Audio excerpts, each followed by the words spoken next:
Young Li Yi, by a stroke of fate, acquires the divine eye of the Primordial Blood Ancestor, merging it into his own divine-level bloodline, thus leaping like a carp over the dragon gate and rising like a comet.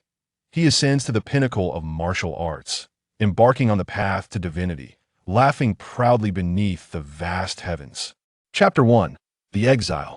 In the Yun Tang continent, martial prowess flourishes. The strong can easily shatter mountains and stones, and even the most powerful can traverse the void, capable of turning rivers and seas upside down. This is a world that venerates strength, where power determines everything, and the weak are subject to bullying.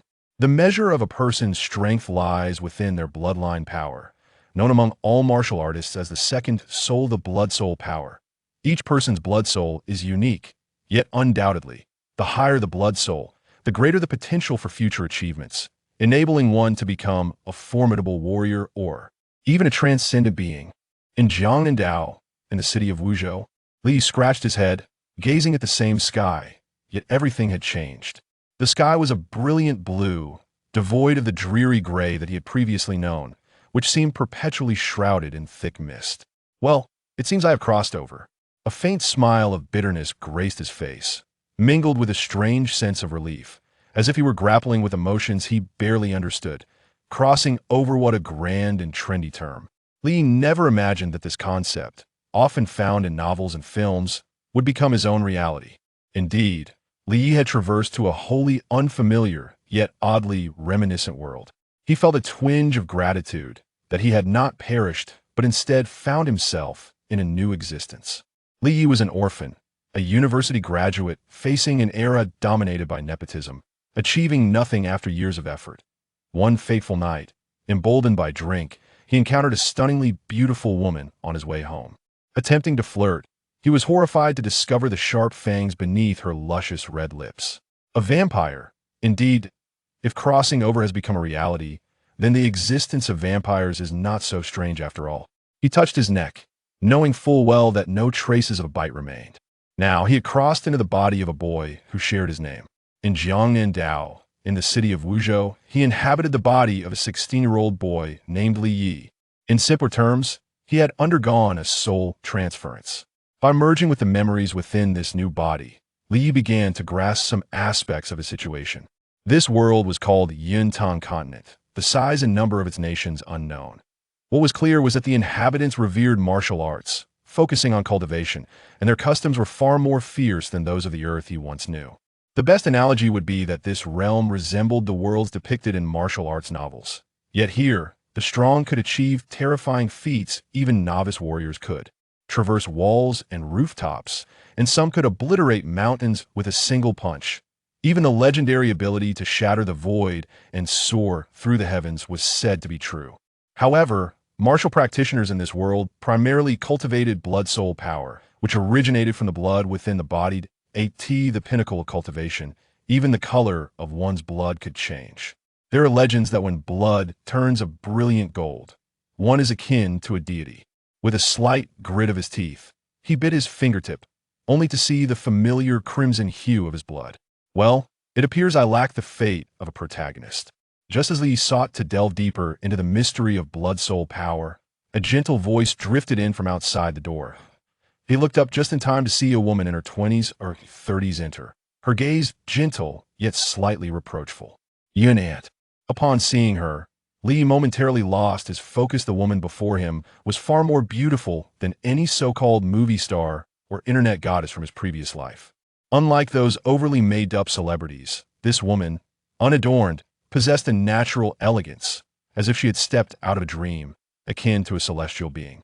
Yet in the next moment he bit his tongue to regain his senses. With the memories now intertwined, he understood that this stunning woman was not a figment of his imagination, but rather his aunt in this new identity, akin to a foster mother. "You child, your body is still weak. How can you get up?"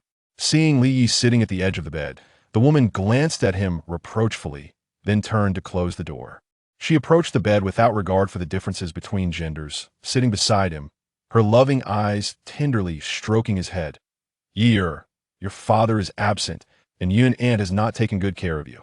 You must not act impulsively like last time. Do you understand? Otherwise, next time, Yunnan will truly be angry. Li Yi rubbed his nose and smiled wryly. I understand. Yunnan, I will be more cautious next time. Perhaps due to the merging of their souls, he felt a sense of dependence and familial affection towards this woman who had cared for him for many years. Noticing Li Yi's silence, the woman seemed to recall something, a hint of bitterness crossing her beautiful features. Yunnan knows you feel discontent you have longed to return these years. But you know your body, do not attempt it again, for it will only lead to further harm. With a hint of resentment, she added that man, leaving you here alone, with no news for so many years, is truly disgraceful to be a father. Li Yi immediately recognized who she referred to. Li Kaiyan, his nominal father in this current identity. Moreover, he was a direct descendant of the Li family, one of the three prominent families in Wuzhou City, and by title, he was the third young master of the Li family. His father, Li Kaiyan, was the head of the Li family. By rights, Li Yi should have been the quintessential young master of Wuzhou City, a local emperor. Yet, he understood that he was not despite just having crossed over. He realized that had he not come into this body, the so-called third young master of the Li family would have long since met his demise. Yet it could be said that he was already dead, for the soul within this body belonged to another at this moment. The room he occupied was not lavish, as befitting a prominent family. Rather, it was starkly simple to the point of being shabby. Yunnan, I know what I must do.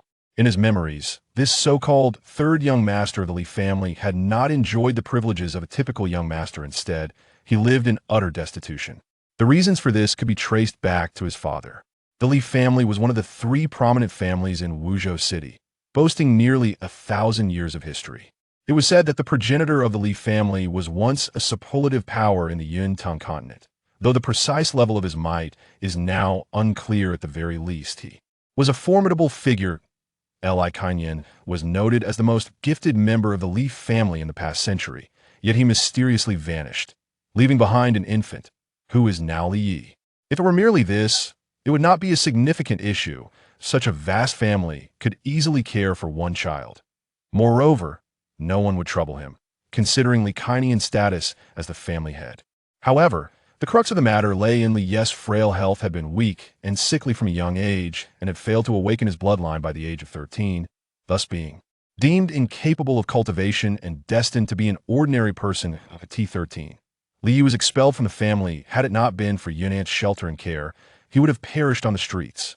As a prominent family in Wuzhou City, the Li family had a lineage spanning a millennium, with a number of clan members beyond counting. It became a practice, at some point, to expel those without cultivation talent or with poor aptitude to ensure the family's prosperity. Chapter 2. Awakening Bloodline Talent Vampires. The ancient legends speak of dark monarchs, elegant nobles, and the most ruthless hunters of the night. They possess striking appearances, distinguished demeanor, and refined eloquence. Yet, they yearn for blood to quench their parched throats, that fiery, crimson liquid to fill the void in their hearts and souls. A flurry of vampire lore raced through his mind. Had he not traversed realms? Why had he assumed this form? Indeed, upon awakening, he discovered his body, supposedly frail and wounded, was intact, brimming with vitality and strength. He hoped this world was devoid of any religious persecution. Otherwise, his days would be fraught with turmoil. Recollecting the pitiful vampires from films who turned to ash upon encountering sunlight, Li Yi felt a twinge of hesitation. A glance out the window revealed it was high noon, the sun's rays at their most merciless. He was uncertain of the consequences of stepping outside. Damn it, he thought. One cannot remain cooped up forever. Summoning his courage, Li Yi slightly cracked the door, and a beam of sunlight pierced the crevice, illuminating the room. Resolutely, he extended his hand towards the shaft of light. The worst that could happen was losing a hand. After all, according to legend, he possessed an almost immortal regenerative constitution. Fear was unwarranted. As his hand basked in the sunlight, he felt no signs of scorching or disintegration. Although the sensation was intensely warm, there were no adverse effects. Unafraid of the sun, this discovery brought him relief, yet instinctively, he felt a lingering aversion to its brightness. Now assured of the sun's harmlessness, Li Yi began to contemplate the implications of his bodily transformation. First, he procured a small knife and made a shallow incision on his skin, revealing a complexion slightly paler than that of an average person, a feature that would undoubtedly invoke envy among many women. The wound sealed and scabbed over at a visibly rapid pace, and within moments, the scar fell away, unveiling the same unblemished skin. Remarkable healing abilities? This was intriguing. Yet, such an ability meant little in the Yunting continent, where without formidable strength, one remained merely a common mortal. Next, Li tested his physical prowess, easily shattering a brick, an indication of strength several times greater than that of an ordinary person, which was quite commendable. His strength aligned closely with that of a first-level martial practitioner in the realm of spiritual martial arts in Yuntung. With the memories in his mind, he felt assured he could adapt to this world. In Yuntung, spiritual martial artists typically began their journey at the first level, where awakening one's bloodline and activating the blood soul heralded a profound transformation, significantly enhancing one's physical attributes. For instance, a martial artist freshly awakened at the first level would possess strength 3 to 5 times that of an ordinary person. Currently, Li Ye's raw strength paralleled that of a first-level martial practitioner. Of course, the first level was merely the beginning, regarded as the most rudimentary stage for martial artists. Each ascension to a higher level would multiply one's strength by 3 to 5 times, depending largely on innate talent, yet the disparity in power between levels was substantial. However, Li Yi soon stumbled upon another delightful realization. His body felt as light as a feather, enabling him to leap 4 to 5 meters high with ease. And each step could cover 2 to 3 meters effortlessly. His senses, sight, hearing, and smell, were remarkably acute, allowing him to discern every blade of grass and twig within a 10-meter radius. In terms of speed and reflexes, he could rival a third-level martial practitioner. A third-level martial artist was exponentially more powerful than a first-level counterpart, a completely different realm altogether. Though Li Ye's strength was only that of a first-level practitioner, his speed was on par with a third level. This placed him in an undeniable advantageous position against first-level martial artists, who wouldn't even be able to perceive his shadow, let alone engage in combat. Even second-level martial artists would likely find themselves retreating in disarray, and he could hold his own against those at the third level, albeit with a significant disadvantage in raw power. This revelation was not entirely surprising. He understood his limitations. Although his physique now granted him the ability to contend with third-level martial practitioners, without activating the blood soul, he knew he could never surpass those backed by it. The nature of the blood soul remained a mystery. Could it truly be unattainable? Despite his reluctance to accept it, he recognized that this body had been attempting to activate the blood soul since the age of 3, yet after more than a decade, there had been no success. Many scions from esteemed families began their attempts in childhood, and those who activated their blood souls around the age of 16 were deemed talentless. Those who succeeded before 14 were considered fairly gifted, while those who managed to do so before 12 were regarded as prodigies. As for those who activated their blood souls before the age of 10, only one had emerged from Wuzhou City in nearly a century, the missing head of the Li family, Li Kainyan. As for Li Yi, now 16 years old, he had yet to show any sign of activation, and the label of waste had spread throughout Wuzhou City. After all, even boys from ordinary families managed to awaken their blood souls by his age, being a descendant of the illustrious Li family with a strong ancestral bloodline. Yet failing to activate his blood soul, was he not a waste? Concerning the blood soul, he felt utterly at a loss. Yet, Li Yi was unwilling to resign himself to this fate. He pondered whether he could effectuate a change in his current circumstance. Suddenly, a brilliant thought flashed through his mind. If the astonishing transformations in his body were not merely the innate gifts of the original Li Yi, but rather a consequence of his arrival from another realm, perhaps he possessed the terrifying power akin to that of a true ancestor. If so, what were mere blood souls and illustrious martial practitioners to him? Nothing but ants. Easily crushed, he recalled the cinematic depictions of the legendary true ancestor, a being feared even by the gods. However, what exactly was he now? He found himself bewildered by this question. The abrupt transition into his current state left numerous enigmas to unravel. If only that enchanting woman who had transformed him were also a traveler.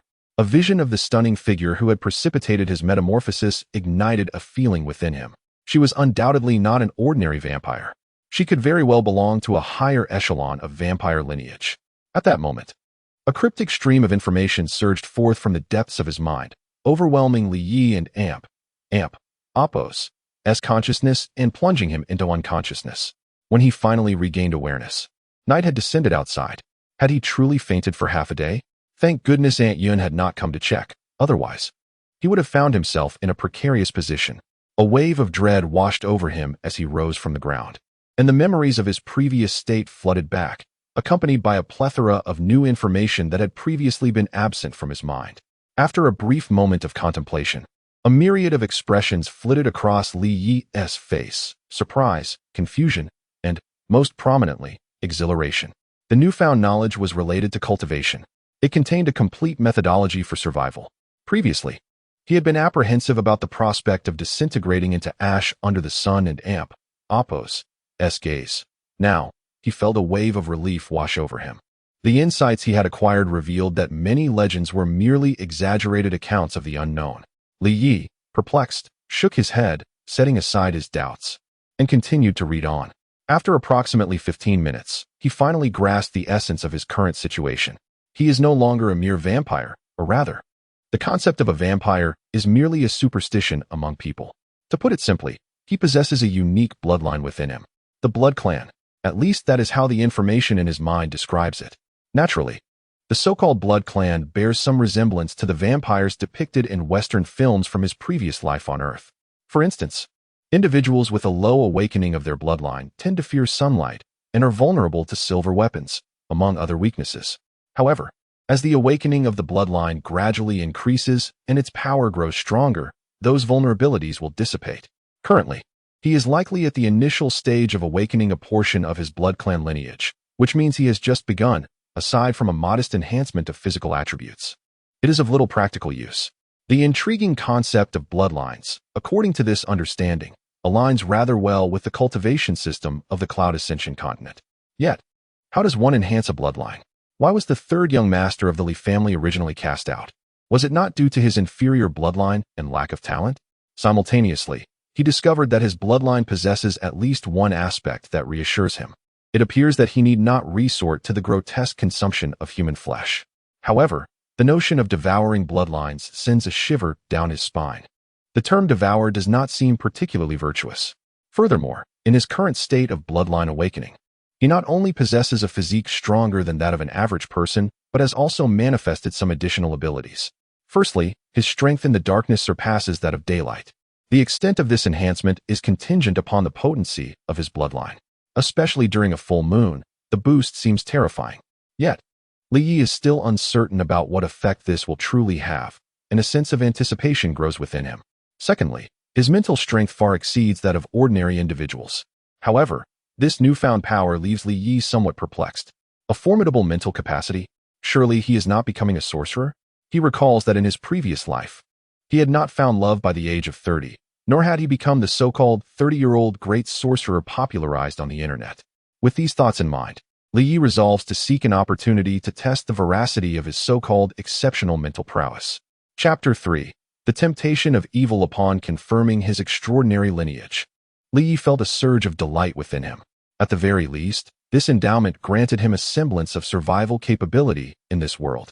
He was acutely aware that, in the Yunting continent, whether due to environmental factors or the intangible essence of heaven and earth, the inhabitants generally possessed a far superior physical constitution than that of humans on Earth.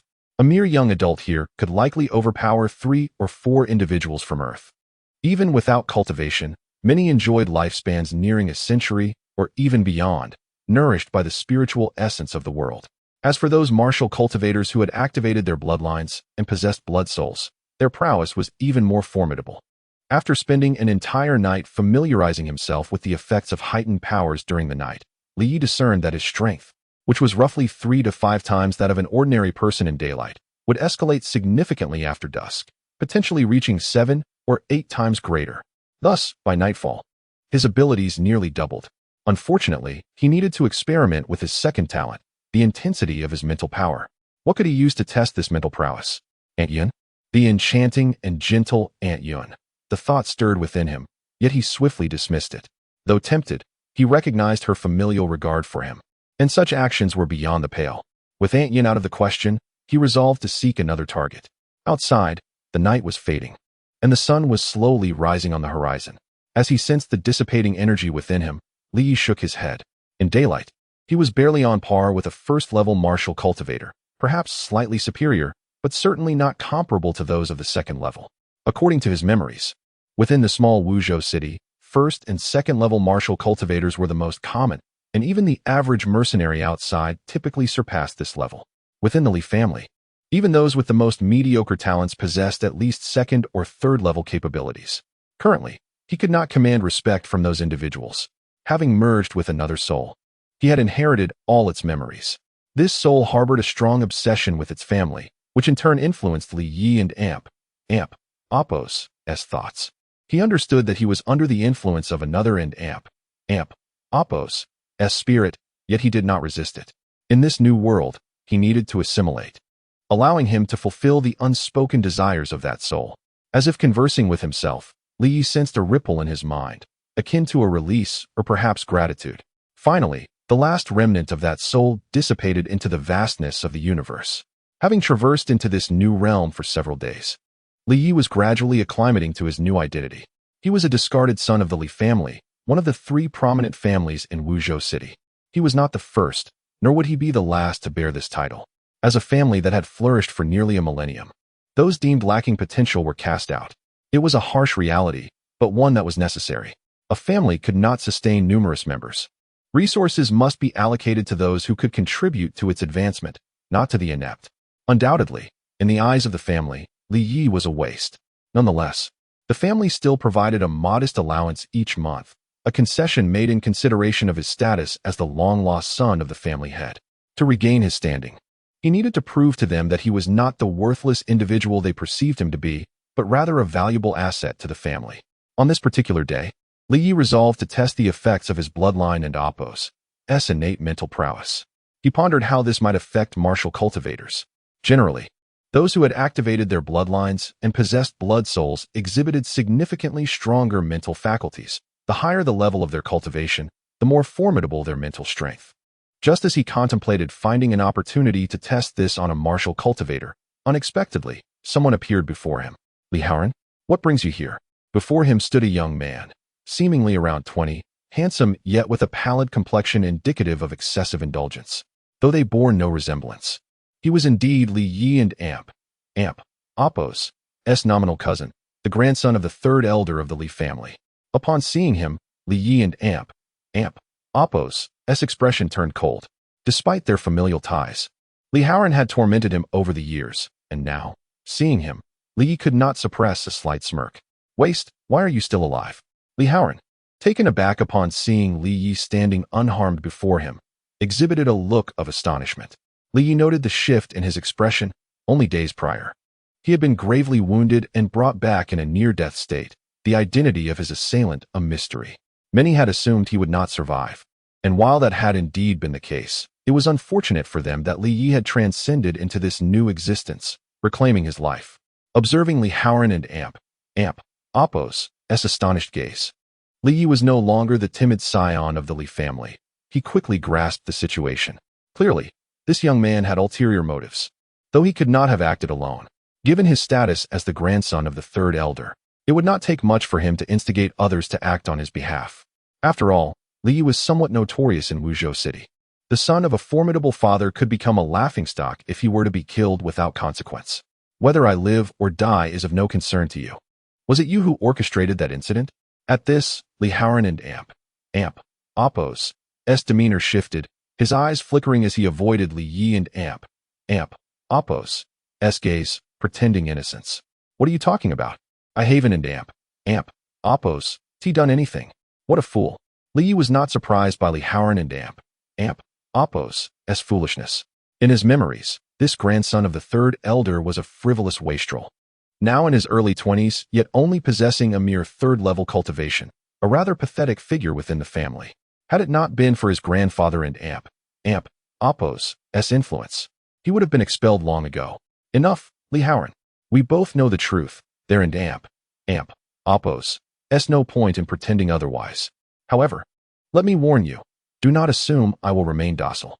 Consider your next actions carefully, lest you regret them. With his current capabilities, Li Yi was no longer the cowardly waste he once was. Even in daylight, he felt no fear of Li Haoran. Observing him, reeking of indulgence and appearing unsteady, Li Yi suspected that even a 2nd-level martial cultivator could easily defeat this 3rd-level fool. Li Yi and Oppos. S newfound demeanor astonished Li Haoran. In his memories, Li Yi had always been meek and submissive, enduring humiliation without a word. This was precisely why others had felt empowered to bully him. As the son of the family head, who would dare to confront him?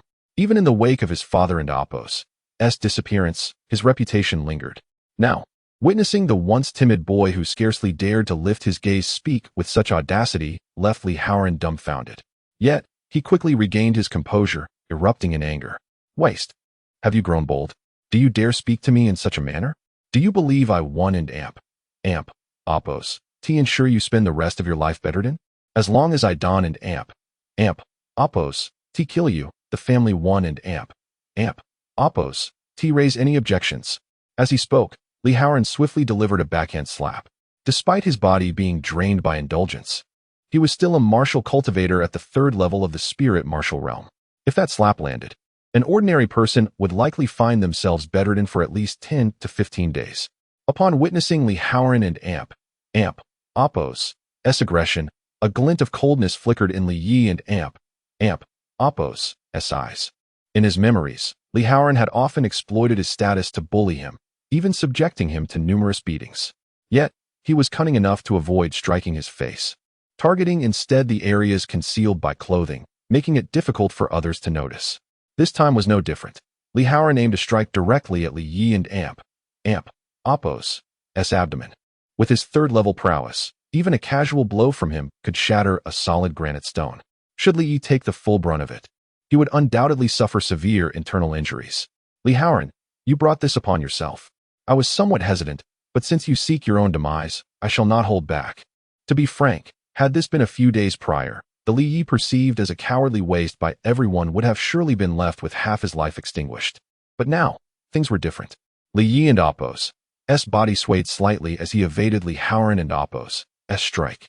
Although he lacked blood and soul to harness the energies of the world for cultivation, his current physique afforded him remarkable reflexes. Li Haoran and amp, Oppos' slap, executed without intent and lacking even 10% of his strength, was effortlessly dodged. You worthless wretch, your reflexes have improved considerably, Li Haoran exclaimed. But he was unperturbed by his missed strike. A fierce glint flashed in his eyes as he summoned 30% of his strength, delivering a blow that could prove lethal to an ordinary individual. Li Haoran. Suddenly, Li Yi called out to him. Instinctively, Li Haoran and amp, Oppos' gaze locked onto Li Yi and amp, Oppos' eyes. In that instant, he felt as though he were gazing into a blood-red abyss, his mind ensnared within it. Observing Li Haoran frozen in motion, Li Yi let out a sigh of relief, elated that his strategy had proven effective. Just moments ago, his formidable mental force surged forth, ensnaring Li Haoran with a mere glance, rendering him utterly dazed.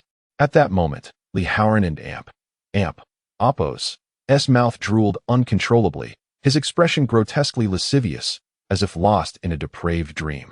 Li Yi found himself repulsed by the sight, realizing that Li Haoran and amp, Oppos' mind was filled with base thoughts. Now was the perfect opportunity to test what benefits might arise from devouring another and amp, Oppos' bloodline. Li Haoran, you shall be my first experiment. Chapter 4. The condensation of blood souls in the Cloud Ting continent. Strength reigns supreme. Those who have not activated their bloodlines to form a blood soul can never hope to become formidable beings capable of commanding the elements. Although possessing the so-called bloodline of the Blood Clan has bestowed upon Li Yi numerous extraordinary abilities, he is acutely aware that without the formation of his own blood soul, he will never be able to stand shoulder to shoulder with the martial practitioners of this world.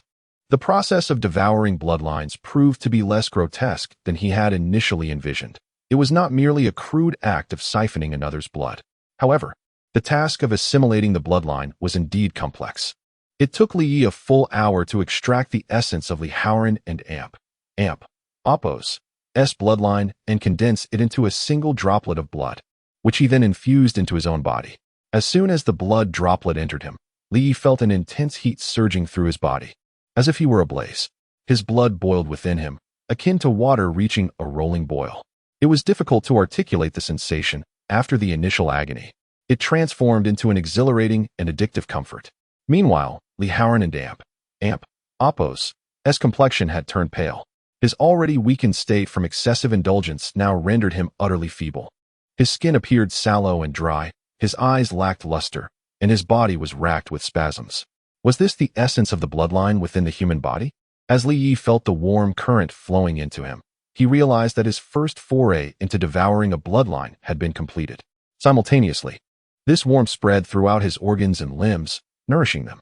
Regrettably, it was uncertain whether Li Haoran and Apos' bloodline was inherently mediocre or if his years of excess had depleted his vitality. The sensation was fleeting. Nevertheless, a flicker of ecstatic joy danced across Li Yi and Apos' face. Was this a blood soul? When the warm current entered him, it felt as if something within his body had been awakened. He could distinctly sense his heartbeat accelerating several-fold as a certain power began to stir within him. His blood was in a state of fervent agitation. Possessing the memories of his former self, Li Yi immediately grasped that his assumptions and endeavors had borne fruit. This phenomenon was indeed the herald of the emergence of a blood soul, the most renowned occurrence in the Cloud-Ting continent. To attain a blood soul was akin to a carp leaping over the dragon gate, stepping into an entirely different realm. Thump, thump, thump. His heartbeat intensified, as if it were about to burst forth from his chest. Li Yi and Apos' expression shifted as he recalled that typically, when forming a blood soul, an elder would be present to provide protection and guidance. During this critical period of emergence, the human body is at its most vulnerable. A misstep could lead to catastrophic consequences. At this juncture, Li Yi felt his heartbeat exceed 300 beats per minute, a pace that could spell peril for an ordinary person. So intense was the heat. His blood surged, as if it were engulfed in flames.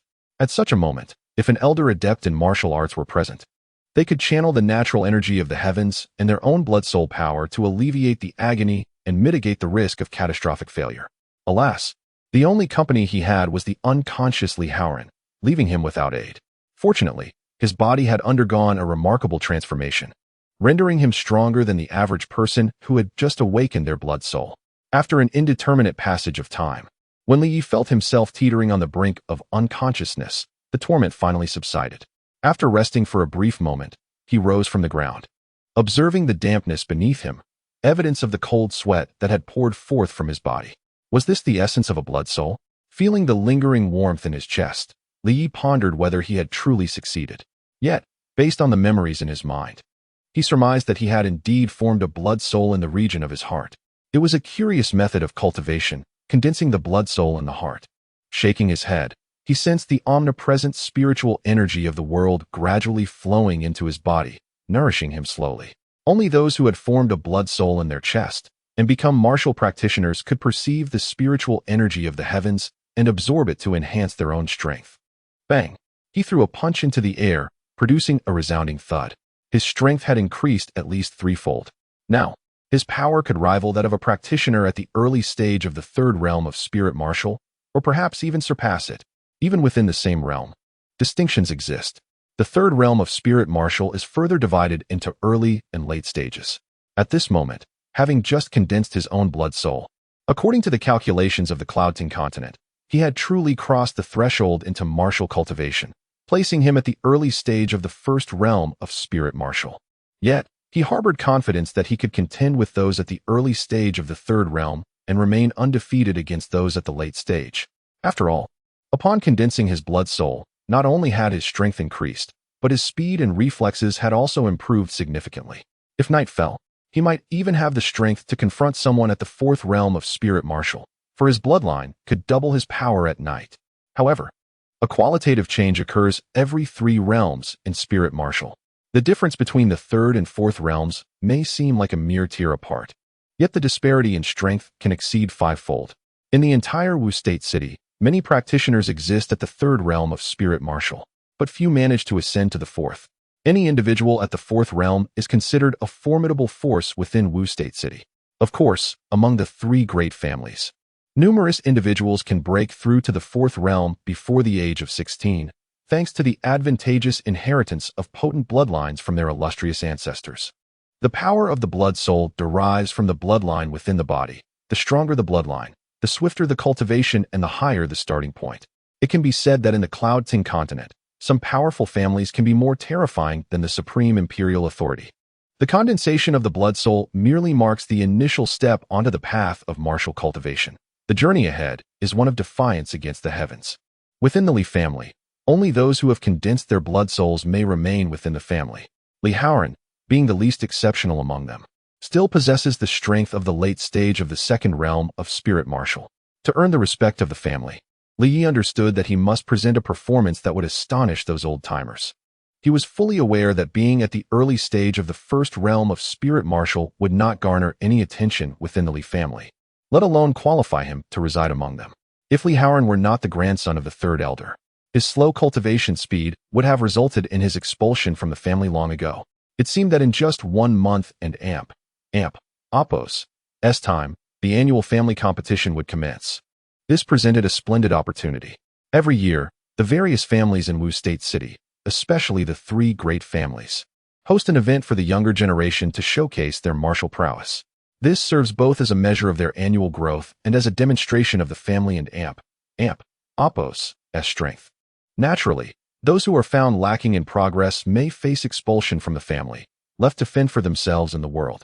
Li Yi realized that his current strength was insufficient. It appeared he needed to devote himself fully in the coming month. Li Haoran, as a parasite, was merely an exception. For Li Yi to regain the family's recognition, he must achieve an astonishing feat. And merely being at the early stage of the first realm of spirit martial would never suffice. The Li family, as a colossal power entrenched in Wu State City, has shared dominance with the other 2 families for many years, distinguishing themselves from ordinary families. Among the clan, apart from the missing former patriarch Li Kaiyan and Li Yi and Oppos' adoptive father, there exists a formidable innate king-level expert overseeing the family. It is said that this individual is an ancestor of at least 5 generations above Li Yi, serving as the steadfast pillar of the Li family.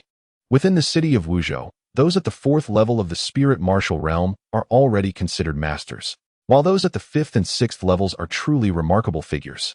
As for those who have attained the 7th level of the spirit martial realm, they are nearly unmatched in skill.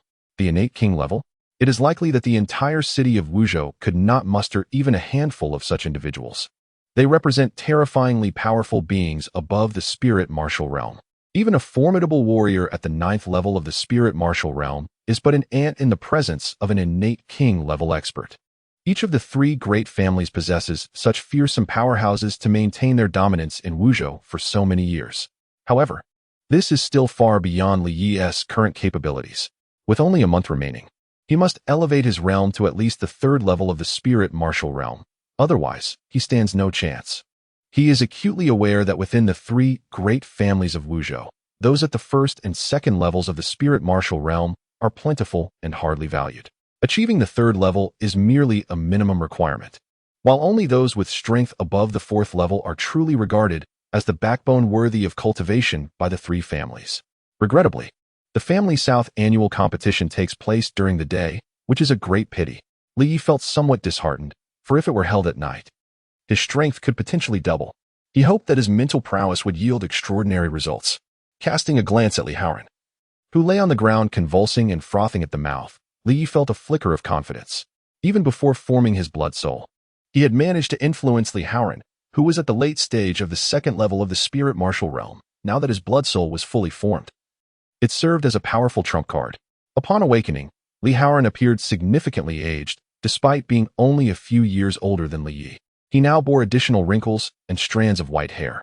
Li Yi, what have you done to me? Li Haoran instinctively sensed his own transformation. As he attempted to speak with authority, he found his voice hoarse and weak, and before he could steady himself, he collapsed once more onto the ground. Chapter 5. The First Signs of Brilliance. Just as martial arts novels depict various combat techniques, the martial practitioners of the Cloud Ascension continent possess their own forms of battle skills.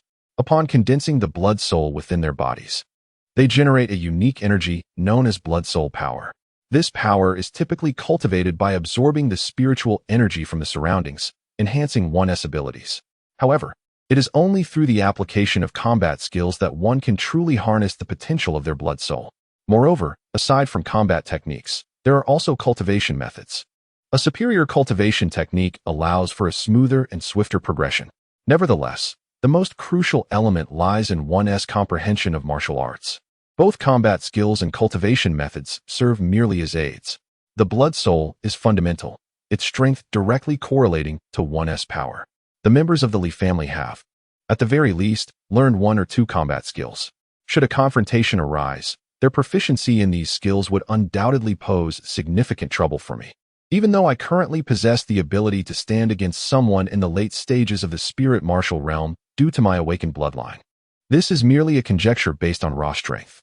The difference between having combat skills and lacking them is substantial, even among those of similar cultivation levels. Combat skills and cultivation techniques on the Cloud Ascension continent are classified into 4 tiers: Heaven, Earth, Mysterious, and Yellow. Heaven and Earth tiers are beyond consideration. It is likely that neither Wuzhou City nor the entirety of Jiangnan Road has access to them. The Li family possesses a couple of Mysterious tier combat skills, but regrettably, these are likely inaccessible to those not in the core upper echelons of the family. I must find a way to acquire a couple of Yellow tier combat skills to practice. Each of the 4 tiers, Heaven, Earth, Mysterious, and Yellow, is further divided into 3 sublevels: Primary, Intermediate, and Advanced. Generally speaking, it is quite difficult for independent practitioners without backing to gain access to combat skills, let alone to enhance their cultivation speed with cultivation methods. However, as one of the 3 prominent families in Wuzhou City, the Li family lacks for nothing in this regard.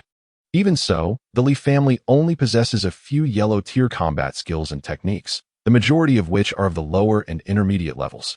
Advanced Yellow tier combat skills are rare, and even if they exist, they are regarded as treasures and carefully preserved by the family. As for Mysterious tier combat skills, they remain mere rumors, with no one truly knowing whether the Li family possesses them. Li Haoran, although you are but a good-for-nothing, your grandfather is the 3rd elder of the clan. Surely, he has imparted to you some combat skills and techniques? Li Ye's eyes gleamed with a cold light. If this were before, Li Haoran would not have felt fear. He would have even mocked me. However, for reasons unknown, he now felt a chill in his heart, a tremor in his body, his voice quivering slightly. What do you want the combat skills for? Li Haoran, just answer me. Do you have them or not? Li Yi's gaze was laced with a hint of seduction, his formidable mental energy released once more. In the next moment, Li Haoran's eyes turned vacant, and he honestly replied, I have combat skills and techniques. Li Yi's eyes brightened, and he hurriedly asked, what are they? Yet, to his dismay, Li Haoran responded like a puppet, I exchanged the combat skills and techniques my grandfather gave me for some money. I didn't really look closely at what they were. Exchanging combat skills for money? This answer left Li Yi utterly speechless. Although he had gleaned from his body's original memories that Li Haoran was a notorious wastrel, he had not anticipated he would fall so low. To trade family combat skills for money, it was simply beyond redemption. Clearly, the current Li Haoran held no value for him. With his bloodline devoured, Li Haoran would have no potential for advancement in martial arts henceforth. Not to mention, he couldn't even produce a single combat skill or technique. To kill him? The thought flashed through his mind. It wasn't out of mercy. While it would indeed be easy to eliminate Li Haoran, the consequences of such an act were beyond his current capacity to bear. Get lost. If I see you again, watch your life. The thunderous command startled Li Haoran, causing him to tremble. Whether it was due to Li Yi's powerful mental energy or some other reason, Li Haoran fled in terror. As for cultivation methods, there was no urgency. Given my current situation, as long as I consumed the vital essence of martial practitioners, it would suffice to swiftly enhance my blood-soul power. However, not having 1 or 2 combat skills at my disposal was indeed troublesome. For 3 days, Li Yi cautiously ventured out each night, targeting those seemingly untrustworthy rogue mercenaries. He had already gathered intelligence that these 7 individuals were notorious within Wuzhou City, known for their malfeasance. All 7 were below the 3rd level of the spirit martial realm, and in the cover of night, Li Yi dispatched them with ease. After consuming their vital essence, he successfully elevated himself from the early to the late stages of the 1st level of the spirit martial realm, now merely a step away from a breakthrough. Li Yi did not kill these individuals. However, having lost a significant amount of blood essence, they would certainly be quite weak for a considerable period, though their lives were not in danger. It was not that Li Yi did not wish to eliminate the threat entirely, but he found himself unable to take a life. One day, Li Yi sensed a boiling energy within his blood, indicating that another breakthrough was imminent. It seemed that soon, he would ascend to the early stages of the 2nd level of the spirit martial realm. The increase in strength from moving from the early to the late stages of the first level was not substantial, merely a 2- to 3-fold enhancement. Yet, once he crossed into the second level, a significant increase in power awaited him, potentially exceeding a doubling of his strength. This was excellent news for Li Yi, who was preparing for the annual family competition. The second level of the spirit martial realm would likely enable him to contend with individuals in the early stages of the fourth level. However, should they possess combat skills, he would be at a disadvantage. Contemplating this brought him a measure of distress. Just as he was lost in thought, an unexpected intrusion occurred. Li Yi, get out here. The bellow jolted the contemplative Li Yi back to reality. Frowning, he recognized that someone had come seeking trouble, an occurrence he had grown accustomed to over the years. He was aware that almost periodically, certain individuals would come to bully him for their amusement. It could be said that if not for the lingering concern over his long-lost father, he would have been eliminated long ago. Upon opening the door, the first figure he saw was Li Haoran, the very person whose blood essence he had absorbed. However, the current Li Haoran, upon seeing him, had lost his previous arrogance and now displayed a flicker of fear, avoiding eye contact. Li Yi understood this reaction well. The memories of their recent encounter left a deep impression on Li Haoran, the typical bully who feared the strong and preyed upon the weak. In Li Yi's eyes, Li Haoran no longer posed any threat. Indeed, he had become irrelevant to him. However, beside him stood a robust young man, bearing a striking resemblance to Li Haoran, yet possessing a far more formidable physique, muscles rippling beneath his skin, his expression fierce and menacing. Who is it? Li Tianwu. Didn't your mother teach you to knock before entering someone else's home? Such a ruckus. I thought a wild dog had strayed in, disturbing my peace. He was no longer the meek boy of yore. Having successfully condensed his blood soul, Li Yi now spoke with confidence. As for the burly youth standing before him, a mere glance conjured all the information he needed. Li Tianwu, the half-brother of Li Haoran, also a grandson of the third elder. Unlike Li Haoran, who squandered his potential in frivolity, Li Tianwu had worked diligently since childhood, displaying considerable talent despite being born of a concubine. At merely 21 years of age, he has already attained the late stage of the third level in the spirit martial realm, making him a formidable presence among the younger members of the Li family. However, much like Li Haoran, he has a penchant for bullying those of lesser standing within their kin, often resorting to underhanded tactics against relatives with weaker backgrounds, which has led to widespread resentment. Regrettably, his powerful backing, particularly from the third elder, combined with his commendable talent, has rendered him untouchable thus far. Li Yi, you seek your own demise. Within the family, aside from a few prodigies, who would not treat him with utmost respect and deference, upon witnessing his younger brother's sorry state, Li Tianwu and Appo's curiosity was piqued, only to discover that it was due to the machinations of a once-exiled waste. This revelation left him incredulous. Could a mere failure truly rise from the ashes? As he observed Li Yi's demeanor, a surge of anger ignited within him. Without uttering a word, he unleashed a powerful punch, the sheer force causing the air to rupture, underscoring the might behind his strike.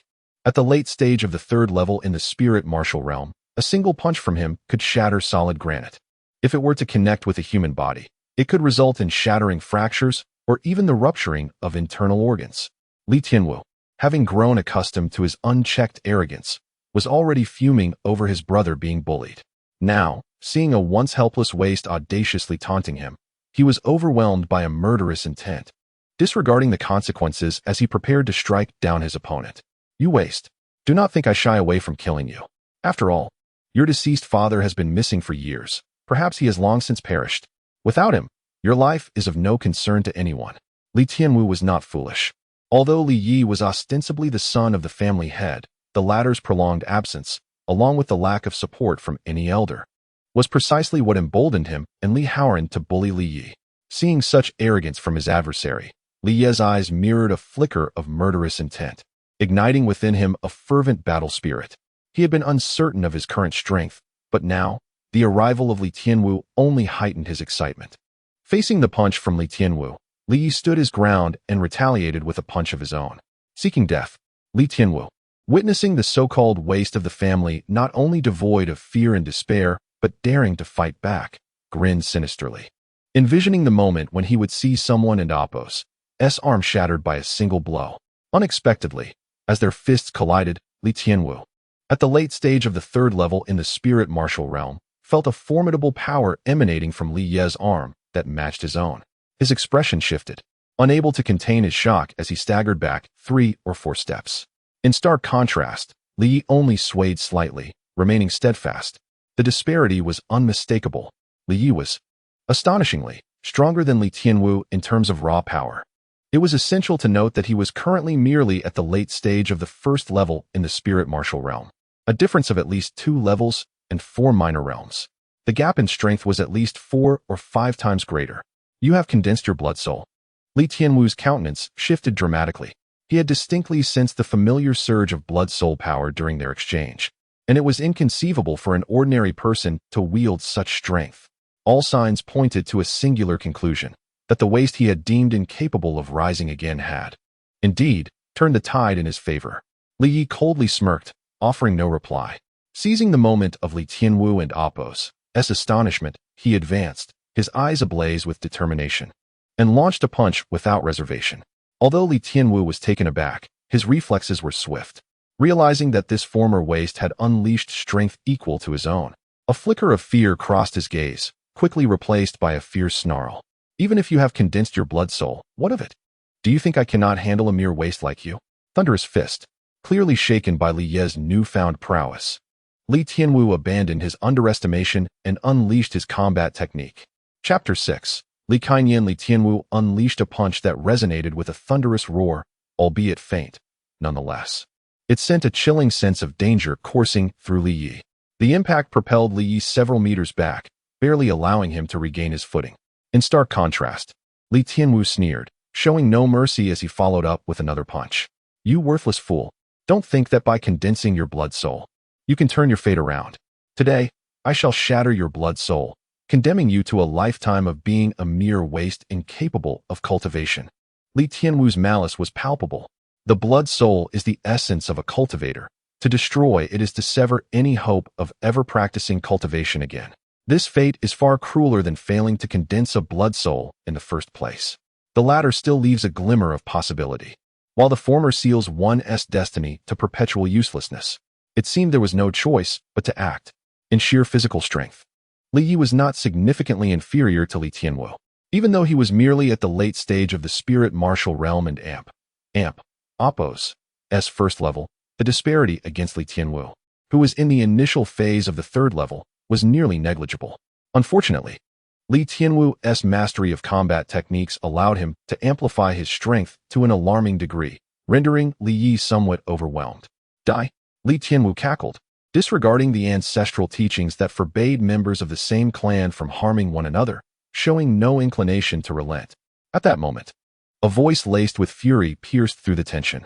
Li Tianwu, Li Yi, who was preparing to fight desperately, froze momentarily. For the admonishing voice belonged to his beloved Aunt Yun, who had raised him. Li Tianwu halted, his gaze shifting to the side, a flicker of obsession and greed igniting in his eyes, clearly recognizing the woman who had been by Li Ye's side. Yun Yi, after all these years, you still cling to this waste? Li Tianwu, this is not the Li family estate. I demand you leave. Aunt Yun's voice quivered with a hint of anger. Yet how could a mere woman instill fear in someone like Li Tianwu? In fact, her fury only provoked a mocking laughter from him. Why oppose the Li family for a useless wretch? You could join me and enjoy endless riches and glory. His lewd laughter was grotesque and infuriated Li Yi. While he dared only to entertain fleeting thoughts about Aunt Yun, here it was Li Tianwu brazenly making advances before him. Such insolence. You dare to insult Aunt Yun? Ha ha. You worthless fool. Just because you have a blood soul now doesn't mean you can stand against me. Today, I'll not only insult her, but I will also give you a vivid lesson in the ways of adulthood. With that, Li Tianwu brushed past Li Yi, lunging directly toward Aunt Yun. Dare you? Li Yi could not allow this to happen. He was no fool. He understood the implications behind Li Tianwu's vile words. Let us see if I dare. Li Tianwu sneered. I've long suspected something between you two. Why else would she defend you so fiercely? Is there something more than mere kinship? Shut your mouth. Ha ha. Whether it's true or not will soon be revealed. I'm anxious to see if this pair of dog lovers has remained pure all these years. Li Tianwu's shamelessness ignited Li Yi's fury, and he no longer cared about the earlier humiliation he endured. He threw a punch, seeking death. With a resounding thud, Li Yi found himself unable to withstand the onslaught. Although Li Tianwu's strength was not vastly superior, his combat skills had exaggerated his power significantly. A waste is still a waste, even with a blood soul. Today, I will show you what a true warrior is. Boom. Li Tianwu and Appo's punch shattered the air, and Li Yi felt a searing pain in his chest, sent crashing into the wall. Do you see now? This is true power. You think just because you recently gained a blood soul, you can oppose me? What a delusion. Li Yi, rising from the ground and wiping blood from his lips, retorted. Li Tianwu, cease this at once. Aunt Yun rushed to Li Ye's side, protecting him like a hen shielding her chick. Yunyi, do not fret. Soon I shall lavish my affections upon you. In Wuzhou City, the Li family was a prominent clan, and Li Tianwu held a high status. Although he was not as reckless as Li Haoran, he was by no means a virtuous man. Many had long desired a woman of Aunt Yun's beauty, and Li Tianwu was seizing this opportunity to exploit Li Haoran's pretext for his own gain. Li Tianwu, if you have a grievance, come at me. How dare you lay hands on a woman? Do you even deserve to call yourself a man? Li Ye's voice bore an enchanting power. Since he could not confront Li Tianwu directly, he would resort to another method, mental strength. Indeed, for a brief moment, Li Tianwu appeared dazed.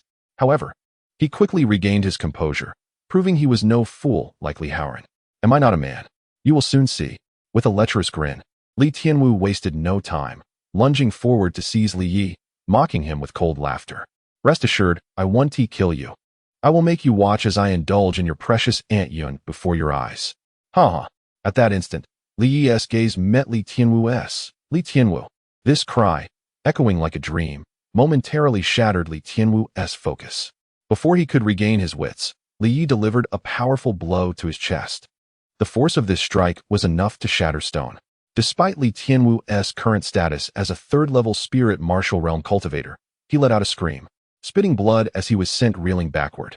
Seizing the moment, Li Yi was well aware of the adage, strike while the iron is hot. Now was not the time to hesitate. Although he lacked formal training in combat techniques, his relentless punches disoriented Li Tianwu completely. Li Haoran, witnessing the scene, retreated in shock, abandoning his companion as he fled, revealing himself to be an incorrigible coward. Yet, this spared Li Yi from further troubles. Gazing at the unconscious, bruised form of Li Tianwu, Li Yi, panting heavily, collapsed onto the ground. Soon, he looked up to find Aunt Yun staring at him in disbelief. Oh no. Only then did he realize that in Aunt Yun's eyes, he was still the frail, sickly boy. How could he suddenly appear so vigorous? Aunt Yun. At a loss for words, he was taken aback by Aunt Yun's inscrutable expression. After a long, penetrating gaze, she seemed to hold back her thoughts. You have grown, and ultimately, you have chosen this path. Li Yi was puzzled by her reaction. She paid no mind to Li Tianwu, instead leaving with a heavy heart.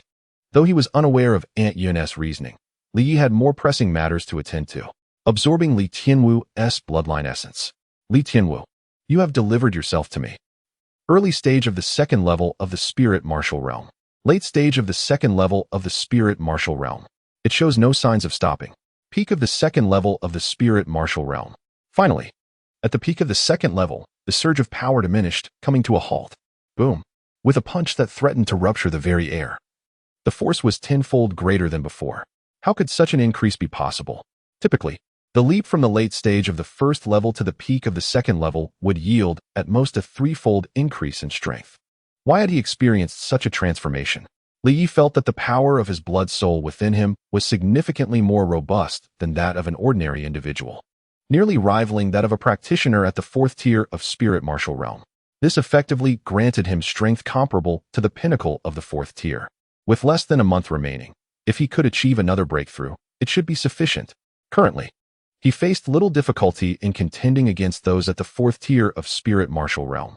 Even if his opponents possessed combat skills, Li Yi still had a considerable chance of victory. However, he was acutely aware that during the annual family competition, disciples below the fourth tier were merely going through the motions.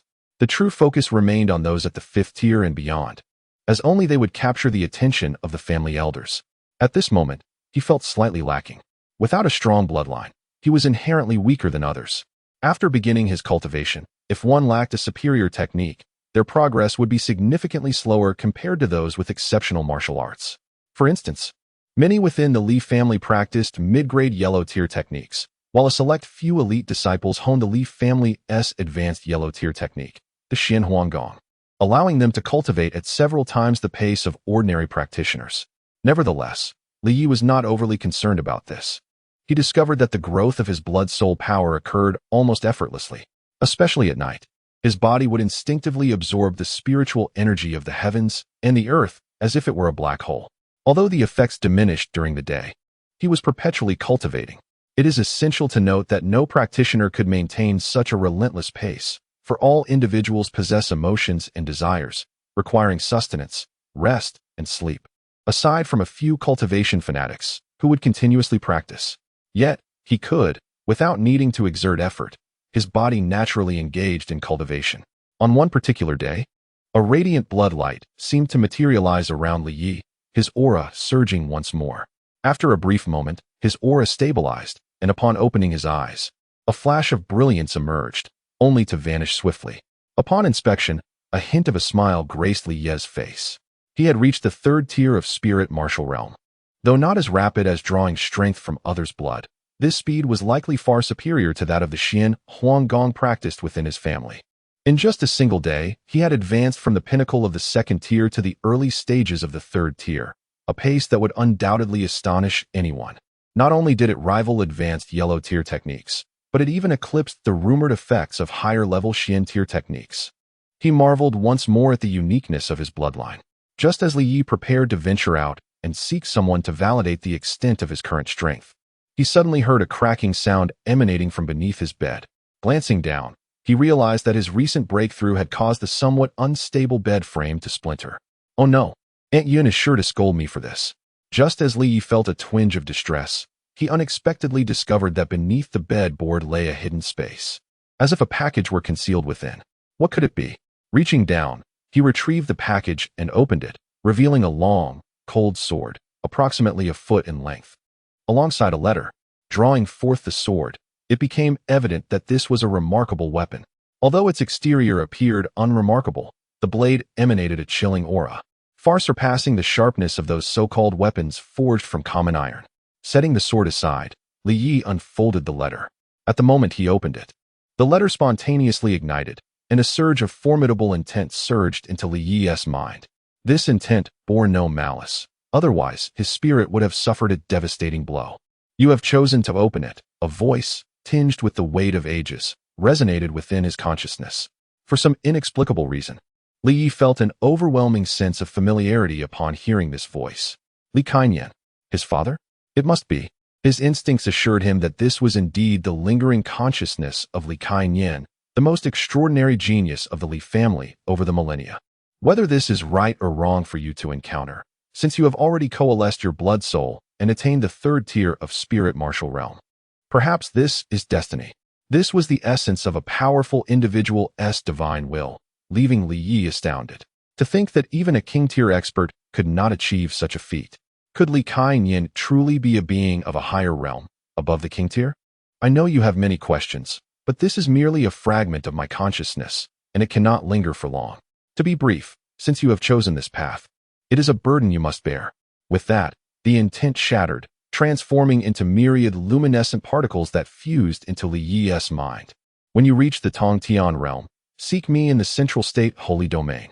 This was the final message of that essence, ultimately merging entirely with Li Yi's consciousness. Tongtian realm, central state holy domain. Li Yi's mouth fell agape, unable to close for an extended period.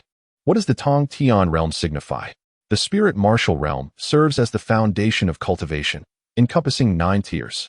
Upon surpassing the spirit martial realm, one enters the innate realm, where practitioners are referred to as king tier. In all of Wuzhou City, only a handful exist. They dominate their surroundings. Above the king tier, it is rumored that even higher realms exist, transcending the innate king tier, becoming extraordinarily otherworldly and terrifying. This realm is known as the Earth Profound Realm, even considered a pinnacle expert throughout the entirety of Jiangnan. Beyond the Earth Profound Realm, martial practitioners undergo a transformative evolution, their bodies sanctified, capable of soaring through the skies and traversing the seas, deified in the eyes of mortals. That is the Tongtian realm.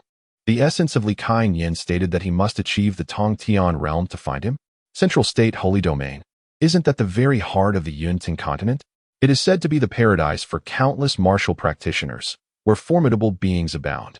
Could it be that my estranged father resides in such a place? What realm does he currently inhabit? Regardless of the realm, it is undoubtedly far more complex than what the people of Wuzhou City perceive as King Tyrannate. The mere act of projecting his consciousness signifies that Li Kaiyan, before departing, was at least a powerhouse of the Earth profound realm. Setting aside his lingering doubts, Li Yi discovered that within those fragments of intent lay a mysterious martial art technique. Yumeng Heart Sutra? He now possessed an unknown tier of cultivation technique in his mind, the Yumeng Heart Sutra.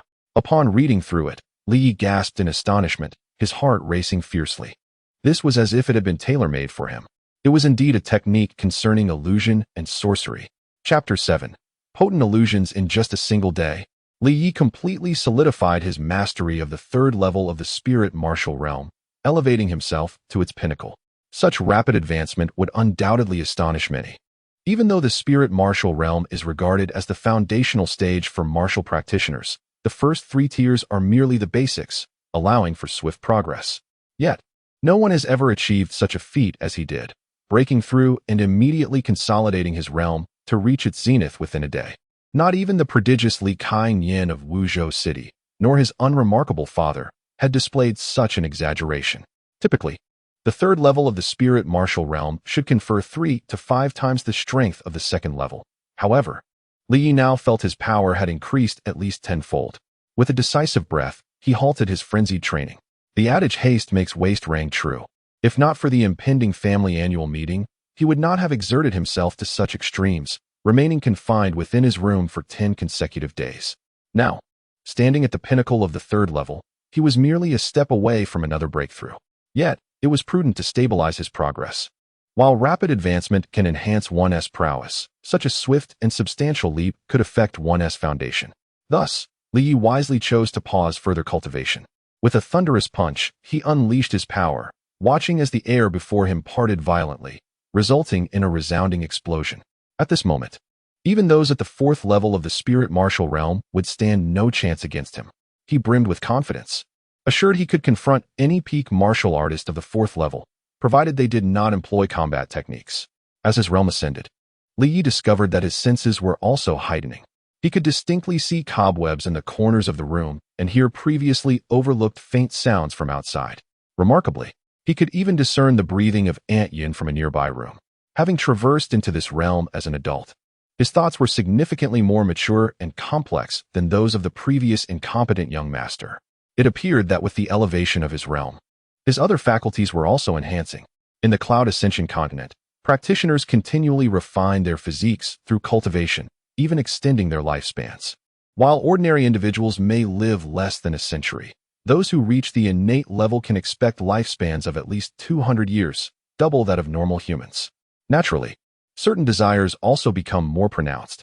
This is one of the driving forces behind countless individuals and oppos, fervent training, besides the brutal survival of the fittest in this world. The struggle against fate is another significant motivator. At this hour, when the world was silent, Li Yi found himself devoid of sleep. On such a night, he felt confident he could crush even a peak 4th level practitioner with a single punch. Of course, this ability had its limitations. It was only effective at night, preferably under the moonlight. What intrigued him more was the Oppos, gift and Oppos, left by Li Kaiyan, the Moon Dream Sutra. Within his mind, the entirety of the Moon Dream Sutra unfolded before him. The sutra comprised 3 sections. The first was an unnamed technique for everyday cultivation.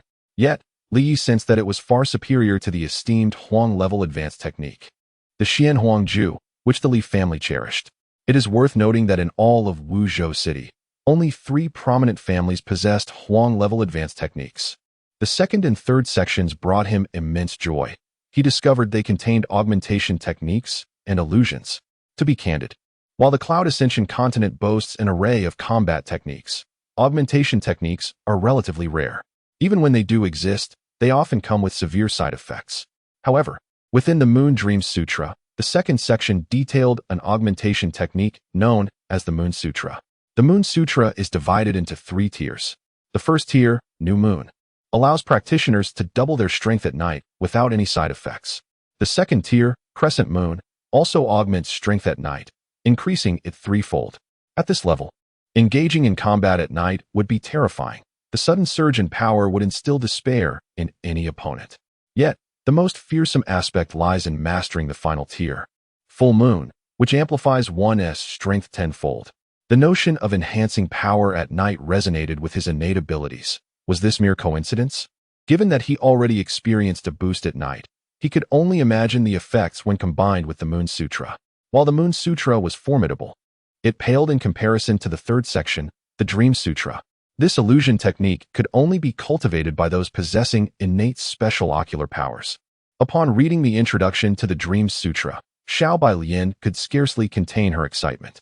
The description indicated that only those born with unique eyes could practice it. Otherwise, ordinary individuals risked blindness or even madness. Illusions and ocular techniques? Moreover, it seemed to require an individual with inherently strong mental fortitude to cultivate effectively. The details of the illusions were rather vague, lacking clear entry points. Yet inexplicably, upon encountering the Dream Sutra, Li Yi felt an innate connection, as if a warm current surged through him, akin to engaging in cultivation. He had no knowledge of the extent of the illusion's power, but he was certain it would provide him with an additional advantage in the forthcoming family competition. Regardless, Li Yi commenced his training, for this was a legacy left to him by Li Kainyan. With the remarkable feats that man had once accomplished, the gifts he bequeathed could scarcely be trivial. Time passed swiftly, and 3 days vanished in the blink of an eye. During this period, Li Yi realized that his previous doubts regarding the Moon Dream Sutra were entirely unfounded. Without mentioning anything else, even the unnamed technique facilitated an astonishingly rapid cultivation pace. Although he devoted most of his attention to deciphering the Moon Sutra and the Dream Sutra, he felt that after merely 3 days, he was on the cusp of another breakthrough. It is important to note that just 3 days prior, he had only recently made his initial breakthrough. His most significant gain, however, lay within the latter sections of the sutra. Boom. In a secluded grove outside Wuzhou City, a resounding explosion echoed, followed by the sight of a massive bear, over 3 meters tall, crashing through several trees before collapsing to the ground, convulsing twice before falling silent. Soon, a youth of 16 or 17 approached, his body smeared with dirt, yet his eyes sparkled with excitement. It was none other than Li Yi. Upon closer inspection, the fallen bear turned out to be a 4th-tier brown bear. Unlike Earth, the Cloud Ascension continent is rich in spiritual energy, resulting in not only humans but also beasts evolving distinctly. Some beasts, nourished by this energy, grew stronger and even gained sentience, becoming demon beasts.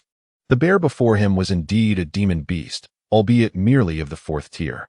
Demon beasts range from 1st to 9th tier, corresponding to the human spirit martial realm from 1st to 9th level.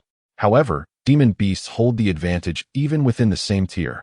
Currently, Li Yi could easily defeat any opponent below the 5th tier of the spirit martial realm. This was the culmination of his 3 days of effort. Though he had not yet reached the 4th tier, his combat prowess had undoubtedly ascended to that of a 5th tier practitioner. Just moments ago, he had effortlessly slain a 4th tier demon beast equivalent to a peak human martial artist of that level, an achievement only a 5th tier warrior could accomplish, and certainly not with the ease Li Yi exhibited. Regrettably, the Moon Sutra was only effective at night. It was time to test the power of the Dream Sutra. Upon this realization, Li Yi swiftly darted in a particular direction, recalling that a juvenile brown bear resided there. It was precisely due to an inadvertent encounter with this pair of demon beasts that a fierce battle had erupted earlier. Soon, Li Yi located the young creature. Although referred to as a juvenile, it was comparable in size to an adult human, and upon seeing Li Yi, it bared its teeth menacingly, exhibiting a fierce demeanor. Let this little one serve as my inaugural experiment, Li Yi mused. With that, his eyes transformed into a blood-red ocean, a manifestation of the innate blood eye ability possessed by vampires, exuding a potent hypnotic influence. Simultaneously, he invoked the first layer of the Dream Sutra, instantly calming the previously agitated young brown bear. Within its line of sight, the once dreaded human morphed into the large brown bear that Li Yi had slain moments ago, causing it to stumble joyfully towards that direction, completely devoid of its earlier hostility. Success. Witnessing this scene, Li Yi felt a surge of certainty. Clearly, the outcome surpassed his expectations. The synergy between the vampire's blood eyes and the illusions of the Dream Sutra yielded an ineffable and wondrous result. Chapter 8. The prodigy of Wuzhou City. Unbeknownst to anyone, a span of 10 days had swiftly passed. Within Wuzhou City, an air of anticipation seemed to hang palpably, as if a significant event was imminent. Many residents noted the appearance of numerous young individuals, striking in their demeanor, some returning from beyond the city gates, while others emerged from inconspicuous dwellings of common folk. Most conspicuous, however, were the scions of noble families, adorned in opulent attire and exuding an air of haughtiness. Brother, has something occurred? It seems there are many unfamiliar faces in the city these past few days, particularly youthful lads and lasses under 20, remarked a burly man from a tavern, observing the serious expressions of the young figures on the streets, hinting at excitement and expectation. Is this your first visit to Wuzhou City? Responded a group of martial practitioners at a nearby table, their faces adorned with disdainful smiles, leaving the inquirer somewhat vexed. Nevertheless, he nodded, seeking further enlightenment. It is no wonder, then, you are unaware of the annual family gathering of Wuzhou City. This is a grand festival for the entire city, not solely the 3 prominent families. Weaker clans also summoned their descendants back during these days, whether they remained in the family or were sent away. It is a time for these families to assess the progress of their younger generation over the year, showcasing the strength and growth of their lineage. The speaker was a youthful man, seemingly not yet 20, with a handsome countenance. Yet, the pride glimmering in his eyes immediately indicated his status as a core descendant of a notable family, one who had not been sent away. Ah, I see. I have indeed been somewhat ignorant, the burly man replied candidly, suppressing his annoyance at the condescending gazes directed at him. He recognized that the individuals at the other table hailed from exceptional backgrounds, far beyond his own capabilities as a wandering cultivator. In the realm of martial practitioners on the Yunting continent, the competition was fierce, strength dictated respect. Typically, the offspring of distinguished families drew the most attention, for their ancestors were formidable figures of legend, their bloodlines and awakened blood souls far superior to those of ordinary individuals. Additionally, they had access to superior training resources and advanced cultivation techniques, widening the gap in strength compared to average practitioners. At that moment, the burly man boasted a commendable strength at the 4th level of spirit martial stage, appearing to be around 30, while he ranked mid-tier among rogue cultivators. The youthful nobles at the adjacent table, all under 20, radiated a formidable aura, with the weakest among them matching his level. And the strongest, who had just spoken, was inscrutable in strength. Such disparity. This was the essence of disparity. Others in the tavern also took note of the remarkable youth gathered at that table. The annual family gathering was not only a festival, but also a grand competition among the younger generation, crucial for determining their fortunes and standings within their families for the coming year. During this time, Wuzhou City thrived with activity, as it provided a singular opportunity for those of lesser talent, often marginalized by their families, to prove themselves and strive for acceptance. Look, it's Yuan Tianhua from the Yuan family. I heard he reached the 6th level of spirit martial stage at just 16 3 years ago. I wonder what level he has attained now. One local remarked, envy evident in his tone. The tavern was filled with locals who recognized the distinguished youths at the table. Another voice whispered, and there's Wu Wenhao from the Wu family, rumored to be a rising star, having reached the pinnacle of the 5th level of spirit martial stage before 18. I wonder if he has broken through to the 6th level since then. Whispers of their esteemed backgrounds circulated, revealing the extraordinary lineage of the young men. And let us not overlook Li Yu, one of the prodigies of the Li family, the youngest yet mightiest among the younger generation of the 3 prominent families. He reportedly defeated an arrogant outsider with peak 6th level prowess 6 months ago. Perhaps he has now ascended to the 7th level. The mention of Li Yu ignited a stir among the patrons, signaling that this news was not widely known, thus creating a ripple of excitement. In the realm of martial cultivation on the Yunting continent, the higher one ascended, the more arduous the journey became. Below the 4th level of spirit martial stage, breakthroughs were frequent, yet beyond that threshold, progress became increasingly challenging, often taking years to advance. Oh, so these are the exceptional descendants of the 3 prominent families. My apologies, the burly man exclaimed, astonished. As a wanderer, he understood all too well that the advantages and innate talents of these noble heirs far surpassed his own. Please, no need for such formality. Yuan Tianhua, With a flourish, opened a paper fan and nonchalantly waved it, exuding an air of charm that captivated many young women in the tavern. All attention was fixated on the remarkable youths from the three families, leaving no one to notice a seemingly ordinary, yet elegant young man in a corner of the tavern, coldly observing the scene. His gaze was predominantly fixed on the youngest among the three, Li Yu, a promising talent of the Li family and the grandson of the family's elder, thus holding considerable esteem within his clan. Li Yu was the most aloof of the trio, contrasting sharply with Yuan Tianhua, who fanned himself flamboyantly, and Wu Wenhao, whose icy demeanor radiated an air of disdain for intrusions. The disdainful glances he cast around were tinged with arrogance and a sense of self-importance. The young man in the corner was none other than Li Yi, who was acutely aware that the family gathering was less than 2 days away, and he would not miss this significant occasion. For both emotional and rational reasons, he felt compelled to return. It was not merely a desire for familial acceptance. He yearned to witness the incredulity etched upon the faces of the elders when they beheld his transformation. Such a spectacle would be nothing short of magnificent. Li Yi, oh Li Yi, while you cling to that naive hope of family acceptance, I shall grant your final wish. His soliloquy merged memories with his essence. Li Yi was well aware of his former aspirations. Recognition from the family. In truth, encountering this situation in the tavern was serendipitous. Although Li Yu belonged to the same clan, he might not even recognize Li Yi, for one had been cast aside while the other was a celebrated prodigy. Their disparities insurmountable. Just as Li Yi prepared to avert his gaze from the nauseating spectacle, a conversation from the table caught his attention, compelling him to halt. Brother Li, surely you will secure the top position in this family competition for the Li family? Gently waving a paper fan, Yuan Tianhua exuded an air of elegance in every gesture. Yet, the fleeting glint of coldness in his gaze revealed that he was far from the affable facade he presented. He was, without a doubt, a man capable of ruthlessness. Indeed, with Brother Li and Appo's prowess, it was unlikely he would encounter anyone of comparable strength within the confines of Wuzhou City, let alone someone who could surpass him. Wu Wenhao of the Wu family smiled coldly, his expression ostensibly one of flattery, yet it carried an undertone of mockery. It seemed that Yuan Tianhua and Appo's inquiry held a deeper significance as well. This insignificant Wuzhou City is hardly worthy of my regard. One day, this trivial place will no longer be able to contain me.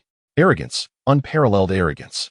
Li Yu and Appo's words conveyed several layers of meaning. He fully acknowledged the flattery from Yuan Tianhua and Wu Wenhao, asserting that within Wuzhou City, no one from the older generation could rival their pride. Moreover, it was evident that his ambitions were vast. He had already set his sights beyond Wuzhou City, gazing towards a broader horizon. Brother Li and Appo's talent is indeed rare among peers. Yuan Tianhua chuckled, though a shadow of something sinister flickered in his eyes. Suddenly, he shifted the conversation, expressing curiosity about whether Brother Li could surpass the esteemed individual from the Li family who was returning. He and Brother Wenhao had heard that this person's talent was not inferior to Brother Li's. After years of external training, it was uncertain how formidable they had become. Wu Wenhao, standing aside, sneered coldly, indicating that the camaraderie among the three was not as amicable as it appeared. The three prominent families had long engaged in both overt and covert rivalry, a fact well known to all in Wuzhou City. And these young heirs were no strangers to deception, each harboring their own ulterior motives. Indeed, upon hearing this, Li Yu's expression shifted dramatically, and his tone turned hostile. Yuan Tianhua, what do you mean by that? Do you believe I am inferior to that wretched Li Yiting? A fierce aura erupted from Li Yu, revealing his strength at the 7th level of spirit martial realm. Though he had only just entered this realm and was still unsteady, there was already a stark contrast between him and those at the 6th level. Chapter 9. The Conflict at the Tavern. Li Yating. A captivating image of a spirited young girl flickered in Li Ye's mind. It is worth noting that Li Yu is his relatively close cousin, while Li Yating is also a member of the Li family, making her his cousin as well. Both Li Yu and Li Yating stand out as the most exceptional members of their generation in the Li family. However, while Li Yu, being a male and the grandson of the elder, enjoys greater familial support, Li Yating, despite her superior talent, lacks such a robust backing. No, Brother Li has misunderstood my intentions. We all know that woman is not to be trifled with. Surely, everyone remembers what happened 3 years ago. As Yuan Tianhua finished speaking, Wu Wenhao and Li Yu's expressions froze, a flicker of fear evident in their eyes. This elicited a faint amusement from Li Yi, who had been observing them from a corner. He was well aware of the incident from 3 years ago, as he was one of the parties involved. Today is not like the past. Even if she returns, I shall not fear her. Li Yu spoke in a low voice, though his tone betrayed a hint of bravado. What has happened to that so-called waste since that incident? It seems we haven't seen him since. Did he leave Wuzhou City out of shame for his disgrace? Suddenly, Wu Wenhao, with an odd expression, chimed in, causing both Yuan Tianhua and Li Yu to pause momentarily. Are you referring to that waste? Yuan Tianhua and Apos' expression grew even more peculiar. Who else could it be? Wu Wenhao shrugged, casting a sidelong glance at Li Yu. That kind of waste has no face to return to the family. He probably starved to death on the streets. From a distance, Li Yi and Apos' gaze turned icy. He knew exactly who they were discussing. One cannot say that. Although he is indeed a disappointment, he is still the son of that individual. Alas, it is a lamentable truth. A tiger father does not beget a dog son. What a pity for a once great talent, the most outstanding member of the Li family, to have produced such a worthless son. I truly do not understand why your family appointed him as the clan leader. He may possess great strength, but he shows no regard for the family, and his son is such a disgrace. Your father would have made a better leader. Li Yu and Apos' expression darkened further. He had heard many tales of the family's past from the elders and harbored a deep resentment. And so what? That man, despite being hailed as the clan's greatest prodigy, may well have been a mere name. I, too, shall surpass him one day. As for that waste, if he dares to show his face in the family again, I would relish the opportunity to break a leg. The venom in his words suggested he spoke of not a cousin, but a lowly slave. Who do you intend to break the leg of? At that moment, a chilling voice interrupted their conversation, causing the trio to momentarily freeze.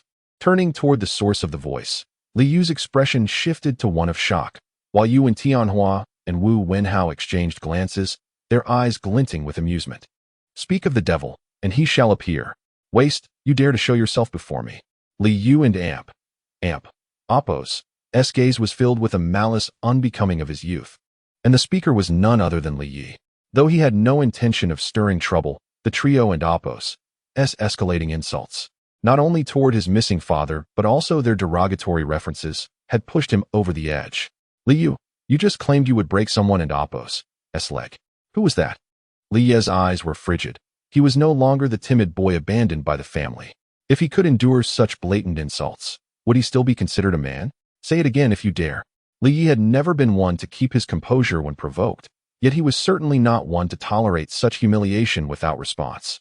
The atmosphere in the tavern shifted dramatically upon his arrival. The lively chatter faded into an oppressive silence as all eyes turned to him. Several patrons recognized the audacious youth, recalling the sensational incident involving the Li family. Isn't that the waste son of the legendary Li Kainyin? Murmured some onlookers.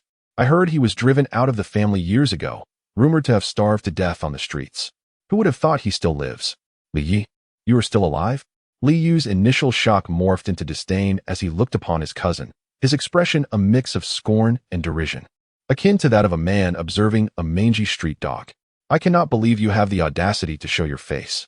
What a disgrace you are to the Li family, a pitiful reflection on your father. Li Yu's mocking laughter echoed in the tavern, utterly disregarding their familial ties, treating Li Yi as if he were a beggar. In truth, Li Yi and Li Yu were closely related. Their grandfathers were brothers. By blood, they were of the same kin, yet in Li Yu and Apos' eyes, Li Yi was less than a dog. I apologize. I am indeed alive and well.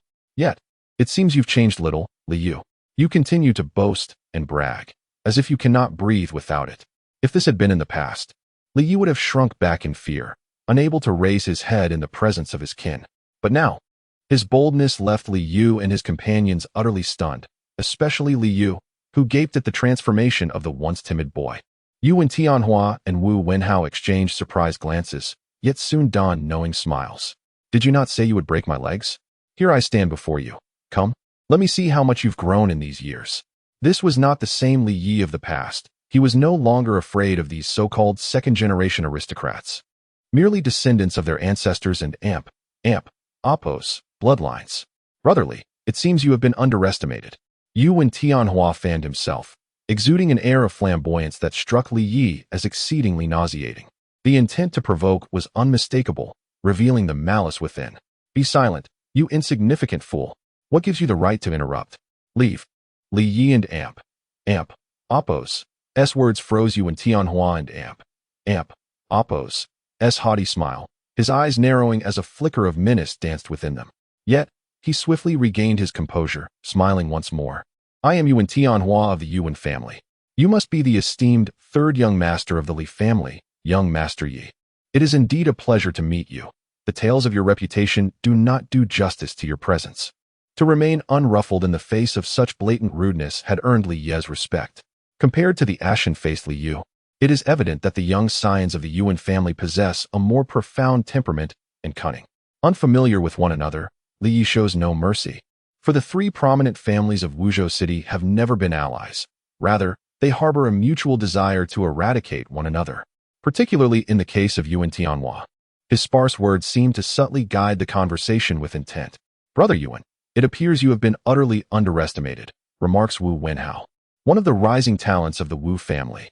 Although the trio appears to engage in light-hearted banter, only they truly understand the nature of their relationships. Despite being publicly slighted, Yuan Tianhua demonstrates remarkable composure, merely emitting a slight hum, his demeanor growing somewhat frosty, and he refrains from further speech. At this moment, both he and Wu Wenhao direct their gazes toward Li Yu. Clearly, the focal point of this affair is neither of them, but rather the Li brothers. Li Yi and Li Yu. "Li Yi, you are courting death." The icy glint in Li Yu's eyes signals a surge of energy, an imposing aura emanating from him. Such formidable presence. Is it possible that Li Yu, barely 17, has already attained the 7th level of the spiritual martial realm? It seems that prominent families cultivate their talents well, as their youth can rival the capabilities of individuals in their 30s or 40s. Within the tavern, numerous wandering martial practitioners are struck with awe upon sensing the potent aura radiating from Li Yu. It is well known that in the cloud-rising continent, the higher one and Oppos' realm, the slower the rate of cultivation. To reach the 5th level of the spiritual martial realm by the age of 20 is considered a mark of genius. Thus, for one as young as 17 to achieve the 7th level is a feat typically reserved for those with powerful ancestral bloodlines, requiring exceptional talent. At 17, with the prowess of the 7th level of the spiritual martial realm, this level of skill and innate ability is indeed remarkable, even within the Li family, where few peers could contest his supremacy. Those like Li Haoran and Li Tianwu were hardly worthy of even carrying Li Yu's shoes. Chapter 10. Is this trash? What a ridiculous joke. At the 7th level of the spiritual martial realm, one could crush a 3rd-level practitioner with a mere hand. Although Li Yi had made remarkable progress recently, he was still merely at the pinnacle of the 3rd level. Confronted with such a terrifying aura, he felt an overwhelming pressure that nearly suffocated him. Unlike Li Haoran and Li Tianwu from before, Li Yu was the current prodigy of the Li family. Often compared to another legendary figure, Li Kaiyan, his fame resonated throughout the entirety of Wuzhou City. In contrast, Li Yi was merely a colossal joke from years past, a waste. Was this the power of one of the strongest among the younger generation of the Li family? Li Yi suppressed a flicker of pride that had begun to swell within him, realizing that his journey was still long and arduous. Forget about searching for Li Kaiyan. His father, even the Li family in this small Wuzhou city was beyond his current capabilities to contend with. However, Li Yu and Oppos' strength did not discourage him. Instead, it ignited the fervor within his heart. "I possess more advantages than they do, whether it be Bloodline or the Moon Dream Heart Sutra. Given time, surpassing them is merely a matter of course." At this moment, nearly everyone in the tavern regarded Li Yi with sympathetic eyes. "ISN and Oppos, Tihi the son of Li Kaiyan?" they murmured. "Who would have thought he would still be in Wuzhou City after all these years? I assumed he had left." Indeed, Li Kaiyan was renowned as an unparalleled genius in Wuzhou City, defeating all contemporaries and even older generations, solidifying the Li family and Oppos' status today. It was unexpected that such an illustrious figure would have a son who turned out to be. Shoo, don't say that. Regardless, Li Kaiyan has done many favors for people in Wuzhou City. After all, he is his son, so let us keep our words to a minimum. These hushed conversations reached Li Yi's ears. Truthfully, although he was not the real wasteful young master, Hearing these words still stung his heart. Waste. If you kneel down and bow 3 times, I shall spare your life today, for we share the same bloodline. Otherwise, humph. In Li Yu and Oppos, eyes, Li Yu was nothing more than a useless individual incapable of cultivation. His inaction was not out of kindness, but rather a desire to toy with him in front of others. The scorn in Li Yu and Oppos' gaze was piercing, as if granting Li Yi the opportunity to bow was an immense favor, devoid of any kinship.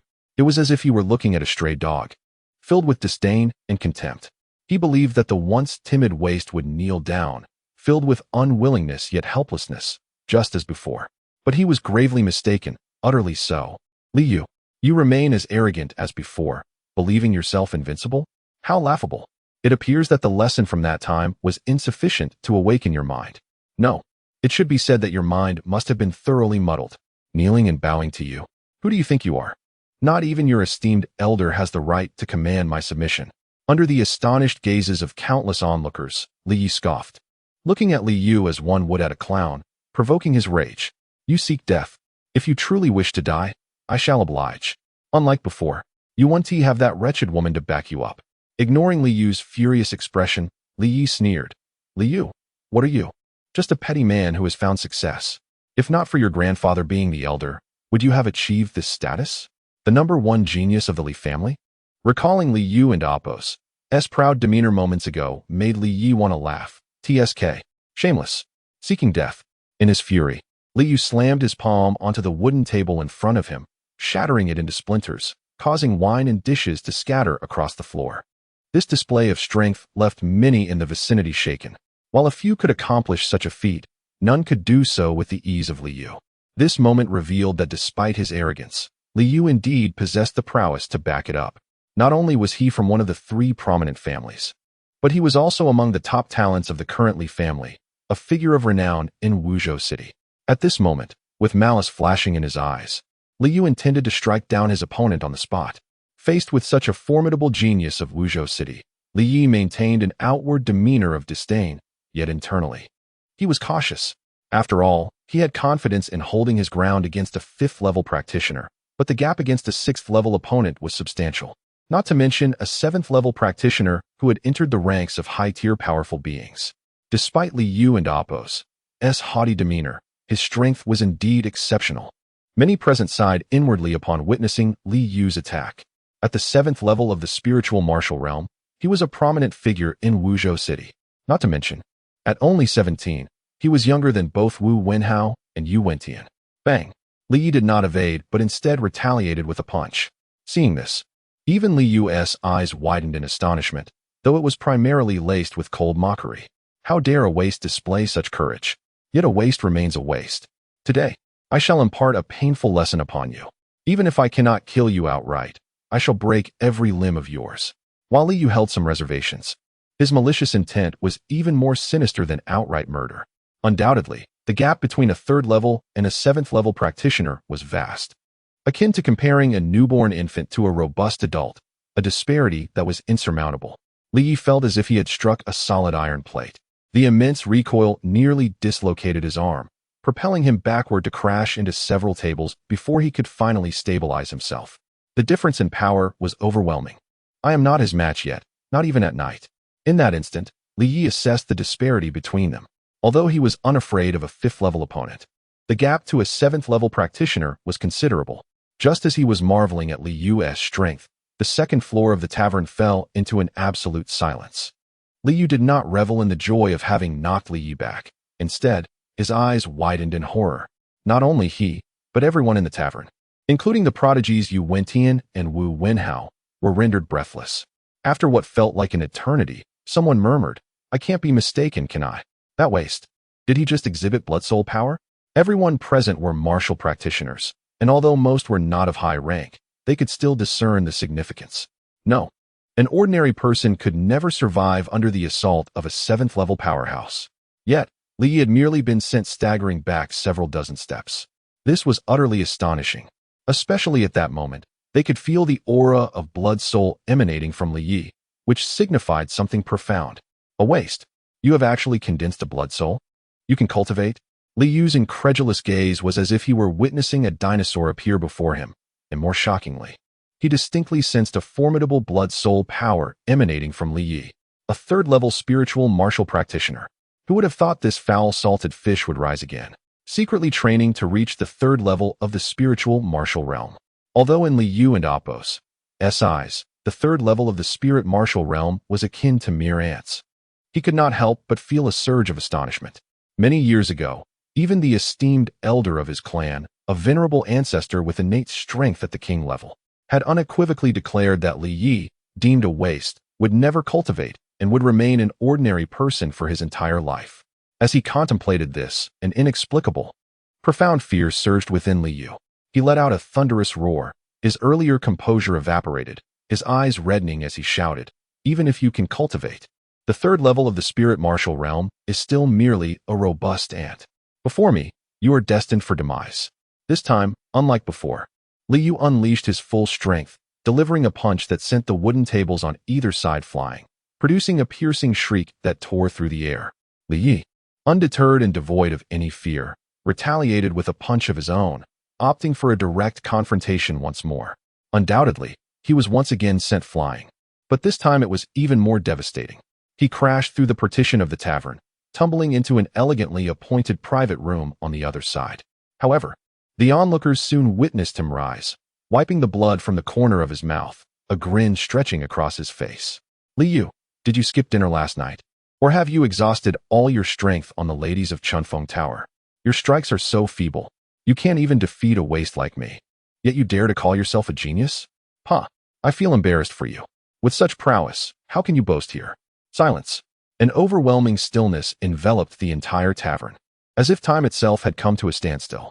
With a soft thud, Yuan Tianhua's paper fan slipped from his grasp, falling to the floor of the tavern's second level. The sound shattered the silence instantaneously. Did I not just witness correctly? That waste actually exchanged blows with the genius of the Li family and survived? Several outsiders, unfamiliar with Wuzhou City, gazed in astonishment, questioning if this truly was the waste spoken of in Wuzhou City. Had their cultivation been devoured by dogs?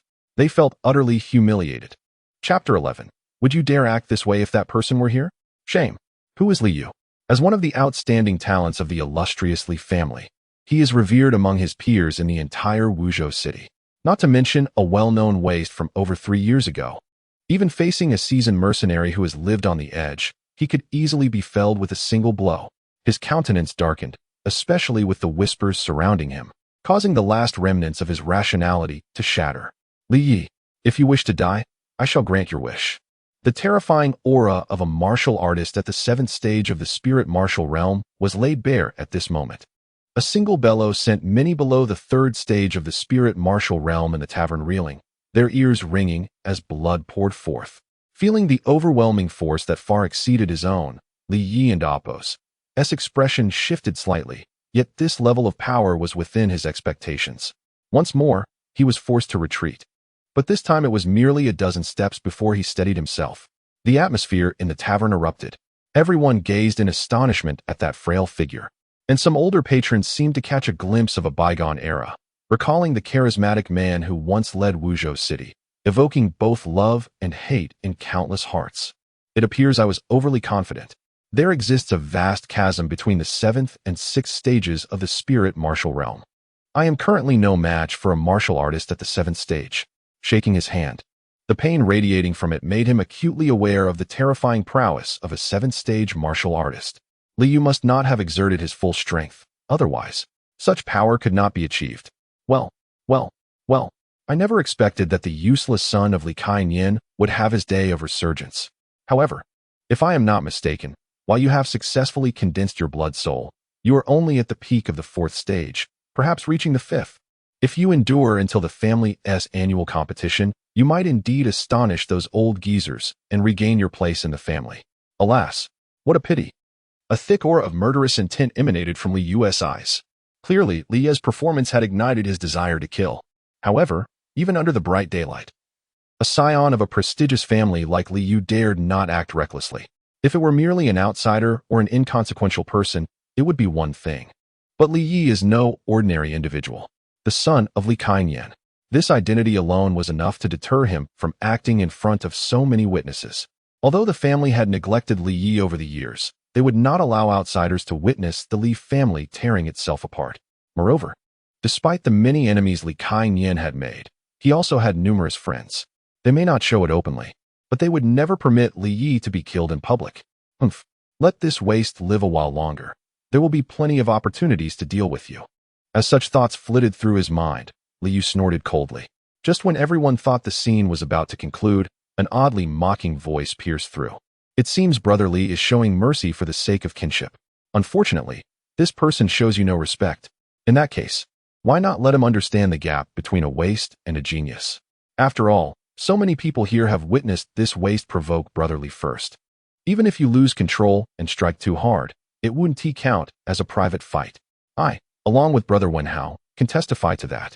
At this moment, Yu and Tianhua finally came to his senses, realizing he had lost composure.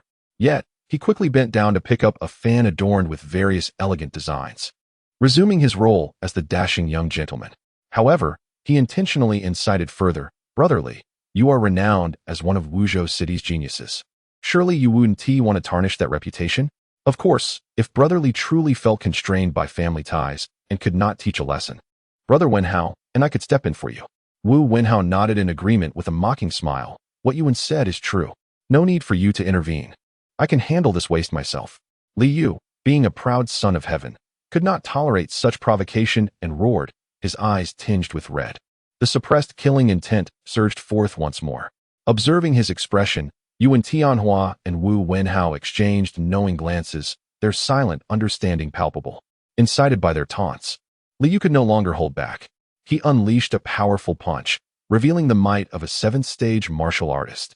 A portion of the second floor of the tavern collapsed, and the patrons outside heard a loud crash, followed by two figures leaping out from the wreckage of the finest tavern in Wuzhou City, the Diyu Lu. What is happening?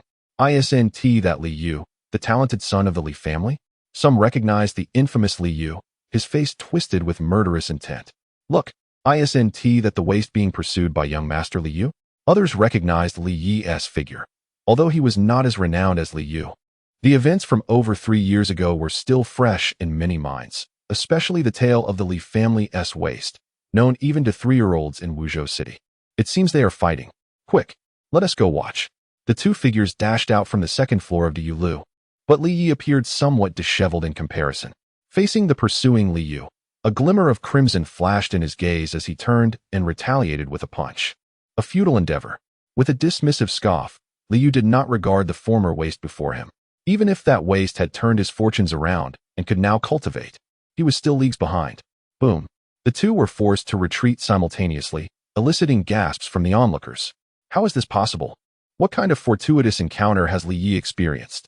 How could he, once a complete waste 3 years ago, become so formidable now? From within Diyu Lu, both Yuan Tianhua and Wu Wenhao leaped out, having witnessed the clash between the Li brothers. Their eyes brimmed with confusion. Yuan, it seems this waste is no longer the same. Could it be? Wu Wenhao's expression changed dramatically as a thought struck him. Impossible. Yuan Tianhua seemed to share his sentiment, but quickly shook his head in denial. If he had returned, how could we exist?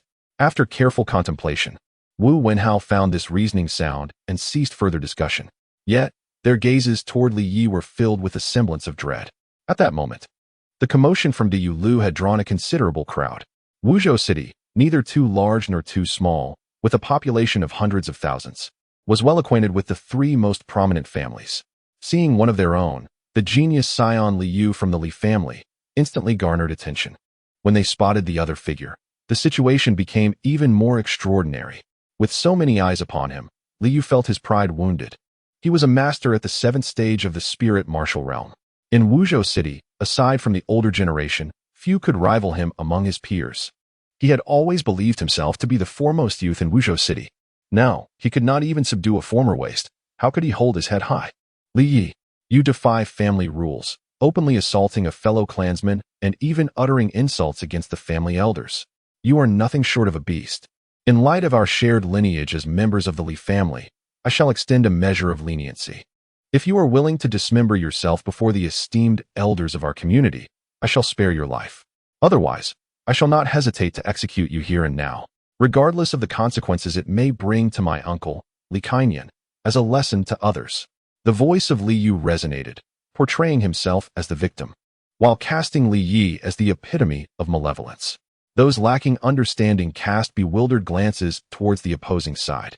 However, some patrons within the tavern wore peculiar expressions, yet none dared to utter a word in defense of justice. Li Yi, I hold your father, my uncle, in high regard. Yet, your actions are profoundly disappointing. A disgrace to your uncle's honor. Were I in your position, I would choose to end my own life before these venerable elders. It must be noted that Li Yu, having been raised within a prominent family, wielded words with remarkable sharpness. Had it been the former ineffectual young master of the Li family, he might have been rendered speechless in his anger, but times have changed. One may lack shame, yet to descend into such depths of disgrace is indeed rare. A scornful remark escaped Li Ye's lips, and under Li Yu's ashen glare, he issued a cold laugh, saying, Li Yu, if my father were still in Wuzhou City, would you dare utter such words here? This statement plunged the atmosphere into silence. If Li Kaiyan were still in Wuzhou City, Li Yu offered no response. Were Li Kaiyan present, not only would he never treat Li Yi in such a manner, but he might even find himself groveling in submission. Indeed, the entire Li family would revolve around that man. Such a figure could alter the very fabric of Wuzhou City. As the son of that man, one can only imagine the repercussions of any act of disrespect. This sentiment was undeniable, shared by Li Yu, as well as Yuan Tianhua, Wu Wenhao, and all present. Silver-tongued. Alas, your father was a paragon of his generation, yet you are but a worthless son. Today, regardless of the circumstances, I shall take it upon myself, in representation of my uncle and our family, to teach you, this unworthy scion, a lesson. A chilling aura coalesced within Li Yu's palm, which was soon enveloped in a layer of frost. The Xianin palm, the advanced Huang-tier martial technique of the Li family. Gasps of astonishment filled the air. Chapter 12. Entrusted with the task of combat skills. In the realm of Blood Soul Continent, not all martial cultivators possess the ability to train in combat techniques. In fact, many individuals go through their entire lives without ever encountering them, or they may only come across rudimentary skills. For instance, the mighty divine palm, a widely circulated low-level technique among mercenaries, is a popular choice that falls under the lowest tier of the yellow rank, capable of enhancing one's attack power by 20 to 30%. Then there is the Xianin palm, a proprietary advanced yellow rank technique of the Li family, which imbues its strikes with a frost effect, ensnaring the victim in a shroud of eternal ice upon impact. Instantly, those with discerning eyes gasped in awe, clearly astonished by the manifestation of the Xianin palm as executed by Li Yu. As anticipated, the temperature in the surroundings noticeably dropped, showcasing the formidable power of the technique. Li Yu's expression turned grave. The Xianin palm represented a significant elevation compared to the thunderclap fist wielded by Li Tianwu in the past. After all, the thunderclap fist was merely a mid-level yellow rank technique. Without its accompanying thunderous sound effects, it scarcely surpassed the so-called mighty divine palm. Useless. Don and Amp. Oppos. T think you can turn the tide. In my eyes, you remain the coward who crawled out of the family home. The relentless taunts of useless sent Li Ye's countenance into an even colder demeanor, though he was not the one who directly experienced that past incident. The fusion of that memory allowed him to feel an echo of the soul's deep-seated rage, a howl belonging to the once disgraced young master of a fallen family, even if his spirit had long since dissipated.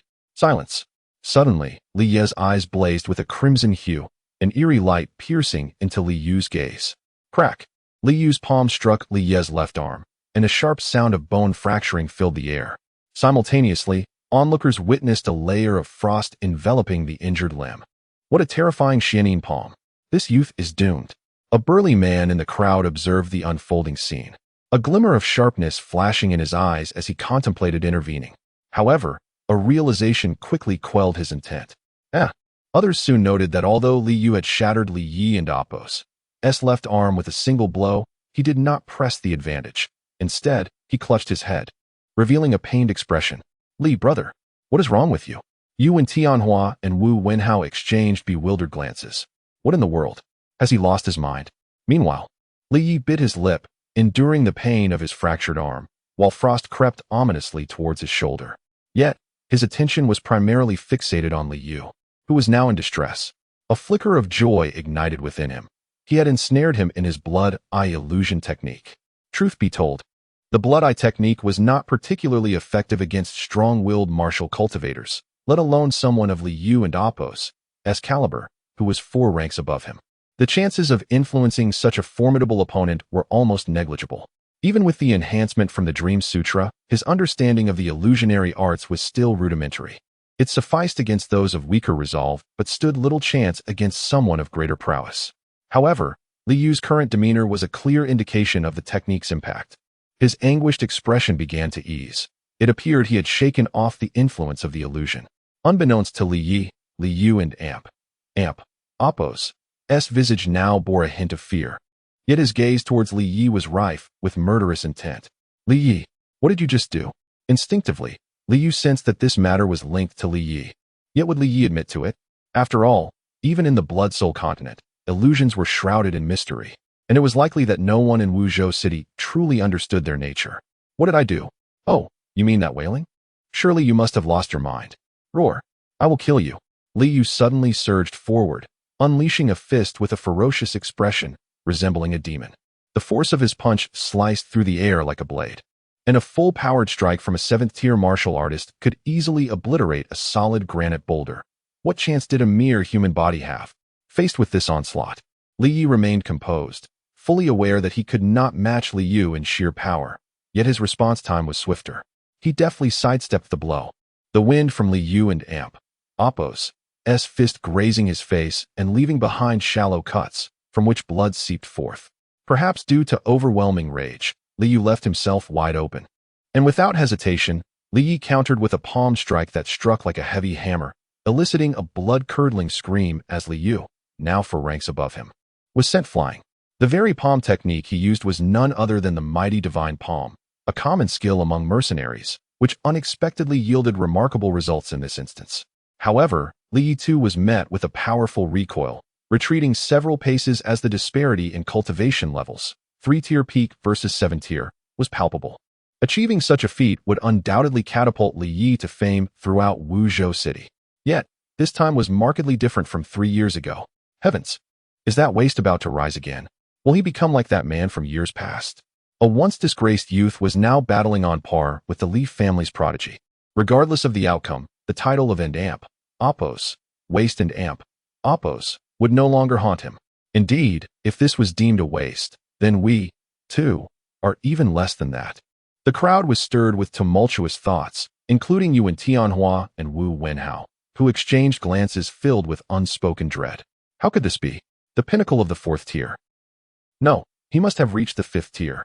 Yet still, how did he achieve this? They were keenly aware of Li Yu and Apos' innate talent, which was second to none, and it was baffling that someone 2 ranks lower could confront him in such a manner. Their eyes locked, and the shock was evident in their expressions. Indeed, you and I both understand Li Yu and Apos' prowess. Although it pains me to admit, he has surpassed both of us since ascending to the 7th tier. Even if we joined forces, victory would be uncertain. Yet this so-called waste has managed to push him to this extent. No, that is not my primary concern. What troubles me is this. Do you recall 3 years ago when he was but a cultivator incapable of practicing? For the past 3 years, our families have monitored him closely, and yet there was no sign of progress. Why has he suddenly achieved mastery in blood soul cultivation and ascended to this level? This perplexity consumed them, for the fear of that man from years past had kept their families vigilant, never loosening their watch over him. Little did they know that the Li Yi they perceived as a 5th-tier master was, in truth, only a peak 3rd-tier cultivator. Had they known, their expressions would have been unfathomable. A clash between waste and genius, both sides sustaining grievous injuries. This outcome left the crowd in stunned silence. Struck in the chest, Li Yu spat a mouthful of blood, severely wounded. Yet Li Yi was not unscathed. His left arm was fractured, and the creeping frost sent shivers through his entire being. After delivering that palm strike, he stumbled slightly. With a forceful slap to his left arm, he shattered the frost encasing it. Gazing at his nearly frozen limb, a flicker of astonishment crossed his eyes. Such formidable cold. Fortunately, time is still short. Otherwise, this arm might have been rendered useless. However, this is not the moment for such concerns. Over there, the previously repelled Li Yu resembles a furious lion. Li Yi, you little bastard. How dare you injure me? You are as good as dead. I will ensure your demise today, having been pampered and sheltered since childhood. How could Li Yu accept the humiliating reality of being defeated by a despised, worthless individual? Even if his earlier arrogance played a part, the presence of so many witnesses left him utterly humiliated. At this moment, there was no need for Yuan Tianhua and Wu Wenhao to incite further. He had already lost all reason. Boom. The two clashed with tremendous force, and without question, Li Yi was sent flying as the disparity in their realms was too great. Yet, Li Yu had no intention of letting him off easily. With a sinister grin, his hands transformed into a frosty white, unleashing a flurry of strikes. This is bad. That kid won and Oppos. To be able to withstand this. A burly man from the crowd gasped in alarm, swiftly emerging from the throng. His massive hand morphed into a sharp blade, effortlessly slicing through Li Yu's icy attack, before seizing the pale-faced Li Yi and retreating gracefully. Who dares to thwart my ambition? Li Yu roared in fury, his opportunity slipping away. Meanwhile, Li Yi and Oppos' heart raced with anxiety. He felt a twinge of regret for having provoked someone like Li Yu, especially as he had only just begun to harness his newfound strength. Turning to the man who had come to his aid, he expressed his heartfelt gratitude. Thank you, brother. I will never forget your kindness. The burly man flashed a grin, clapping Li Ye's shoulder with vigor. No need for thanks. I am merely fulfilling an obligation. If I am not mistaken, an obligation? Who?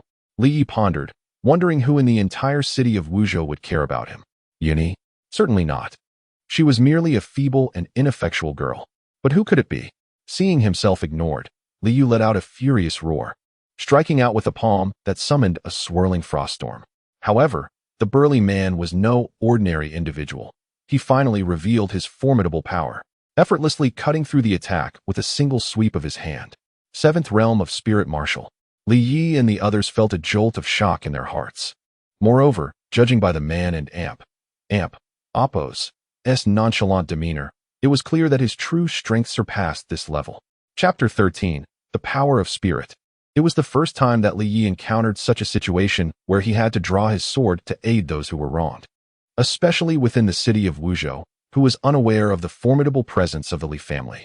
The reputation of the first family in Wuzhou was not merely a facade of boasting.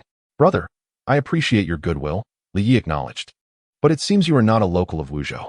It would be wise for you to leave quickly, lest you attract calamity upon yourself. Despite the valiant man's intent to assist, Li Yi immediately urged him to retreat. He was acutely aware of what the Li family represented in this territory of Wuzhou. Thinking of leaving? Too late. A chilling laugh resonated, followed by the sound of something slicing through the air. The crowd then beheld a middle-aged man in his 40s descending, his gaze icy as it swept across Li Yi and the valiant man. Upon encountering Li Yi, an unmistakable astonishment flickered in his eyes. Third uncle. Upon seeing the newcomer, Li Yu and Oppos' face lit up with delight, while he cast a cold smirk at Li Yi. Junior Yuan Tianhua pays respects to the third master of the Li family. Junior Wu Wenhao pays respects to the third master of the Li family.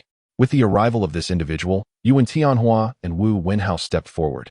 For this man was none other than Li Huangran, the third-ranking member of the Li family. Humph! Li Huangran scoffed disdainfully upon regarding the two, his demeanor reeking of arrogance. He surveyed the situation and, with a cold countenance, directed his ire at Li Yi. Li Yi, as a member of the family, what on earth are you doing? How dare you conspire with outsiders against your own kin?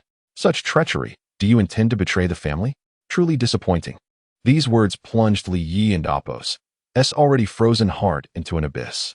Although he had long recognized these individuals as a band of scoundrels, he still harbored a glimmer of hope that they might recall a shred of familial affection. To his dismay, Li Huangran appeared, unrestrained and unreasoning, launching an attack against him. This was no mere bias. It was a calculated act of malice. Li even suspected that Li Huangran had been lurking in the shadows, waiting for the opportune moment to intervene, fearing for Li Yu, the so-called genius. As he had surmised, Li Huangran had indeed arrived early and witnessed part of the unfolding events. Although astonished by Li Yi, the former waste, having turned his fortunes around to cultivate the blood soul, he remained unperturbed. It was only moments ago that he realized the situation had spiraled out of control, prompting his sudden appearance. Third uncle. This Li Yi harbors ill intentions and has colluded with outsiders to attempt to assassinate me. It is imperative that we capture him and bring him back to the family for judgment." The appearance of Li Huangran seemed to bolster Li Yu's confidence, who immediately spoke up. Those who were privy to the events dared not utter a word. After all, the Li family was not a force to be trifled with, and this was a matter of internal family affairs. "Li Yi, do you have anything to say? Surrender quietly and accompany me back to the clan hall for trial." Without waiting for Li Yi to object, Li Huangran acted decisively to apprehend him. Li Huangran, the third of the Li family, was not someone Li Yu could compare to. His move left the onlookers in awe. 8th level of the spirit martial realm. In all of Wuzhou, he was undeniably one of the elite. Li Yi did not utter a single word in defense, for he knew it was futile. Li Huangran was evidently allied with Li Yu, and the moment he struck, Li Yi turned and fled. The 8th level of the spirit martial realm was beyond his current capacity to contend with. Preserving his life was paramount. Should he be captured by Li Huangran here, based on his knowledge of his uncle, he would not only be crippled, but might even be killed before reaching the family. Thinking of escaping? Foolish. Upon witnessing Li Ye's attempt to flee, Li Huangran's eyes glinted with malice, and he appeared before Li Yi as if possessed by a specter. "Return to the clan hall with me. Otherwise, do not blame me for disregarding our familial ties."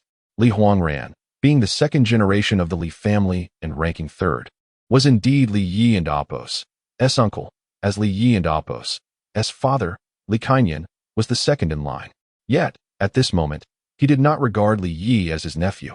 With a sinister grin, he reached for Li Yi and Apos' shoulder. However, to his surprise, his grasp fell short as Li Yi and Apos' speed exceeded his expectations, narrowly evading the attack. "Oh, you've indeed grown stronger. No wonder you dared to confront you and Apos, but you are still too green." With a claw-like hand, resembling that of an eagle, Li Huangran unleashed a gust of force that latched onto Li Ye's right shoulder, leaving a mark. This was the famed eagle claw technique, a mid-level yellow-grade combat skill that Li Huangran had mastered over 30 years, wielding it with unmatched proficiency, its power exceeding that of the average high-level yellow-grade technique. Li Huangran. Yet, in that instant, he caught sight of the blood-red hue of Li Yi's eyes, akin to an endless sea of blood, and his mind was instantaneously engulfed in its depths. A sudden sting jolted him back to reality, snapping him from that bizarre state. But at that moment, Li Yi had already freed himself from his control, his figure swaying as he distanced himself by 3 zhang. "Third uncle, be cautious. This lad practices sorcery," Li Yu hastily called out, recalling how he had fallen victim to it. To his astonishment, even Li Huangran of the 8th level was affected. Although it was but a fleeting moment, such brief instances could determine many outcomes. Li Yi felt a wave of disappointment. Encountering a foe of Li Huangran and Apos' caliber had diminished the effectiveness of his earlier tactics against Li Yu. He realized clearly that his current strength was still woefully inadequate. Unorthodox. To cultivate sinister arts. Do not blame me for severing familial ties. Li Huangran and Apos' face flushed with rage, his countenance darkening, as he finally ceased holding back.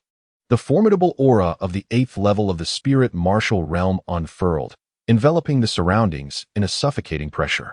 What a terrifying presence.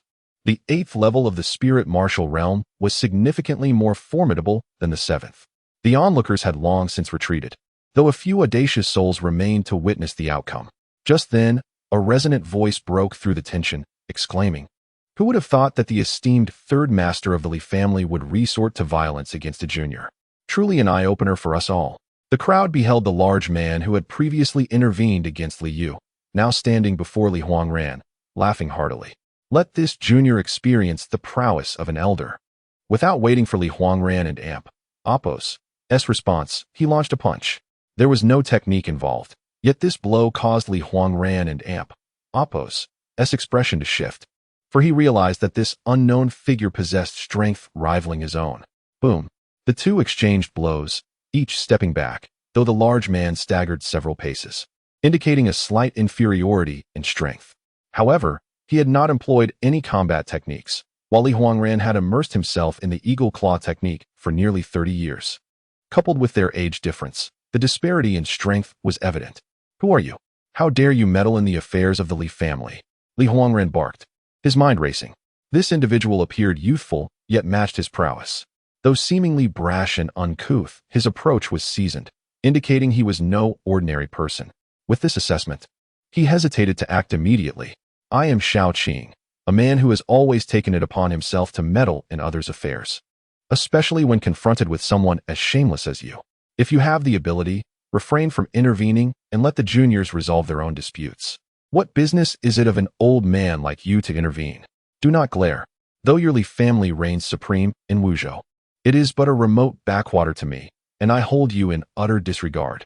The tone of this individual left even Li Yi somewhat at a loss for words. Although this person was ostensibly assisting him, his words were laced with disdain, implicating not only the Li family, but seemingly belittling all the inhabitants of Wuzhou City. Consequently, this provoked the ire of many around them, who glared in discontent. You insolent wretch! Li Huangran bellowed in anger, yet the man claiming to be Shao Qing remained undaunted, and the two engaged in fierce combat once more. Meanwhile, Li Yi had set his sights on Li Yu, the cousin who had openly insulted both him and his father. Li Kaiyan, Li Yu, it is time to settle the scores that have lingered between us for so many years. Humph. Li Yi, I require no assistance from my third uncle. I can easily dispose of you myself. Do not forget that, had it not been for that outsider's intervention, you would have already perished by my hand. This claim bore a kernel of truth, for at present, Li Yi was indeed no match for Li Yu. However, Li Yi realized he had overlooked one of the two greatest talents of his bloodline, spiritual power and illusion. When combined with the enhancements from the Dream Sutra left by Li Kaiyan, even a formidable opponent like Li Huangran, at the 8th level of the spirit martial stage, had fallen victim. Thus, Li Yu, who was significantly weaker at the 7th level, stood no chance. Profounding palm. Li Yu struck out with a palm, which appeared to be shrouded in a thick layer of frost. In a particularly malicious move, he targeted Li Ye's left arm, clearly intending to exploit the injury Li Yi had sustained earlier. Yet, he was unaware that Li Ye's physique was far from ordinary, and his regenerative capabilities surpassed those of an average person. Although not truly immortal, Li Yi had swiftly recovered from his injuries. Blood Eye Illusion. First layer of the Dream Sutra, Dream Creation. In a direct confrontation, Li Yi was indeed at a disadvantage, but his greatest ability was about to manifest. His eyes transformed into a crimson abyss, and his formidable spiritual power surged into Li Yu and Appo's gaze, penetrating directly into his sea of consciousness. The so-called Blood Eye Illusion and the Dream Sutra were, in essence, a cultivation and application of spiritual energy. While everyone possesses spiritual power, most individuals are barely aware of it, and it is exceedingly rare. However, those endowed with exceptional talents can possess spiritual energy that is several times, even dozens of times, greater than the norm. Li Yi had not quantified it, but he felt that his spiritual power was at least several hundred times that of an ordinary person. This was the reason even Li Huangran, at the 8th level of the spirit martial stage, had fallen prey to his abilities. Of course, as a martial cultivator and Appo's level increases, so too does their spiritual power. Regrettably, they often lack the knowledge to wield it effectively. Chapter 14. The great commotion in Wuzhou City. As if ensnared in a nightmarish reverie, Li Yu and Appo's visage contorted with sheer terror, rendering his Xian Yin palm utterly impotent. A feeble threat devoid of any menace. Li Yi, how dare you? Li Huangran, engaged in a fierce duel with Shao Qing, suddenly beheld Li Yu's disheartened state, only to witness Li Yi deliver a devastating punch to his chest, propelling him 3 zhang away, eliciting a startled exclamation. Dare? Just observe whether I dare or not. Third uncle. The moment Li Huangran uttered these words, a surge of resentment erupted within Li Yi's heart. Why should he endure this? He was bound by blood to Li Yu's father, a brother to Li Huangran, and they were meant to cherish one another. Any rivalry ought to be a mere familial contest, yet when had they ever regarded him as one of their own? Perhaps influenced by the amalgamation of memories and essence from the former Li Yi, he felt the weight of this realization. Crack! With a single punch, a sharp, crisp sound reverberated through the air, as Li Yu, the renowned young prodigy of Wuzhou City, who had ascended to the 7th realm of Lingwu before turning 17, let out a wretched cry akin to a slaughtered pig. This is for my father. No matter how favored you are within the family, remember that my father is the head of the family. This blow shattered 2 of Li Yu's ribs. A stunned silence enveloped the crowd, including Li Huangran.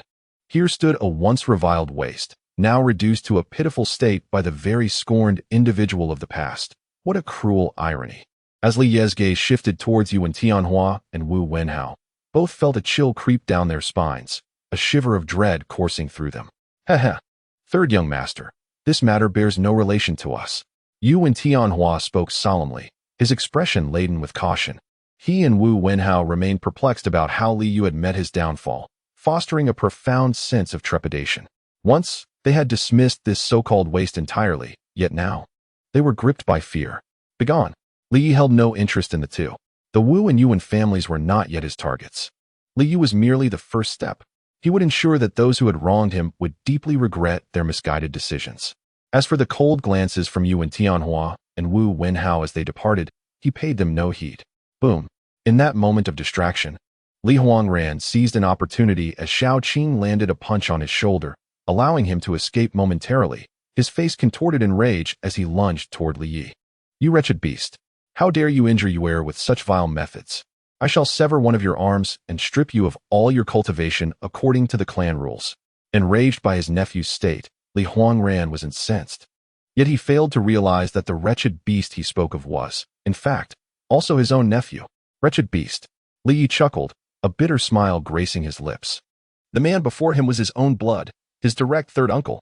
He suddenly comprehended why Li Kaiyan had chosen to leave his family. It was devoid of any sense of belonging or familial affection.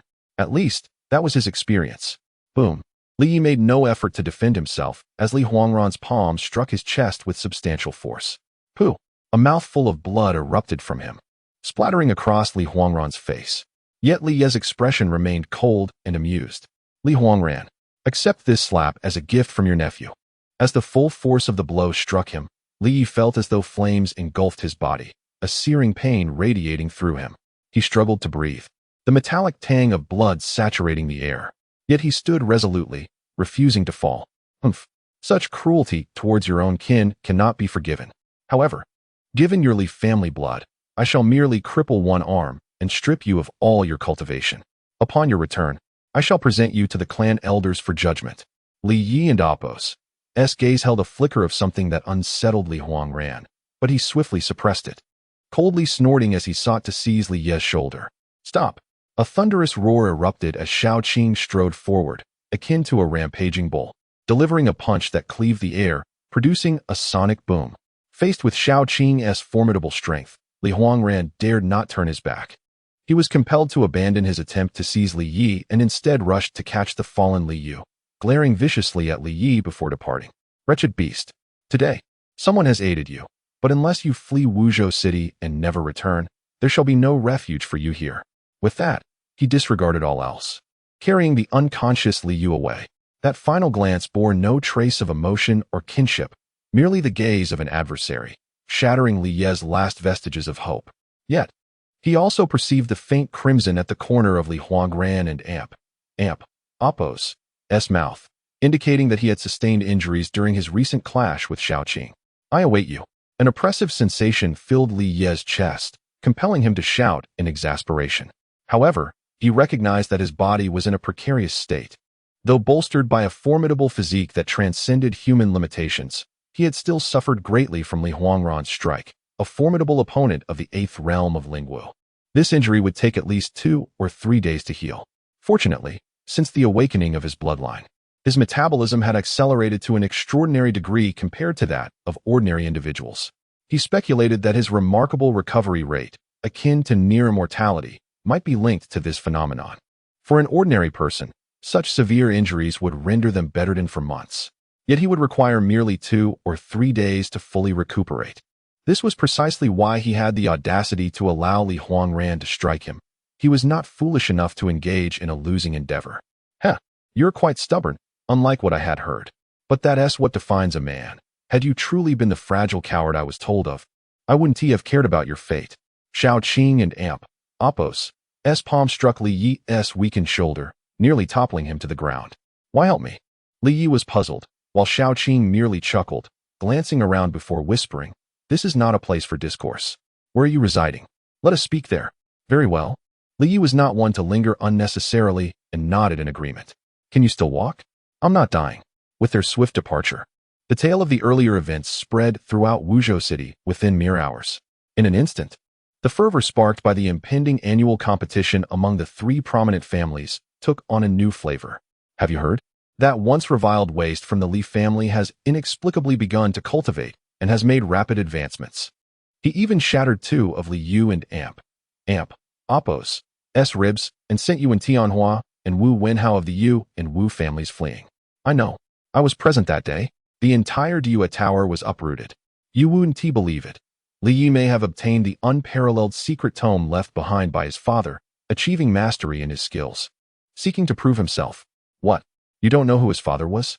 You must be from out of town. Have you never heard of the legendary prodigy of Wuzhou City, Li Kaiyan? Indeed. That waste, oh no. I mean that Li Yi from the Li family is the son of that man. As the number of informants grew, so too did the tales, spiraling into an array of fantastical versions. The most outrageous claim is that someone insisted that the Diula was reduced to rubble by a single slap, while Li Yi supposedly sent flying the three prodigies of the renowned families of Wuzhou with a mere gesture. He boldly confronted the venerable Master Li, a formidable figure at the 8th level of the spirit martial realm, ultimately forcing him to flee in panic.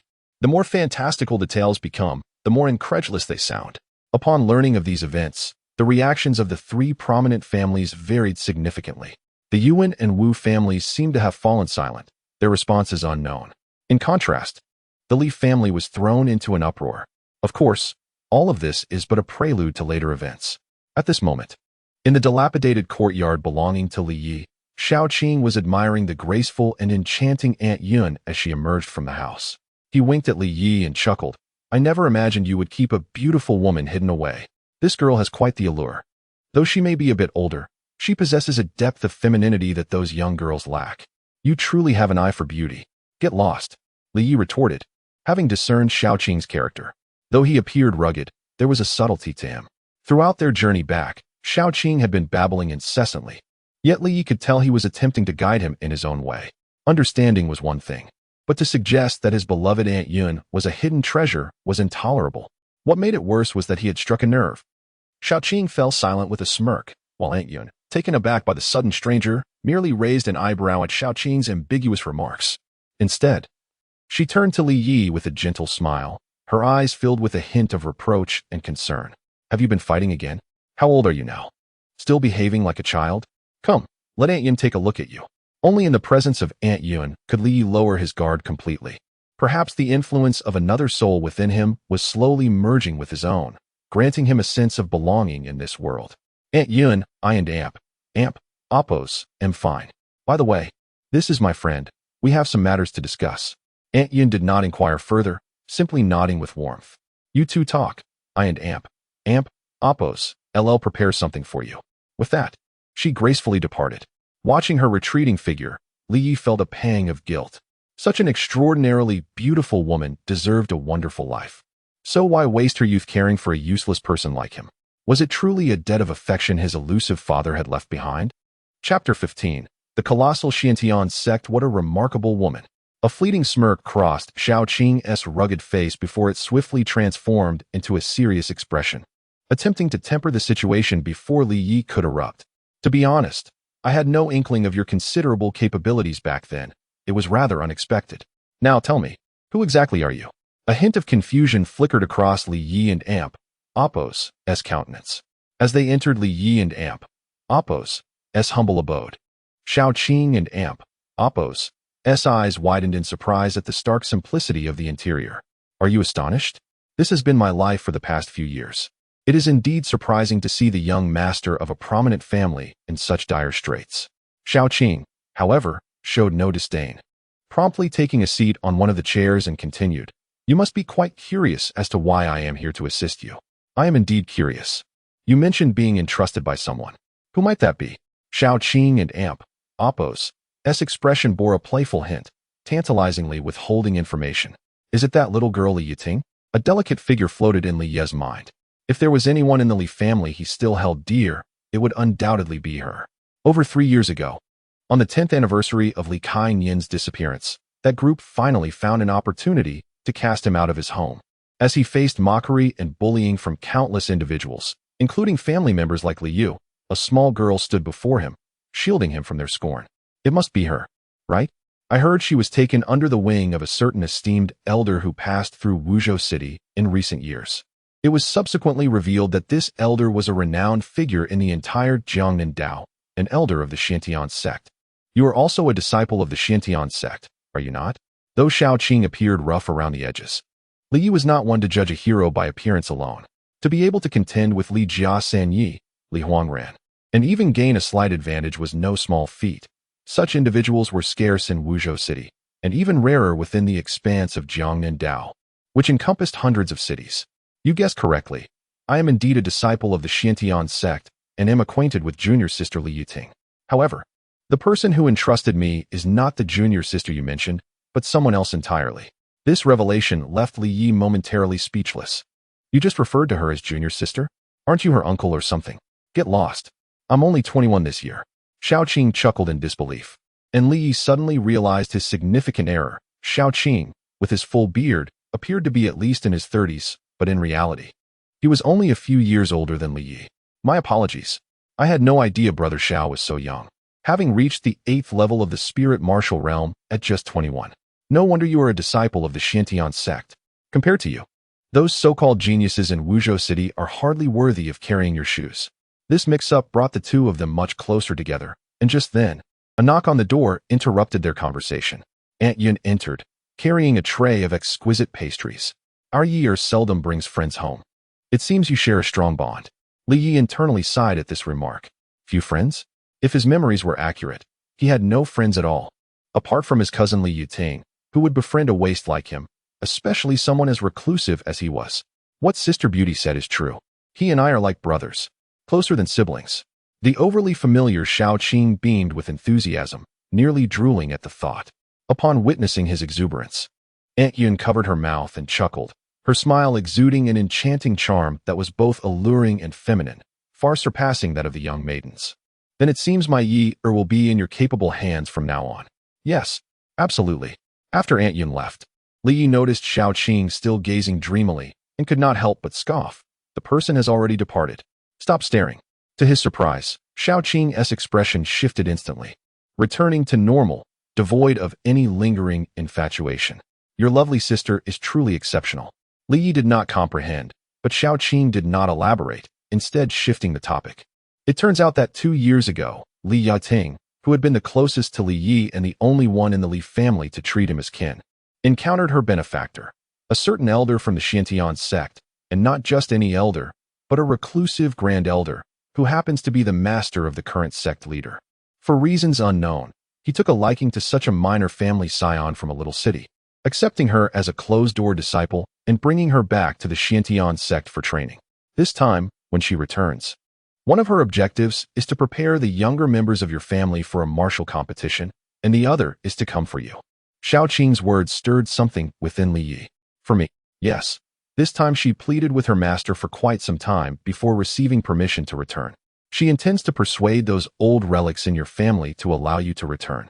Li Yi shivered. A mere few words brought him an unprecedented warmth. Is that so? That little girl who used to cry has certainly grown up. In his memories, Li Yuting was among the more radiant figures among the Li family. Apart from her remarkable beauty and affable disposition, her exceptional cultivation talent and awakened bloodline were also significant factors. Unlike him and Li Yu, Li Yuting was not of the direct line, but rather a daughter of a collateral branch. Yet she displayed terrifying cultivation potential. In the Li family, among his and Li Yu and Appo's generation, who had the worst talent? Without a doubt, it was Li Yi, once deemed a waste. But who had the best talent? It was certainly not Li Yu, but Li Yuting. She awakened her bloodline at 9 years old and broke through to the 6th level of the spirit martial realm at 11. Her speed was even more astonishing than that of Li Kaiyin back in the day. Unfortunately, being from a collateral branch and a daughter, the family showed little inclination to nurture her, even subtly suppressing her. However, everything has changed now. Being a disciple of the Xiantian sect alone elevates her status to that of a guest of honor in the Li family. Not to mention, if we consider her current identity, Li Yuting is now the junior sister of the sect leader. Such a status, if revealed, could terrify a multitude. What does the Xiantian sect represent? The reason the three prominent families in Wuzhou City have dominated for so many years, standing firm for centuries, is due to the presence of royal-level powerhouses among them. Royal-level powerhouses have entered the innate realm. Not only do they possess greatly extended lifespans, but their strength far surpasses that of spirit martial realm cultivators. In Wuzhou City, they are the absolute rulers. Yet Wuzhou City is merely one of the hundreds of cities within Jiangnan, and it is relatively backward and remote. The Xintian sect, on the other hand, is a behemoth within Jiangnan. The number of spirit martial realm martial artists within the sect is countless, and royal-level powerhouses are not uncommon, with even earth-profound realm experts among them. If the gap between royal-level powerhouses and spirit martial realm practitioners is akin to that between a robust adult and a newborn infant, then the disparity between earth-profound realm experts and royal-level powerhouses is like one of the former facing an infant just born. Royal-level powerhouses can reign in Wuzhou City, but only earth-profound realm experts can truly be deemed the unparalleled masters within Jiangnan. That little girl has already arrived in Wuzhou City? Not yet. Junior sister is currently at a critical juncture of her breakthrough, and her master intends to have her complete it before returning.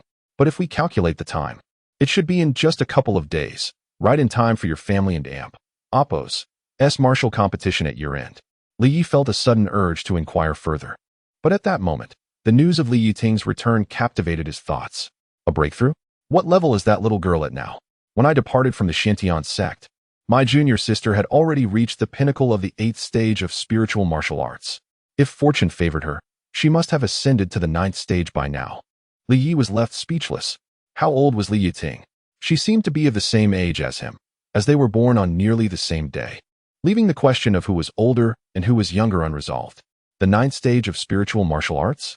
That was nearly on par with several elders of the Li family, aside from the missing Li Kainyan and the reclusive Grand Elder.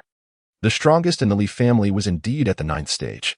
Now, he began to grasp why Li Yiting had the confidence to return and silence the old geezers in the family, allowing them to agree to welcome Li Yi back. Clearly, she possessed the qualifications, both in status and strength. However, his junior sister was likely unaware of the transformation he had undergone. A hint of playful amusement danced across Shaoqing's face, yet Li Yi chose to remain noncommittal. In truth, had it not been for his transmigration, perhaps nothing would have changed. Alas, things were no longer the same. Whether or not he returned to the family was a matter of his own volition. Even if he were to go back, he would do so on his own terms, compelling the family members to silence with his own strength. If the Xintian sect intervened, there would undoubtedly be no obstacles. However, he was indifferent. For that family, he harbored little affection. Even if he were to return, he would fight his way back with his own hands, using those who once looked down upon him and deemed him a worthless wretch as stepping stones for his return. I shall not concern myself with that. I am merely a messenger. You shall decide the specifics for yourself. Upon finishing, Shaoqing suddenly lowered his voice and, with a conspiratorial glint in his eye, inquired, "What is your relationship with that beautiful sister from earlier? Is she married? Get lost." Meanwhile, within a courtyard of the Li family, an oppressive and heavy atmosphere left many servants trembling in fear, hesitant to approach. Who? Who has harmed my precious grandson? Who? I shall flay him alive. A voice, ancient yet powerful, roared out, causing many servants to shrink back in trepidation. Before him stood an elderly man, his hair white, yet his face youthful, now flushed with rage. In front of him, a person lay on a stretcher, their pallor evident, and upon closer inspection, it was none other than Li Yu, the illustrious figure of the Li family. Beside him, the third elder of the Li family, Li Huangran, bore a grim expression. Thus, the identity of the elderly man became unmistakable. He was the current grand elder of the Li family, Li Yu and Oppo's grandfather. Li Daokuei. Chapter 16. Am I qualified now? Li Huangran. Wasn't and Oppo's. It your duty to discreetly look after you and Oppo's. How did things come to this? A furious shout echoed, yet the formidable third master of the Li family, who once commanded the winds and rains outside, lowered his head in submission, too afraid to respond. Answer me, old man. Speak. Who did this? Who is responsible for this act? The palpable aura of terror emanating from Li Daokuei rendered the third master of the Li family, at the pinnacle of the 8th level of the spirit martial realm, breathless. Was it the Yuan family? Or the Wu family, who had the audacity to lay hands on my beloved grandson? I swear I shall flay him alive. Li Daokue roared, his entire being radiating a tremulous energy. At the peak of the 9th level of the spirit martial realm, Li Daokue was a figure of great renown throughout Wuzhou City. Some even rumored he was the most likely candidate to break through to the innate level within a decade, becoming a master of royal rank. Of course, such speculations were merely conjectures. The gap between the 9th level and innate mastery had stymied countless individuals. Elder, it was neither the Yuan family nor the Wu family who did this. Not them. A glint of icy light flashed in Li Daokue and Appo's aged yet sharp eyes. You dare claim it wasn't Appo's to either of those families? Li Huangran, do you take me for a fool? Aside from those two families, who else in Wuzhou could have harmed you and Appo's? Or in such a manner? Are you suggesting it was a band of lowly mercenaries? Right in front of you? With a resounding crash, Li Daokue and Appo's hand struck the armrest of the iron-hard sandalwood chair, splintering it, a testament to the fury boiling within him. It was, just as Li Huangran was about to speak the name of the perpetrator, a feeble yet venomous voice interrupted. Grandfather, it was Li Yi, that wretched scoundrel. On the stretcher, Li Yu stirred awake, her eyes brimming with hatred and resentment. It was that little bastard Li Yi, grandfather. He is the one who has done this to me. You must avenge me, grandfather. Make him suffer 1,000 deaths. Who did you say? Li Daokue seemed momentarily taken aback, questioning his own hearing. Elder, it was Li Yi, that little scoundrel who harmed you and Appo's. At the mention of Li Yi, a barely perceptible glimmer flickered in Li Huangran and Appo's eyes, his voice low and somber. Li Yi? Which Li Yi? The esteemed elder, a prominent figure in all of Wuzhou City, momentarily lost his composure. But soon, he responded with a grave tone. That waste? The son of that person? Upon seeing Li Huangran nod, coupled with the resentment evident in his grandson and Appo's eyes, Li Daokue, second only to the clan leader and having held immense power in the clan during the leader and Appo's long absence, stood frozen, as if turned to stone.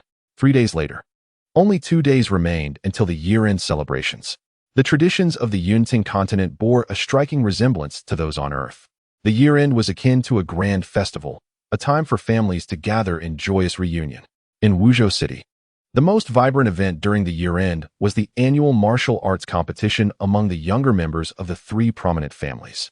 One by one, family members who had been away on training began to return, all eager to distinguish themselves and gain recognition from their families. I knew you would never behave. But if my junior sister holds it against me later, you and Appo's, I'll have to plead my case. Li Yi and Appo's injuries had healed almost completely in less than 2 days. A speed that astonished Xiaoqing, considering he hadn't consumed any healing medicine. Now that he was healed, he was ready to prepare for the events at the Li family. Over the past few days, Xiaoqing had taken to shamelessly staying at Li Yi and Appo's home, ostensibly to protect him, though he often sought to get closer to Aunt Yun. Unfortunately, in Aunt Yun and Appo's eyes, Xiaoqing was merely a junior. If you promise me not to pursue my Aunt Yun any further, I might consider it. Li Yi was well aware of Xiaoqing and Appo's ulterior motives. Upon hearing this, he promptly laid out his demand, or else he would inform the young lady that it was Xiaoqing who had incited him. You are ruthless. Xiaoqing rolled his eyes, shaking his head in resignation. Clearly, you have a thing for that beautiful sister. Otherwise, why would you always hinder my pursuit of happiness? You always use my junior sister to pressure me. Xiaoqing was a person who saw things clearly. Over the past few days, Li Yi had been observing him without revealing much. Even his apparent infatuation with Aunt Yun seemed like a nonchalant attitude towards life. However, one thing was clear. Li Yating held a high position in the Xintian sect, and Xiaoqing seemed somewhat intimidated by his junior sister. Suddenly, Xiaoqing threw a punch at Li Yi. Li Yi, as if anticipating the move, swiftly countered with a punch of his own. Bang! Both stepped back. But Li Yi retreated a full 10 paces, leaving numerous footprints in his wake. Good heavens! What kind of monster are you? How is it that in just 3 days, not only have your injuries healed, but your strength has also surged? Xiaoqing also retreated 3 steps. But he was a formidable opponent at the 8th level of the spirit martial realm. Though weaker than Li Huangran, he could easily injure anyone below the 7th level with a single punch. Li Yi had merely stepped back 10 paces, which was astonishing. What was that? Not even 6 parts of my strength. Xiaoqing grinned. I used 5 parts. With that, Li Yi strode out of his home. The family martial arts competition awaited him. Damn, a freak. Truly, they are siblings, both freaks. Xiaoqing smacked his lips and chuckled, following behind. At the 4th level of the spirit martial realm. This was the greatest achievement Li Yi had gained in 3 days. Not only had he completely healed from his injuries sustained during his battle with Li Yu, but he had also made a breakthrough, ascending from the 3rd to the 4th level of the spirit martial realm, solidifying his newfound strength. If he had managed to capture Li Yu at that time and absorbed her bloodline essence, he shook his head, knowing it was merely a fleeting fantasy. Not to mention he was not a match for Li Yu at that moment. He would have to contend with Li Huangran, which was an insurmountable hurdle. Moreover, Li Yu was not someone of Li Tianwu and Appo's ilk. Engaging her would yield him no benefits. At the peak of the 4th level of the spirit martial realm, he was more than capable of easily defeating anyone below the 7th level. Even against opponents at the 7th level, he held confidence in remaining undefeated.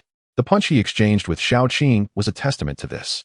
Before long, the grand gates of the Li family came into view. As the largest family in Wuzhou City, the Li family and Appo's entrance was grand enough to accommodate 3 horse-drawn carriages side by side. At this moment, numerous young individuals were entering in succession. The youngest among them appeared to be around 14 or 15 years old, while the eldest did not exceed 20. These individuals represented the generations cultivated by the Li family over the years. No one could ascertain the exact number of members in the family, but it was known that fewer than 1,000 held the qualifications for training within the family, receiving the best resources and honing the finest martial techniques. Only the top 100 from the annual martial arts competition among the younger generation were deemed worthy of staying within the family to receive the finest training, while the others had to forge their own paths outside, awaiting another chance to challenge the following year. This method was undeniably harsh, devoid of any familial affection. However, it was this very cruelty of elimination that had allowed the vast family to endure, growing stronger with each passing generation. Halt! Just as Li Yi was about to enter alongside the crowd, he was suddenly stopped. Why are you blocking me? At the entrance stood 2 guards. Not members of the Li family, but rather akin to hired servants. One of them cast a mocking glance in his direction and jested, "Oh, am I not mistaken? Is that not our esteemed 3rd young master gracing us with his presence? What gust of wind has brought you here?" The other guard chuckled in agreement, drawing the attention of several onlookers. "Look, isn't that the useless one from 3 years ago? What brings him here? Indeed, it is him. Could he possibly wish to partake in the family's year-end assessment and competition? Don't make me laugh. Him? If it weren't an Appo's for a fortunate father, he would have been expelled over a decade ago. And now he has the audacity to return openly." The notorious reputation of the Li family's waste was known even among distant relatives. After all, Li Yi's unique status made it nearly impossible to go unnoticed. Unperturbed by the whispers and pointed fingers around him, Li Yi calmly addressed the 2 guards blocking his path. "Step aside." "Oh, did everyone hear that? The 3rd young master commands us to step aside. How impressive." They sneered, their mockery causing a ripple of laughter amongst the crowd. Not only did the 2 guards find amusement, but even some distant relatives preparing to challenge the family paused to witness the spectacle. After a fit of laughter, one guard suddenly wore an expression of disdain, spitting contemptuously, "What nonsense! Do you actually believe yourself to be the esteemed 3rd young master? You are merely a waste. Daring to shout at us. Know your place and leave, or I shall break your legs." Li Yu took a deep breath, reflecting that these were just 2 hired hands of the Li family, yet they dared to treat him with such disrespect. Why? Clearly, it was due to the infamous title of waste that had led to his expulsion from the family, compounded by the long absence of his father, Li Kaiyan. His existence had gone unnoticed. Whom could he blame? His irresponsible father, or perhaps his body, which had once been incapable of cultivation, or the indifference of the family? "Get lost already," came the mocking voices and derogatory gazes around him. Yet, Li Yi maintained his composure, observing the 2 guards before him. As the watchdogs of the foremost family in Wuzhou City, their strength was at the 2nd level of spirit martial, sufficient to handle ordinary individuals. If others could enter, why was he being stopped? Why? Ha ha. The 2 laughed, as Li Yi pointed at the distant relatives who could all enter as long as they proved their identity. Yet, they had chosen to block him. "It seems our 3rd young master is not merely a waste, he is also a fool." Another guard sneered coldly, his disdain evident. "You are nothing more than a cultivator who cannot cultivate, weaker than the average person. What qualifications do you have to enter?" Bang, bang. As the words fell, A shocking scene unfolded before the crowd. The two guards were abruptly impaled halfway through the grand entrance, their eyes rolling back in unconsciousness. "Now may I enter?" A voice resounded, and Li Yi stepped past the onlookers, crossing the threshold into the Li family. The entire vicinity of the Li family's domicile was enveloped in an eerie stillness. All eyes were fixated on the two sentinels, who were merely unconscious, much to the relief of onlookers who feared the ramifications of witnessing the demise of Li family servants. "What is the meaning of this commotion? Such uproar is unseemly," a stern voice echoed, followed by the emergence of a robust man in his 40s, whose hawkish gaze swept over the crowd. His eyes lingered on the two prostrate guards, revealing a flicker of intrigue. Who was responsible? The crowd felt a palpable pressure, causing some to falter. "Fourth Master," they stammered, identifying the imposing figure as Li Hongyan, the fourth master of the Li family. An account of the incident was swiftly delivered to Li Hongyan, who, without a change in expression, instructed a nearby servant to handle the matter before retreating inside. Whispers circulated among the peripheral members of the clan, marveling at the fourth master and Apos' rumored strength, second only to the Grand Elder, and his potential to ascend to the ranks of a congenital king. "What do you make of the matter?" a servant inquired, as Li Hongyan made his way toward the venue for the upcoming clan martial competition. "Li Yi and Apos' doing, you say?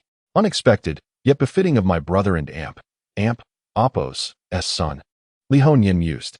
However, a sudden snort sent shivers down the servant and Apos' spine. "Those old codgers! How dare they treat his son in such a manner after only a few years since my brother and Apos' departure? Their short-sightedness is appalling. Do they truly believe my brother would overlook their actions?" Li Hongyan and Apos' concern for Li Yi, his nephew, set him apart from the rest of the Li family. His brother, Li Kai-nyan, Li Yi and Apos' father and the former clan leader, was clearly held in high regard. Li Zhong, accustomed to his master and Apos' temperament, offered a word of caution. "Fourth master, considering the third young master's actions, it seems he has a plan. Perhaps it would be wise to observe and intervene only when necessary."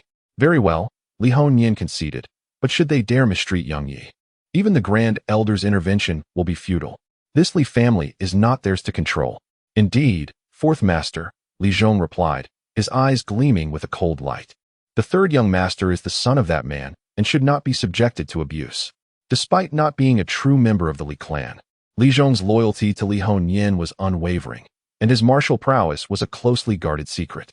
"Let us observe the progress of the younger generation during my absence," Li Hongyan declared. Meanwhile, news of Li Ye's return and his confrontation with the guards spread rapidly throughout the Li family. "Did you hear? That good-for-nothing is back." "Really? Surely he's no match for the guards, weak as they may be. Could it be a deliberate act?" The news reached the ears of Li Yu, whose injuries had healed thanks to the family and Apos' medicinal resources. "That waste! How dare he show his face?" "You and Apos' a commanding voice echoed, transforming Li Yu from a raging beast into a docile feline. "Grandfather, you and Apos' here?" Li Dao Kuei, the influential Grand Elder, appeared. The boy has returned, seeking to prove himself at the upcoming competition, as Little Sam predicted. He scoffed. His blood essence has solidified, bearing a resemblance to his father, but times have changed. Even with his awakened bloodline, he is not as formidable as his father was. "Grandfather, if he dares to flaunt himself, perhaps," Li Yu suggested, making a cutting gesture. Li Dao Kuei shook his head. "You and Apos' you are too young. Eliminating someone is not always the best approach. Sometimes, despair is a more potent weapon. Besides, we cannot act against him now. This family is not solely governed by your grandfather. It took considerable effort to banish him, and some still harbor reservations. Those old fools. They fear retribution from that man. After more than a decade, he and Apos' likely perished abroad. Besides, once you and father achieve congenital status, what can he do? The Li family will be ours to command." Li Dao Kuei and Apos' face softened with a smile. The only individuals in the Li family with the potential to reach the congenital level were the Grand Elder himself and his son, the acting clan leader and Li Yu's father. In Wuzhou City, congenital kings held sway over all worldly power. "Uncle," Li Huangran burst into the room, his demeanor troubled. "Little San, what has you so flustered? Fourth brother has returned." Li Dao Kuei and Apos' smile vanished. "Fourth uncle?" Why has he returned? Li Yu, the family and Amp, Appo's rising star, recoiled as if he were a mouse hearing a cat and Amp, Appo's meow. So what if he and Amp, Appo's back? He and Amp, Appo's no match for us. This family is no longer theirs, Li Daokuei declared. Despite his words, Li Yu detected a hint of apprehension on the faces of his grandfather and uncle, suggesting that Li Honyin's return was not as inconsequential as they claimed. You know what to do at the upcoming competition, don't you? Rest assured, grandfather. I know exactly what to do. I will secure first place and impress the Grand Elder. Having triumphantly secured the championship at this year's Tri-Clan Martial competition, Li Yu, with a pat on his chest, radiated confidence, his previous gloom dispelled. Meanwhile, in a vast martial arena within the Li clan estate, a multitude of at least several thousand individuals had gathered. These were the descendants of the Li clan, proliferated over the years, though a significant portion had been separated from the main family for generations. Nevertheless, they returned annually, primarily to honor their ancestors and, more importantly, to compete in the martial contest. Those who demonstrated exceptional prowess, earning a place among the top 100, would be granted the privilege of residing within the main family compound, receiving the finest tutelage. The clan had always reserved its most precious resources for those of exceptional talent. Li Yi was among the throng, yet he garnered little attention. Amidst the thousands present, most were either unfamiliar with him, the so-called good-for-nothing, or had merely heard of him without ever having seen him. Silence. A voice, like a thunderclap, reverberated through the crowd. Subsequently, a middle-aged man of venerable countenance gracefully descended into the center of the arena. I shall preside over this year and Appo's competition.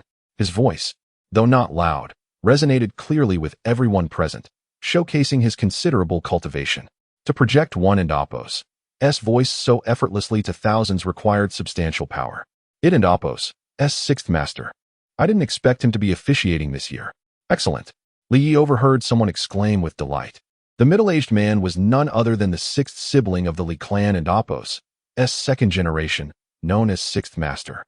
The reason for the excitement was the widespread belief that Sixth Master possessed a kind disposition, never causing undue hardship to the younger generations, even those from collateral branches. Fool.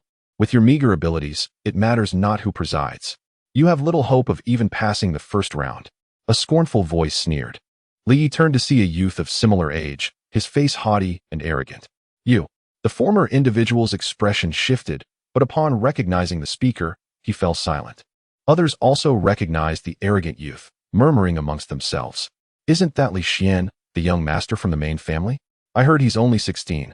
Yet he has already surpassed the 6th level of the spiritual martial stage, ranking among the top talents in the entire clan. Indeed, there and Appo's simply no comparison. We struggle and toil, barely reaching the 3rd level of the spiritual martial stage. Such is the difference. Hearing these whispers, Li Xian's arrogance swelled, his eyes gazing skyward, as if he disdained associating with these rustics. Only Li Yi harbored a glint of animosity in his eyes. Li Xian, son of Li Huangran. Also, one of those who most enjoyed bullying me in the past. The annual martial arts competition of the Li family is the paramount opportunity for its disciples to showcase their abilities. Those with greater talent are more likely to be valued by the family, leading to wealth and status, and more importantly, an elevation in identity and dedicated cultivation by the family. Consequently, numerous collateral descendants of the Li family flock to this event each year, vying for limited opportunities. On the arena, a middle-aged man, known as Sixth Master, announced loudly, as several robust servants carried out a massive obsidian stone, over 3 meters tall and 2 meters wide. Obsidian, a unique material in Yunting continent, is harder than diamond, surpassing even the finest steel. Even experts at the peak of the spiritual martial stage cannot destroy it. It is the best material for forging divine weapons and armors. Many families and sects in Yunting continent use it to assess the progress of their disciples. As before, whoever leaves a palm print on the obsidian passes the first test. Such a large obsidian stone is worth tens of thousands of gold coins. Yet, the wealthy Li family uses it as a tool to test their descendants, rather than forging weapons. I'll go first. A sturdy young man of 18 or 19 leaped from the crowd onto the arena. State your name. Sixth Master nodded, his eyes calm, and retrieved a booklet. Li Yi observed that it was the Li family genealogy, recording nearly all family members. Li Zhong just turned 18. The young man spoke powerfully, with an impressive demeanor despite his rugged appearance. Sixth Master nodded slightly in approval, saying, "The first test should be nothing for you. Go ahead." Many family members had participated in this event before, and their past performances were recorded. "You praise me too much, Sixth Master." Li Zhong showed a hint of joy, considering it an honor to be remembered by Sixth Master, even if only seen in the records. "Didn't and Oppos. You see the envy in the eyes of those below? Huh." Li Zhong inhaled deeply and punched the massive obsidian stone. Li Yi saw that the obsidian was covered with dense palm and fist prints from previous tests. Thud. Li Zhong withdrew his hand, revealing a shallow fist mark on the stone, about 1 millimeter deep. This obsidian is quite hard. Li Yi estimated that Li Zhong's burst of power was at the initial level of the 4th stage of the spiritual martial stage. Yet it only left such a shallow mark. Not bad. Improved by 1 level compared to last year. Go wait over there. Sixth Master nodded, his expression unchanged. Which disappointed Li Zhong. He had given his all, yet this was the reaction. Still, he dared not say more, and quietly moved to the side of the arena. Glancing proudly at the others below, Li Zhong was only at the 3rd stage of the spiritual martial stage last year. He has improved by 1 level in a year, so he may be able to break into the top 500 of the family this time. People discussed, indicating that Li Zhong was not an ordinary collateral descendant, as many recognized him. Next, Sixth Master maintained his impassive expression.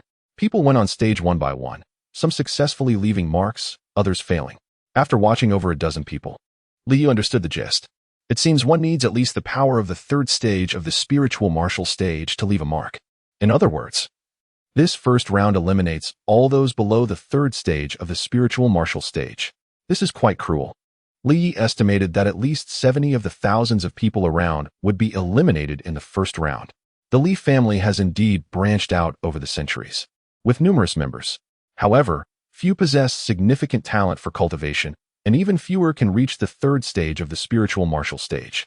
Being able to condense 1 and amp, Oppos, blood soul around the age of 16 and step into the 1st stage of the spiritual martial stage is already quite remarkable. The Li family and Oppos' annual competition is limited to those between the ages of 14 and 20. Li Yinyan, a 16 or 17-year-old girl, leaped onto the arena, her clear, melodious voice like that of an oriole, attracting attention. She was a charming girl, not exceptionally beautiful, but with a spirited air of youth. She stood out in the crowd of mostly men. Li Yi was surprised to see a girl. Although everyone in Yunting continent values martial arts, men are naturally stronger than women, as seen in the fact that women make up less than 10 of the Li family's thousands of members. A few women had tried before, but none had successfully left a mark on the obsidian. Not bad. Sixth Master smiled slightly at the girl, a fleeting expression that was noticed by observant individuals, including Li Yi. Sixth Master clearly admired the girl. With a shout, the girl struck out with her palm, accompanied by a fiery aura. Combat skill, someone exclaimed. She clearly used a combat skill. Li Yi was also moved. This was the first person to use a combat skill. Even the weakest combat skill can enhance power, and the combat skill used by Li Yanyan did not seem like a low-level yellow rank skill. This was why people were exclaiming. Middle-level yellow rank combat skills are rare among collateral descendants, mostly found only in the direct line. Li Yanyan was clearly the daughter of a collateral descendant, so why would she have such a skill? As expected, after using the combat skill, Li Yanyan left a clear palm print on the obsidian, the deepest of all so far, nearly 1 centimeter thick, making it the best result of the day. She proudly raised her fair neck, scanning everyone with arrogance. Just using her looks to get a combat skill, nothing to be proud of. Someone sneered from below, causing Li Yanyan's face to darken. Who? Step out. The person's voice was soft, but audible. Amidst whispers, Li Yi learned that Li Yanyan's background was ordinary. Her father was a distant collateral descendant, 4 or 5 generations removed from the direct line. However, she had some beauty and had seduced a young master from the direct line, gaining many benefits, including the combat skill she had just used. As for which young master from the direct line, Li Yi saw Li Xian and Oppos' livid expression and understood. He sneered inwardly. This was reality, not just in the Li family, but in other families as well. Collateral descendants rarely have a chance to rise unless they have monstrous talent. Some women rely on their looks to seduce young masters from the direct line to achieve their goals. After so many generations, there is no issue of consanguinity. In Yunting continent, The ancient tradition of close relatives marrying, such as cousins, is common. If you do it, kin and oppos, others talk about it? Ridiculous. Shameful. It was the same voice as before, and at this moment, everyone noticed a youth of around 17 or 18, whose delicate features were imbued with profound disdain. Isn and oppos, that Li Ergu? They murmured. It was said that he and Li Yanyan had been childhood sweethearts, bound by a betrothal, only for her to abandon him for a young master from the Zong family.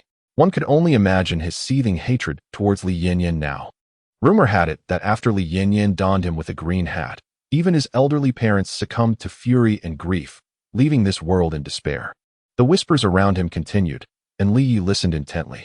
He felt no wrongdoing on Li Yanyan and Oppos' part, nor did he believe that Li Ergu was at fault. Rather, it was the cruelty of the world that bore the blame. Li Ergu, you speak falsely. Deep down, you know the truth. The atmosphere grew tense, and at that moment, Old Master Li finally reacted. Enough. Instantly, the two fell silent, yet their mutual hostility remained palpable. Of course, Li Yanyan effortlessly passed the first round. Though she stood at the pinnacle of the fourth tier of the spirit martial stage, not significantly stronger than the previous contestants, yet her combat skills dazzled the audience. Following her, Li Ergu took the stage as well, displaying commendable strength, leaving a palm print on the obsidian surface. However, he did not employ any combat techniques and was slightly weaker than Li Yanyan, only having just entered the fourth tier of the spirit martial stage. For half a day, over 1,000 individuals attempted the challenge, while many others chose to forego their efforts. Most of these were below the third tier of the spirit martial stage. And when someone at the pinnacle of the second tier failed to leave any mark on the obsidian, the rest decided against further humiliation, willingly settling for the role of spectators. Next, Old Master Li called out calmly and clearly, "I'll go." A clear, youthful voice rang out, and soon a child, seemingly around 10 years of age, stepped onto the performance stage. Nonsense. Upon seeing the young contestant, Old Master Li's expression hardened for the first time, and he reprimanded the child. "Father, I want to give it a try too." It turned out that this little boy was Li Ergu's son, sporting a top knot. Innocent and adorable, yet revealing a hint of stubbornness. "Get down. Stop this foolishness." A flicker of indulgence crossed Old Master Li's eyes, but he shook his head. Family rules dictate that one must be at least 14 years old to take the stage. Chapter 19. The Mockery of the Crowd. "Father, grant me just one opportunity." The young boy immediately began to plead, his adorable demeanor stirring maternal instincts in several women present. However, constrained by family rules and the presence of elderly Lu, none dare to speak up. "Absolutely not. Step down." Just as the boy's face transformed into one of despair, a voice broke through the tension. "Uncle Lu, why not allow Hao to give it a try? After all, he will face this challenge in a few years. Letting him attempt it now would serve as a valuable preparation. Besides, I have long heard of Hao's remarkable talent, displaying extraordinary abilities at such a tender age. Why not let everyone witness Hao's prowess?" Only Li Xian, the young master of the clan, could address elderly Lu in such a manner. Being the son of Li Huangran, his words caused elderly Lu to hesitate. Compared to Li Huangran, his standing within the family was rather average. Otherwise, he would not have been tasked with overseeing such affairs. "Father." Upon hearing his cousin's plea, Li Hao's eyes sparkled, and he began to act coyly. "Very well, but regardless of the outcome, you must remain composed." Elderly Lu relented, perhaps using Li Xian's words as a stepping stone. Li Yi discerned that he, too, wished for his son to showcase his abilities. "Thank you, father." "Thank you, fifth brother." Li Hao joyfully leaped onto the stage, his initially innocent visage transforming into one of solemnity as he unleashed a powerful punch. Battle technique. This young boy, despite his tender years, had indeed mastered a battle technique. Although it appeared somewhat unrefined, it was evident that he had practiced diligently for some time. Boom. A faint dent appeared on the obsidian surface. Good. Elderly Lu could not help but commend, only to quickly realize the impropriety of his enthusiasm, his expression shifting to one of embarrassment. Hee. Li Hao playfully touched his head and made a face at his father before hopping off the stage. Spirit Martial Stage Level 2, Battle Technique. Li Yi and Oppos' eyes glimmered with brilliance. Li Hao clearly possessed only the Spirit Martial Stage Level 2 realm. However, when paired with a battle technique, he was undoubtedly comparable to those at Level 3, perhaps even slightly superior. And Li Hao was merely 10 years old. This starkly illustrated the disparity between the clan and the collateral branches. Congratulations, Uncle Lu. Hao's talent is unparalleled. He may one day rival you. At that time, your prestige within the clan will surely rise. Li Xian spoke confidently, while elderly Lu suppressed his joy, nodding in acknowledgement. However, he quickly shifted the topic. Now, who else among the others wishes to challenge? Many collateral descendants took to the stage, yet only a handful achieved the spirit martial stage level 3 or above. Truly a rare feat by the end of the day, merely around 300 had succeeded. While this was not insignificant, compared to the thousands present, it highlighted the difficulty of the challenge. Li Yi noted that all who had stepped forward were from collateral branches. None from the clan had yet taken the stage. Of course, Li Hao did not count, as he had merely come to join the excitement. As the realization dawned that few were willing to take the stage, a flicker of disappointment crossed elderly Lu's eyes. Is that all? If so, then let the clan members take their turns now. It appeared that the clan's children were to perform last. No one contested this arrangement, for the family was indeed under the clan and Appo's dominion, and such privileges were to be granted. In contrast to the collateral members, the strongest among them had merely left a shallow palm print. A young man just shy of 20. He had managed to catch the tail end of the opportunity, boasting a cultivation level at Spirit Martial Stage Level 6, making him one of the top representatives among the collateral branches. Li Yi observed that approximately 4 or 5 individuals had reached Level 6, while around 10 were at Level 5, clearly representing the elite of the collateral branches. At this moment, Li Yi realized that aside from Li Xian and Li Hao, very few clan members were present. As elderly Lu's voice rang out, more clan members gradually arrived, causing a hint of mockery to flicker in Li Yi's gaze. They certainly knew how to flaunt their status. The clan indeed held a superior position, yet Li Yi clearly saw that many among these clan descendants possessed mediocre cultivation levels and lacked remarkable skills, yet bore an air of arrogance. Their gazes towards the collateral descendants resembled that of a master looking down upon mere pets, eager to assert their superiority. In response, many collateral members could only swallow their indignation, while those who had succeeded in the first round cast glances filled with disdain, as they were among the elite of the collateral branches, unable to tolerate this group whom they regarded as parasites within the clan. You're late. Elderly Lu's voice turned icy as he observed the group's leisurely approach. Uncle Lu, Uncle Lu. Li Yi scanned the crowd but did not spot Li Yu. Though he was not surprised, Li Yu was a key talent nurtured by the Li family, and it was unlikely he would participate in such tests. He knew that any clan member exceeding the Spirit Martial Stage Level 4 could be exempted from this round of testing. Such was the privilege. A privilege exclusive to the clan members. The remaining participants were all Spirit Martial Stage Level 3 descendants from the clan, and they too were required to partake in the test. However, they strutted about like proud peacocks, dismissive of everyone around them. All clan members below Spirit Martial Stage Level 4, step up. Elderly Lu's disdainful snort prompted more than 30 individuals to ascend the stage. It was evident that these individuals were all stuck at Spirit Martial Stage Level 3. Li Yi glanced over. The oldest among them barely reached 15 or 16, with the youngest just turning 14. Compared to the collateral members, the clan descendants were evidently more exceptional. Yet, they merely had the fortune of a favorable birth. What was there to be proud of? Whispers filled the air as Li Yi remained silent. Soon, these young masters and ladies reluctantly demonstrated their prowess. Without exception, they all succeeded. Upon careful observation, it became clear that despite their low levels, the depth of their palm prints on the obsidian surpassed that of some collateral descendants at Spirit Martial Stage Level 4, with some even excelling beyond them. One particular clan member, Li Hui, at the pinnacle of Spirit Martial Stage Level 3, managed to leave a palm print nearly as deep as that of a collateral member who had only recently achieved Level 5. This prompted elderly Lu to nod repeatedly, visibly satisfied. At this moment, everyone learned that Li Hui was also the son of elderly Lu, only 15 years old. Although he did not match the talent of his brother Li Hao, he was still considered quite remarkable among this assembly. Before long, these individuals stood to one side, starkly divided from the 300 collateral members, an undeniable contrast. Each appeared like a proud peacock, their egos inflated. Very well, the first round concludes here. Elderly Lu nodded, preparing to declare the end of the first round, but at that moment, a voice interrupted him. Wait. The interruption caused a flicker of displeasure in elderly Lu's eyes. However, Upon recognizing the speaker as Li Xian, he furrowed his brow. Li Xian, what is it? Li Xian smiled slightly, a glint of coldness flashing in his eyes, and suddenly spoke. Uncle Lu, before concluding, one individual has yet to participate in the test. Why not allow him to demonstrate before we announce the end? Oh, who might that be? Elderly Lu appeared momentarily stunned. In his mind, he thought all the outstanding collateral members had already taken their turn. He was well aware of the clan members who had completed their tests. Could there be someone he had overlooked? That person is. Li Yi sensed a wave of malicious gazes converging upon him, realizing his presence had been noted. He glanced over, and indeed, it was Li Xian. The latter was casting him a sly smile, a hint of mockery glimmering in his eyes. Uncle Lu.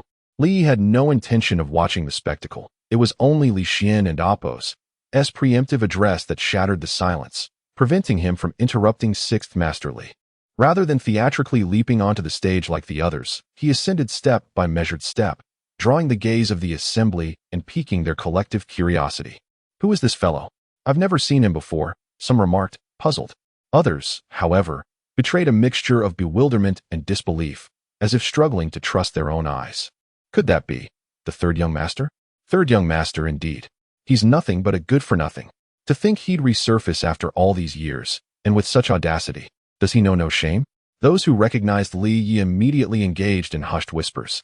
Sixth Master Li, his eyes widened in surprise, his countenance darkening with displeasure, rebuked sharply. Nonsense. Li Yi, what brings you here? Li Yi, whose memories of his sixth uncle were neither particularly positive nor negative, felt a surge of resentment. Sixth uncle. I am a member of the direct lineage. Why should I be barred from the stage? Indeed, sixth uncle, Li Xian interjected with a sardonic tone, provoking a chorus of laughter. Now that third brother has arrived, why not allow him a chance to exhibit his talents? It would be most inhospitable otherwise. The youngest of the group, Li Hao, was the most vociferous, pointing and jeering at Li Yi with undisguised contempt. The other direct descendants displayed expressions of scorn and aversion, while even some from the collateral lines sneered derisively. Has this wastrel lost his mind, daring to tread the stage? They wondered. Sixth Master Li, taken aback by Li Yi and Appo's retort, inhaled deeply. His expression hardened as he retorted, incorrigible. So be it. You and Appo's only humiliate yourself. Presumptuous. He overestimates his abilities. Does he not realize his own insignificance? A good-for-nothing, attempting to flaunt his prowess? He and Appo's likely shatter his own bones. A cacophony of sneers, mockery, disdain, and contempt assailed his ears. Despite his prior preparation, Li Yi felt a pang of anguish. In their eyes, there was no semblance of familial affection, only derision and scorn. Li Xian, observing from the sidelines with a cold smile, had noticed Li Yi and Appo's arrival and strategically orchestrated the present situation. He mused to himself. Rumor has it that this good-for-nothing has somehow managed to condense a blood soul, even causing Li Yu to suffer a defeat. As expected, he has come to the family and Appo's martial competition. Let us see what he is truly capable of. Chapter 20. The imprint on obsidian. Almost everyone was eagerly awaiting a spectacle, anticipating how a worthless individual would foolishly embarrass himself in front of the crowd. In contrast, Li Yi found himself astonishingly composed, scanning the onlookers with a sudden sense of detachment, as if he inhabited a different realm altogether. Their derision struck him as utterly laughable, failing to even provoke his ire. A pitiable and wretched group indeed. The murmurs, though muted, reverberated in the ears of nearly all present, causing many expressions to turn icy. What a farce! How pretentious! Sixth uncle, what are you waiting for? Cast this useless fool down and do not disturb the clan and Appo's grand tournament. A voice, youthful yet laced with arrogance, emerged from the ranks of the clan and Appo's disciples.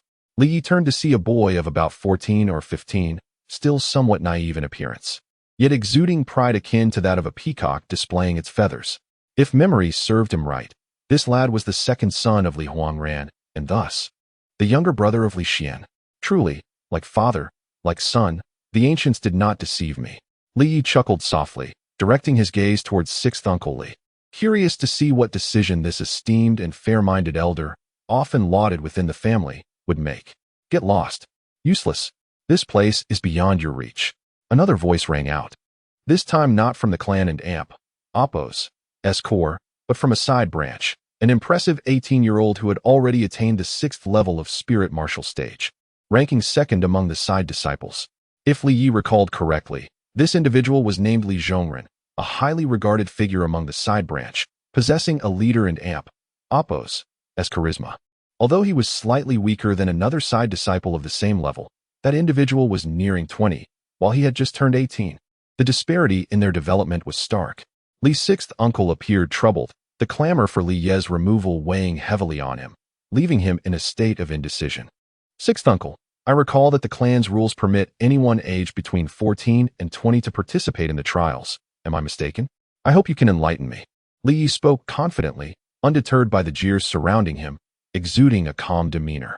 This display sparked a glint of approval in Li's 6th uncle's eyes. Yet he soon sighed quietly. You are not mistaken. The clan does indeed have such a rule. However, Li Yi, have you truly considered this?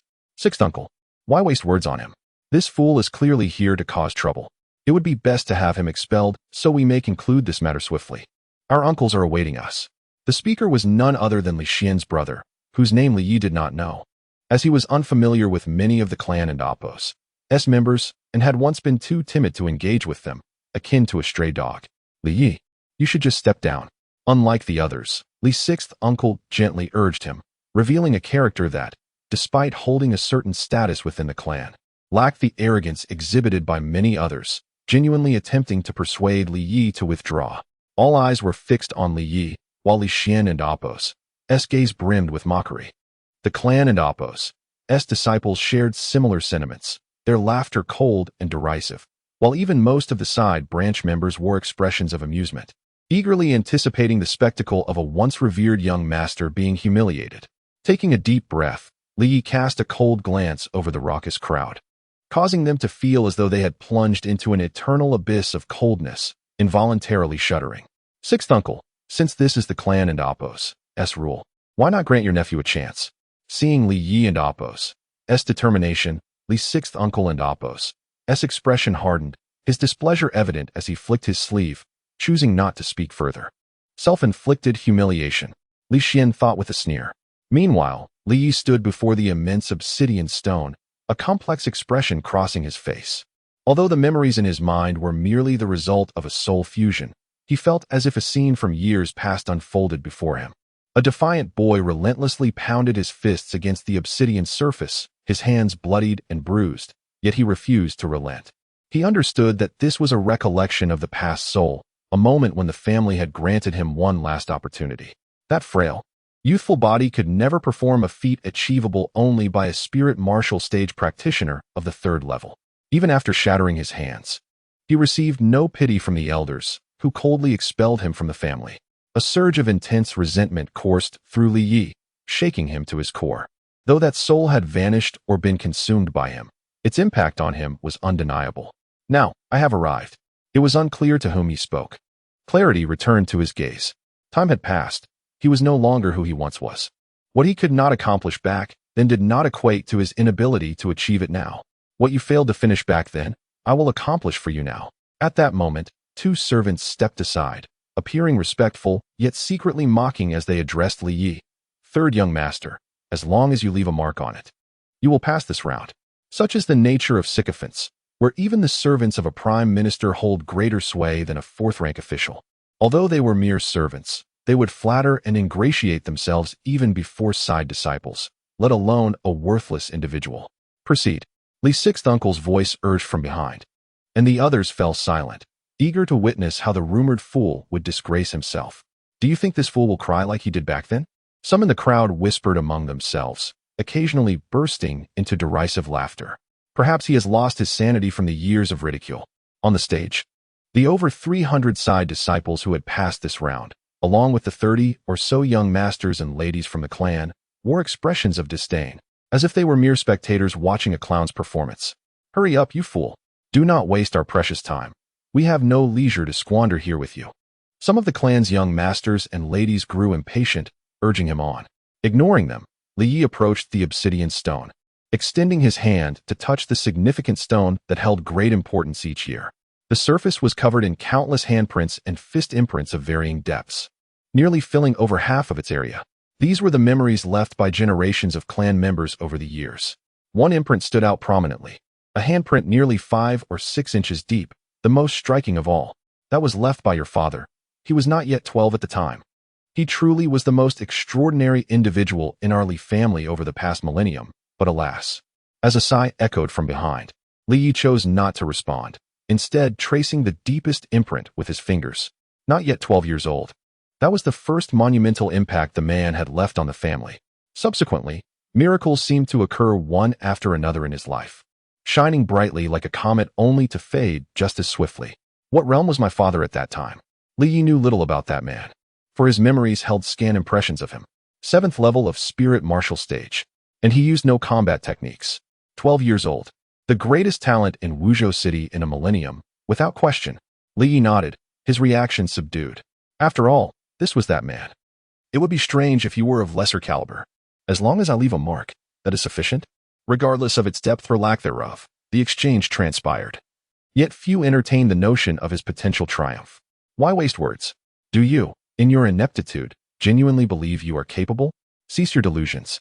Hilarity ensued, with the most exaggerated laughter emanating from the younger sibling of Li Xian, whose precocious sharpness mirrored his brother and Apos' dubious character.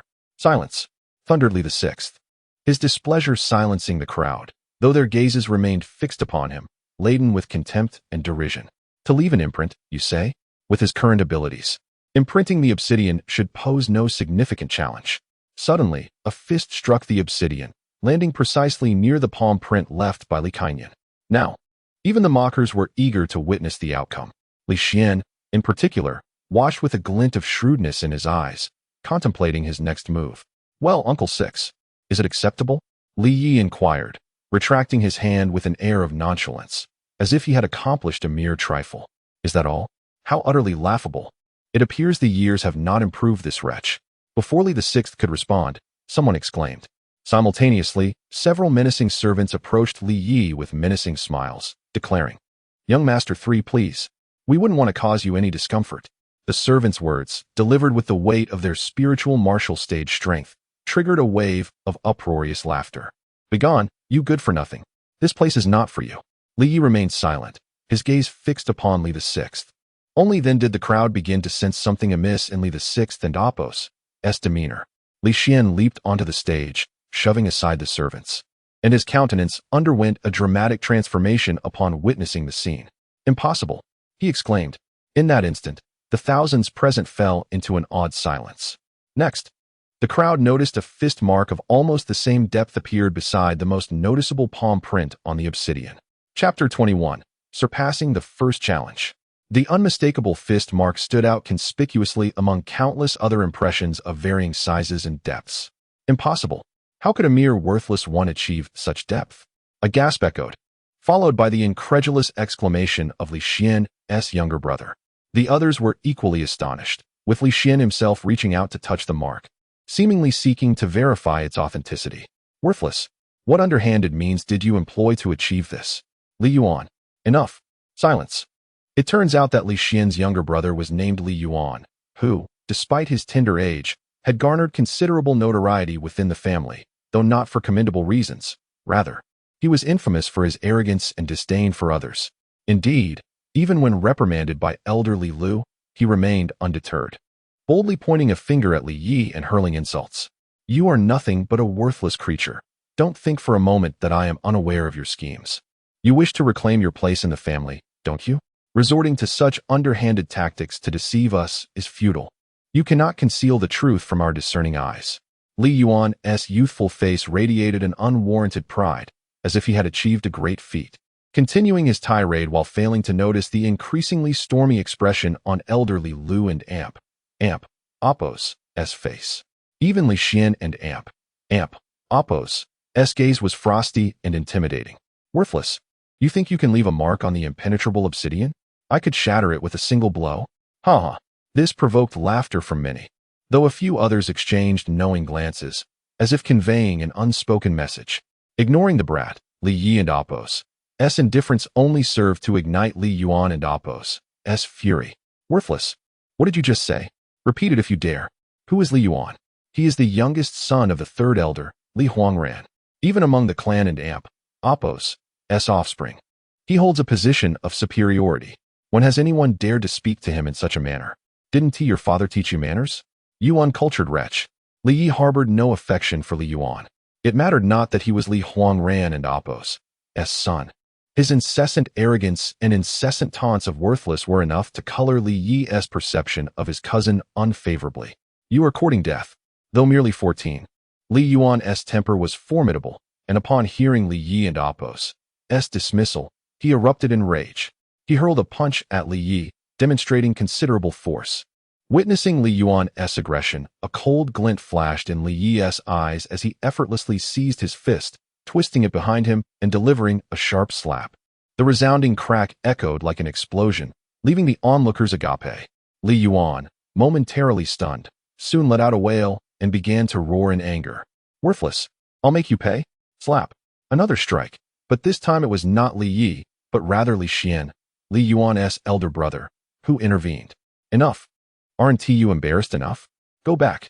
Li Xian's face darkened ominously, instantly instilling fear in his younger brother, who shrank back, visibly intimidated. Brother, this worthless one. Be silent. Return at once. Otherwise, I'll ensure you spend a month lying down.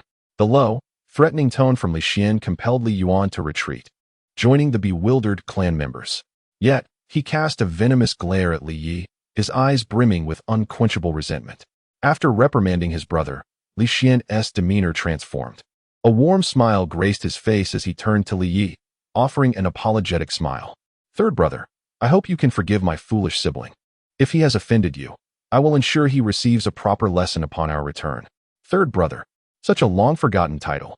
Li Yi, in this generation, rightfully ranked third, once held the esteemed title of the family's third young master. Alas, it had been many years since he had heard this appellation. Li Xian's actions left not only Li Yuan and the clan members dumbfounded, but even the others were taken aback. It is said that one should not strike a smiling face. Although Li Yi felt no fondness for Li Xian, he refrained from expressing his displeasure. He perceived clearly that Li Xian's seemingly angry reprimand was, in fact, a rescue for his younger brother.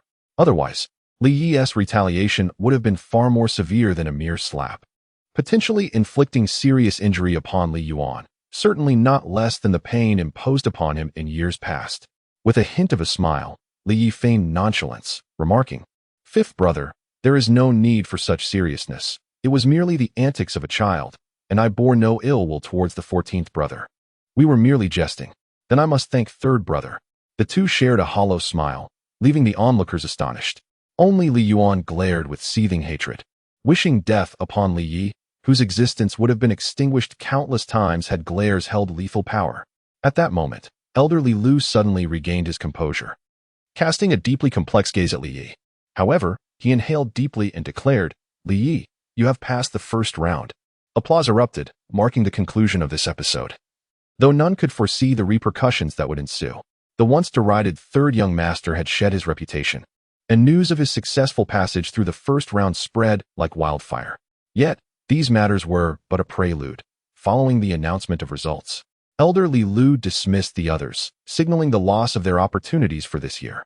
Naturally, they would not depart immediately, for the new year was but 2 days away, a time for joyous gatherings, and the true competition was yet to commence. Li Yi left, having achieved his purpose for the day, confident that the elders would soon learn of today's events. The matter concerning Li Yu would undoubtedly be concealed. Nevertheless, he was keen to observe whether certain individuals could still wield their influence unchecked after today. He was acutely aware of who had truly sought to expel him from the family all those years ago. He was not in haste. Today was merely the beginning, and tomorrow would herald the true spectacle. Observing Li Yi's departing figure, Li Xian's previously cheerful demeanor vanished, replaced by a solemn expression. Brother, silence. We shall discuss this later. Once the two brothers had departed, elder Li Lu stood alone before the immense obsidian stone, transfixed by the unmistakable handprint that had remained unchallenged for years. Scenes from the past flickered in his mind like a slideshow. In the blink of an eye, nearly 30 years had passed. Uncertain of the thoughts that had crossed his mind, he wore a rare, tender smile, reminiscent of nostalgia, murmuring to himself, When I was merely a child, my second brother ascended like a shooting star, leaving the clan's elders in awe. Alas, how they have treated you. Shaking his head, he gazed at the similarly deep fist mark beside the handprint, reaching out to touch it, softly uttering, "Indeed, it is your legacy, second brother. It appears that everyone, myself included, has been gravely mistaken. I hope that this time, those old fools will not repeat the same error." At this juncture, elderly Lou's gaze grew cold, but the next moment, he seemed to sense something, a smile curling at the corners of his mouth. "Fourth brother, since you have arrived, there is no need for you to hide any longer." In the next moment, a hearty laughter resonated through the air. "Ha ha, sixth brother. Oh, sixth brother. Everyone says that among us, the second brother possesses the most extraordinary talent. The eldest brother is the most composed. The third brother is the most cunning and deceitful. I am the most unruly, and the fifth brother is indifferent to worldly affairs, seeking only seclusion.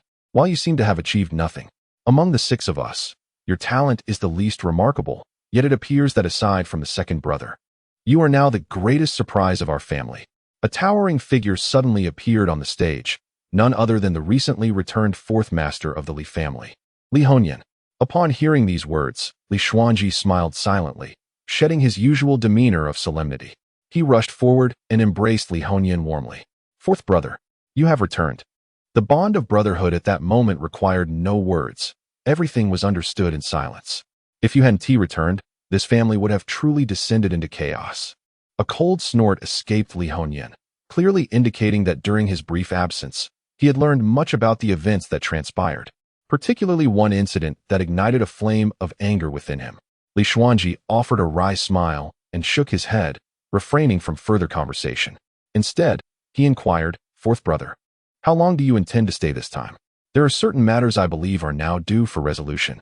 Although his response was evasive, Li Xuanji could only manage a bitter smile and a sigh.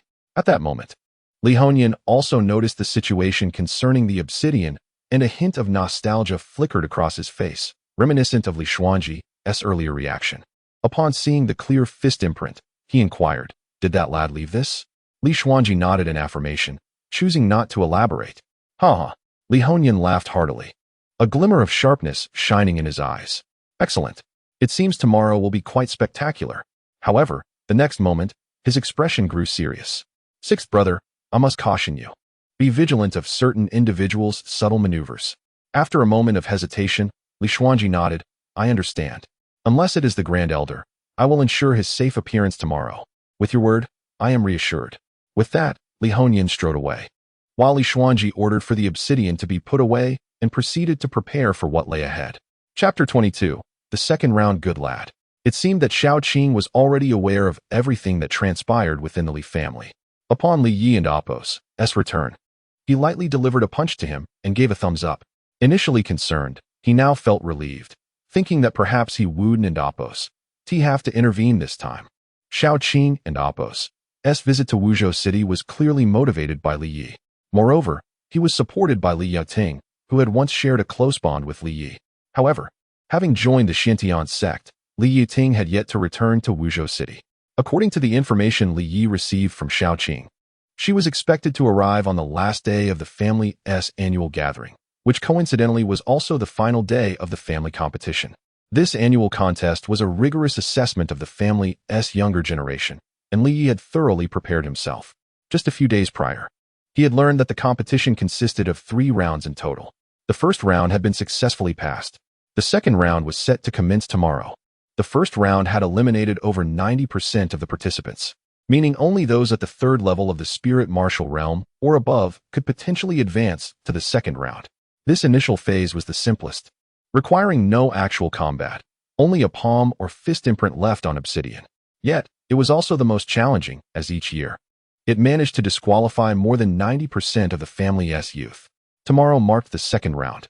With Li Yi having successfully navigated the first, he would soon engage in fierce competition with hundreds of other family members who had also passed the first round. The anticipation of the pivotal moment kept him awake throughout the night. He also noticed that, following his punch during the day, his mastery of strength had undergone a remarkable transformation. Bang! He struck out lightly, the punch moving through the night like a barely visible shadow, astonishingly swift. This speed surpassed even that of cultivators at the 6th level of the spirit martial realm. The vampire's physique was inherently exceptional, exhibiting extraordinary physical recovery and surpassing ordinary humans in every aspect. What delighted Li Yi most was the vampire's unparalleled advantage in speed. For instance, that punch just now hadn't even utilized 30% of his normal strength, yet the unmatched velocity rendered its ultimate power comparable to a full-force blow. In his mind, he recalled snippets from martial arts novels back on Earth. Perhaps there was indeed some truth to them. The following morning, Li Yi quietly left his home without waking anyone. The grand entrance of the Li family mansion loomed close. This time, no one dared to obstruct his entry. The events of the previous day's first round had seemingly spread throughout the Li family estate. Everyone was aware that the once inept third young master had returned and had achieved the best results in the first round. "Look, isn't at the waist," they whispered. "I heard he used some trickery with the sixth elder yesterday to pass the first round." Indeed, with that scrawny appearance, how could he possibly be a formidable cultivator? Perhaps the sixth elder was merely showing leniency out of respect for his father. As he walked, he could not escape the murmurs and glances. Li Yi chose to ignore it all. He was confident that the mockery and skepticism would soon vanish. In contrast to the first round, the second round of the family competition was held in a relatively smaller, yet more refined arena. Surrounding it were several stands where notable family members would observe the performance of the young participants. Li Yi was not the first to arrive. Upon his entry, he noticed many had already gathered, including several familiar faces from the first round. His presence elicited a flicker of disdain and coldness in the eyes of those who had seen him the previous day. Clearly, many remained resentful, for Li Yi had stolen the spotlight by rightfully claiming the top position. I can't believe this waste actually showed up. Does he think yesterday and Appo's little trick will work again today? A sharp, mocking voice reached Li Yi and Appo's ears, belonging to the most accomplished among the collateral descendants who had passed. This individual stood at the pinnacle of the sixth level of the spirit martial realm and was quite exceptional even within the main family. His only drawback was his age, soon surpassing the 18-year-old limit. Nevertheless, he was already predicted to rank among the top 50 in this family competition. A little trick? Li Yi was momentarily taken aback before a smirk crept onto his face. These individuals surely believed that he had tampered with the contest by applying fossil powder on his hands. Fossil powder, a substance capable of rapidly dissolving and softening hard stone, could indeed affect obsidian, albeit at an exorbitant price, hundreds of gold coins for a small packet, out of reach for most. Li Yi had no intention of defending himself against such suspicions. Seeing that he remained unfazed, the man appeared somewhat disappointed, ultimately scoffing. "I thought he might have changed, but it seems he is still just a coward."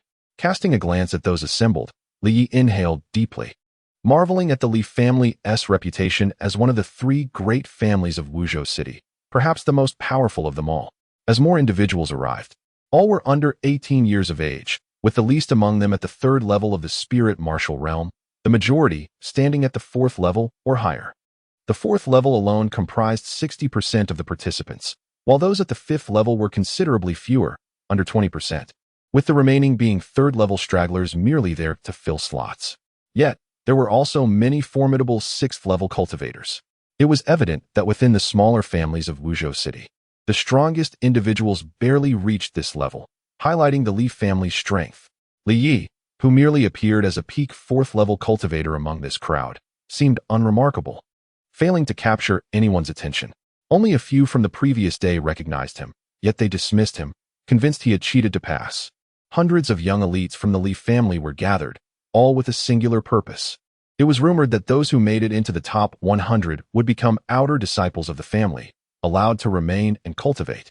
Those entering the top 30 would become inner disciples, enjoying resources equivalent to those of the family's esteemed youth. Whispers surrounded Li Yi, all information he was already privy to. This incentive system was not unique to the Li family.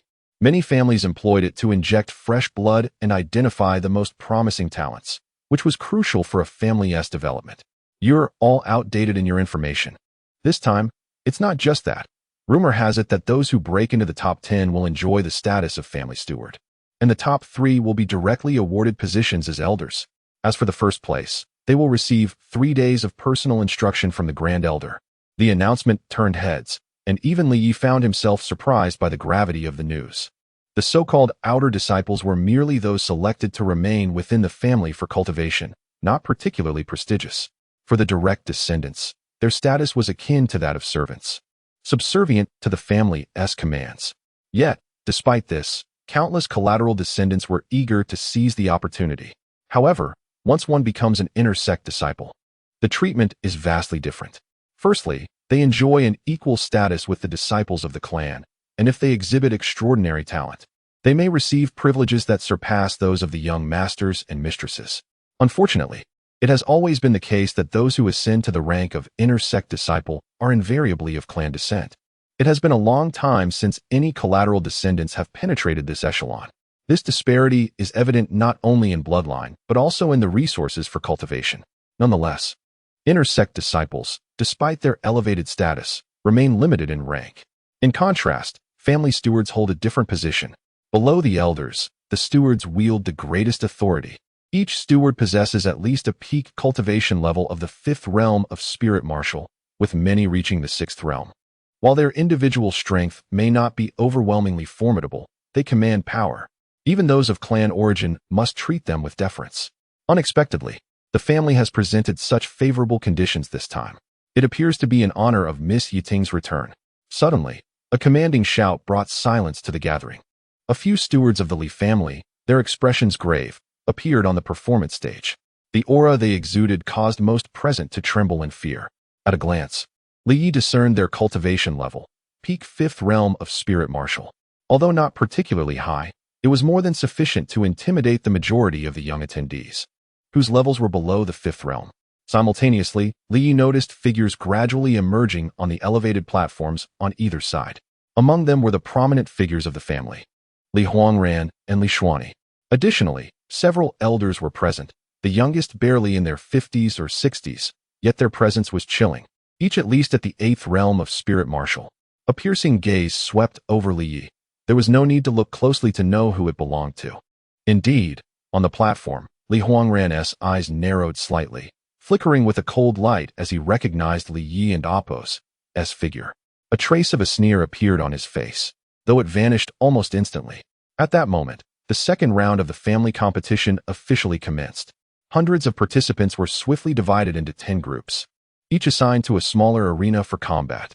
Chapter 23. A single punch sends hundreds flying. 10 groups, 10 small arenas, and soon, Li Yi found himself assigned to the 6th arena. Alongside him were about 70 to 80 others, each brimming with anticipation and exuding formidable auras. How unfortunate it was to be placed in the 6th arena. Suddenly, a voice of complaint reached his ears. An auxiliary clan disciple of the 4th rank in the spirit martial realm wore a wry smile. Upon closer inspection, Li Yi quickly understood why many auxiliary disciples bore such expressions. It turned out that within this group, over 10 direct descendants were prominently present. The disparity between auxiliary and direct clansmen was stark, and it was no wonder that these individuals lamented their misfortune. Look, ISN and Amp, Apos, T that the renowned genius Li Dakwai from the direct line? Li Yi and Amp, Apos' heart sank. He had indeed heard of this individual, who, while not entirely orthodox within the clan, possessed considerable talent. Now, just in time for the final competition before turning 18, his prowess had reached the pinnacle of the 6th rank in the spirit martial realm. He was undoubtedly one of the strongest in the 6th group, likely to emerge as the top contender. Li Yu had prepared himself regarding the rules for the second round. Hundreds of participants were divided into 10 groups, with only 10 slots available in each, culminating in a total of 100 who would advance as outer disciples of the family, receiving its training. This was the ultimate goal for countless auxiliary clan members. However, carving a path through each group would not be easy. The weakest among them were at least at the 3rd rank in the spirit martial realm. To contend for a top 10 position in each group, based on previous years and Amp, Apos, experiences, one would need to be at least at the 4th rank. A 5th rank martial artist would almost certainly secure a spot. Currently, Li Yi was at the pinnacle of the 4th rank in the spirit martial realm. His true combat power capable of surpassing even those at the 6th rank. He could hold his own against 7th rank experts, so securing a place in the group was not a concern. A glance around revealed that most participants in the 6th group were at the 3rd rank, with fewer than 3 out of 10 at the 4th rank, and only 5 or 6 had reached the 5th rank or higher, including the sole 6th rank contender, Li Dakwai. Soon, the competitions commenced on each arena. According to the rules, winning a match earned 3 points, while losing yielded none. The final placement of the top 10 would be determined by total points, meaning each participant would face all others, a remarkably fair system. It was rumored that one could opt for a consecutive match. Achieving 20 wins in a row would allow for early advancement. Such dreams were unrealistic, as only the direct clan geniuses dared to attempt this. While consecutive victories could hasten one and Oppo's progression, should someone defeat the streak holder midway, they would seize that record, and the defeated would be eliminated. It was wiser to proceed steadily, one match at a time. Li Yi and Oppo's thoughts were stirred by some whispered conversations nearby. He mused that under normal circumstances, he would need to engage in 50 or 60 matches to determine the outcome, but this consecutive win system seemed tailor-made for him. In the sixth group, even Li Dakuai would not pose significant pressure, and Li Ye's heart began to forge a plan. At that moment, combat was already underway on the arena, featuring two auxiliary disciples of the third rank, exchanging blows with vigor, though their performance was rather unremarkable. Soon, one was defeated, while the victor chose to rest in preparation for the next match. Li Yi did not rush onto the stage, but instead observed. He noticed that in other groups, numerous strong contenders had emerged. Fifth-rank martial artists were not uncommon, and a few sixth-rank fighters were present. Of course, the most outstanding were those few renowned geniuses from the direct line. Li Xian, to his astonishment, he had evidently broken through. In the second group, Li Xian stood out, his formidable aura even more pronounced than the previous day, clearly indicating he had achieved the 7th rank in the spirit martial realm. At that moment, he had swiftly defeated 5 opponents, each in a single round. Even a 5th-rank auxiliary expert fell to him in a single blow, instantly becoming the focus of the crowd's attention. Meanwhile, in the spectator stands, Li Huangran wore a proud expression, smiling at his son's remarkable performance. Third brother, Xian and Oppo's, has indeed broken through. Congratulations. Several family elders seated in the stands congratulated Li Huangran. After all, within the clan, only 3 individuals had broken through to the 7th rank before turning 18. Now, with Li Xian becoming the 4th, he instantly became a coveted genius within the family. Still far from it. Compared to you and Oppo's, and others, this lad still has room to grow. He must continue to strive. Though he spoke so, it was evident to all that the glimmer of pride in his eyes was unmistakable. Below, Li Yi was equally taken aback by Li Xian's astonishing display. Feeling a twinge of pressure, it was unexpected that even Li Xian had achieved a breakthrough. He wondered if Li Yu had also made progress. It seemed essential for him to strive for a breakthrough to the 5th rank. Otherwise, facing them would leave him without a solid chance of victory. With such thoughts in mind, Li Yi swiftly ascended the arena. At that moment, standing on the stage was none other than the 6th group and Oppo's reputed strongest, Li Dakuai. He had already achieved 4 consecutive victories, so much so that no one dared to challenge him.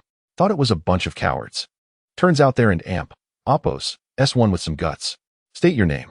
Having been away from the clan for several years, many had forgotten him, and Li Dakuai likely did not recognize him or simply dismissed him altogether. After all, Li Yi's aura was merely that of a peak 4th-rank martial artist. 2 ranks below him, Li Yi. Upon hearing Li Yi's introduction, Li Dakuai finally reacted. Oh, aren't you that waste from years past? What are you doing here? Clearly, Li Dakuai had not heard about the events of the previous day and was taken aback. Meanwhile, in the stands, some prominent members of the Li clan were paying attention to the situation. Among them, Li Huangran's eyes glinted coldly, pondering his thoughts. As for the others, they murmured to one another. Li Xuanji among them, upon seeing Li Yi take the stage, revealed a faint smile. I heard that waste returned a few days ago. I didn't think it was true, and he even passed the first round of tests. 6th brother, this isn't right. As the chief examiner of the first round, such favoritism could displease the elders in the clan. Li Huangran's deep voice resonated, but Li Xuanji merely glanced at his third brother without affirming or denying, saying, Third brother, don't rush. You'll see whether I show favoritism shortly. Seeing Li Xuanji's attitude, a flicker of displeasure crossed Li Huangran's face, though not overtly. Very well, I shall observe. At this moment, on the arena, many recognized Li Yi, the infamous waste, and his appearance immediately caused a stir. Waste, given that we are both descendants of the clan, I'll give you a chance, step down. Li Dakuai scoffed dismissively, not regarding Li Yi at all. His goal was 20 consecutive victories, a forceful claim to the top position in the group. Are you so confident you can defeat me? As soon as the words left his mouth, Li Yi and Oppo's aura, belonging to the peak of the 4th rank, was revealed, astonishing many onlookers. The peak of the 4th rank. What has this waste experienced in these years to achieve such cultivation? The peak of the 4th rank, even within the direct line, was not too shabby, a middle-tier standard. However, this only momentarily surprised Li Dakuei, who soon erupted into laughter. I thought you had some advantage. Turns out it's merely this. Li Dakuei erupted into hearty laughter. The formidable aura emanating from his peak 6th level of spirit martial realm was palpable, causing several members of the 6th group below to retreat in trepidation. Indeed, Li Dakuei stood unrivaled as the strongest in our 6th group. His position as the group leader was indisputable, and he even held the potential to break into the top 30 of this competition. He might challenge the inner disciples. Among the 6th group, several collateral disciples at the 5th level of spirit martial realm wore expressions of grave concern, as Li Dakuei had become a towering mountain they aspired to surpass, a formidable adversary. Some even jeered from the sidelines, urging the waste that was Li Yi to step down. Li Yi, you refuse the path to paradise and dare to venture into hell. If that is the case, let me witness what fortuitous encounters you have experienced over these years. Li Dakuei clearly followed a path of overwhelming strength. His moves grand and powerful, each punch carrying the weight of 1,000 pounds. It is known that an ordinary martial artist at the peak 6th level of spirit martial realm possesses merely 700 to 800 pounds of strength.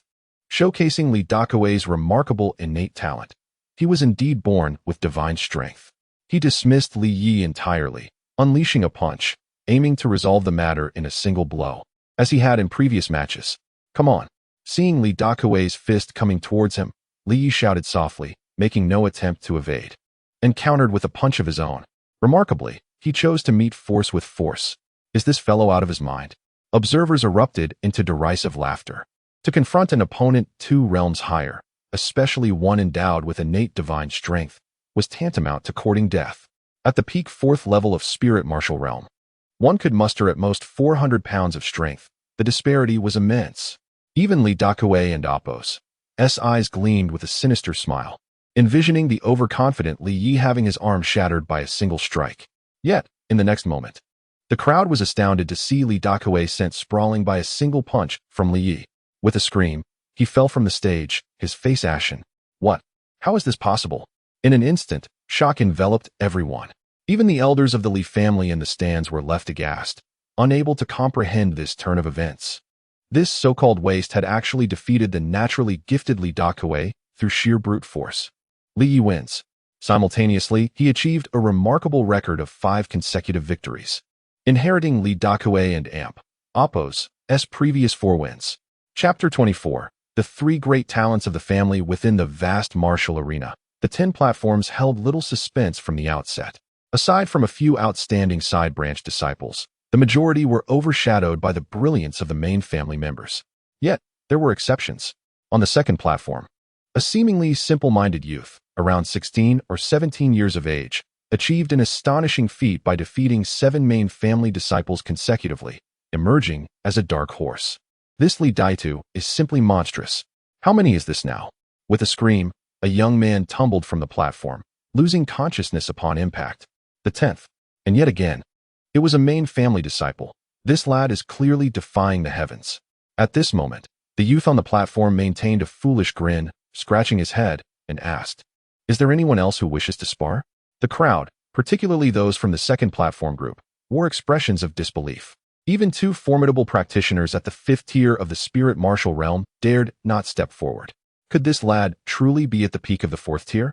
These 2 were renowned talents within the second group, one hailing from the main family, and the other from one of the more distinguished side branches. They had clearly witnessed another contender of similar caliber fall to this grinning boy with a single punch, rendered unconscious in mere moments. If his cultivation were stronger than theirs, it would be one thing. The key issue was that this boy was fundamentally a tier below them. This perplexity was maddening. This youth possesses extraordinary talent. It seems his blood soul manifests a strength-oriented affinity. One can only anticipate how his abilities will blossom further upon reaching the innate stage, when his blood soul fully materializes. In the stands, many began to take notice of this sudden dark horse, Li Daitu, shifting their focus toward him. Other platforms also saw impressive displays from competent individuals. but all remained within expected parameters. The sole exception was the sixth platform, where the renowned genius Li Dakue from the main family was sent flying by a single punch, creating quite a stir.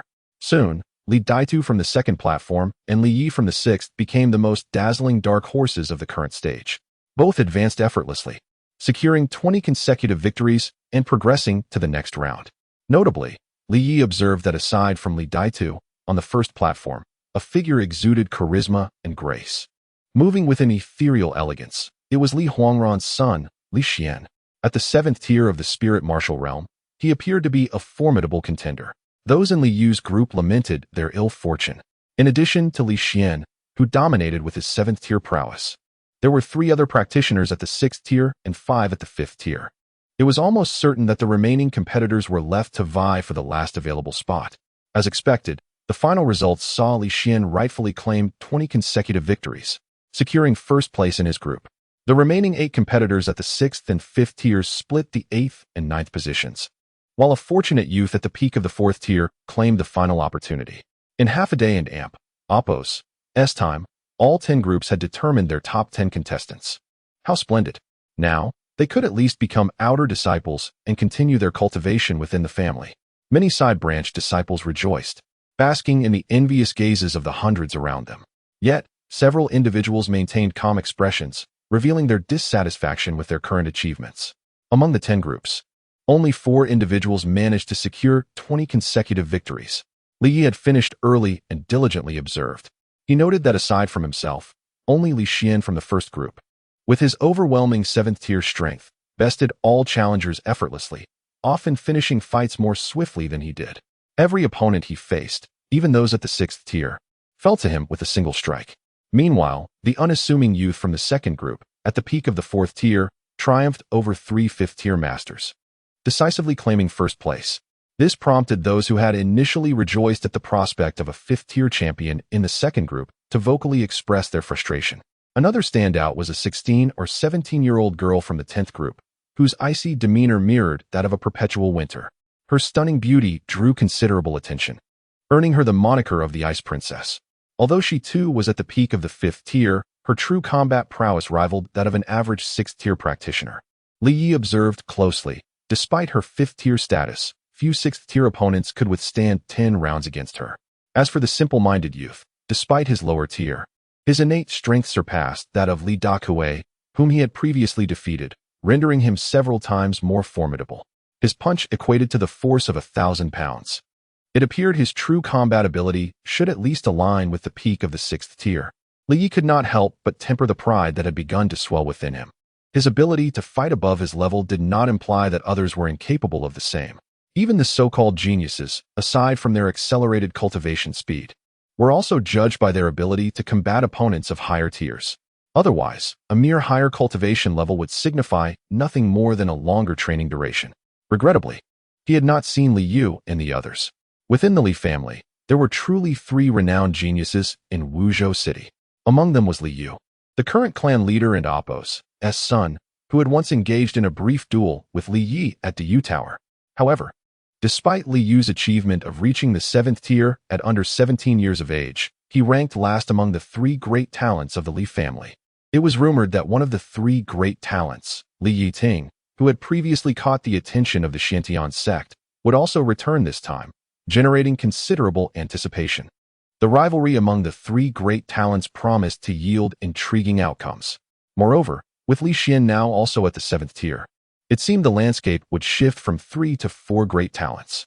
Whispers filled the air, discussing the Li family and Oppos' celebrated geniuses, whether side-branch disciples or main family members. All could only look up in admiration.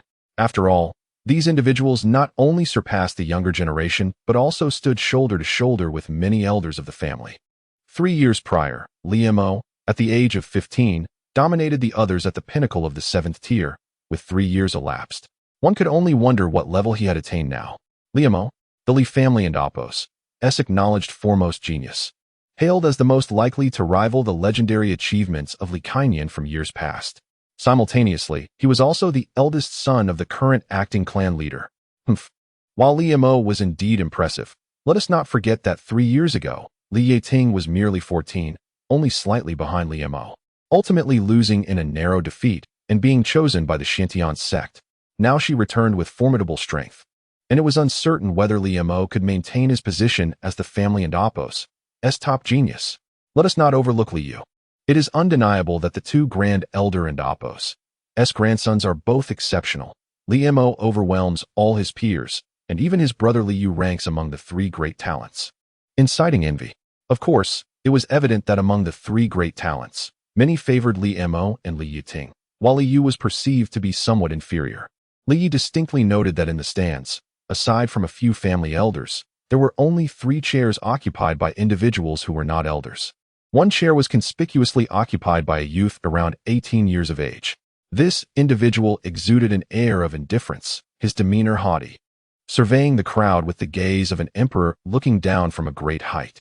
Li Yu felt a chill. He vividly recalled the scornful and dismissive taunts from this person in the past. The other 2 chairs remained unoccupied, reserved for Li Yiting and Li Yu. As the family acknowledged 3 great talents, their status within the family was equivalent to that of elders, even surpassing some stewards in rank. The lowest tier within the Li family was that of outer disciples, yet even that position was highly coveted by countless individuals. Above the outer disciples were the inner disciples, who enjoyed treatment akin to that of the main family's young masters. However, before the elders, one still pales in comparison. Only those who attain the status of the 3 great prodigies will receive the family's utmost attention. Not even the elders dare to challenge them. Indeed, they possess strength that rivals that of the elders themselves. A fleeting thought crossed Li Ye's mind. His aspirations extend far beyond merely becoming an outer disciple. He aims for at least the inner sect, or even to secure a position among the top 10. In the entire Li family, among those under 18, aside from the 3 prodigies, there are a few who have reached the 7th level of the spirit martial realm, including recent breakthroughs, such as Li Xian and his ilk. Thus, Li Ye's most conservative goal is to strive for the top 10. Naturally, his greater ambition lies in challenging the 3 great prodigies of the family and emerging victorious. Only then can the family members comprehend the folly of their decision to cast him aside in the past. Suddenly, Li Yu noticed someone in the spectator stands winking at him. Upon closer inspection, he was nearly choked with surprise. It was Shao Qing. This rascal has also arrived. It seems Li Yiting must be here as well. Indeed, before the family judge could announce the commencement of the next round, cheers and commotion erupted from afar. Soon, several figures darted up to the stands, one graceful silhouette capturing considerable attention. Following closely behind was a young man clad in white. Sister Yiting, it has been years since we last met, and your strength has become even more inscrutable. The disdainful Li Mo, upon noticing the additional figure beside him, finally reacted, his eyes narrowing with veiled implication. Li Yiting, upon seeing that familiar delicate visage, an inexplicable warmth surged within Li Ye's heart. Years ago, the girl who was not yet 14 was the only one who stood up to protect him. In the blink of an eye, 3 years have passed. The once young girl has blossomed into a graceful beauty, igniting fervent admiration among the family and Apos' youth. Mutual recognition. Li Yiting smiled slightly, her small tiger tooth adding a touch of charming cuteness, even causing Li Mo to momentarily lose focus, a flicker of greed passing through his eyes. However, Li Yiting had no time to spare for him. Her beautiful gaze swiftly scanned the crowd below, as if searching for something, which left everyone puzzled. Yet soon, it appeared she had spotted what she sought, a knowing smile gracing her lips, though it quickly vanished. Chapter 25, Challenging the Inner Disciples After 2 Rounds of Elimination. The remaining 100 individuals were granted the status of outer disciples. This was the paramount aspiration for many collateral descendants. The current batch of youths appeared to be quite promising, surpassing their predecessors in prowess. On the viewing platform of the Li family, several elders engaged in hushed discussions. For any clan, the continuous nurturing of its offspring is essential to maintain prosperity. Their task was to unearth talents among these contenders who could be of value to the family. While the performances were decent, none had truly astonished the onlookers. One elder shook his head in discontent. The son of the 3rd elder is commendable, if I recall correctly. He has yet to turn 18 and has already reached the 7th level of the spirit martial stage. Though his breakthrough is recent, it is indeed impressive.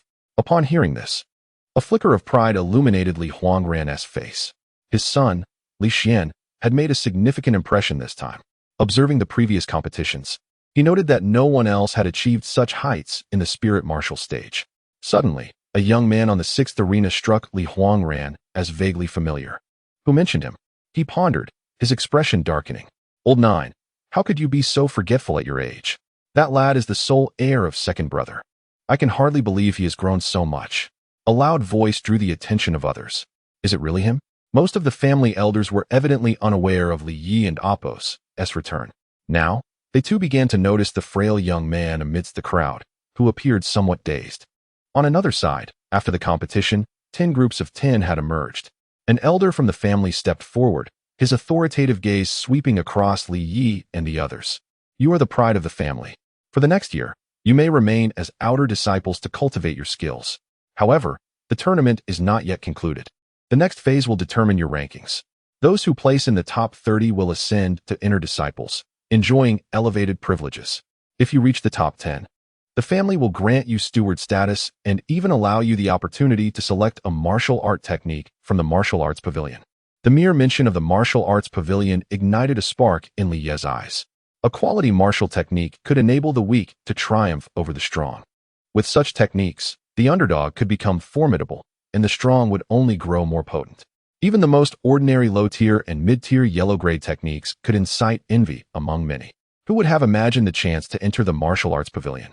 It was said that only elders were permitted unrestricted access. Even inner disciples could only enter under exceptional circumstances after achieving remarkable feats. This announcement immediately fueled excitement among many. Even Li Xian, hailing from a prestigious lineage, was visibly envious. Though they could inherit various martial techniques from their forebears, the selection was ultimately limited. Only by personally stepping into the pavilion could they choose the techniques best suited to them. Elder, if the top 10 can access the martial arts pavilion, what about the top 3? A curious voice broke the air, piquing the interest of all present.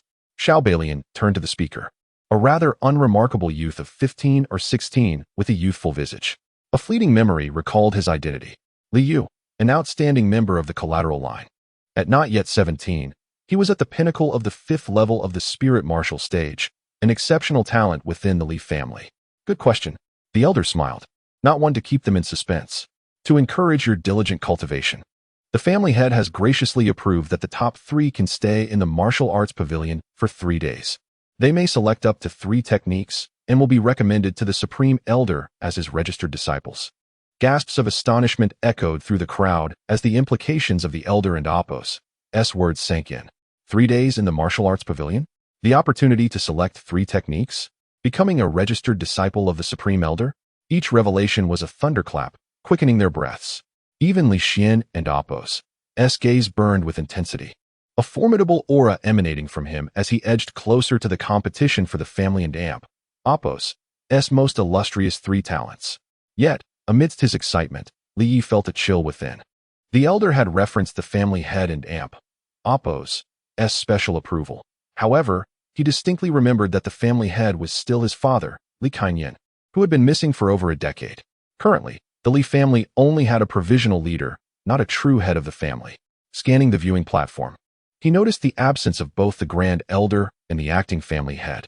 Perhaps, to them, these trivial matters were hardly worth their attention. Such rich rewards. Setting aside the 3-day stay in the martial arts pavilion, the prospect of selecting favored techniques was exhilarating. The chance to become a registered disciple of the Supreme Elder was beyond imagination. Alas, he lamented, it seemed out of reach for him. Otherwise, he would surely vie for it. Indeed, the Supreme Elder was the foremost expert in Wuzhou City, a powerhouse who had reached the innate royal tier. Even being a registered disciple was exponentially more prestigious than being an inner disciple. Stop dreaming. The top 3 positions have little suspense. It's merely a contest among those 3 once again. Of course, young Master Li Xian still holds considerable hope, having attained the 7th level of the spirit martial stage, giving him a real chance to compete. One individual discreetly flattered Li Xian, drawing a more pronounced sense of pride on his face. However, he soon spotted Li Yi, his expression darkening momentarily before quickly transforming into a congenial smile. A hypocrite, Li Yi scoffed inwardly, finding this person even more insincere than his father. While he held little interest in becoming a registered disciple of the Supreme Elder, the allure of the martial arts pavilion was undeniable.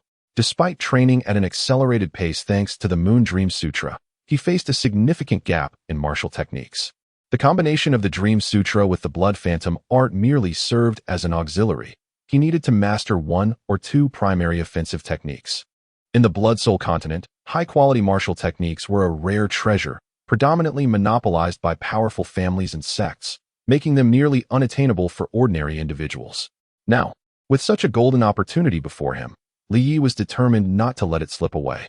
He recalled the formidable Xian Yin palm wielded by Li Yu, capable of allowing someone at the 7th level of the spirit martial stage to hold their own against an ordinary 8th level opponent. The remaining 100 contenders all possessed a minimum cultivation of the 4th level of the spirit martial stage. In terms of cultivation alone, Li Yi felt outclassed, perhaps even at the bottom. Yet, he was confident that, with his abilities, securing a place among the top 30 would be a mere formality, and he had over 80% certainty of landing in the top 10. The only challenge lay in breaking into the top 3. You among the strongest 10 will have the opportunity to challenge the family and Oppo's 3 great talents. Each person is granted one chance. The elder who had previously explained the situation concluded with a smile, stepping aside to reveal a vast arena. Upon hearing this, Li Yi and Oppo's heart raced. It meant he had to first establish himself as one of the top 10 among the 100 to qualify for the challenge against the family and Oppo's 3 great talents, competing for the true top 3. Soon, the real contest began.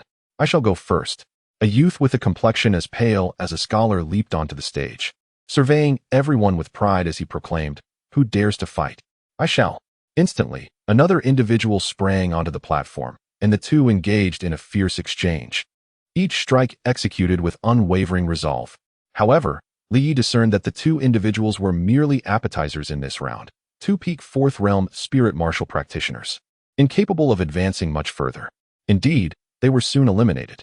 Gradually, all 4th realm practitioners faced defeat, with only those at 5th realm and above maintaining an undefeated record.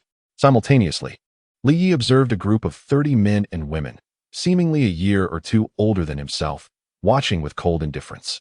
Inner disciples, perhaps? Li Yi pondered. The outer disciples of the clan were not limited in number, yet there could only ever be 30 inner disciples. Unless one exceeded the age of 25, they would transition from disciple to clan steward. This indicated that Li Yi and the other 100 individuals must determine the strongest 30 among themselves before challenging them to become one of the inner disciples, ultimately contending against the 3 greatest talents to claim the title of the strongest 3 within the clan. Boom. A 5th realm spirit martial youth was sent crashing off the stage by a single punch. Upon closer inspection, Li Yi recognized the assailant as Li Datu, who possessed innate divine strength and wore a simple, earnest smile. However, to others, that smile appeared as a harbinger of nightmares. Soon, he swept aside multiple opponents and pointed directly at one of the 30 inner disciples. I challenge you. With a flourish, Li Datu became the first to initiate a challenge against an inner disciple, having just achieved a sweeping victory over 10 opponents, which granted him this opportunity. According to clan regulations, this batch of new outer disciples could only challenge any inner disciple after securing 10 consecutive victories. The inner disciple singled out by Li Datu immediately grew cold, a flicker of displeasure flashing in his eyes. Li Yi noted that this individual was ranked low among the inner disciples, positioned at 26th. The rankings of inner disciples were directly correlated with their strength, and it was evident that this person was comparatively weaker, albeit still at the peak of 6th realm spirit martial. Faced with the challenge from Li Datu, a peak 4th realm practitioner, his expression darkened. Since you seek death, do not blame me. In an instant, a terrifying aura erupted from him. Chapter 26. The true strength of Li Xian. Any disciple from the inner family is incomparable to an ordinary outer disciple. A peak 6th level spirit martial disciple is undoubtedly among the elite in the outer ranks, yet among the inner disciples, they merely occupy the lowest tier. Now, Li Wei even has to accept challenges from outer disciples. A mere peak 4th level spirit martial disciple dares to challenge me. Li Wei? Seeking death. Li Wei leapt from his seat, delivering a powerful kick towards Li Datu mid-air, the sound of wind and thunder echoing ominously. The Gale Leg. The rumors were indeed true.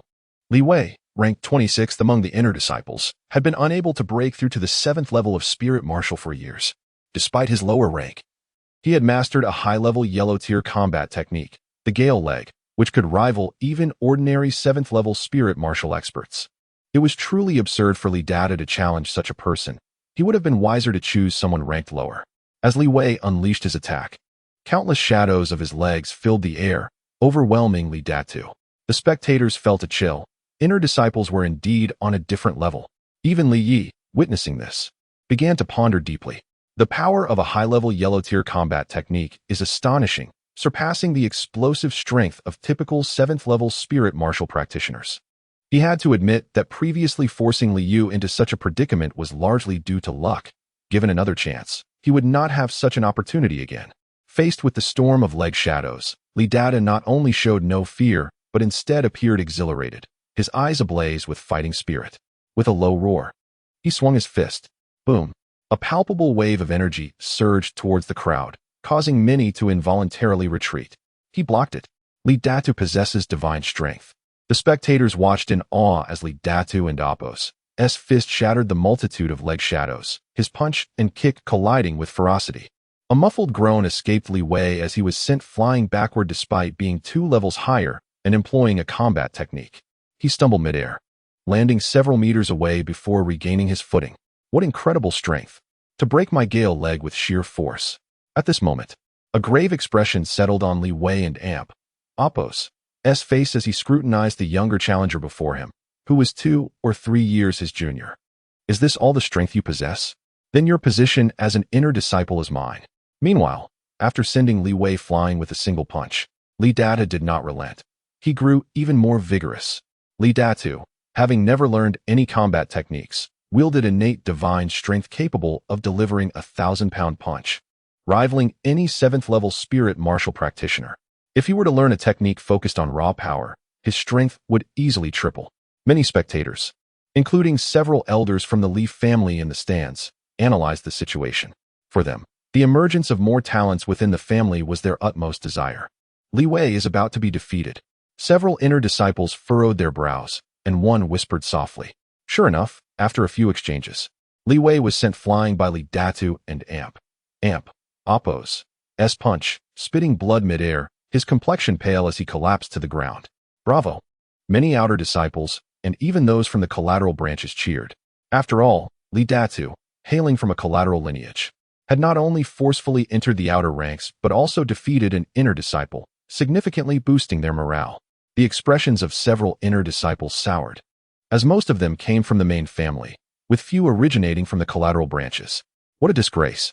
Li Wei, also from the main family, drew a cold sneer from an inner disciple after his defeat, casting a frosty glance at Li Datu before directing a chilling stare at the injured Li Wei being carried away. At this moment, Li Dada scratched his head innocently and took Li Wei and Apos' former seat, successfully replacing him as an inner disciple, now ranked 26th. Li Dada's success spurred the remaining outer disciples into action. Soon, several individuals leapt onto the arena. However, to challenge an inner disciple, one must first achieve 10 consecutive victories among outer disciples. Otherwise, they would not even qualify for a challenge. Achieving 10 victories in a row was no small feat. As several participants attempted this, although their strengths were commendable, none managed to secure the requisite 10 victories. Just then, an elegant figure gracefully ascended the stage. At this moment, a peak 5th-level spirit martial outer disciple had already achieved 9 consecutive victories, poised to challenge an inner disciple. I am Li Xian, please enlighten me, senior. Li Xian, the only outer disciple to have broken through to the 6th level of spirit martial and ascended to the 7th, hailing from the main family. This instantly darkened the expression of the peak 5th-level outer disciple. How shameless of Li Xian to challenge someone who had just achieved 9 consecutive victories. If he wins, he will qualify to challenge an inner disciple. Immediately, murmurs of discontent arose from the crowd, but Li Xian paid them no mind, wearing a smile as he regarded his opponent. You think it will be easy to defeat me? Not so fast. The outer disciple, aware of his disadvantage, resolved to give it his all. I will only use one hand. With a slight smirk, Li Xian placed his right hand behind his back, concealing his arrogance beneath a veneer of humility. Do not underestimate me. Do you think you can defeat me with just one hand, even with your 2-level advantage? The outer disciple roared, unleashing a fierce dual palm strike, generating waves of energy. Child's play. Watch as I effortlessly shatter your technique. casting a dismissive glance at his opponent. Li Xian launched a single fist, effortlessly dispersing the outer disciple's attack without even employing a combat technique, before swiftly delivering a kick to his chest. Puff! The outer disciple coughed blood, sent flying off the stage, collapsing unconscious. From start to finish, it took but a single move. Li Xian, the eldest son of the third elder, had indeed reached the strength of an inner disciple but had never participated in the disciple assessments until now. It seemed he aimed to break into the top 10 of the inner disciples and perhaps challenge the family's 3 greatest geniuses. Many spectators felt a sense of apprehension at Li Xian and Apos' display.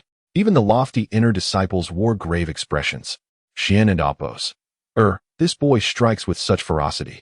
I shall impose strict penalties upon him upon our return. Although Li Huangran uttered these words, a broad smile spread across his aged face. Other elders congratulated him as well. It seemed Li Xian had deliberately concealed his strength. Li Yi observed intently.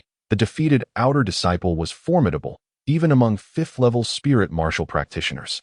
Yet, against Li Xian, he was effortlessly defeated with a single hand, without the need for any combat techniques. It was evident that Li Xian was undoubtedly the strongest among outer disciples, far exceeding the previously impressive Li Dadu. In an instant, the attention that had been on Li Dadu shifted entirely to Li Xian. The focus of the crowd and Apos' admiration causing him to feel somewhat elated. Li Xian, do you intend to challenge any of the inner disciples? At this moment, the law enforcement elder stepped forward, casting a calm glance at him before inquiring. There is no need for such formalities. Li Xian and Apos' prowess is evident, and the inner disciples are certainly not his target. Indeed, he nodded, casting a disdainful glance at everyone present, and then, with a pointed gesture towards a certain area among the inner disciples, proclaimed, I challenge him. A collective gasp rippled through the crowd as they recognized the individual Li Xian had singled out. The man in question appeared to be in his early 20s, his visage marred by a prominent scar that stretched from his right eye down to his jawline, lending him a somewhat menacing air. Yet, despite his intimidating appearance, the onlookers regarded him with a palpable sense of awe. You dare challenge Li Wei? Even the elder overseeing the proceedings expressed surprise, his gaze darting towards the platform. The young man, whose name had been called, promptly rose to his feet and strode onto the stage, his very presence exuding an aura of formidable power. To challenge Li Wei, this Li Xian is brimming with self-assurance. Li Yi couldn't help but admire Li Xian's audacity. Li Wei was no ordinary inner disciple. He held the esteemed 7th position in the inner disciple rankings, a testament to his strength. Rumor had it that he possessed the formidable cultivation of the 7th level of the spiritual martial realm, surpassing even the typical elders of the clan. It was worth noting that the top 6 inner disciples had all attained the 8th level of the spiritual martial realm. Within the 7th level, Li Wei was considered the most formidable. Of course, the clan's 3 prodigies were not included in the inner disciple rankings, as many inner disciples were already in their 20s and possessed a higher level of cultivation. I commend your courage, but alas, you have chosen the wrong opponent. Li Wei's eyes glinted with a hint of coldness, showing no leniency even towards Li Xian, the son of the 2nd elder. Your words are premature. This young master is determined to claim the 7th position among the inner disciples. A surge of energy erupted as the 2 combatants clashed, their auras colliding with such intensity that even the overseeing elder was taken aback. Whirlwind kick, frost fist. The 2 launched their attacks almost simultaneously. Li Wei, surprisingly, had also mastered the yellow rank advanced martial skill, whirlwind kick, and had honed it to a considerable degree. In an instant, he unleashed a flurry of over 100 kicks, blanketing the arena. Li Xian, on the other hand, unveiled his own martial skill for the first time, his fist carrying a chilling frost. It was also a yellow rank advanced martial skill. Li Wei, the 7th ranked inner disciple, at the peak of the 7th level of the spiritual martial realm, was defeated. This battle stirred the emotions of the Li family and Apos' upper echelons. Li Huangran and Apos' face beamed with joy. This Li Xian is no less impressive than Li Yu, perhaps even more so. Li Yi and Apos' expression shifted slightly. Perhaps he had underestimated this generation of the Li family. One of the 3 great families of Wuzhou City was not to be trifled with. Chapter 27, The Battle of Outer Sect Disciples. The 2nd inner sect disciple has been defeated, losing his qualifications as an inner sect disciple under the challenge of an outer sect disciple. While some found solace in Li Data's victory over Li Wei, Given that Li Wei was merely one of the least distinguished inner sect disciples, Li Wei and Amp, Apos, S defeat, however, sent shockwaves through the crowd. These two brothers have indeed fallen from grace, being consecutively ousted from the ranks of inner sect disciples. It turns out that Li Wei and Li Wei are siblings, once quite renowned among the inner sect disciples. Particularly, Li Wei, ranked 7th among the inner sect disciples, was incredibly formidable. It could be said that Li Wei and Apos' ability to maintain his status as an inner sect disciple was closely tied to his brother. Rumor has it that Li Wei and Amp, Apos' ability to practice the advanced yellow-level martial art, Gale Leg, even before reaching the 7th level of the spirit martial stage was due to his brother Li Wei and Amp, Apos' clandestine instruction. Otherwise, with his innate abilities, it would have been impossible for him to access such advanced techniques. Despite his defeat, Li Wei did not succumb to despair like his brother. Instead, he cast a penetrating glance over the crowd and then directly addressed the elder in charge of discipline, stating, "Elder, I challenge the 8th-ranked inner sect disciple.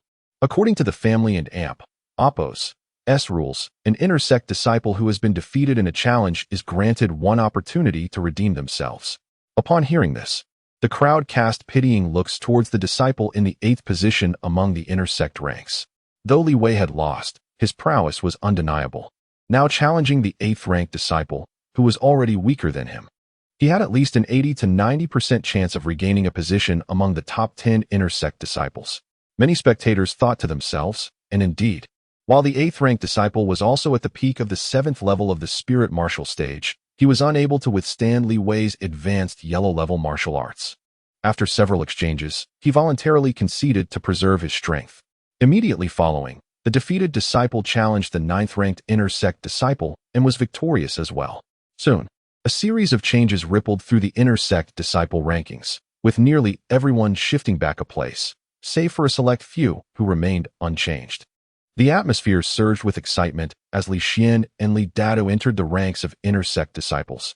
However, none of this captured the attention of Li Mo, who sat high above in the stands. His gaze was fixated on a young woman beside him, whose ethereal beauty was captivating. A flicker of fervor danced within his eyes as he smiled subtly. "Li Yiting, I have heard that you have gained considerable favor from the Xiantian sect over the past few years. I wonder if you can withstand more than 10 moves from me now?" Li Mo's words dripped with pride and confidence. 10 moves. Even against Li Yiting, hailed as one of the 3 great geniuses of her generation, he maintained his haughty demeanor. Yet, he had every reason to be proud. 3 years ago, both Li Yu and Li Yiting had fallen before him after merely 10 exchanges. In the entire Li family, no peer could match his prowess. And even in the vast Wu prefecture, few opponents warranted his earnest attention. Humph. Though Li Yiting is celebrated as one of the 3 great geniuses of the family, in my eyes, apart from her looks, she is utterly incomparable to me. I cannot fathom why the Xiantian sect would choose her over me. This time, I shall see just how formidable a talent they have taken under their wing. For the past few years, Li Mo had harbored a deep-seated resentment. Despite his higher cultivation level compared to Li Yiting, and having bested her in 10 moves, the Xiantian sect had opted for her instead of him. This decision stoked the flames of bitterness within Li Mo, who had always outshone his peers. However, Li Yiting regarded his taunts as though they were mere air, ignoring him completely. This reaction caused Li Mo's already unremarkable features to twist in displeasure, a cold glint flashing in his eyes. He noticed that since Li Yiting's arrival, her beautiful gaze had been intently focused on the arena below, igniting his curiosity about what could possibly draw the attention of such a prominent figure in Wu Prefecture. Following her line of sight, he observed that apart from Li Xian, there was no one else worthy of his consideration.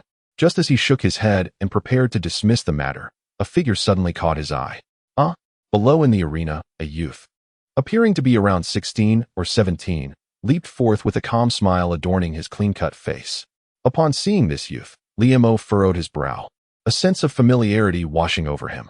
As he pondered, a spark of realization ignited within his eyes. "Li Yi, I cannot believe it is this waste." He cast a sidelong glance at Li Yiting, only to discover that her demeanor had shifted upon Li Yi and Apos' appearance. Memories from years past flashed before him, a smirk curling upon his lips. At that moment, Li Yi remained blissfully unaware that he had captured the attention of the Li family's foremost genius, Li Yi. I welcome your guidance. Facing him was another youth of similar age, his expression fierce, licking his lips as he let out a sinister chuckle. Boy, if you know what is good for you, concede now. I do not wish to resort to violence.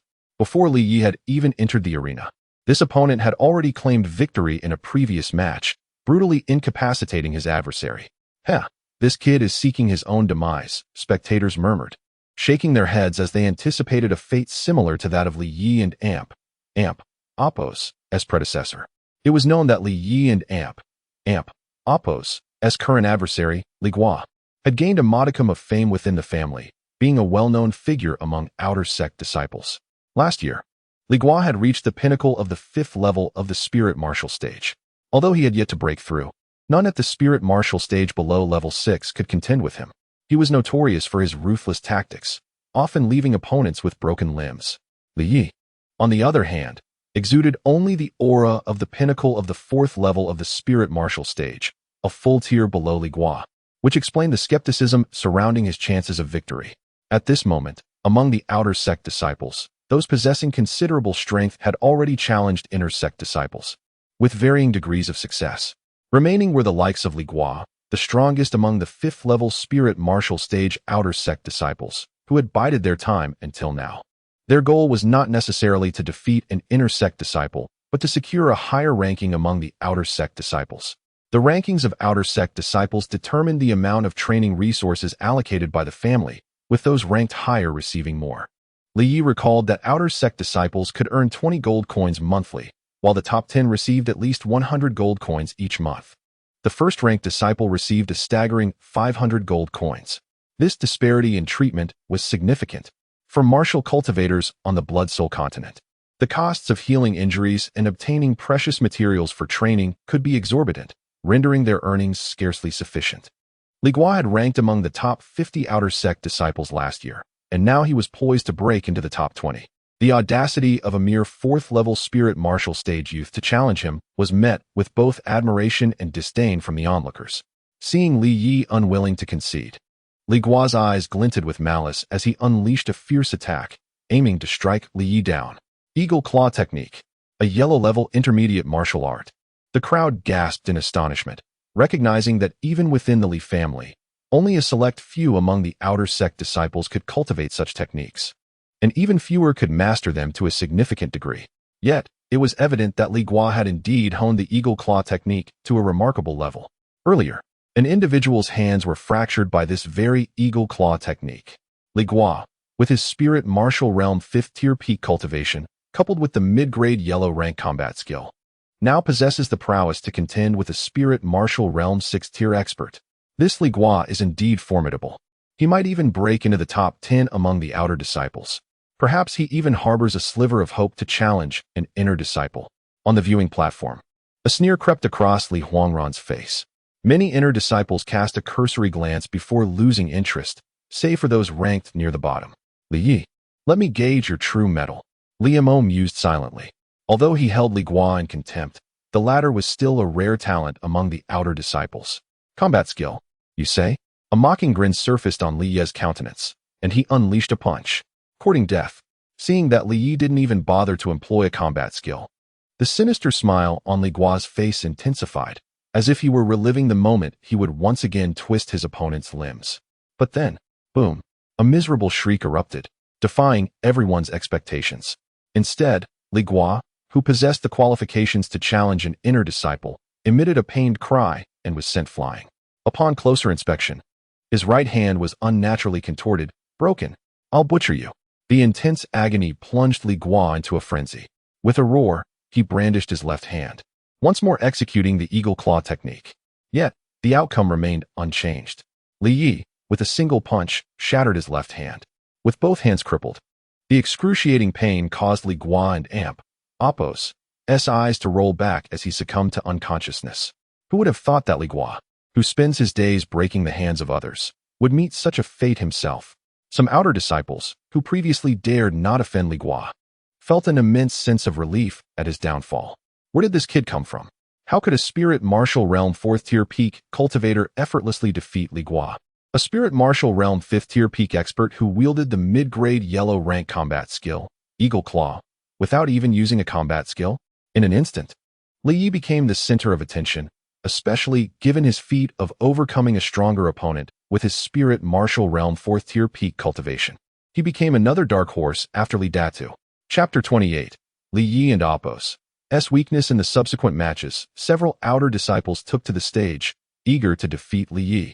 Yet one by one, they were sent flying by a single punch from him, without even managing to exchange a single blow.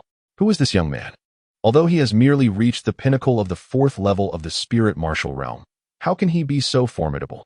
If it were just 1 or 2 matches, one might attribute it to luck, but after the 4th or 5th consecutive victory, many began to hesitate to challenge him.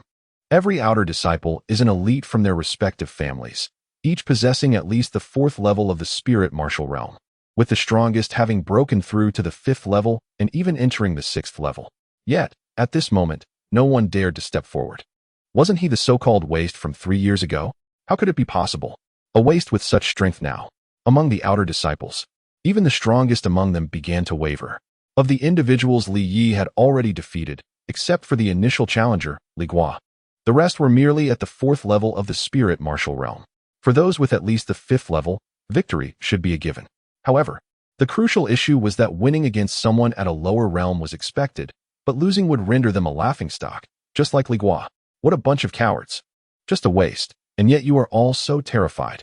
A voice of scorn echoed, causing the strongest among the outer disciples to glare in anger at the speaker. Who dares to utter such words? Show yourself. One individual snorted coldly. Although they were hesitant to battle Li Yi, it did not give others the right to insult them. However, upon seeing who it was, he instantly restrained his words, his expression becoming somewhat awkward. It was young Master Yuan. Yet, what Yuan had just said was rather excessive. It was not that they were unwilling to fight, but rather that Li Yi was not yet worthy of their attention.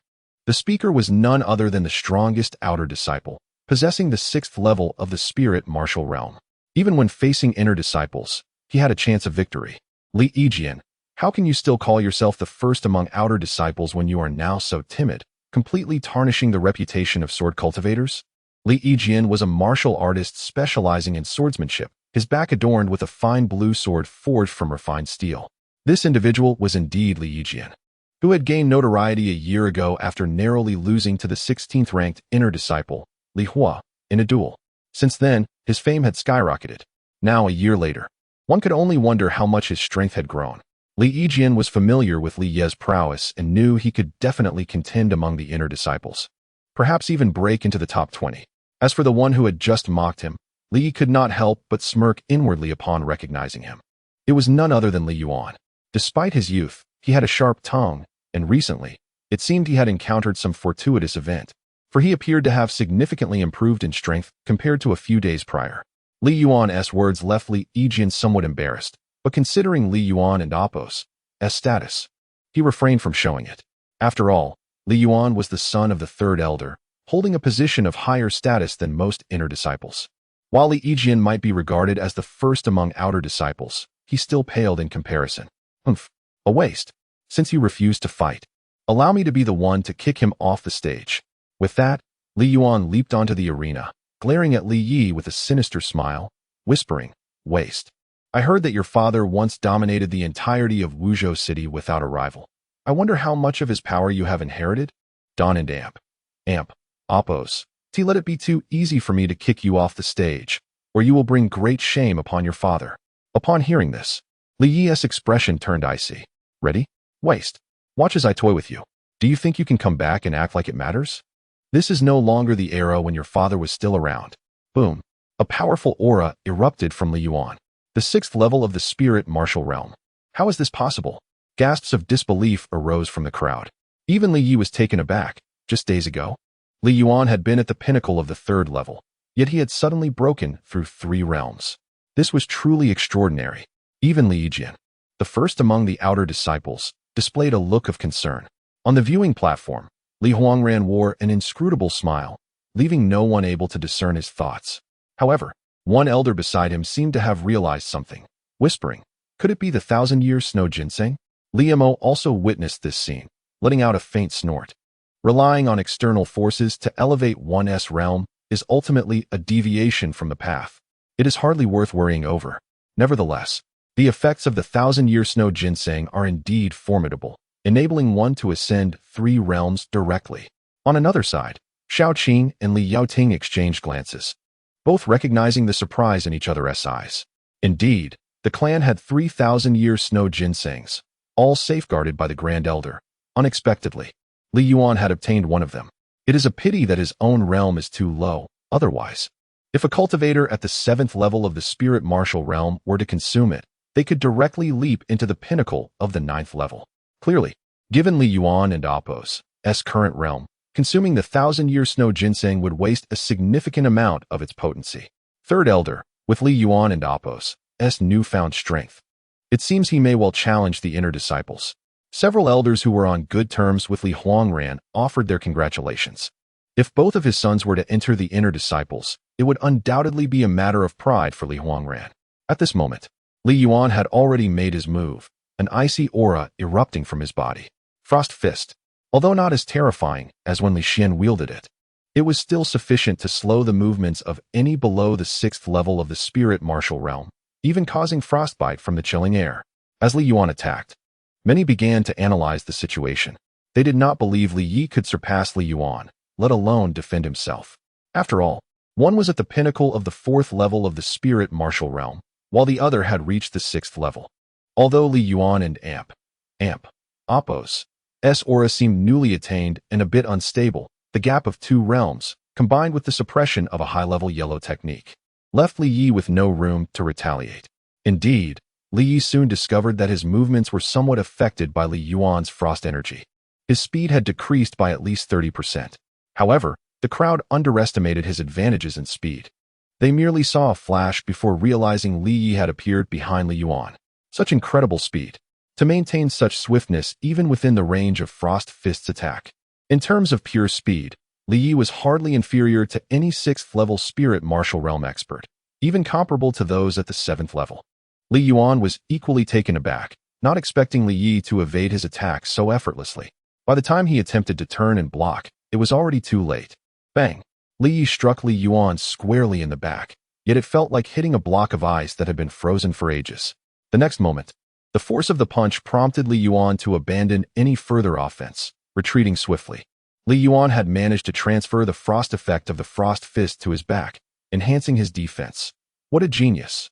Among the spectators, some discerned the underlying principle and nodded in acknowledgement. As the son of the 3rd Elder, Li Yuan was not merely a spoiled rich kid. He possessed considerable talent in cultivation as well. Li Yi, you waste. You have no chance. Initially intent on defeating Li Yi in a single blow, Li Yuan was now growing increasingly exasperated. He had consumed a 1,000-year snow ginseng at great cost, hoping to defeat Li Yi in front of everyone today. He could not bear the humiliation of having lost to a former waste during the first round of tests. Thus, he sought to prove himself. However, after engaging in several exchanges, Li Yi discerned that Li Yuan and Apos' aura was restless. Despite possessing the cultivation of the 6th level of the spirit martial realm, he could only exert the strength of a peak 5th level. The only troublesome aspect was the freezing effect intertwined with his Frost Fist, yet it remained within manageable limits. With this consideration, Li Yi finally commenced his counterattack. The spectators were momentarily dazzled, with only a select few possessing profound strength able to perceive the subtleties of his footwork. As for Li Yuan, he was utterly incapable of grasping Li Yi and Apos' movements, resorting instead to roaring and unleashing punches that failed to strike any target. Li Yuan, this is where your journey ends. A voice suddenly emerged from behind him, revealing the approaching Li Yi. However, Li Yuan did not panic. Instead, he let out a sinister laugh as his entire body seemed to envelop in a layer of frost, his muscles hardening instantly. Li Yi, you worthless fool cannot even touch me. Indeed, Li Yi's attack struck Li Yuan like a blow against unyielding steel. Although it sent Li Yuan flying, it bore little substantial effect. Li Yuan was undeniably a genius, having mastered the Frost Fist, a combat skill, to such an extent. Even Li Yijian, the foremost disciple of the outer sect, couldn't help but reflect on this with admiration. Naturally, he was confident that had he been in Li Yi's position, he could have dispatched Li Yuan with no more than 3 strikes. The lack of combat skills hindered my offensive power from matching my realm. After several attempts, Li Yi quickly recognized his own shortcomings. Although his cultivation was merely at the peak of the 4th level of the spirit martial realm, he was hardly inferior to those at the peak of the 6th level. His speed was a significant advantage, allowing him to contend favorably even against 7th level adversaries. His sole vulnerability lay in his attacks. Lacking combat skills, he was reduced to relying solely on brute force. He was not endowed with the natural strength of someone like Li Datu. At that moment, Li Yi suddenly felt a slight pressure in his eyes. Soon after, he noticed that Li Yuan's every movement appeared to unfold in slow motion. Initially, he thought it was merely an illusion, but quickly realized it was not. My eyes. He had not employed the blood eye illusion technique, one of his major trump cards, which he refrained from using lightly unless absolutely necessary. He feared that certain individuals present might discern his capability, and thus he had held back. Otherwise, a mere glance would suffice to deal with someone like Li Yuan. Chapter 29. The sins imposed the eyes of a vampire are markedly different from those of ordinary humans. Li Yi had long been aware of this fact, but until now, he only understood that his blood-red pupils possessed a hypnotic effect, capable of ensnaring others in a realm of illusion. However, at this moment, he discovered an additional ability. Read? Copy combat techniques. This revelation filled him with immense joy. He had just been observing Li Yuan's Frost Fist technique when this ability was triggered. To Li Yi, Li Yuan appeared to move in slow motion, and he could distinctly sense the flow of power within him, as if a three-dimensional anatomical diagram was laid bare before his eyes. So it was, suppressing his overwhelming elation. Li Yi immediately began to mimic the flow of power within Li Yuan, following suit. Frost Fist. Almost simultaneously, both of them shouted. In the next moment, everyone was astonished to witness Li Yi executing the Frost Fist as well, delivering a powerful strike. Bang! The two struck each other almost at the same time, sending their figures flying in opposite directions. However, it was evident that Li Yuan fared worse, being propelled backward over 10 meters before regaining his stance. In contrast, Li Yi only staggered back 3 or 4 steps. Onlookers observed that both combatants were enveloped in a layer of frost, their brows adorned with a crystalline coating of ice, while their exhaled breath instantly froze, showcasing the ferocity of the icy aura. How could you possibly perform the Frost Fist? Li Yuan exclaimed in disbelief. For this technique was among the more challenging advanced yellow-level combat skills in the Li family and Appos' martial arts pavilion, requiring at least a 6th-tier spirit martial realm to even qualify for training. To truly unleash the Frost Fist and Appos' might, one must reach at least the 7th tier. Li Yuan and Appos' ability to execute this technique stemmed from his elder brother, Li Xian, a master of the Frost Fist, who had imparted it to him in secret. Meanwhile, several elders in the audience involuntarily rose from their seats. Li Xian and Appos' smile vanished, replaced by a sinister glare. What audacity! A furious shout erupted. The crowd felt a tremendous pressure descend upon them, emanating from Li Huangran, who had suddenly erupted in anger, slamming his palm onto the table. Li Yi, when did you infiltrate the family and Appos' martial arts pavilion to steal our techniques? He demanded, not waiting for Li Yi and Appos' response as he bellowed, "Seize him." This sudden turn of events caught everyone off guard. Some felt a sense of unease, but dared not voice it. After all, the speaker was the 3rd elder of the family, a figure of considerable authority, who would stand up for an orphan without parents. Li Yi realized that his earlier actions had been rather reckless, yet the awakening of a new ability in his blood pupils compelled him to seek confirmation. As he had suspected, his blood pupils not only served as instruments of illusion, but also possessed the capacity to analyze and replicate the combat techniques of others. At this moment, the frost enveloping him had dissipated, yet several law enforcement elders approached with unfriendly expressions. Wait! Before they could seize him, Li Yi boldly raised his voice, unflinching as he gazed toward the stands. The 3rd elder claims I stole techniques from the martial arts pavilion. Do you have any evidence? The mention of evidence caused the crowd to pause slightly. The martial arts pavilion was the most significant location in the Li family, typically accessible only to elders. It housed the family and Appos' treasured collection accumulated over the years, making it a forbidden ground. If it were true that he had infiltrated and stolen techniques, it would be a grave crime. Not only would Li Yi, an unwelcome member of the family, face severe repercussions, but even the son of an ordinary elder could be stripped of his cultivation or, at worst, executed. Evidence. You just executed the advanced yellow-level Frost Fist. Indeed, Li Yi did not deny it. There was no need to. In that case, seize him, Li Huangran shouted, prompting 2 law enforcement elders to spring into action. The minimum requirement to become a law enforcement elder was to be at least at the 7th tier of the spirit martial realm, with both of them attacking simultaneously. Even intersect disciples might struggle to withstand their combined might. Yet, Li effortlessly slipped through their grasp, evading capture. What audacity! Li Yi, are you attempting to betray the family? Seeing Li Yi escape, Li Huangran felt a wave of threat and hastily imposed a severe accusation. Betray the family? Gasps of shock rippled through the crowd. If this charge were upheld, it would lead to dire consequences. Unless he fled Wu State City, there would be nowhere for Li Yi to find refuge. Why do you say such things, third elder? I have done nothing to wrong the family, Li Yi retorted, anger surging within him.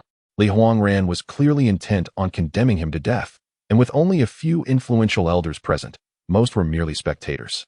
As the third elder, Li Huangran wielded considerable influence, and his words carried significant weight. Stealing techniques from the martial arts pavilion and resisting law enforcement elders. What else could it be but betrayal? Seize this family traitor. Li Huangran's words were decisive, revealing his intent to eliminate Li Yi under the pretense of upholding justice. Many in the crowd noticed this manipulation, perplexed as to why a distinguished elder would target a junior. However, some understood the true nature of the situation. Aware of Li Ye's lineage and the ulterior motives behind Li Huangran's actions. Regrettably, although Li Yi had been branded a waste for years, he was indeed the son of a formidable man, now returning to prove himself. Yet the family had changed, and the third elder's faction would never permit the son of that man to rise within their ranks. As the 2 law enforcement elders, having underestimated him, quickly regained their composure, they realized that even an 8th-tier spirit martial realm expert would struggle against their combined efforts. Capturing a peak 4th-tier junior should pose no challenge. What to do? Should he reveal the illusionary powers of his blood pupils? Faced with these 2 law enforcement elders, Li Yi felt little fear. Although there was a significant gap in their realms, his blood pupils, in conjunction with the first layer of the Dream Sutra, could ensnare them in a fabricated illusion, allowing him to secure an easy victory. Li Yi, it is undeniable that everyone has underestimated you until now. You are indeed the offspring of that man. We have been deceived all these years. Alas, like your father, you are utterly impulsive. The moment you retaliate, the charge of betrayal will be established. At that point, even those who wish to protect you will have no justification. Li Huangran eagerly anticipated Li Yi and App's rebellion, as that would solidify the perception of guilt. Perhaps Li Yi realized this as well. After much hesitation, he suddenly ceased his resistance. The 2 law enforcement elders swiftly seized his arms, overpowering him and forcing him to the ground. Li Yi clearly observed a fleeting glimmer of disappointment in Li Huangran's eyes as he was captured, silently cursing himself for not acting on impulse. Otherwise, he would have truly fallen into their trap. Take him away. We shall deal with him at the elders and App's meeting, Li Huangran commanded, preparing to have Li Yi escorted away.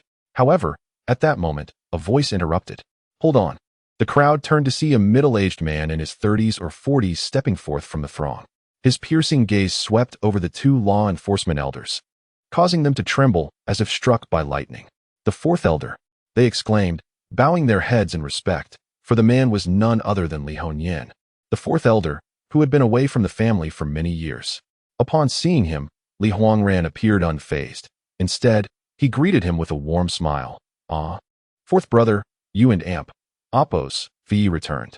Li Hongyan ignored him, directing his attention toward the 2 law enforcement elders. With a slight cold snort, he commanded, release him. The 2 Hall of Justice elders appeared somewhat discomposed, glancing at both Li Hongyan and Li Huangran. Although they were elders themselves, there was a significant distinction between the Hall of Justice elders and the Family Council elders, their statuses being entirely different. 4th brother, what is the meaning of this? 3rd brother, let and App's not mince words. I couldn't and App's interfere before when I was away, but now that I and App's returned, some things cannot be allowed to go too far. Li Huangran and App's countenance darkened, seemingly lost in thought, before he retorted, 4th brother, your words are misguided. I am also acting in the best interests of the family. Nonsense. I witnessed everything that transpired earlier. If 3rd brother insists that this young man trespassed into the martial arts pavilion to steal combat skills, then everyone in the world must be blind. And even if everyone else is blind, Li Hongyan is not. Li Yi shuddered slightly, gazing at the man standing before him, vehemently defending him. His memories of this man were vague, as he had left the Li family to travel many years ago. However, he knew that if there was anyone within the family who would spare no effort to protect him, it would be this man. Fourth uncle. He saw the man's body tremble almost imperceptibly, but he did not turn to look at him. Instead, he heard an extremely faint voice. Good lad, rest assured. As long as I am here, these scoundrels won't be able to touch you. Indeed, although Li Hongyan had left the family when he was quite young, he had not forgotten this nephew of his. After all, Li Hongyan and Li Kainyan were blood brothers, born of the same mother. Third elder. Just then, another voice rang out. The crowd cooed and amp, oppos, helped but stir slightly as they looked over. The speaker was not a member of the Li family, but rather an unfamiliar face. However, upon hearing him speak, even Li Hongyan dared not disregard him, instantly adopting a smiling demeanor. Nephew Xiao, you must find this amusing. Xiao Qing. Li Yi saw him subtly winking at him before hearing him say to Li Hongyan, Third elder, I don and amp.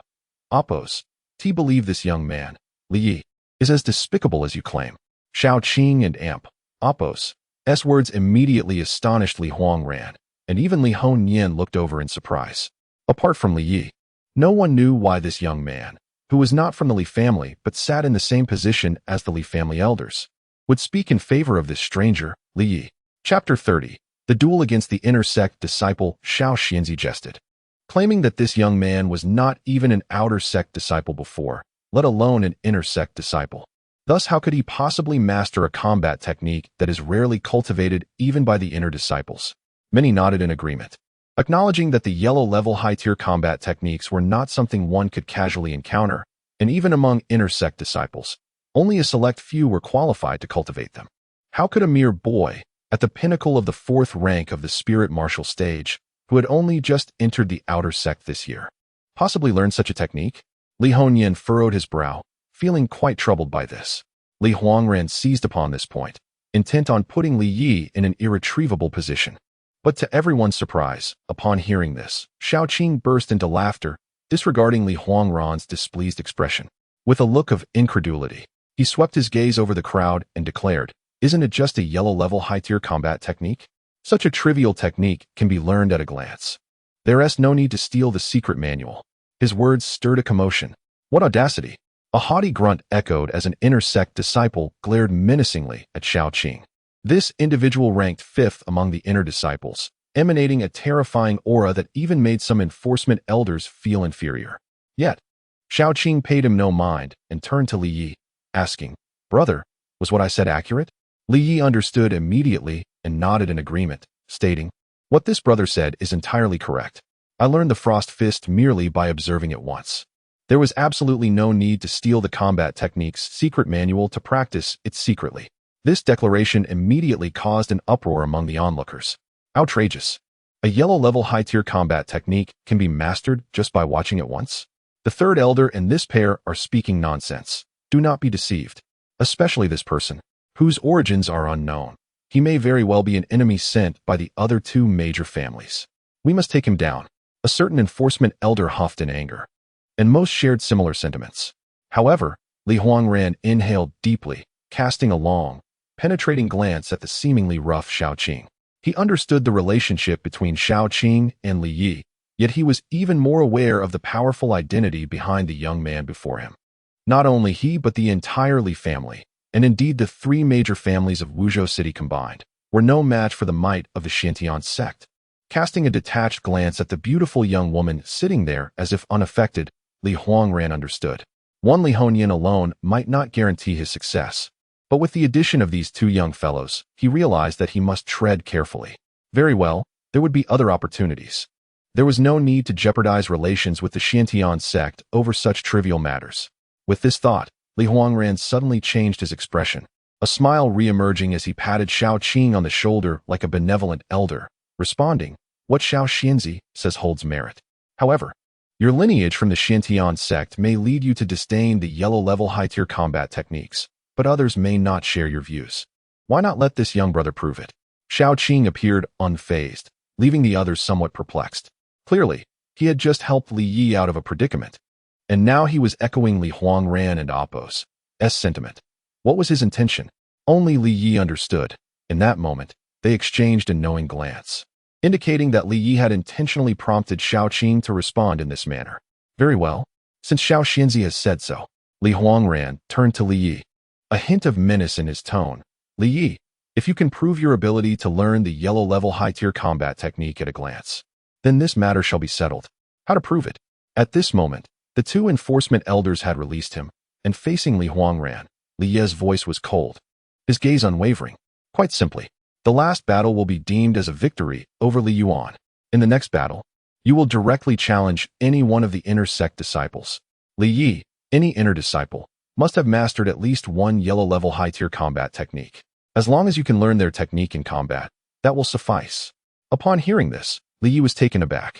To directly challenge an inner sect disciple, he had only just won 4 or 5 matches, and including this one against Li Yuan, he had not yet met the requirement to challenge an inner disciple.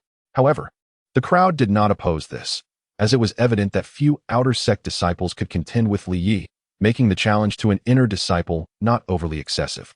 Yet Li Yuan, upon hearing his father's decision, immediately protested, exclaiming, "Father, I refuse. I have not lost yet." Silence. A cold grunt escaped Li Huangran as he cast a stern glance at his son, causing him to sulk and descend from the platform. However, as he walked past Li Yi, he muttered darkly, "Waste.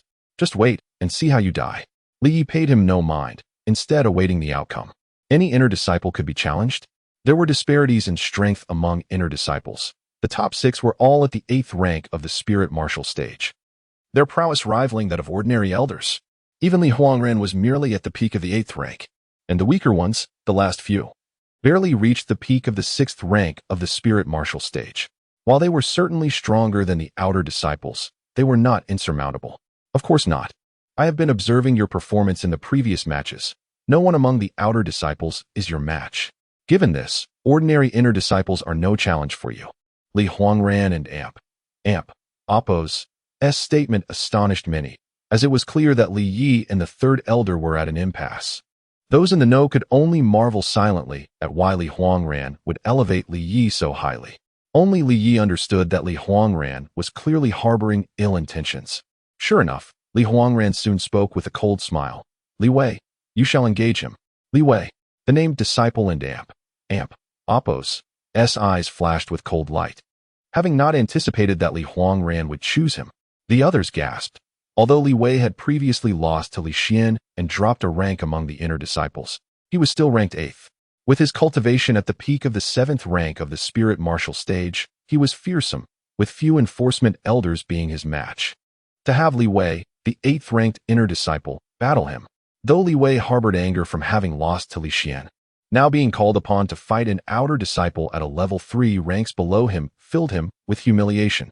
Li Hongyan frowned and whispered to Li Yi, "How confident are you? If it's not feasible, Uncle C will help you refuse." Clearly, Li Hongyan did not have high hopes for Li Yi. In any case, a 3-rank gap in cultivation left almost no hope. Even the prodigious Li Datu, with his innate strength, dared only to challenge the lower-ranked inner disciples. "Humph, you are just a child. You are not your father. Even if you have experienced a fortuitous encounter to alter your previously wasted physique, it cannot change your fate. You and your father will forever remain inconsequential." Li Huangran's face was serious, appearing as though he sought fairness, yet internally, he was mocking. Shaoqing hesitated for a moment, but before he could voice his thoughts, Li Huangran preemptively asked, "Xiao Xianzi, what do you think of this arrangement?" Li Wei is an inner disciple of the Li family, having cultivated the yellow-level advanced martial art, Gale Leg, to a considerable proficiency. Should this young man master Gale Leg, then the recent events would indeed align with what young Master Xiao suggested. My concerns would be unwarranted. Internally cursing the old fox, Shaoqing could only cast an expression of helplessness towards Li Yi. Although the Li family treated him with utmost courtesy due to his affiliation with Shantian's sect, he remained merely a junior, and certain matters were best left unspoken. "Rest assured, 4th uncle, I am confident," Li Yi reassured Li Hongyan with a reassuring glance. With Li Yi voicing no objections, Li Hongyan chose not to elaborate further. However, he did not distance himself from the arena. Observing his actions, Li Huangran smirked inwardly. Yet outwardly he proclaimed, "Li Wei, remember, this is merely a sparring match. Keep it within limits, and do not strike with excessive force. Above all, do not inflict any lasting harm. Otherwise, the fourth elder will immediately intervene to halt your contest." The crowd's expressions shifted slightly, realizing that Li Huang ran. A formidable figure within the family had effectively eliminated any rationale for Li Hongyan's intervention with just a few words. As for Li Wei, he comprehended the underlying implications of Li Huangran's statement and revealed a chilling smile, responding, "Elder Third's words are well noted." Boom. In an instant, Li Wei stepped forward, his figure becoming elusive, conjuring multiple afterimages in rapid succession. Although he had previously been defeated by Li Xian, he remained a formidable presence among the inner disciples, and it appeared that Li Yi was in for a challenge. Many onlookers harbored little hope for Li Yi, recognizing the vast disparity between the two. One was 3 realms above the other. In past encounters, even a single realm and Apos' difference could decisively determine the outcome, let alone a 3-realm gap. Galestorm.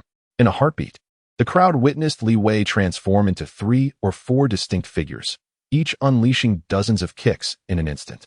Their leg shadows effectively sealing off all avenues of escape from above, below, and the sides. There was no room for maneuverability. It was evident that Li Wei had meticulously observed the recent battle between Li Yi and Li Yuan, intent on neutralizing Li Ye's speed advantage. The onlookers quickly understood, silently acknowledging that Li Wei indeed embodied the prowess of an experienced inner disciple, exhibiting remarkable adaptability. Chapter 31. The New 8th Inner Disciple. A plethora of leg movements. A hallmark of the Gale leg technique. This Gale leg is indeed a high-tier yellow-grade combat skill, barely manageable for those at the 6th level of the spiritual martial stage, and requiring at least a 7th level cultivation to unleash its full potential. For many, combat skills are unattainable, with most never surpassing the 3rd level of the spiritual martial stage. Beyond the commonplace low-tier yellow-grade skills, most require a 4th level cultivation or higher to execute. Otherwise, their blood-soul energy would be insufficient to sustain the exertion, rendering them laughable. At this moment, Li Yi and Apos' expression turned serious and solemn. Li Wei and Apos' consistent ranking within the top 10 inner disciples was no accident, and his mastery of the Gale leg was considerable, demanding a direct confrontation. Li Yi had observed Li Wei and Apos' previous battles. His defeat against Li Xian was somewhat unjust. In terms of strength, they were evenly matched, with Li Wei perhaps slightly superior.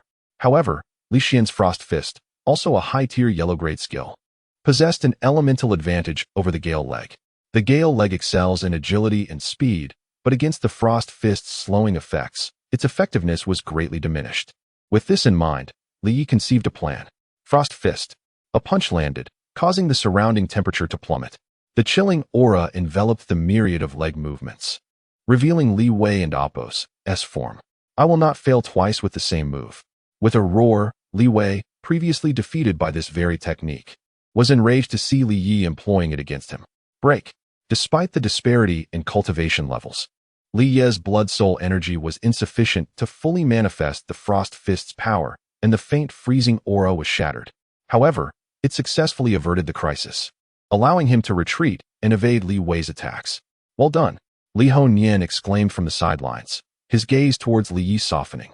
Li Huang ran and others exchanged glances, a chilling intent emanating from them. Failing in his initial attack, Li Wei slightly tempered his contempt, remarking to Li Yi, "To reach this point with a mere 4th level spiritual martial stage cultivation is commendable. Even in defeat, you have reason to be proud." Li Wei inhaled deeply, casting a glance at the crowd, his arrogance still evident, before adding, "Years ago, I heard whispers of your name, Li Yi, the Li family's greatest disappointment. But now, those who spoke those words appear foolish. Your talent, though not surpassing mine, puts many in the family to shame." Li Yi found himself amused by this seemingly complimentary assessment. Li Wei was indeed an arrogant and outspoken individual. These words would undoubtedly offend many, as those who had exiled Li Yi were influential figures within the clan. Alas, such talent will ultimately fall before me. Arrogant. But which genius isn't brash in their youth? Without such audacity, how can one achieve unparalleled martial prowess? Are you truly confident in your victory? Li Yi interrupted his self-admiration, unwilling to waste time. While Li Wei was more agreeable than the likes of Li Xian, Li Yi had no desire to linger. 3 moves are all it will take to defeat you. Li Wei extended 3 fingers, his face radiating confidence, stating, I must admit, you possess some skill to have reached this stage with a 4th-level spiritual martial stage cultivation. However, your advantages have been deciphered. Your greatest asset is your speed, surpassing even some 7th-level spiritual martial stage cultivators. But you face me. Having mastered the Gale Leg, my speed exceeds that of ordinary 7th-level cultivators. You have no chance. Even with the Frost Fist, you lack the blood soul energy to wield it effectively. Many nodded in agreement with Li Wei's analysis. Even Li Huang cast a second glance, seemingly concurring. His decision to have Li Wei confront Li Yi was based on these very factors. Li Hongyan, however, furrowed his brow, contemplating intervention. Li Yi acknowledged the truth in his opponent's words. His greatest advantage was his speed, comparable to a peak 7th-level spiritual martial stage cultivator. However, his weakness was his low cultivation level, preventing him from fully utilizing the Frost Fist and negating its advantage against the Gale Leg. That was merely the first move. Li Wei smirked, leaping into the air and unleashing a barrage of leg movements, even more ferocious and numerous than before, resembling a tempest capable of tearing apart anything in its path. Frost Fist. Futile. The feeble chill was unable to stem the torrential assault, shattering instantly. However, Li Yi maximized his vampire-like agility, navigating the storm like a lone leaf, seemingly on the verge of destruction but perpetually afloat. What movement technique has Li Yi mastered to achieve such remarkable speed? Even within the high-tier yellow-grade combat skills, Li Wei's Gale Leg excels in speed and ferocity, yet it cannot subdue him. Many held their breath as they watched the figure seemingly on the brink of annihilation. Humph, you can evade temporarily, but not indefinitely. The essence of the Gale Leg lies not merely in its tempestuous kicks, but in its relentless follow-up attacks. Like a storm, it continues until the user is exhausted or the opponent is vanquished. Li Wei was surprised by Li Ye's resilience, but remained confident. His relentless attacks could overwhelm even an 8th-level spiritual martial stage cultivator, let alone a mere 4th-level youth. Indeed, the myriad of leg movements seemed inexhaustible, forming a vortex intent on engulfing Li Yi. Li Yi recognized the situation and began to feel the pressure. Prolonging this is detrimental. In daylight, my vampire abilities are weakened. Unless night falls, I cannot alter this situation. Li Yi once again felt the burden of his low cultivation level. While confident in his ability to challenge those above his level, facing a peak 7th-level spiritual martial stage opponent wielding a high-tier, yellow-grade combat skill proved challenging. The Frost Fist yields limited results, so be it. Li Yi made a decision, his pupils subtly shifting to a crimson hue, his bewitching blood eyes resembling a pool of sanguine essence, captivating the soul. In that instant, Li Wei and Oppos' movements appeared to slow tenfold, the flow of power within his body becoming visible, including the circulation of his blood soul energy. This process seemed protracted but lasted less than a breath. Gale Leg. Li Yi roared, leaping into the air and unleashing dozens of leg movements. Impossible. The crowd erupted in astonishment, and Li Huang, aghast, stood abruptly. A palpable killing intent flashed across his face, chillingly cold. Gale Leg. The two simultaneously roared, their identical techniques colliding in midair. However, Li Ye's imitation was inferior. His movements weaker, and his dozens of leg movements shattered. But at the crucial moment, the power within him shifted, and a freezing aura erupted. Frost Fist. The swift transformation of techniques left Li Wei astounded, as he was struck directly in the chest. Though Li Ye's power was insufficient in the haste of the moment, he still managed to push Li Wei back with a single punch. Before Li Wei could regain his composure, a flash of crimson light surged within Li Ye's blood-red pupils. And in an instant, a wave of spiritual force invaded Li Wei's mind. Kneel. The assault originating from the depths of the soul, coupled with the illusory mental attack of the blood-red eyes, was nearly impossible to defend against, especially when confronting an unprepared foe still reeling from shock. Thud. The onlookers remained oblivious, witnessing Li Wei's sudden change in expression, as if he were struggling, his eyes momentarily clouded, his legs trembling slightly, and his footing giving way, causing him to lose balance entirely. Seizing this rare opportunity, Li Yi lunged forward and delivered a powerful blow to Li Wei and Oppos' face, sending him crashing off the arena. Silence enveloped the scene, an extraordinary stillness. The crowd gazed at Li Wei, who had collapsed from the arena. Unconscious, once a formidable figure within the top 10 of the inner sect disciples. They then turned their attention to the youth standing defiantly, a hint of blood at the corner of his mouth. Against all odds, Li Yi had triumphed. Many outer sect disciples rubbed their eyes in disbelief, while numerous inner sect members wore grim expressions, their gazes toward Li Yi betraying a flicker of fear. Would this battle satisfy the third elder? Li Yi sought an answer. Raising his head toward the stands, he beheld Li Huangran's countenance, pale with suppressed fury and murderous intent. In response to Li Ye's bold inquiry, the esteemed third elder of the family fell silent for a moment, before finally speaking through gritted teeth. Li Yi, I never anticipated that I would misjudge you. Not only have you illicitly learned the Frost Fist, but you and Oppos, VE also appropriated the Gale Leg. What punishment do you believe you deserve? Gasps of disbelief rippled through the crowd as they regarded the lofty elder with incredulity. Even Xiao Qing and Oppos' smile faded, taken aback by this outrageous inversion of truth, this blatant distortion of reality, which had never been witnessed before. In the midst of such public scrutiny, Li Huangran clung tenaciously to the accusation that Li Yi had stolen martial techniques. Seize him. If he resists, execute him on the spot. Li Huangran was clearly deranged, obstinately pursuing this course of action at such a critical moment. Li Yi, too, had underestimated the depths of Li Huangran and Oppos' madness, failing to foresee such reckless fervor aimed at himself. Just as the situation seemed poised to erupt, a booming voice rang out. Who dares to make a move? I shall strike him down first. Chapter 32. Inner sect disciples ranking battle. At this moment, the scene had spiraled out of control. Several elders and stewards responsible for maintaining order exchanged glances, caught in a standoff. On one side stood the influential third elder of the family, and on the other, the returning fourth elder, both members of the Elder Council. One insisted on taking action against a traitor, while the other forbade any movement, leaving them unable to reach a consensus. Did you not hear my command?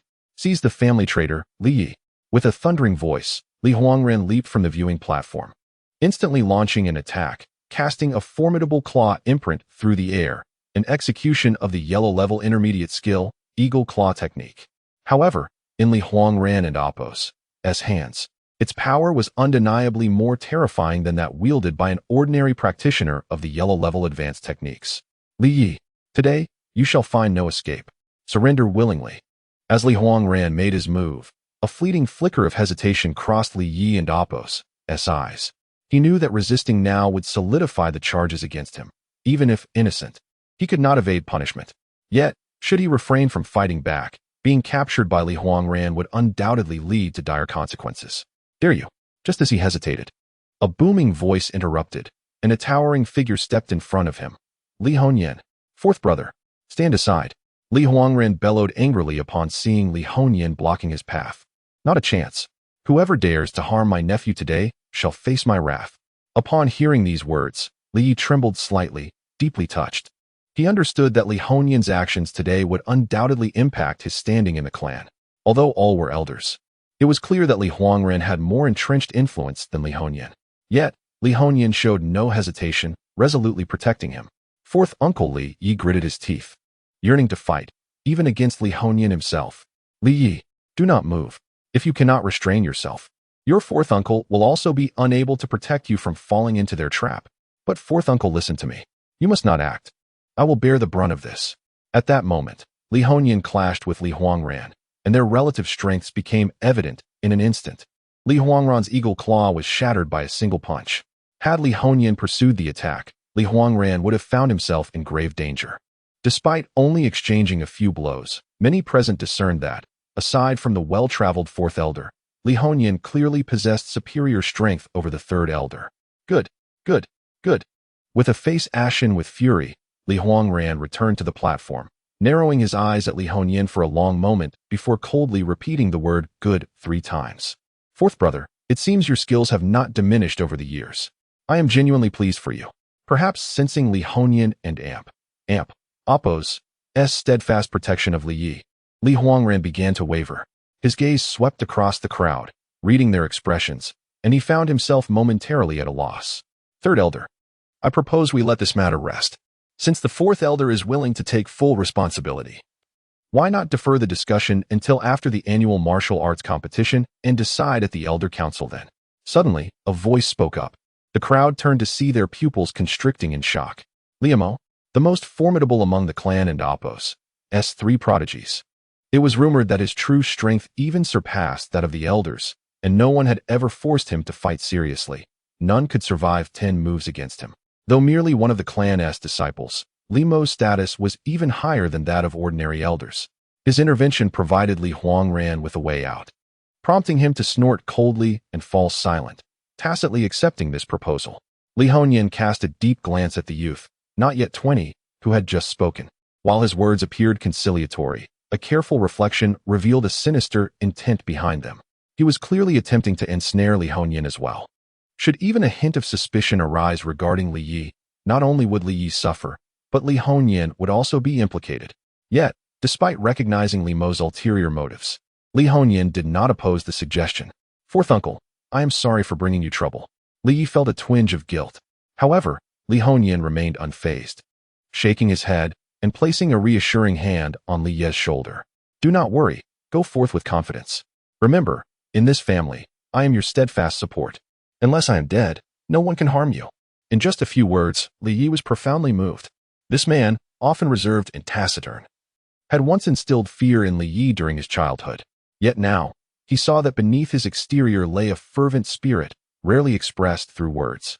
Following this episode, Li Yi rightfully claimed the 8th position among the inner sect disciples, second only to the previous holder, Li Xian, emerging as the biggest dark horse of this contest. Was this Li Yi truly the same waste who could not cultivate years ago? He had even defeated Li Wei, the 8th inner disciple. If this was considered waste, then surely all of us were even less than that. In no time, whispers of admiration for Li Yi circulated among the crowd. Countless individuals were captivated by the young man who had once been cast out of the family due to his inability to cultivate, now returning triumphantly to prove his worth. Subsequent matches felt rather mundane in comparison. After witnessing Li Yi and Appos' dramatic rise, the duels among the outer disciples seemed lackluster. Even when another outer disciple emerged as a challenger to the inner sect, it did not garner significant attention. This Li Yu had previously concealed his strength well. Initially at the pinnacle of the spirit martial stage and Appos' 5th layer, he suddenly erupted to the peak of the 6th layer and also mastered 2 yellow-level intermediate techniques. Ultimately, this Li Yu, who successfully challenged an inner disciple, appeared quite ordinary, yet his final performance outshone that of Li Datu, directly dethroning the previous 23rd ranked inner disciple and forcefully entering their ranks. As the last challenger fell, the results for the outer disciples were revealed. Those who succeeded would remain within the clan for a year to cultivate, with assessments to follow thereafter. In the end, 5 individuals successfully entered the inner sect, 2 of whom were at the peak of the spirit martial stage's 6th layer, which was not particularly rare. One of them was indeed Li Yu, whose previously concealed prowess had taken many by surprise. Li Datu, endowed with innate strength, had reached the peak of the 4th layer and entered the inner sect. Had it not been for the even more monstrous Li Yi, he would undoubtedly have been the greatest dark horse of the clan in a century. Various elders, stewards, and inner disciples were now keenly focused on this unassuming youth. Some elders even expressed interest in taking him as a disciple, inciting envy among many inner disciples. Though inner disciples held a higher status than outer disciples, not everyone could become a disciple of an elder. My goodness, elders are actually seeking disciples. Li Data must have struck gold in his past life. Everyone knew that within the Li family, only those who reached the 8th layer of the spirit martial stage could become elders. It is essential to note that the 1st to 3rd layers are foundational. The 4th to 6th layers denote true martial practitioners. However, only those who surpass the 7th layer can be considered martial masters. The gap between martial practitioners and martial masters is akin to that between martial practitioners and ordinary individuals. Within the entire Li family, many reached the peak of the 6th layer, yet those who could break through to the 7th layer were exceedingly rare. The 8th layer, compared to the 7th, is exponentially more formidable. The 7th layer is known as the martial master, while the 8th layer is revered as the grand master.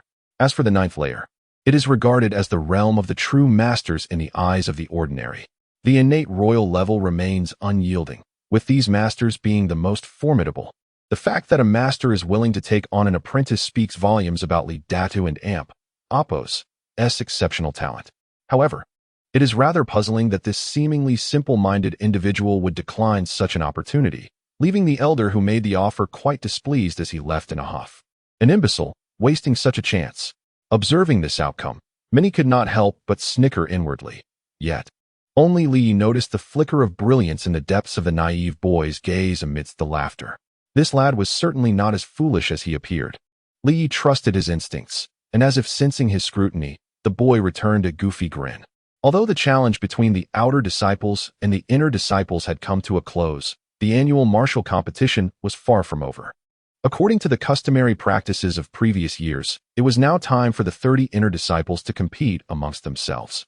Each individual would have 3 opportunities to challenge those ranked above them.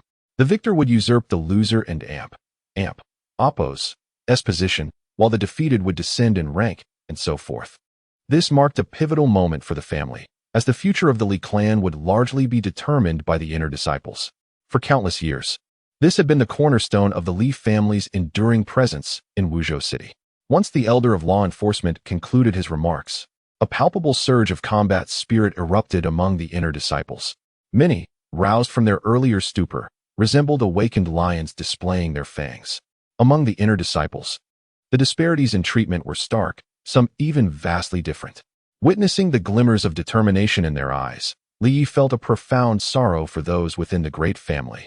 With so many descendants, it was impossible to cater to everyone. Thus, they must strive relentlessly to gain the family and Appo's attention and secure better cultivation resources. Casting a sweeping glance, aside from the top 10 inner disciples, the remaining 20 were all brimming with fighting spirit. After all, the differences among them were minimal, all standing at the pinnacle of the 6th level of spirit martial stage. Typically, they coexisted harmoniously, but now, an unmistakable tension filled the air. Who would step forward first? The one presiding over this gathering was no ordinary elder of law enforcement, but rather, Li Xuanji. Chapter 33, Defeating Li Wei Again. The customary practice among inner disciples has always been for those with lower rankings to challenge their higher-ranked counterparts first. However, at this moment, a loud shout interrupted the norm, causing a stir among the crowd. Li Wei, are you certain you want to go first? Li Xuanji inquired, his brow furrowing in concern. To everyone's surprise, the voice belonged to Li Wei, who had recently suffered consecutive defeats at the hands of Li Xian and Li Yi. He appeared to have regained some strength, evidently having taken an expensive healing potion during the brief interlude. Due to his recent failures, Li Wei had slipped from 7th to 9th among the inner disciples. Elder Lu need not worry. I require little rest for minor injuries, he declared arrogantly. Li Xuanji merely shook his head, choosing not to engage further, and nodded in agreement, stating, according to the rules, you may only challenge those ranked above you.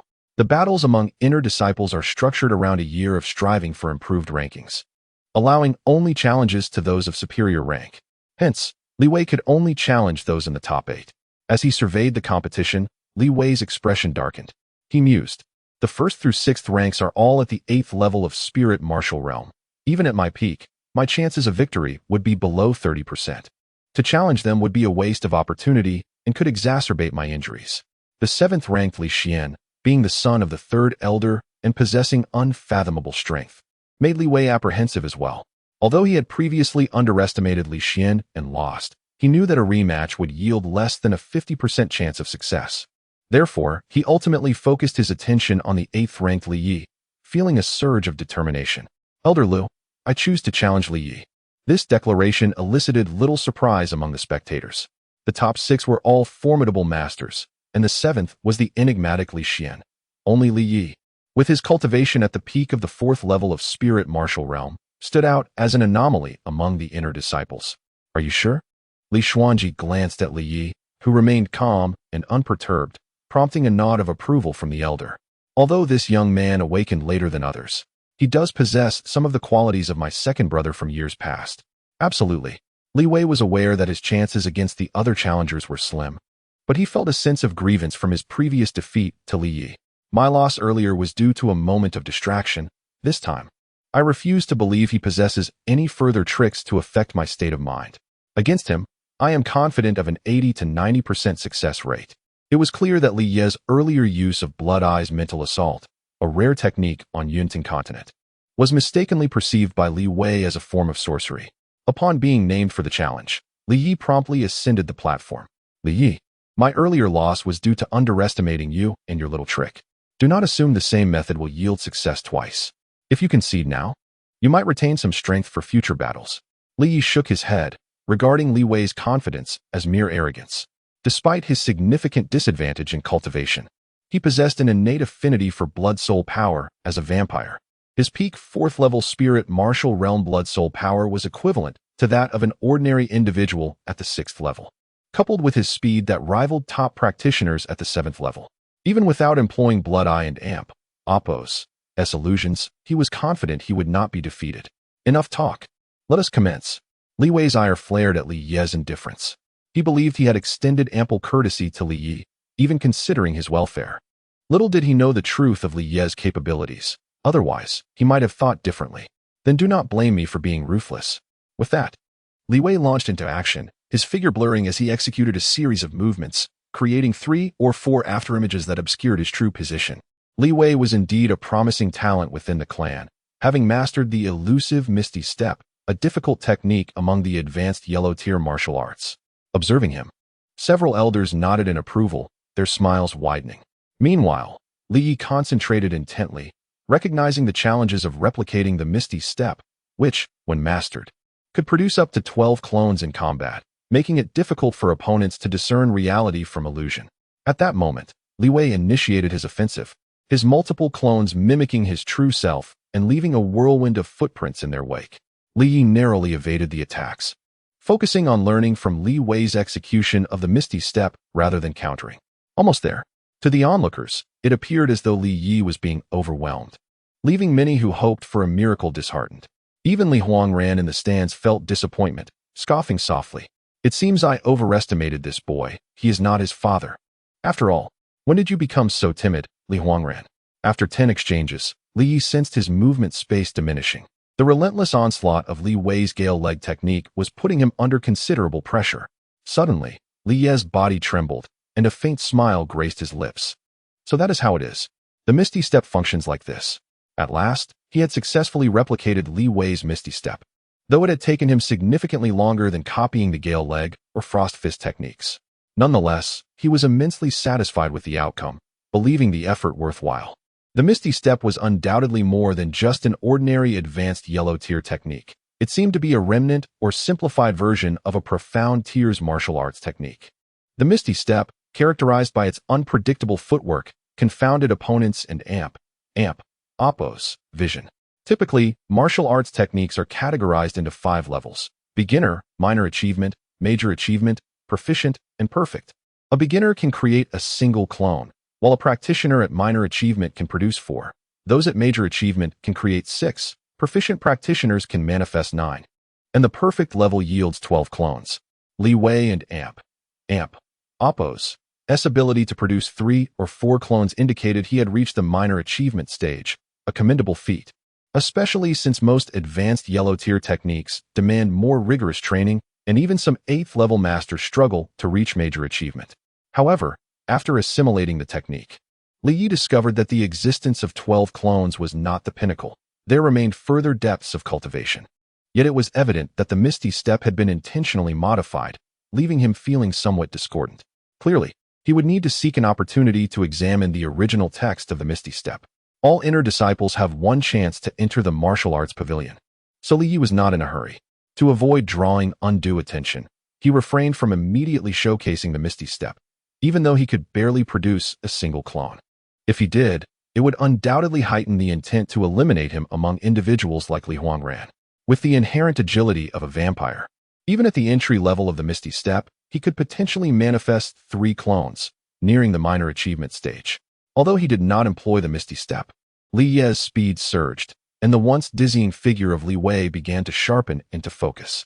As the battle dragged on without resolution, Li Wei grew anxious, disregarding his previous injuries to launch an all-out attack. Frost Fist.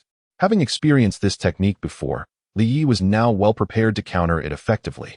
Now, he has mastered the Frost Fist, having reached the initial stage of its proficiency according to the grading system.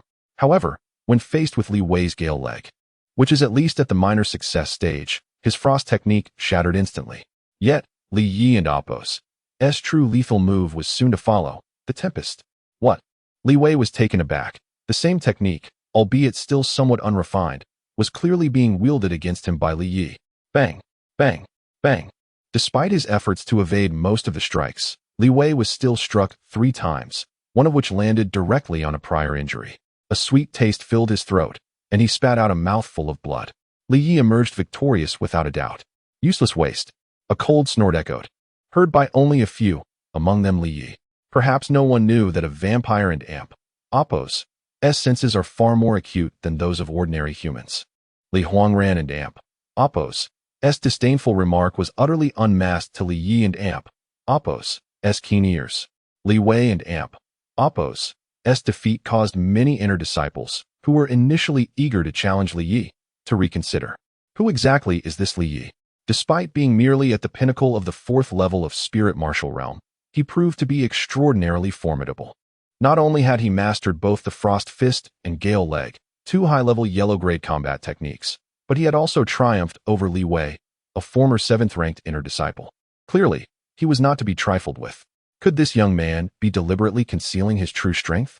Some speculated that, like Li Yu, his actual realm might not be the 4th level of spirit martial realm, but rather the 7th. Such conjectures arose, for Li Ye's realm was simply too conspicuous. Only with this hypothesis could everything make sense. Even Li Huangran furrowed his brow, pondering whether Li Yi was hiding his true level. Not only him, but everyone, including Li Xianyan, found it hard to believe that he was merely at the pinnacle of the 4th level.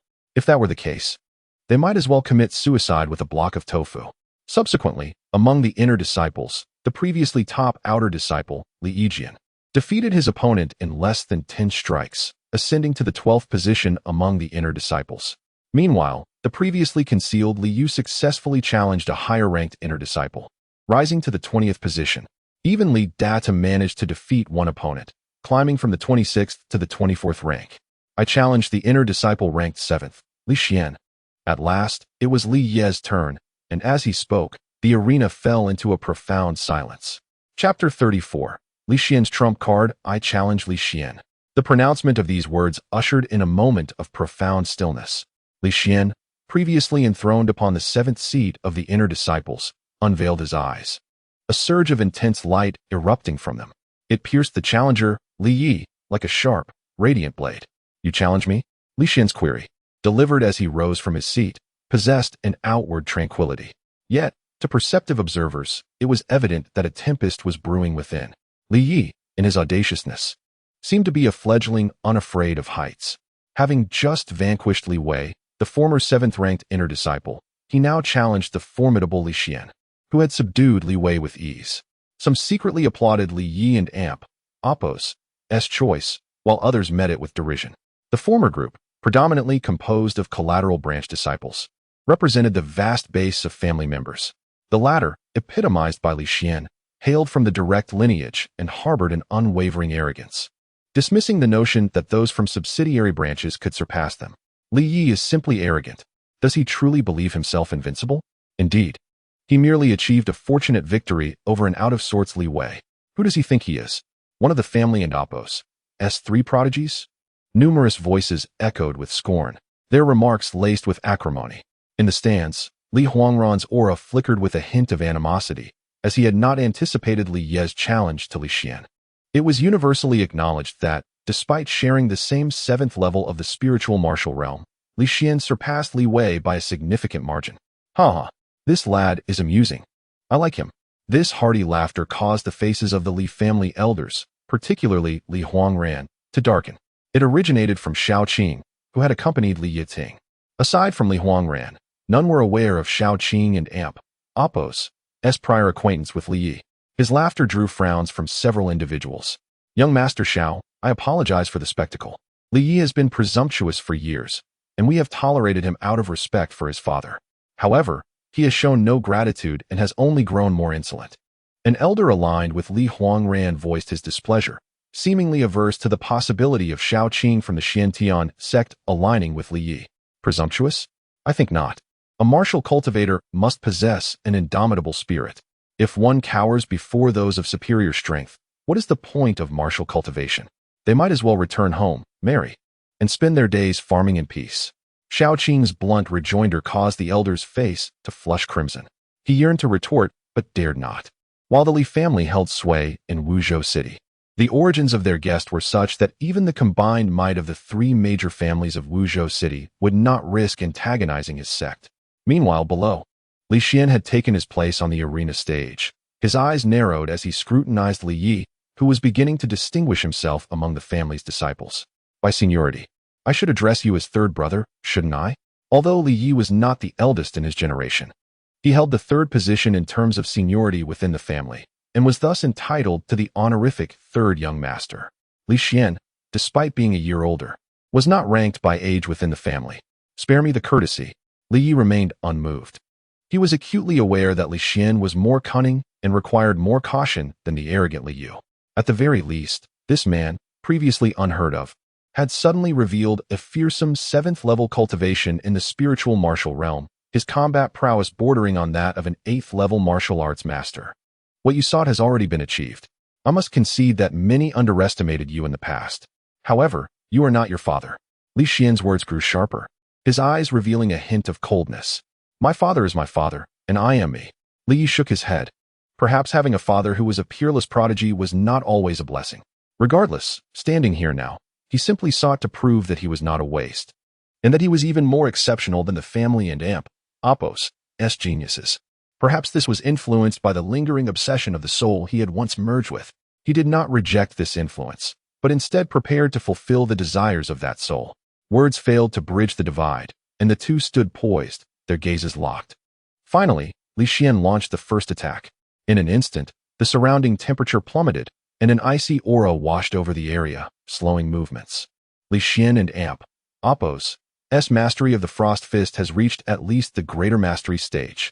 With a single strike, Li Yi assessed Li Xian and Appos' approximate strength, greater mastery in Frost Fist. This indicated his exceptional talent in this particular combat skill. Mastering combat skills and movement techniques was simple, but reaching lesser mastery required effort and talent. Greater mastery, however, demanded not only effort and talent, but also comprehension. Clearly, Li Xian possessed a profound understanding of combat skills, at least in the Frost Fist. Entry-level skills could only unleash about 10% of their potential, while lesser mastery allowed for about 30%. Greater mastery, on the other hand, enabled one to harness nearly 90% of a skill and Appos' power.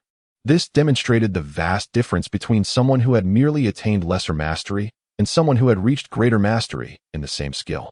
Of course, some exceptional individuals could refine their combat skills and movement techniques to the level of proficiency, unleashing nearly 99% of their inherent power.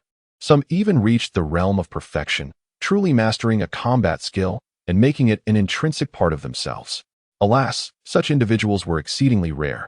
And the higher the rank of the combat skill or movement technique, the more challenging it became to master.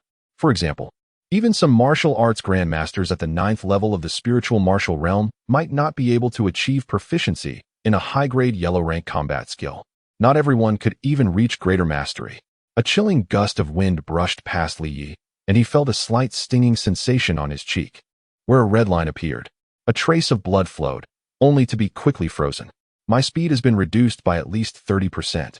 Li Yi realized that his speed, which had always been his greatest asset, at least without relying on the blood pupils as a last resort, had been significantly diminished by the opponent's frosty aura. However, he was still capable of reacting. For a time, Li Yi continuously evaded Li Xian's attacks, seeking an opportunity to counter. In the stands, some of the family elders wore uneasy expressions. Their initial scorn for Li Yi and Appos' challenge to Li Xian had gradually given way to solemnity as they observed the unfolding situation. One elder murmured, Li Yi's cultivation may appear low, but his speed is remarkable. It surpasses that of ordinary 7th-level spiritual martial realm martial artists, approaching the level of a martial arts grandmaster. Although Li Xian has used the Frost Fist to suppress his speed, he has been unable to subdue him in a short period. Another elder nodded in agreement, saying, however, in the long run, the outcome remains unchanged. Li Yi and Appos' greatest weakness is his low cultivation. Even with 2 high-grade yellow-rank combat skills, he cannot unleash their true power. From what we have seen, he can only muster about 10% of the power of the Frost Fist and Gale Leg, which is insufficient to pose a significant threat to Li Xian. Indeed, Li Xian, on the other hand, may lack in movement techniques, having only learned the mid-grade yellow rank following wind steps, but he has already reached lesser mastery. His speed and reactions are comparable to those of ordinary martial arts grandmasters. Particularly his mastery of the Frost Fist technique is truly awe-inspiring. Clearly, the elders favored Li Xian over Li Yi. After all, as the eldest son of the third elder, he was expected to excel.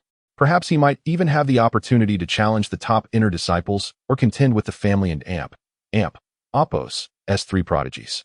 One of the elders, with a long face, seized the chance to ingratiate himself with Li Huangran. Even among elders, there was a hierarchy, and Li Huangran was evidently of higher standing. No one held much hope for Li Yi, not even Shao Qing, whose expression turned grave. As the judge of the contest, Li Xian remained composed, though a hint of anxiety flickered in his eyes. Conversely, Li Hongyan appeared unconcerned about Li Ye's safety, which stirred a sense of foreboding in Li Huangran's heart. As the battle dragged on, Li Ye's movements became increasingly sluggish, and the ice covering his body grew thicker, just as many had predicted. Li Yi, you are no match for me, Li Xian declared, seemingly relishing his advantage. Are you certain? Li Yi retorted with a cryptic smile. Unbeknownst to the others, his pupils had briefly turned blood red. Humph, I concede that you possess considerable strength, and Li Wei's defeat was justified. However, you made the grave error of challenging me. Now, I shall disabuse you of any illusions. A formidable aura erupted from Li Xian, eliciting gasps from the onlookers. They could distinctly sense his power surging from the 7th level of the spirit martial realm to its apex. Even Li Huangran was taken aback, evidently unaware of his son and Appos' hidden strength. At that moment, even Li Mo cast a more earnest gaze upon Li Xian, clearly intrigued by his true capabilities. As for Li Yi, no one retained any confidence in his victory. A tremendous pressure bore down on Li Yi, causing his breathing to quicken. Chapter 35, 5th level of spiritual martial realm. Having initially entered at the 7th level of the spiritual martial realm and defeated Li Wei, who was at the pinnacle of the same level, Li Xian's true strength now drew the attention of even the inner disciples, including the few unyielding martial masters. It was evident that Li Xian had earned the right to challenge the 8th level martial masters. The most profound feeling of pressure came from Li Yi, though he did not perceive his cultivation speed to be slower than others. Indeed, the Moondream Sutra had accelerated his growth tremendously, and his vampire lineage afforded him an exceptional affinity for blood-soul power. He recognized that his time was still too short. It had been scarcely 3 months since he had condensed his blood-soul. This immense pressure allowed Li Yi to sense a slight loosening of the bottleneck that had confined him at the peak of the 4th level of the spiritual martial realm, filling him with a flicker of joy. Clearly, everyone had mistakenly believed he was concealing his true realm.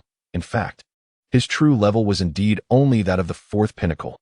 However, due to the unique nature of his vampire constitution, he appeared more formidable than even those at the 6th level of the spiritual martial realm. He felt he was just a step away from greater threats. His blood began to boil, a peculiar phenomenon indeed. While vampires were not as cold as legend suggested, they were certainly more subdued than ordinary humans. Yet now, his blood surged like boiling water, a fiery sensation spreading within him, flowing to his heart as if fueling an engine, causing it to beat violently. Had he been able to introspect at that moment, he would have seen that the blood-soul crystal, once the size of a sesame seed, had now expanded to the size of a grain of rice.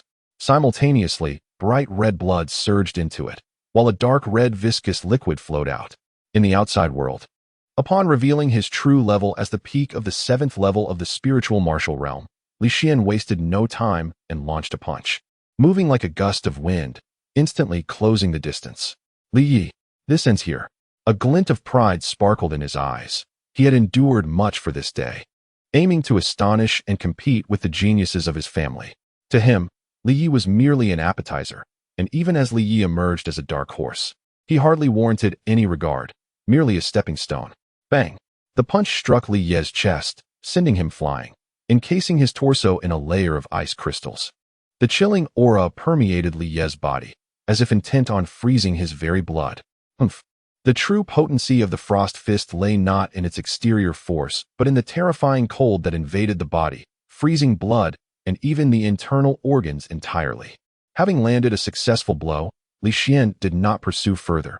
He believed everything was predetermined, unless his opponent possessed greater strength to dispel the cold within. The outcome could very well be death. Do not blame my ruthlessness. It is your timing that is at fault. Standing with his hands clasped behind him, Li Xian resembled a king, gazing down upon the crowd with an air of arrogance and indifference, confidence radiating from his eyes. In stark contrast, Li Yi, having been struck, stumbled back several dozen steps, stabilizing only at the edge of the arena, his body blanketed in frost, his eyebrows white with ice. Devoid of any warmth, like a corpse buried beneath a snow-capped mountain. Defeated? Li Xian was terrifying.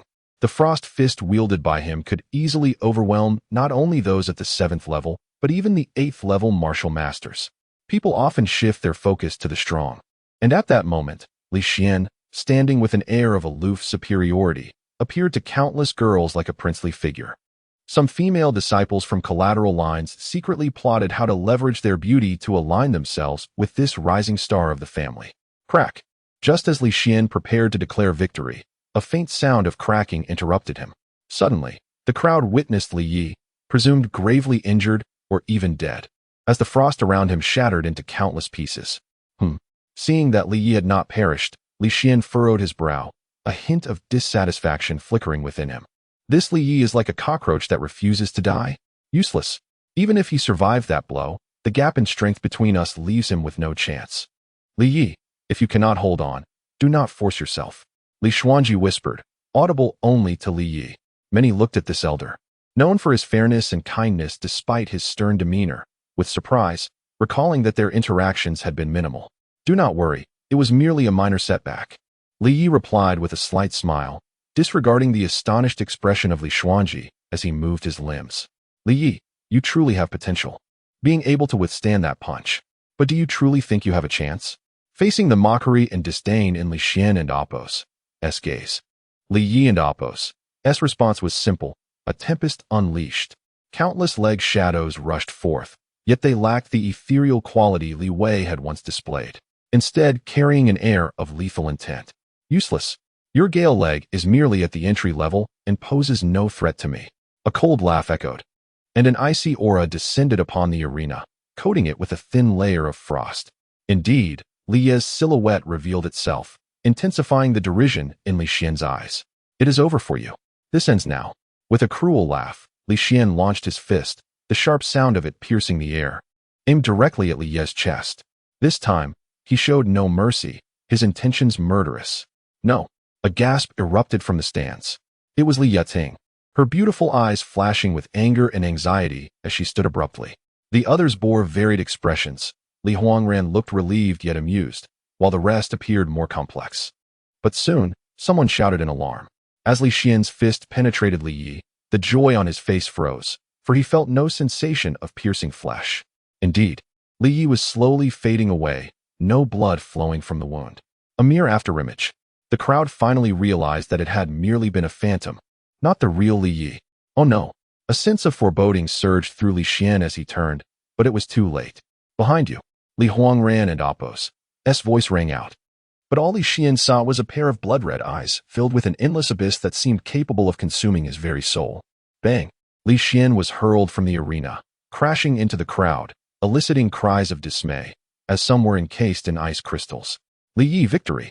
Li Xuanji announced promptly, casting a deep glance at the unconscious Li Xian before declaring the result. This was an utterly unexpected outcome. Who could have foreseen that Li Yi would turn the tables? Even now, some believed Li Xian's defeat was unjust. Bang! In a fit of rage, Li Huangran shattered the armrest of his chair, harboring high hopes for Li Xian, who had demonstrated exceptional strength and resolve from the outset, only to meet such a disheartening fate.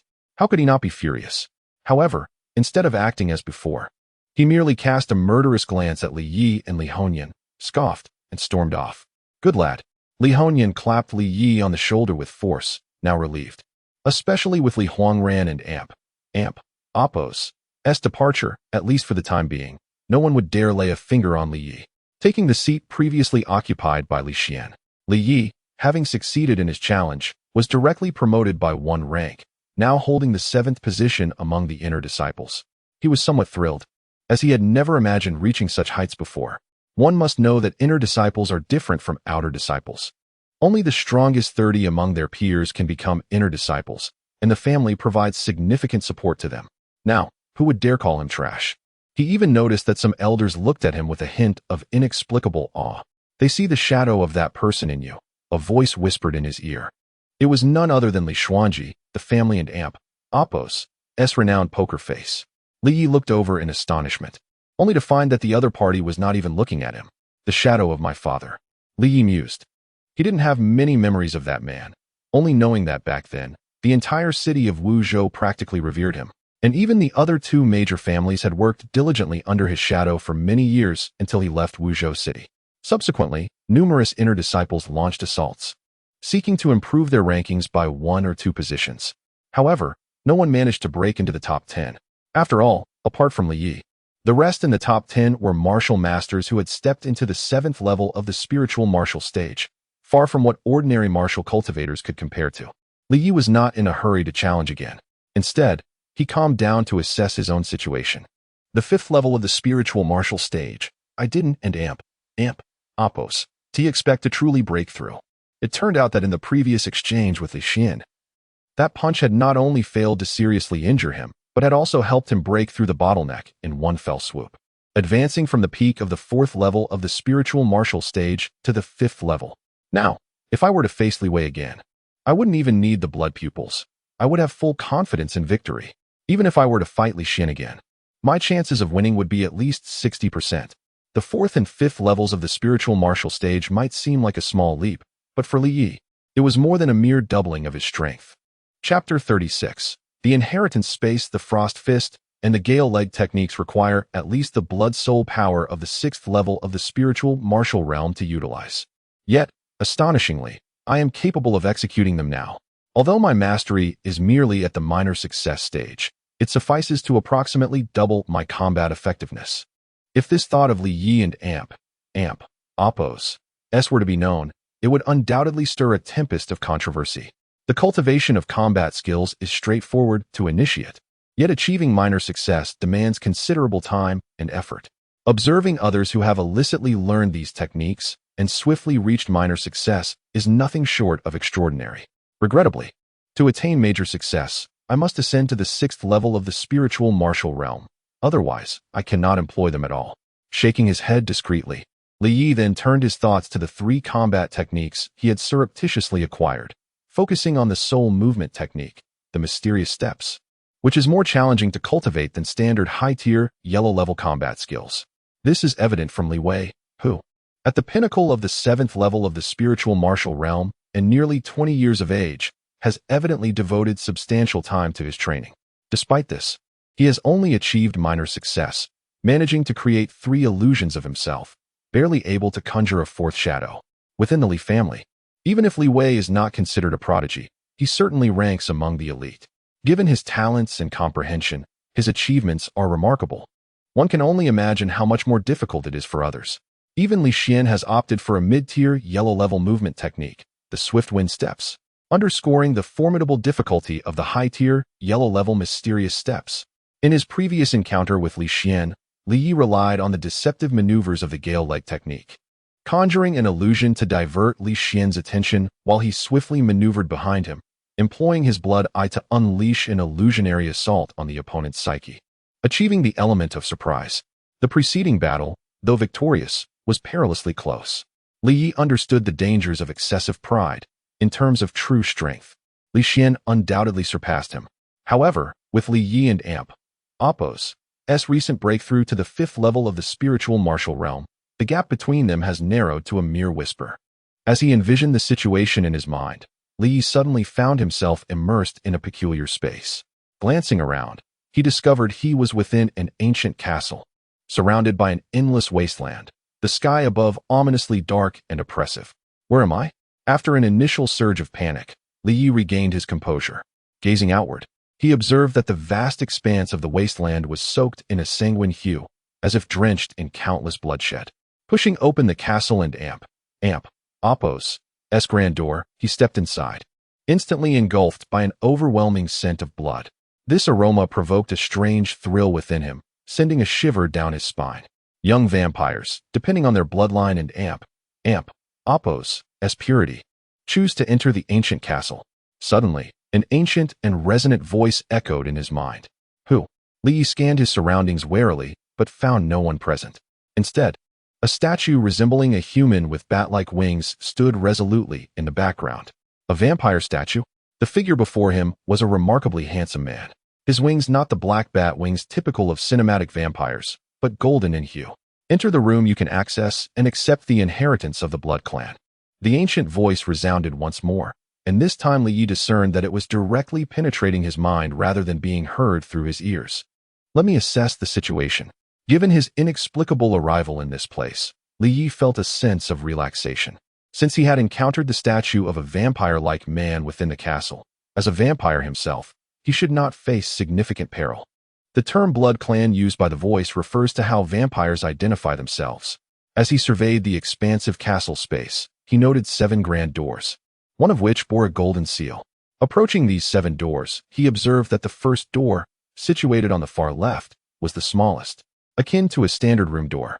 The subsequent doors increased in size, with each emanating a more formidable aura. Baroness door? The first door bore strange inscriptions, yet he comprehended them at a glance. Turning his attention to the second door, he found it inscribed as Viscountess door. His heart stirred with intrigue as he continued to inspect the doors. Indeed, the third door read Countess door, the fourth Marquise door, and the fifth Duchess door. The most opulent 7th door bore the inscription Prince S door in golden letters. Is this a hierarchy of the vampires? As someone who has perused numerous vampire films and novels, Li was well versed in the classifications of vampires or blood clans. And there indeed seemed to be some truth to it. So, what level of vampire do I currently embody? Since the ancient voice urged him to enter the corresponding door, it implied that he must select one that suits him. However, he felt perplexed, as his transformation into a vampire was entirely accidental, leaving him uninformed about the specifics. With no other option, he approached the lowest-ranked Baroness door. He pushed it open, but it remained unyielding. The second door also failed to respond. This surprised him. If both the Baron and Viscount doors, representing low-ranking vampires, did not react, could it be that my rank is considerably higher? The Countess door also yielded no response. As he reached for the third door, it too remained still, fueling Li and oppos, as curiosity further. Finally, when he extended his hand to push the fourth door, it responded. In an instant, Li felt as though he had entered another extraordinary space. Upon opening his eyes, he found himself in a room, facing a man in a tailcoat, appearing to be in his 30s. Do not be alarmed. I am the inheritance spirit of the Marquise door. Noticing the wariness in Li and oppos' eyes, the man smiled broadly, his demeanor reminiscent of a medieval European noble, flawless in every regard. An inheritance spirit? Indeed. You have entered here as a member of the Blood Clan, bearing the mission of revitalizing the Blood Clan. I am here to guide you in truly understanding how to harness your vampiric powers. Li, though skeptical, scanned his surroundings. After confirming there was no danger, he relaxed slightly. How do I accept this inheritance? It was evident that Li had come to realize he was a Marquis-level vampire. However, he was puzzled as to why, despite the legendary powers attributed to Count-level vampires, he found himself lacking in significant abilities as a Marquis. Simply open your mind, and I will transfer some fundamental knowledge into your soul. Li furrowed his brow, a hint of caution returning. Are there alternative methods? There are indeed. This place contains nearly all the literature on the Blood Clan, but you must read through them one by one. The inheritance spirit remained unfazed by Li's wariness, smiling gently as he gestured to the vast room. It was then that Li recognized the space as an immense library, filled with countless books, the sheer number rendering it impossible to estimate.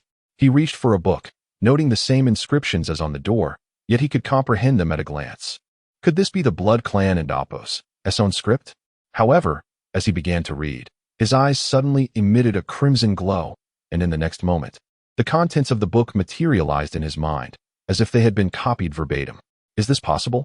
Li was elated, realizing he possessed an ability akin to photographic memory, even more extraordinary than mere retention of information. He had truly absorbed everything at a single glance. At that moment, The inheritance spirit was equally astonished, witnessing the transformation in Li Ye's eyes, his expression shifting to one of intrigue. As for Li Yi, he silently absorbed the contents of the book in his hands. Perhaps it was mere coincidence, but this tome precisely chronicled the origins of this enigmatic space. The heritage space, unexpectedly, was an intrinsic legacy of the Blood Clan. From it, he discerned that his spirit had arrived here, akin to a soul leaving its corporeal form. As for the means of departure, it was remarkably simple. A mere thought would suffice to extricate himself from this realm. Indeed, with a slight stir in his mind, darkness enveloped him, and upon opening his eyes again, he was greeted by the familiar cacophony of noise and the sounds of combat. He had returned. At that moment, he realized he was still seated in the same spot, with the passage of time in the external world seemingly unchanged since he had entered the heritage space. Although he had spent at least half an hour within that realm, only a fleeting moment had elapsed outside. The inner gate disciples' battle continued unabated, but now it had reached the much-anticipated climax. One individual leaped onto the stage, drawing gasps from the crowd. It was Li Hua, ranked 6th among the inner gate disciples. Li Yi also turned his gaze toward him. This individual was more inscrutable than Li Xian and Li Wei. Being a martial arts master who had ascended to the 8th level of the spirit martial realm, a formidable strength that could rival some elders within the clan. Li Hua, who do you challenge? He declared. The first among the inner gate disciples, Li Mo. A wave of astonishment rippled through the crowd at his words. Li Yi, too, looked on in surprise. Li Mo had long held the first position among the top 6 inner gate disciples, while Li Yu, previously ranked 4th, was conspicuously absent. The audacity to directly challenge the esteemed Li Mo had captured the attention of all present. Even several elders of the clan, who had not been in attendance, had now arrived, for this contest pertained to the clan and Oppo's foremost prodigy, Li Mo, renowned for his extraordinary talent. Li Mo stood in stark contrast to Li Yi, representing two extremes. From birth, he had exhibited remarkable aptitude for cultivation, smoothly ascending to become the clan and Oppo's chief disciple.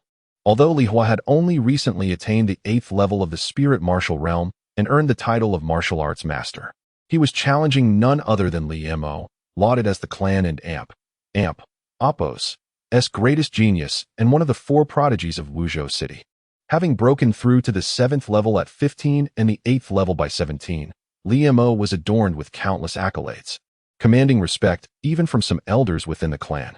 Chapter 37. A colossal disparity. It seemed that Leihat possessed a certain degree of confidence to issue such a challenge. Otherwise, despite the rumors of his breakthrough to the 8th level of the martial spirit realm a year prior, thus becoming a grandmaster of martial arts, one must not forget that Li Mo had already achieved grandmaster status 2 years ago. Over those 2 years, his strength had undoubtedly ascended to an unknown echelon. From the surrounding conversations, Li Yi discerned that over 70% of the onlookers were dubious of Leihat's chances in this challenge. Even among martial arts grandmasters, the disparity in strength could be vast. At its simplest, differences in the martial techniques and movement skills cultivated, or even the degree of mastery attained in each, could significantly influence the ultimate difference in strength between 2 grandmasters. Li Mo, 2 years ago, you defeated me in 3 moves. Today, I shall avenge that defeat. It turned out that Leihat had suffered a defeat at the hands of Li Mo 2 years prior. This time, he had returned to prove himself. Just as it was 2 years ago, you still have no chance today. Defeating you will still only require 3 moves. Arrogant. Li Mo's arrogance was undisguised. Yet in the eyes of the crowd, he possessed the qualifications to be so, for he was the foremost of the family's 3 geniuses, one of the 4 prodigies of Wu Prefecture. You are as arrogant as you were back then, but I am not the same as I was. Leihat roared, instantly unleashing the formidable aura befitting a martial arts grandmaster. Sensing that powerful aura, Li Yi felt a slight apprehension. The difference between the 7th and 8th levels of the martial spirit realm was at least tenfold in terms of blood soul power. It seemed that even if he were to advance to the 5th level, he would still be somewhat lacking against a grandmaster at the 8th level. Li Ye's blood soul power at the 4th level was equivalent to a normal person's peak at the 6th level, approaching the 7th. Now, having entered the 5th level, his blood soul power had increased 3-fold, but that was only equivalent to a normal person's peak at the 7th level. If I don't use the blood pupils, my chances of defeating an 8th level grandmaster are less than 10%. Even with the blood pupils, considering the mental fortitude of a grandmaster, my chances are estimated to be only 30 to 40% at most. Soon, Li Yi arrived at this conclusion. In truth, he was not discouraged. This gap would diminish as he continued to break through, and one day, he would even surpass it. A faint crimson glow emanated from Lehat and Apos' body, blood-soul energy. Upon witnessing this, some became intensely fervent. Martial cultivators cultivated the power of their blood souls, but from the first to the sixth level of the martial spirit realm. It was difficult to utilize this power beyond strengthening the body. Only upon reaching the seventh level could one truly wield this unique power, akin to internal energy, to significantly enhance combat prowess, including the ability to unleash powerful martial techniques, all of which required the expenditure of blood-soul energy. And once one attained the status of a martial arts grandmaster, this power could be transformed into chi, possessing incredible might. It seems Lehat is preparing to go all out from the start. Seeing the faint red glow around Lehat, many understood his intention.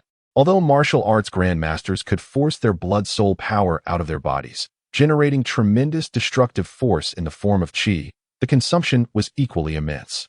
Even with the vast blood-soul power within a grandmaster, this state could only be maintained for about 10 breaths. Lehat appears to be going all out from the beginning.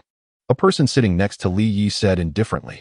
Li Yi looked at him, and he also turned to look, nodding amiably at Li Yi, his eyes clear and calm. Li Yi had heard of this person.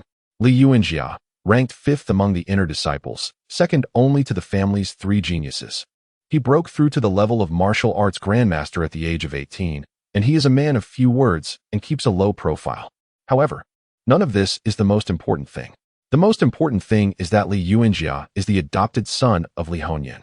Although not his own son, but adopted by Li Hongyan from an orphan of a collateral branch, he has shown extraordinary talent beyond that of the disciples of the main family.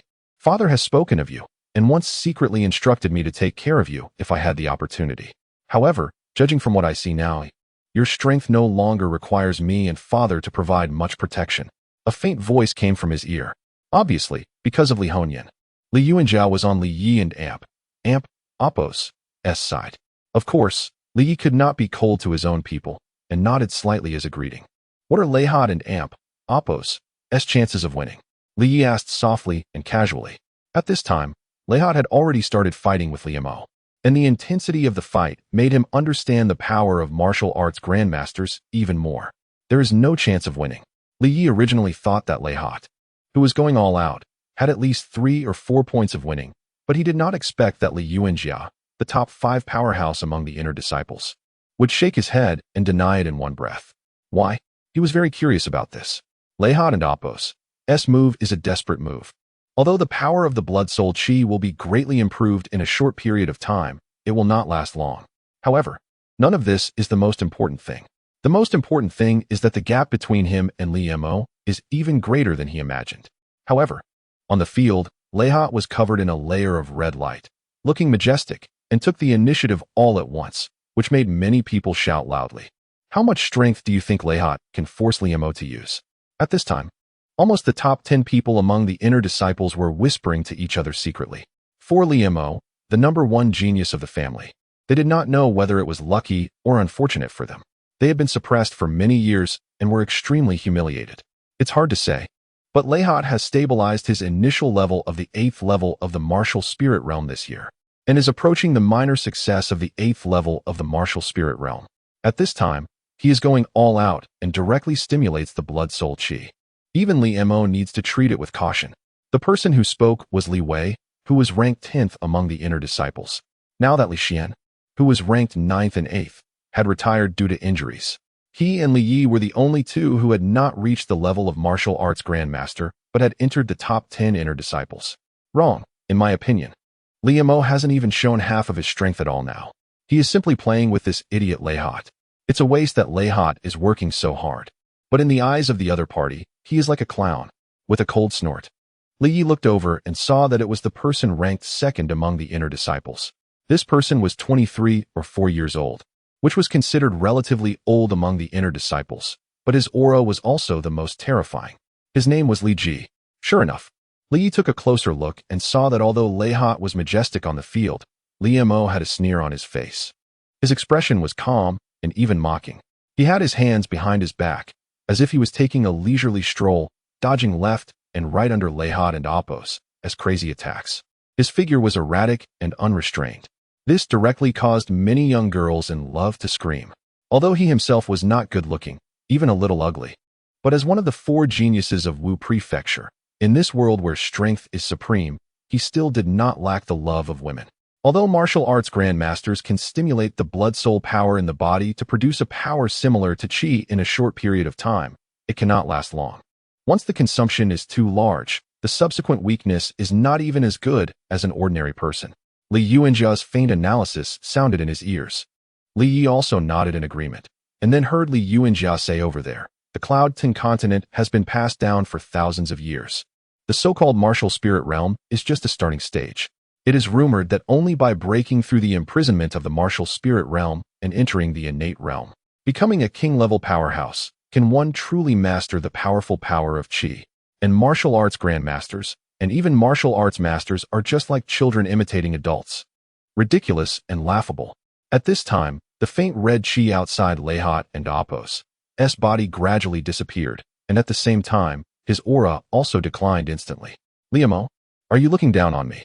Realizing that he could not match the man in front of him, who was even 1 or 2 years younger than him again, Lehat was unwilling. Do you look down upon me? With your pathetic demeanor, why should I hold you in esteem? Upon uttering these words, not only did Li Hua and Apos' complexion turn ashen, but even among the inner disciples, including Li Yuanjia, all those who had attained the realm of martial grandmaster wore grim expressions. Although Li Hua possessed the least strength among them, he was not significantly weaker than the others. Li Mo's words were tantamount to insulting them all. Liamo, though you are formidable, is your arrogance not excessive? Instantly, several individuals rose, their expressions unkind. Humph, a bunch of inept fools. Do you truly believe you can contend with me? Do not waste your time. Come at me together. Even Li Yi was astonished by this overwhelming hubris. It is known that the strongest of the inner disciples are gathered here, aside from Li Yu, whose absence is inexplicable. The remaining individuals are all martial grandmasters. And a coalition of several could, in a short time, contend with a martial master. Arrogance.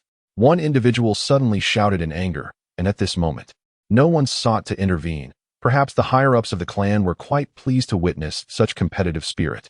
A group of ignorant souls. Let me enlighten you on what it means to be a frog at the bottom of a well. The reason behind Li Mo's arrogance soon became evident to Li Yi. Impossible. Boom. In that instant, Li Mo's aura surged dramatically. He instantly broke through from the 8th level of spirit martial stage to a higher realm. The 9th level of spirit martial stage. Martial master. At that moment, the strongest among the inner disciples, including Li Yuanjia, were left speechless in astonishment. The previously heightened battle intent dissipated in an instant. Li Yi felt a terrifying pressure that rendered him immobile, even though he was not the primary target of this force.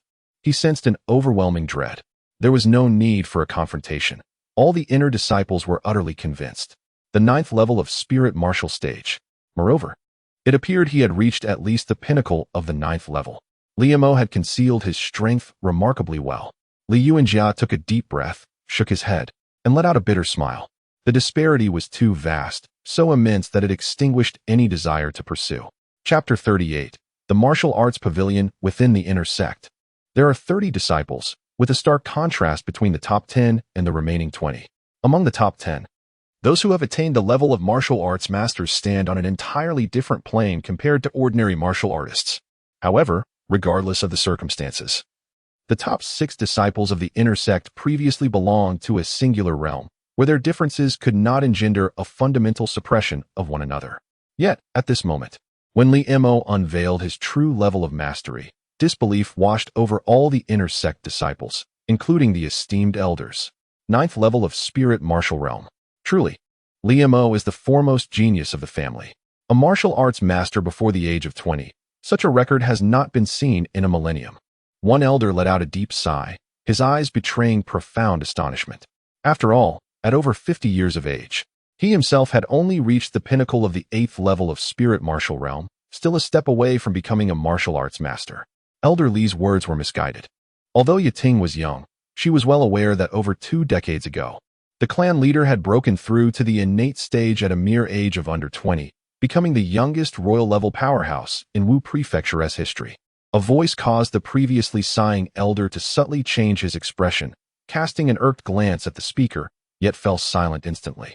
For the one who had spoken was none other than the Ritter Ni from Xiantian's sect, the prodigious Li Yiting, who stood alongside Li Mo as one of the family's three great geniuses.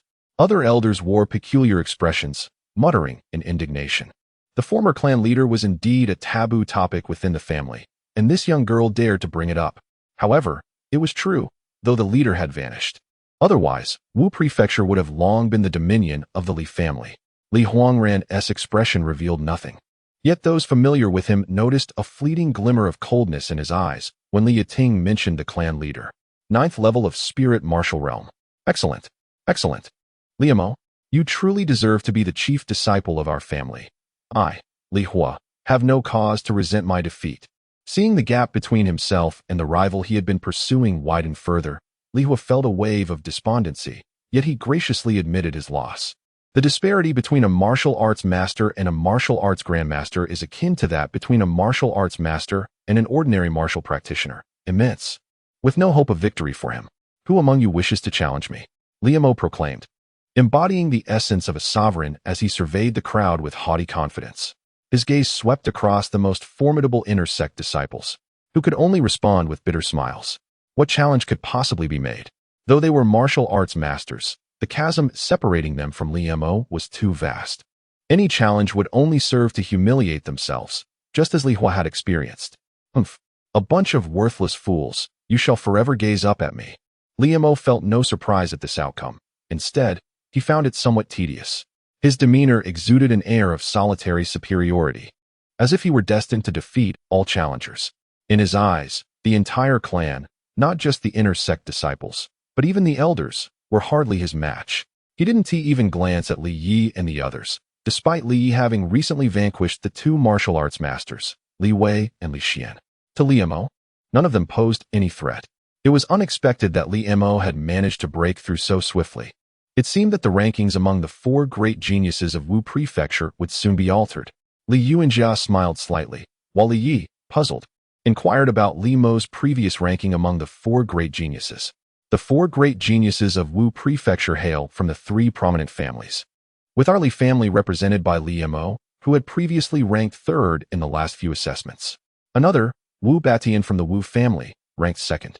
The Yuan family had two individuals on the list in recent years. One, Yuan Li Hua, was slightly weaker than Li Mo and was female. The last was Yuan Wushuang, the greatest genius of the Yuan family in a millennium. It was rumored he had also broken through to the 9th level of spirit martial realm a year ago, leaving one to wonder who was stronger now, him or Li Mo. Hearing about the four great geniuses of Wu Prefecture, Li Yi's heart trembled slightly. There was a time when he had to look up to the outer sect disciples. Now, he found himself among the ranks of the inner sect's elite. Regrettably, he realized that even so, he still did not rank among the pinnacle of Wu Prefecture. The true top geniuses in Wu Prefecture are those who have stepped into the realm of martial arts masters, or even super geniuses like Li Mo, who has ascended to the realm of martial arts grandmasters. Li Mo's overwhelming strength instilled fear in others. Nevertheless, the inner sect disciples had yet to conclude their internal rankings. Soon, after several hours, the rankings among the inner sect disciples once again shifted. Li Mo firmly held the top position, unshakable. The second position, however, saw a change. Li Honian's adopted son, originally ranked 5th, Li Yuanjia, boldly challenged Li Ji, the second-ranked disciple. The two engaged in a fierce exchange of over 100 strikes, ultimately resulting in Li Yuanjia narrowly claiming victory and securing the new second place among the inner sect disciples, while Li Ji and others were relegated a rank lower. It appeared that this adopted son of the fourth uncle was no ordinary person. Li Yuanjia's remarkable emergence surprised many, as he had always been quite low-key, significantly more reserved compared to his peers. To their astonishment, he had suddenly burst forth into the second position among the inner sect disciples, leaving many agog. As for Li Yi, he chose not to challenge again. Now ranked 7th among the inner sect disciples, it was not exceptionally high. Yet it was sufficient to garner the family's attention. His initial objective had been achieved. With my current strength, challenging those below the 8th level of spirit martial realm holds a high chance of victory. However, Taking on a martial arts master at the 8th level presents less than a 30% likelihood of success unless I resort to using my blood eyes to impact my opponent's psyche with illusions or wait until nighttime. The true strength of the bloodline is most potent at night.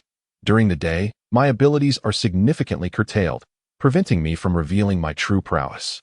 Regardless, once I secure my place among the inner sect disciples, I shall have opportunities to enter the martial arts pavilion. For me, when that time comes, my blood eyes replication ability will suffice to uncover what I seek. As the challenges among the inner sect disciples drew to a close, the year-end martial competition concluded, leaving many secretly disappointed that they had not witnessed the prowess of the family genius, Li Yiting, who had returned from Xiantian's sect. Even Li Yi was curious. After 3 years at Xiantian's sect, what level had Li Yiting attained now? A piercing gaze swept across the area, and Li Yi, following that gaze, found himself met with the cold expression of Li Huangran. He could well imagine that his recent audacious ascension into the top 10 inner sect disciples would surely displease Li Huangran and others, even stirring feelings of jealousy. Yet he felt no fear. The strength he had exhibited was not his full capacity. If it came to a life or death struggle, he held a degree of confidence in escaping. Even from someone like Li Mo, a martial arts grandmaster at the 9th level of spirit martial realm. Especially at night, when his true strength peaked. All disciples, please gather to receive this year's rewards from the law enforcement elder, Li Huangran announced loudly, inciting excitement among the disciples, particularly those who had just entered the outer sect and the inner sect disciples. Now ranked 7th among the inner sect disciples, Li Yi enjoyed the same status within the family as the stewards. Those who had once ridiculed him now instinctively lowered their heads, unwilling to meet his gaze. Regardless of the circumstances, Li Yi and Apos' strength had thoroughly proven itself. I truly cannot fathom the fortune this waste has stumbled upon. Not only has he cultivated the blood soul, but he has also entered the top 10 of the inner sect disciples. Even Li Xian and Li Wei fell at his hands, judging by his aura. He seems merely to be at the 5th level of spirit martial realm. How exceedingly strange. Whispers of disbelief reached Li Yi's ears, yet he chose to disregard them. He understood that many harbored doubts about his true level of mastery, and he had no intention of clarifying. Such uncertainty worked to his advantage. Should anyone wish to test their strength against him, it would serve as a warning to others. To establish oneself within a prominent family, such as the Li clan, it is occasionally imperative to assert one's authority. After vanquishing both Li Wei and Li Xian, he has already garnered respect in the eyes of numerous disciples within the family. As a member of the inner sect, and among the top 10 therein, I am entitled to an opportunity to enter the esteemed martial arts pavilion, allowing me to select one combat technique for personal cultivation. Although the reward may not be as lavish as that granted to the top 3 inner sect disciples, it remains quite substantial. It is noteworthy that the martial arts pavilion is perpetually guarded by 2 elders, making entry nearly impossible for the average individual. Although I am limited to acquiring just one technique, my blood eye and Apos' replication ability grants me a photographic memory, ensuring that they will remain oblivious to what I learn within. With this thought in mind, Li Yi, accompanied by other inner sect disciples, arrived at the entrance of the martial arts pavilion. Before him stood a towering edifice, the sacred martial arts pavilion of the Li family. Outside, 2 elders exuded an imposing presence, their mere demeanor silencing the inner sect disciples who dared not raise their voices. At that moment, Li Yi observed someone emerging from within, their face alight with joy, clearly satisfied with their experience. Just as he was about to enter, he was abruptly halted. Stop! A chilling command pierced through the air, akin to a sonic arrow striking his mind, rendering Li Yi momentarily dazed. After a brief pause, he regained his composure, though his countenance reflected displeasure. The 2 elders blocking his path wore cold expressions, their eyes glinting with menace. To trespass into the martial arts pavilion was a grave offense. Upon hearing this, Li Yi's anger surged. Elders, I recall that the top 10 inner sect disciples are permitted entry into the martial arts pavilion to select a combat technique for cultivation. Why do you obstruct my path? Unmoved by his plea, one of the elders scoffed derisively. You? Among the top 10 inner sect disciples? Do you take me for a fool, easily deceived? Begone. With a dismissive command, the elder unleashed a powerful palm strike, an overwhelming force that chilled Li Yi to the bone. The elders tasked with guarding the martial arts pavilion possessed strength, at least at the 8th level of the spirit martial stage. The audacity of a martial master to disregard his status and attack a junior ignited a flicker of murderous intent within Li Ye's heart. Chapter 39. The Elder in the Pavilion. The disparity between a martial arts master and a martial artist, particularly between the 8th and 7th levels of spirit martial realm, is as vast as the chasm separating an ordinary individual from a practitioner at the 7th level. With a mere casual strike, Li Yi felt as though his chest had been violently assaulted by a charging rhinoceros. Had he not instinctively retreated several steps, while simultaneously countering with a punch to dissipate some of that force, that single blow could have inflicted injury upon him. Young man, you possess audacity to strike back," the elder observed, surprised that his anticipated strike had not incapacitated the youth before him. However, a glimmer of murderous intent flickered in his eyes. Sensing the malevolence emanating from the two, Li Yi realized they were intentionally targeting him. My ascendance to the 7th position among the inner disciples must have spread throughout the clan. These two are clearly attempting to complicate matters and perhaps eliminate me. With this realization, Li Yi regained his composure. It was evident that these two were allies of Li Huangran, perhaps acting under his directive to obstruct him. If that were indeed the case, gaining entry into the martial arts pavilion would be exceedingly perilous. Without access to the pavilion, he could not cultivate various combat techniques and movement arts. Although martial practitioners primarily focus on cultivating blood and soul power, combat techniques are equally vital. The quality of these techniques can significantly alter the outcome of a battle, even among those of the same realm. Li Yi had acquired skills such as Frost Fist, Gale Kick, and Shadow Step from Li Wei and Li Xian, which deepened his understanding of their importance. To impersonate an inner disciple and resist an elder, what punishment shall befall you? Surrender quietly and accept the clan's judgment. Otherwise, your demise is assured. The two elder guards offered Li Yi no chance for explanation. Launching an immediate assault, this only confirmed his suspicions that they were indeed in league with Li Huangran, seeking an opportunity to eliminate him. At that moment, several others entered and exited the pavilion, their expressions shifting upon witnessing the unfolding scene. A few recognized Li Yi, the very individual who had just claimed the 7th position among the inner disciples. Yet, none intervened or came to his defense. Many merely observed with cold amusement. Eager for the spectacle, one martial arts master was already a formidable opponent for Li Yi, and facing two simultaneously placed him in a perilous situation. Old fool, do not think I am oblivious to your intentions. You openly defy clan rules by attacking me. Do you not fear the consequences? Fortunately, Li Yi had managed to cultivate Shadow Step to an introductory level, allowing him to evade the two martial arts masters and Appo's onslaught for a brief period. Consequences? Li Yi, how naive you are. One of them sneered, no longer concealing his malice. Realizing the gravity of his predicament, Li Yi understood that even achieving a position among the top 10 inner disciples would not ensure his safety. Certain individuals were intent on removing him, disregarding the opinions of others to act against him. You, a worthless fool, should not return. You have brought this upon yourself. A chill enveloped Li Ye's heart. Yet, soon after, a fierce crimson light erupted in his eyes, and a wave of terrifying mental force surged forth, crashing into the minds of the two elders. They perceived an endless sea of blood, their very souls trembling in fear. Nevertheless, as martial arts masters, they quickly suppressed the unsettling sensation, though their apprehension lingered. Before they could fully recover, Li Yi surged forward, closing the distance with remarkable speed. Frost Fist. The chilling aura enveloped them, coating their bodies in frost and slowing their movements. Gale Fury. With a swift transition, Li Yi unleashed a flurry of kicks, causing both elders, renowned for their prowess within the clan, to emit cries of agony and be sent flying. Those who had come to enter the pavilion could hardly believe their eyes. As if witnessing a tomcat overpowering a fierce tigress, the sight of two martial arts masters being bested by an inner disciple was incomprehensible, particularly when the assailant was merely a youth at the 5th level of spirit martial realm. Unbeknownst to anyone, Li Huangran stood in the distance, his eyes glinting with intensified malice as he observed Li Ye's display of strength. Boom. Though the two elders were caught off guard and suffered initial damage, Li Yi's attacks were insufficient to render them incapable of fighting back. Blood trickled from their lips, their faces contorted in rage. Young man, you seek death. Cease this at once. Just then, a commanding voice pierced the tension, halting the escalating confrontation. A figure strode forward with the poise of a dragon. exuding an overwhelming presence that left both parties gasping for breath.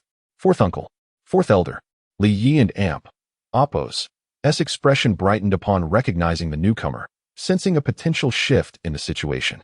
Meanwhile, the two elders wore grim visages, aware that this individual, Li Hongyan, was significantly more powerful than they. Fourth elder, this child. Silence. Li Hongyan interrupted, casting a disdainful glance at the two before continuing. I have witnessed the entire sequence of events. Li San, Li Si, you possess audacity. Who granted you the authority to obstruct an inner disciple and Apos' access to the martial arts pavilion? Speak. Li San and Li Si exchanged glances, yet dared not respond. Ignoring them, Li Hongyan turned to Li Yi with warmth in his demeanor. Li Yi, proceed inside. Let us see who dares obstruct you. Upon hearing this, Li Yi nodded toward the two elders, then strode toward the pavilion. As he approached the entrance, Li San and Li Si's expressions darkened, and they prepared to intervene. However, a sudden wave of terrifying pressure enveloped them, instilling a sense of dread. The mere thought of lifting a finger filled them with the fear of impending doom. A bead of cold sweat trickled down their foreheads as they helplessly watched Li Yi enter the pavilion. Upon stepping inside, Li Yi discovered that the pavilion consisted of 3 levels. The first floor housed mid-tier, yellow-level combat techniques and movement arts. An aged voice resonated in his ears, startling him. Soon after, an elderly man, frail and leaning on a cane, emerged from within. Senior. Though the man exuded no palpable power, Li Yi and Apos' instincts warned him that this elder was far from ordinary. You are the newly admitted inner disciple? I have not seen you before. The elder casually glanced at Li Yi, inquiring. Yes, senior. I am Li Yi, here to select a combat technique or movement art today. The elder nodded, gesturing toward the first level. Ordinary inner disciples and outer disciples may choose techniques from this floor. The first level? Li Yi frowned slightly, for it was evident that this level only offered mid-tier yellow-level techniques, while his ambition sought at least high-tier yellow-level arts. As if penetrating Li Yi and Apos' thoughts, the elder expressed his displeasure and coldly remarked, Young man, do not aspire to lofty heights. At the 5th level of the spirit martial realm, mastering mid-tier yellow-grade martial techniques and movement skills is sufficient. Only when you reach the 7th level of the spirit martial realm should you ascend to the 2nd floor. Senior, is it true that the 2nd floor contains high-tier yellow-grade martial techniques and movement skills? Li Yi inquired respectfully, refusing to relent. Though he did not know the elder and Apos' identity, he was certain that anyone who could appear here was far from ordinary. At that moment, he cast his gaze around and noticed numerous individuals on this floor, most possessing strengths ranging from the 5th to the 6th level of the spirit martial realm. Indeed, the 2nd floor houses high-tier, yellow-grade martial techniques and movement skills. As Li Yi comprehended this, a fervent light ignited in his eyes. He realized that the entire martial arts pavilion spanned 3 floors, which implied that the 3rd floor must contain even more advanced mysterious grade martial techniques and movement skills. The thought sent a thrill through him. It is known that in the Yuntang continent, martial techniques and movement skills are categorized into 4 grades: heaven, earth, mysterious, and yellow. Generally, an ordinary person would only come into contact with yellow-grade martial techniques and movement skills, and within Wuzhou City, there were very few who reached the mysterious grade, all of whom belonged to the 3 prominent families. Senior, I am Li Yi, the 7th inner disciple this time. According to my family and Apos' reward, I may select 1 high-tier yellow-grade martial technique or movement skill from the martial arts pavilion to take with me. Upon hearing this, the elder's previously murky gaze sparkled with a glimmer of interest as he lifted his head to scrutinize Li Yi for the first time. However, after a long pause, he shook his head. Your realm is too low. Although I do not know how you managed to enter the top 10 inner disciples, given your current level, it is most suitable for you to cultivate mid-tier, yellow-grade martial techniques and movement skills. High-tier yellow-grade martial techniques and movement skills may hinder your progress. The elder's words were remarkably candid, prompting Li Yi to nod in contemplation. He understood all too well that the elder's assessment was accurate. The higher the grade of martial techniques and movement skills, the greater the demand for blood and soul power. In fact, even a martial arts master could only barely execute a mysterious grade technique once, unless one transcended into the innate realm and became a king-level expert. One would be utterly unable to fully utilize such high-grade techniques. Senior, What if I can prove my eligibility to cultivate high-tier, yellow-grade martial techniques? Would you allow me to select from the second floor? Li Yi suddenly said with a smile. Chapter 40. Sword Control Technique. Upon finishing his words, Li Yi carefully observed the elderly man and Appo's changing expression. Indeed, the old man lifted his gaze once more, scrutinizing Li Yi intently. After a moment of hesitation, he nodded and said, "Show me what you can do." His tone was laced with a hint of anger, as if he were secretly furious at the young man's apparent arrogance. "Please watch closely, senior," Li Yi declared, and in an instant, he darted toward the second floor. A glint of sharpness flickered in the old man and Appo's eyes as he sneered, swiftly extending his right hand to grasp Li Yi and Appo's neck. Swish! Yet, his grasp met only empty air. He realized too late that his target had transformed into an afterimage.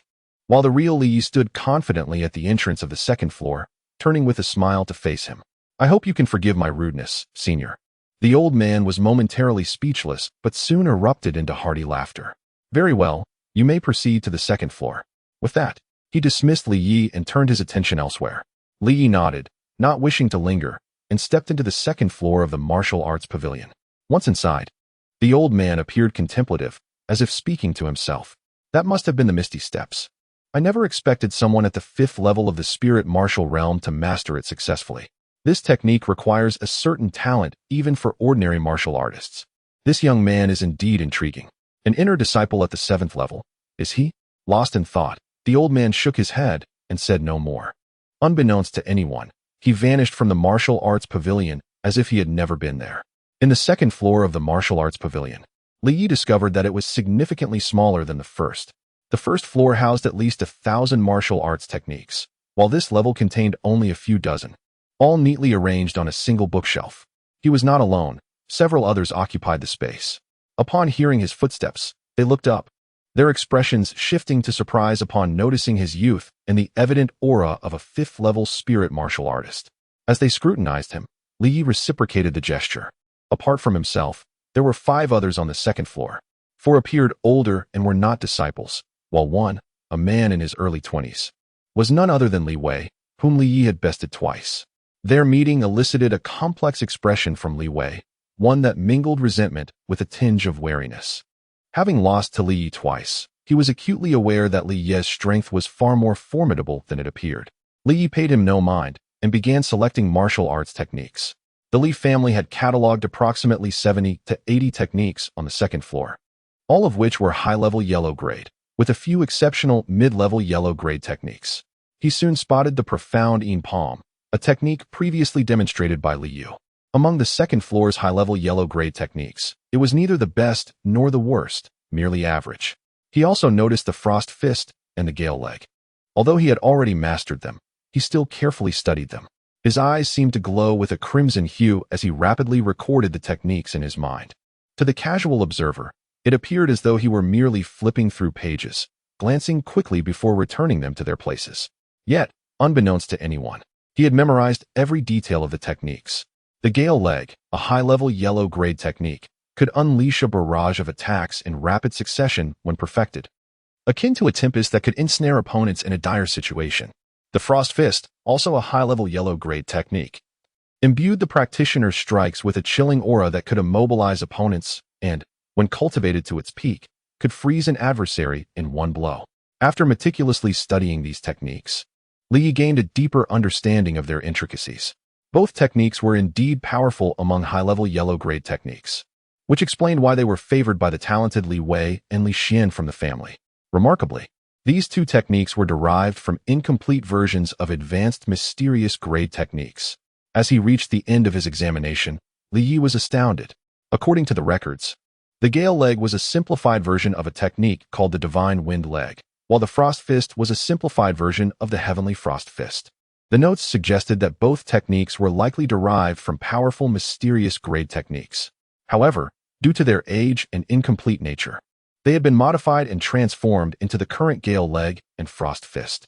Even in their simplified forms, they achieved the status of high-level yellow-grade techniques, boasting significantly greater power than typical high-level yellow-grade techniques.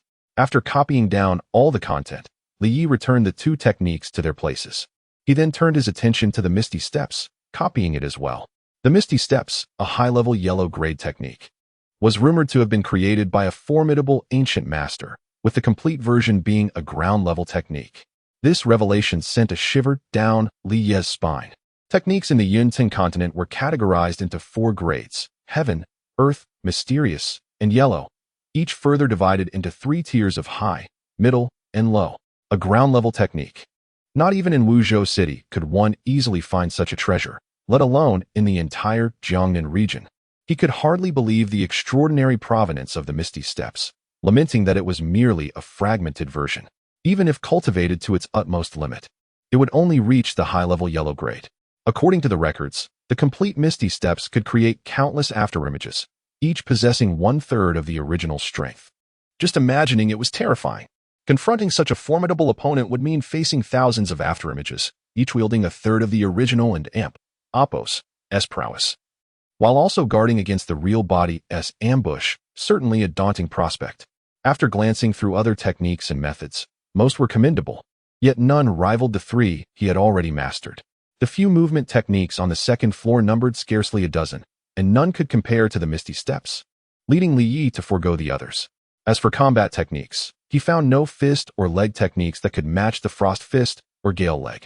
But he did discover 1 palm technique and 1 sword technique. The cloud treading palm, a high-level yellow grade technique, was originally a simplified version of the mysterious grade technique known as the cloud dispersing palm. The original versions of these 3 techniques, as recorded, were renowned mastery techniques from a sect called the Heroic Society over 10,000 years ago, but the sect had been eradicated and its secrets scattered, leading to their current incomplete forms. Nevertheless, compared to typical high-level yellow grade palm techniques, the cloud treading palm possessed considerable might, at least standing out as a top-tier technique below the mysterious grade. Li Yi promptly copied it down with his blood-red pupils, preparing to cultivate it diligently. Soon, he would have mastery over fist techniques, palm techniques, and leg techniques alike. Finally, his gaze fell upon the sword technique. The sword, a king among weapons, though lacking the brute force of a blade, was revered as the monarch of all arms. His choice of sword techniques over blade or spear techniques was heavily influenced by his previous life. Those martial arts films often depicted heroes wielding a 3-foot green blade, traversing the world, slaying foes with every 10 steps, and leaving no trace behind. Now, in this realm of martial cultivation, witnessing the sword technique ignited an exhilarating fervor within him. He opened a somewhat worn and tattered book on sword techniques. Sword control technique? Li Yi paused, taken aback by the name. In his recollections, sword techniques were often grandiose names like the 10,000 sword technique or the solitary sword quest. But the sword control technique intrigued him. The sword control technique, of indeterminate rank, allowed the practitioner to manipulate blades and weapons to slay unseen enemies. At its pinnacle, one could wield swords from 1,000 miles away to vanquish foes, even wielding a sword while flying. Li Ye's heart raced violently. Upon closer inspection, he was astonished to find that this sword control technique was none other than the legendary swordsmanship spoken of in mythological tales. Glancing around, he realized that no one was paying him any attention. This combat skill was relegated to the farthest corner, shrouded in a thick layer of dust, clearly neglected for many years. Li Yi could not help but ponder that if this truly was the swordsmanship practiced by those celestial beings from myths, mastering it would be utterly terrifying. Just the thought of wielding a sword to slay foes from 1,000 miles away was more formidable than a modern sniper rifle. Moreover, the notion of soaring through the skies left Li Yi profoundly shaken. In the Yunting continent, even those who had reached the innate kingly realm could only hover momentarily in the air. True aerial flight required at least the earth-profound realm. Yet, no such masters existed in Wuzhou City. Such formidable beings could only be found within the exalted sects of the Jiangnan region. As Li Yi continued to examine the technique, he discovered that the prerequisites for practicing sword control were surprisingly lenient. One could begin their journey with just the first level of spiritual martial arts. However, the requirements for the practitioner were exceedingly high. Only those with extraordinary soul power could hope to cultivate it. At this realization, Li Yi furrowed his brow. In the Yunting continent, the blood-soul power within a martial artist's body was akin to the internal energy found in Earth's martial arts novels.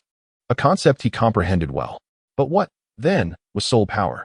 Just then, a slight pang of pain shot through his brow. and he felt an overwhelming surge of small characters emerge densely on the previously blank pages of the sword control technique in his hand. This is... Li Yi was taken aback to discover that the sword control technique concealed a profound secret. The true method of cultivation was hidden within. No wonder it had been overlooked for so long. It wasn't that no one recognized its value, but rather that it was simply unattainable. So that's it. Soul power is akin to mental energy. A moment of clarity washed over Li Yi. When it comes to mental energy, it is indeed challenging for the average person to gauge its strength, as the inhabitants of the Yuntang continent primarily focus on cultivating blood soul power, leaving little room for mental energy exploration. However, he was different. As a vampire of the Blood Clan, he possessed innate formidable mental energy. Otherwise, he would not be able to wield the Blood Eye. This sword control technique was truly tailor-made for me. A spark of brilliance ignited in Li Yi and Apos' eyes, though it flickered momentarily, retreating into the depths of his gaze. Chapter 41. Affection. This is it.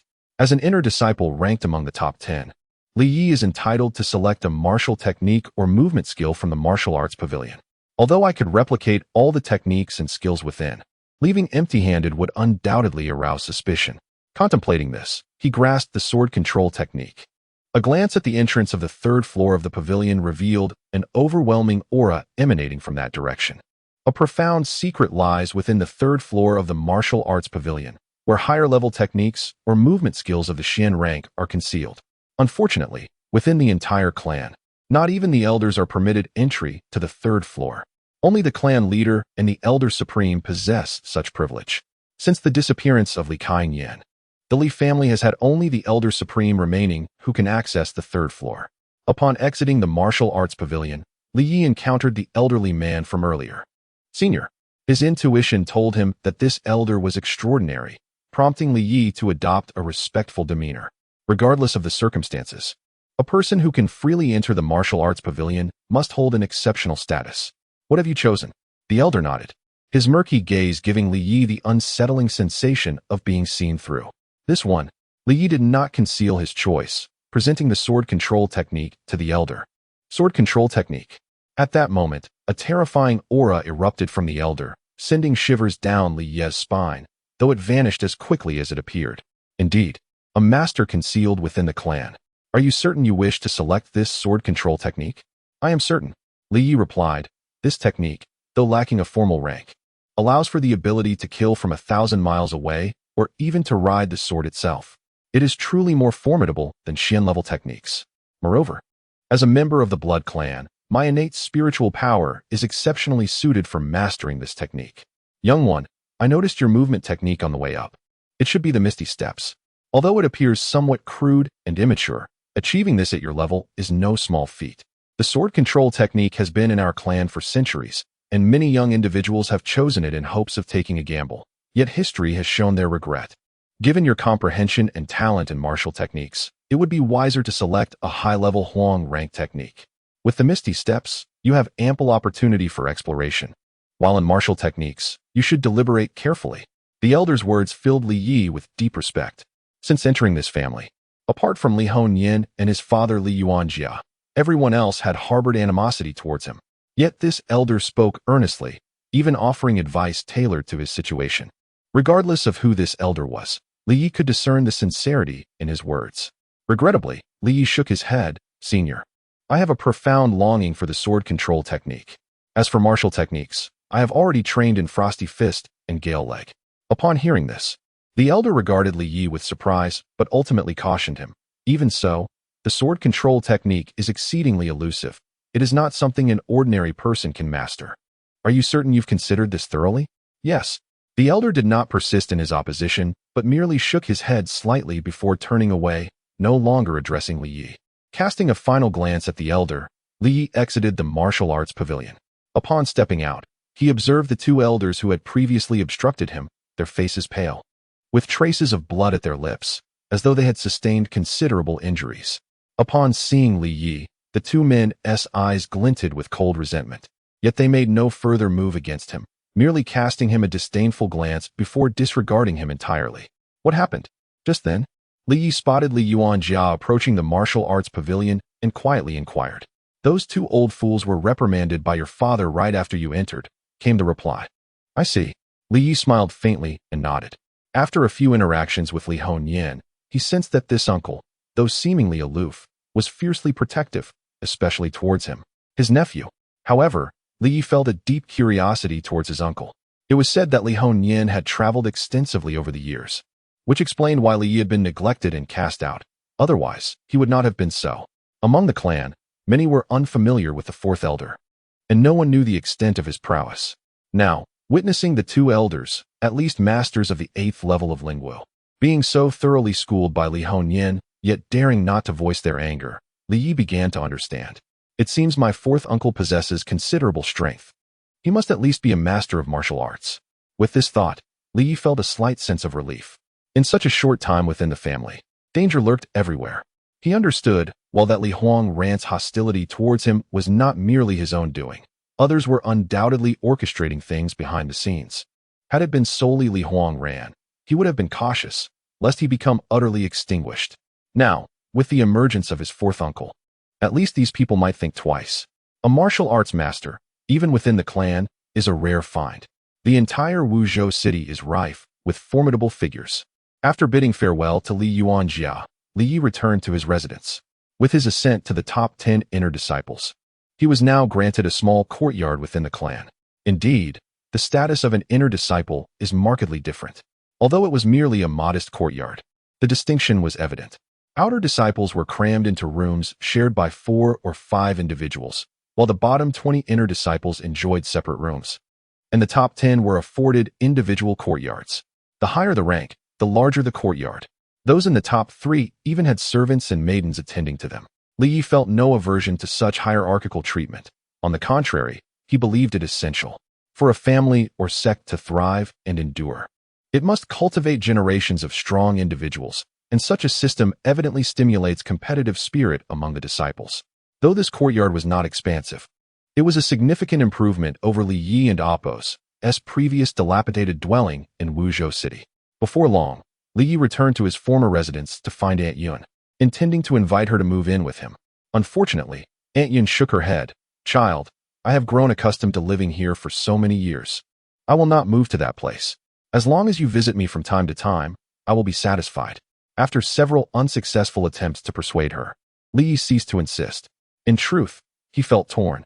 He wished to care for Aunt Yun, who had looked after him for many years. Yet the Li family was rife with peril, and he was uncertain of the dangers that lay ahead. Thus, upon seeing Aunt Yun and Appo's insistence, he nodded in agreement. "Very well. Aunt Yun, I shall visit you whenever I can." After leaving a few gold coins, Li Yi returned to the Li family. However, upon arriving at his small courtyard, he discovered a guest awaiting him.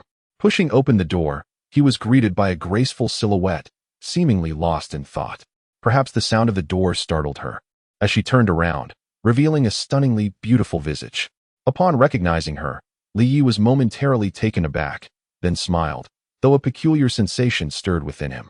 "Li Yi, do you not recognize me, Yiting?" The familiar voice, accompanied by a hint of a familiar fragrance, resonated with him.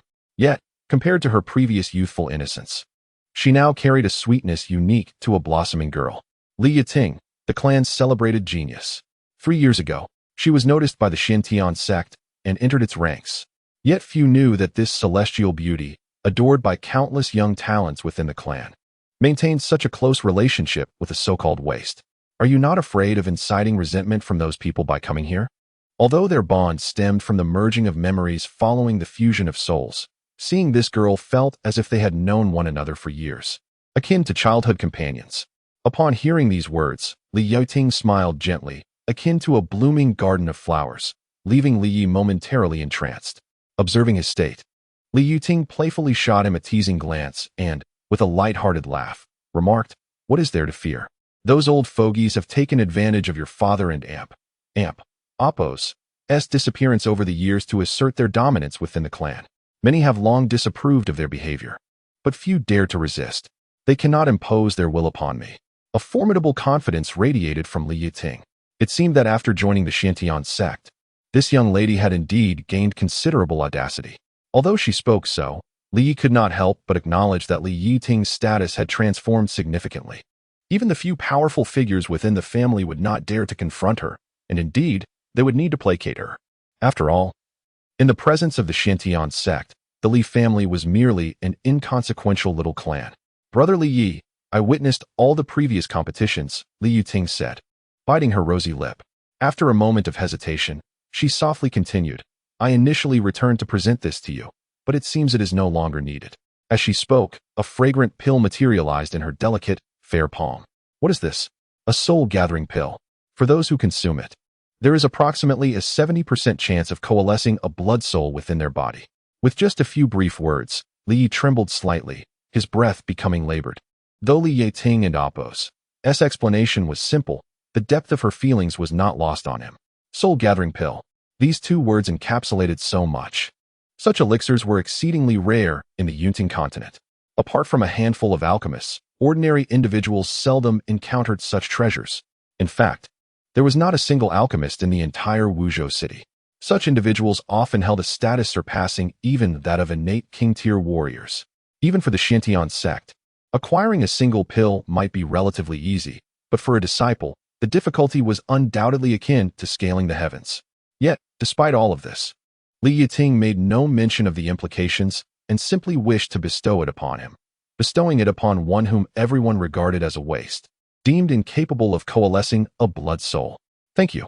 This gesture of kindness, Li Yi would never forget throughout his life, even if he found himself unable to utilize it now.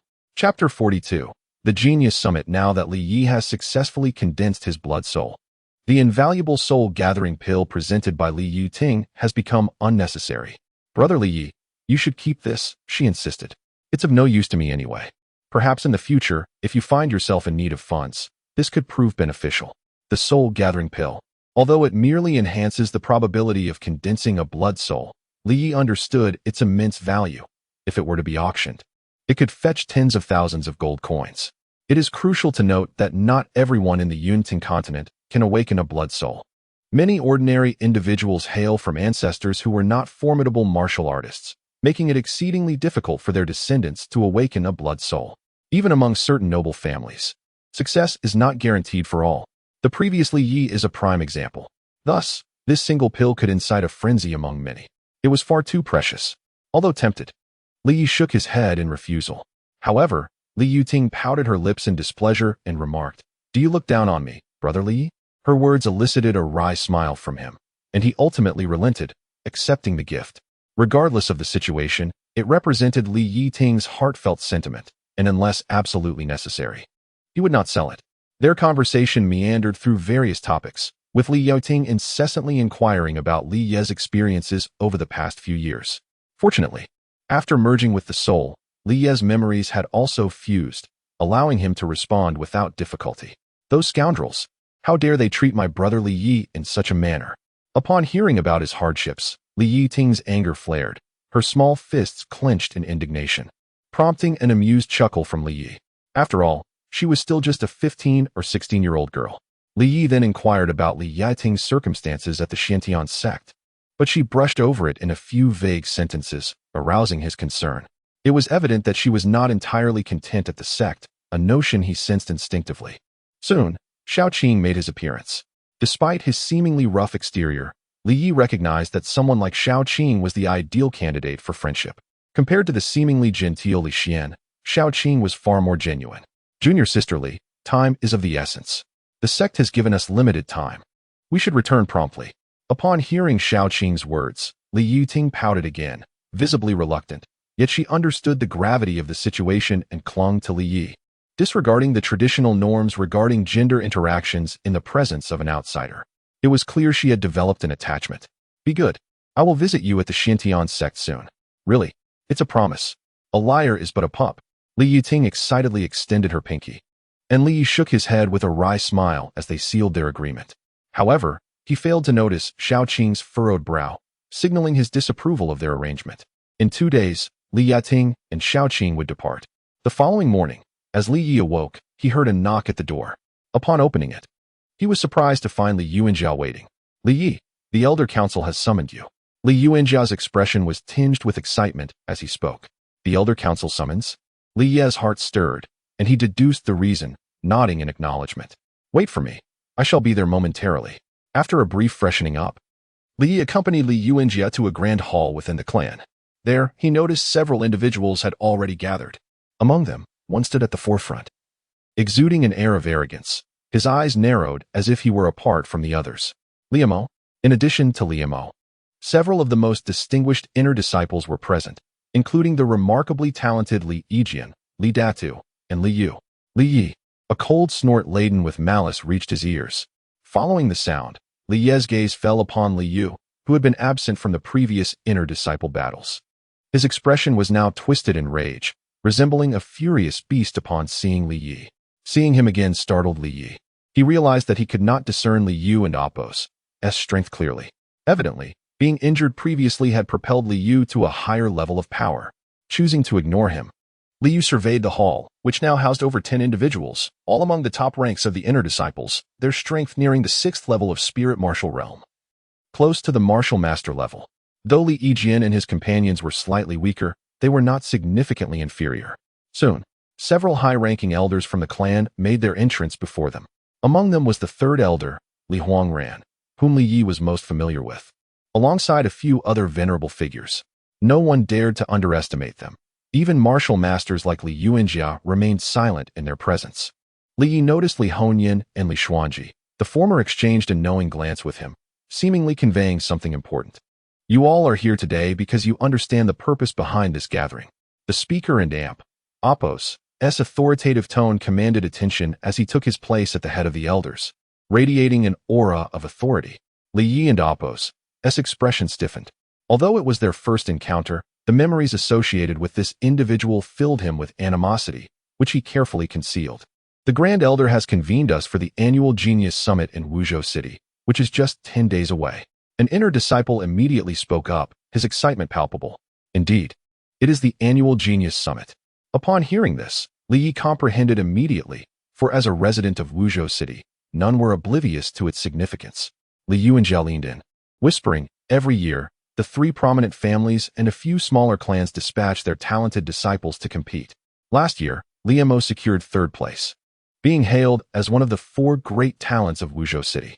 Li Yi nodded in agreement, aware of the event and Appo's nature without needing further explanation. The Genius Summit serves as a platform for the outstanding descendants of various clans to gather and showcase their prowess against one another. However, regardless of its original purpose, it has evolved into a covert competition among the clans. The prowess of a clan and Appo's younger generation directly influences the overarching dynamics of Wuzhou City for decades to come. In summary, each year, the Genius Summit is predominantly dominated by the 3 major families, with only a rare few from smaller clans reaching the top 10. Among the dozens of families in Wuzhou City, only the 3 primary families stand out. After all, disparities in bloodlines and cultivation resources create significant differences. For instance, within the Li family, the distinctions between the main branch and the collateral branches are vast, with few exceptional talents arising from the latter. This year, each of the 3 major families may send 20 representatives. I hope you all learned from last year and Appo's lessons. This time, the Li family must secure at least 4 positions among the top 10. The Grand Elder and Appo's firm declaration sent a tremor through the gathered disciples. Li Yi felt as though a piercing arrow had struck his ears, his gaze turning icy. The Grand Elder did not hesitate to assert his dominance over him. Old scoundrel! He cursed inwardly, realizing that the Grand Elder was none other than Li Yu and Appo's grandfather and the current acting clan leader and Appo's father. Moreover, Liamo was Li Yu and Appo's elder brother, placing Li Yi in a precarious position within the entire Li family, where dangers lurked at every turn. A total of 20 combatants would represent the strongest inner disciples, and Li Yi was no exception. Regrettably, Li Yuting had to return to the Xintian sect. Otherwise, she could contend with the top 4 talents from the previous year.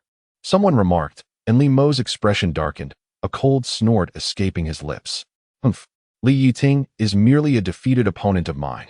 Even if she enters the Xintian sect, it is only due to luck and her looks. The crowd fell silent, though many harbored dissent in their hearts. Liamo, accustomed to arrogance within his family, truly believed himself invincible. Li Yuanjia smirked slightly, while Li Yi shook his head inwardly, thinking that despite Li Mo's prowess, his hubris would inevitably lead to his surpassing by others. Intuitively, he did not consider that Li Yiting would be inferior to Li Mo. In fact, he believed she could potentially excel. Unfortunately, Li Yiting was to return to Xintian sect and thus could not participate in this upcoming Genius Summit in Wuzhou City. After a brief exchange, the Grand Elder and the others departed, prompting some inner disciples to leave in pairs. Li Yi happened to walk alongside Li Yuanjia. Casting a glance at the retreating figures of the duo, his eyes revealing a palpable malice. "Brother, that Li Yi is mine. At the Genius Summit, I shall make him understand the true meaning of being trapped in a fate of despair." The venomous words escaped his lips, while beside him, Li Mo chuckled disdainfully, wearing an air of indifference. "If you cannot even handle such a worthless opponent, you do not deserve to be my brother." Even when addressing his own sibling, Li Mo remained acerbic, igniting a flicker of anger in Li Yi's gaze. Meanwhile, Li Yuanjia and Li Yi conversed as they walked together. "How did we fare last year?" As one of the three prominent families in Wuzhou City, they had always maintained a balance of power, disrupted only by the emergence of Li Kaiyan over 2 decades ago. For centuries, this equilibrium persisted. The Genius Summit had always been fiercely contested for the top 10 slots among the three families. Not well, last year. Aside from Li Mo securing 3rd place, our Li family only had one other member in the top 10, who came in 9th. Upon hearing this, Li Yi was incredulous. Studying Li Yuanjia and Oppo's rueful expression, yet he had no choice but to believe it, countering with, "Is the performance truly that dismal?" Not just dismal. It was the most humiliating result in years. It turned out that at last year's Genius Summit, Li Mo had been defeated by Yu Wenwuxuang in less than 10 exchanges, subsequently claiming 3rd place due to injuries. The other member who made it into the top 10 was Li Ji, who had previously ranked 2nd among the inner disciples. As for the rest of the inner disciples, none managed to break into the top 10. Chapter 43. Inferior Yellow-Grade Longsword during last year and Oppo's Genius Summit. Only 2 members from the Li family made it into the top 10, while the other 2 prominent families, the Yuan family, secured 5 spots, and the Wu family claimed the remaining 3. Li Yi could somewhat comprehend why the family elders, including the Grand Elder, appeared so disheartened when discussing the upcoming Genius Summit. The inner disciples, on the other hand, exhibited a mix of excitement and anxiety. It was rumored that the family had decided to motivate the disciples to achieve commendable results by offering a yellow-grade pill, the Blood Soul Pill, to anyone who managed to break into the final top 10 of the summit. Should someone secure the 1st position, they would even gain access to the 3rd floor of the martial arts pavilion, granting them the opportunity to comprehend a profound martial technique. Li Yuanjia spoke with palpable enthusiasm, which only heightened Li Yi and Oppo's excitement. A yellow-grade pill. There wasn't an Oppo's single alchemist in the entirety of Wuzhou City, making this a considerable expenditure for the family. Through Li Yuanjia and Oppo's explanation, Li Yi learned that while the Blood Soul Pill was merely a common type among yellow-grade pills, it could significantly enhance the power of one and Oppo's Blood Soul, accelerating cultivation and serving as a boost during battles. Moreover, for those at the 6th level of the spiritual martial realm, taking this pill would increase their chances of breaking through to the 7th level by 50%. Even individuals above the 7th level could benefit, potentially advancing a small tier with ease. The prospect of entering the 3rd floor of the martial arts pavilion to grasp a profound martial technique was equally enticing. Profound techniques were exceedingly rare in Wuzhou City. Within the Li family, the elders only utilized high-level yellow-grade techniques. It appeared that the family was prepared to make substantial sacrifices to redeem themselves this time. A single yellow-grade pill would cost no less than several thousand gold coins, with better ones easily fetching tens of thousands. The Blood Soul Pill, in particular, would effortlessly auction for over 10,000 gold coins. If I could obtain the Blood Soul Pill, I could swiftly elevate my realm. My current low cultivation level is my greatest weakness. At the 5th level of the spiritual martial realm, I am not considered weak in Wuzhou City, especially since I possess combat strength nearly at the peak of the 7th level. However, carving a path through the numerous geniuses in Wuzhou City will be a formidable challenge. Li Yi was acutely aware of this. After bidding farewell to Li Yuanjia, he returned to his courtyard. Sitting cross-legged, Li Yi seized the opportunity to cultivate. Countless strands of natural energy surged into his body, transforming into threads of crimson blood soul power. At my current pace, I will reach the pinnacle of the 5th level of the spiritual martial realm in 3 days. After that, battling against those below the 8th level should pose little problem. However, martial masters are at least 10 times stronger than martial practitioners, and with my insufficient blood soul power, sustaining a prolonged battle while executing martial techniques will be challenging. He was eager to enhance his cultivation. As Li Yuanjia indicated, based on past conventions, those eligible to attend the Genius Summit typically possessed at least the combat strength equivalent to the 6th level of the spiritual martial realm. To secure a spot in the top 10, one must be an undeniable powerhouse at the peak of the 7th level or even a martial master at the 8th level. Li Yi realized that breaking into the top 10 would be no small feat. Last year, even among the inner disciples who reached the martial master level, only Li Mo and Li Ji succeeded in entering the ranks. 3 days passed swiftly, and Li Yi successfully reached the pinnacle of the 5th level of the spiritual martial realm, just a step away from advancing to the 6th level.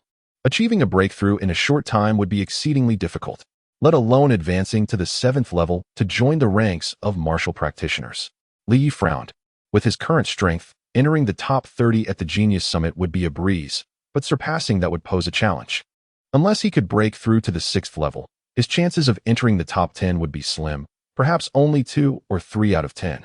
If he could reach the 7th level, Li Yi felt he would have at least an 80% chance to rival Li Mo, who ranked 3rd in the previous summit. Although the techniques within the Moon Dream Sutra allowed for rapid cultivation, they remained too slow for his current needs. Since conventional methods seemed unfeasible, Li Yi pondered alternative strategies. If only he could obtain a blood soul pill.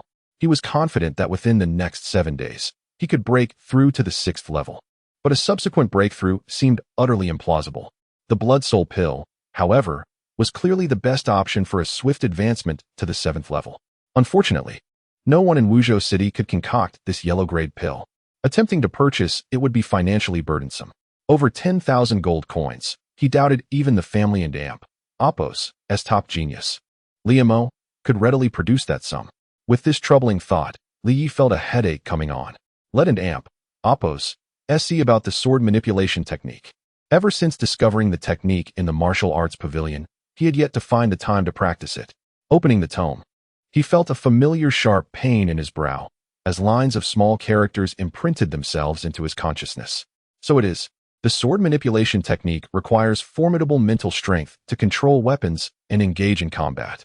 Without significant mental power, attempting to wield it would risk damaging one's soul, potentially shortening one's lifespan or even endangering life itself. The so-called sword manipulation technique utilizes immense mental power as a means of control, allowing for remote attacks with flying swords and other weapons, an elusive and formidable art. While the concept is straightforward, its practical application is anything but easy. Li Yi and Amp, Appos' mental prowess was extraordinary. This was evident from how effortlessly he ensnared a 7th-level martial practitioner in his illusion. Yet, even with such capabilities, he spent an entire day merely moving a small porcelain bowl through sheer mental force. It seemed he had previously underestimated the complexity. This sword manipulation technique, akin to the legendary art of sword control, while simplified, would still require considerable time to master the ability to wield swords from a distance. Nevertheless, Li Yi felt a surge of elation, envisioning a future where flying swords danced gracefully across the skies. Alas, the current ability to barely move a small porcelain bowl would be of little assistance in the imminent Genius Summit. Suddenly, as he lamented this limitation, his gaze inadvertently fixated on the small porcelain bowl that had just been moved from the table to the bed. Instinctively, a hint of crimson light flickered in his eyes. Whoosh! A sound pierced the air, followed by the crisp sound of shattering. What just happened? Startled, Li Yi examined the scene closely. The small porcelain bowl had collided with the wall, shattering into countless fragments across the floor. In that fleeting moment, what transpired? As he recalled the incident, Li Yi and Amp, Appos' eyes gradually brightened. Could it be that the blood eye enhances mental power? With this thought, Li Yi was overwhelmed with joy and began to experiment. Indeed, after employing the blood eye, manipulating small objects from a distance became effortless, and the speed was astonishing, so swift that even his extraordinary dynamic vision could barely track the trajectory of movement. Now, he could manipulate objects weighing up to 20 pounds. Exceeding that weight would significantly reduce speed. With this realization, Li Yi felt a wave of exhilaration. A typical 3-foot-long sword weighs merely a few pounds. Even the finest, meticulously forged swords would not surpass 20 pounds. This was perfectly suited to his current capabilities. It seemed he needed to procure a superior flying sword. Within the family, there were designated weapons for their use, but they were merely commonplace arms that Li Yi regarded with disdain. Departing from the Li family estate, Li Yi recalled a renowned blacksmith shop in Wuzhou City, frequented by numerous mercenaries and adventurers seeking weapons and armor. Drawing from memory, he quickly located the shop. Upon entering, he noted the lack of customers. Business was rather slow.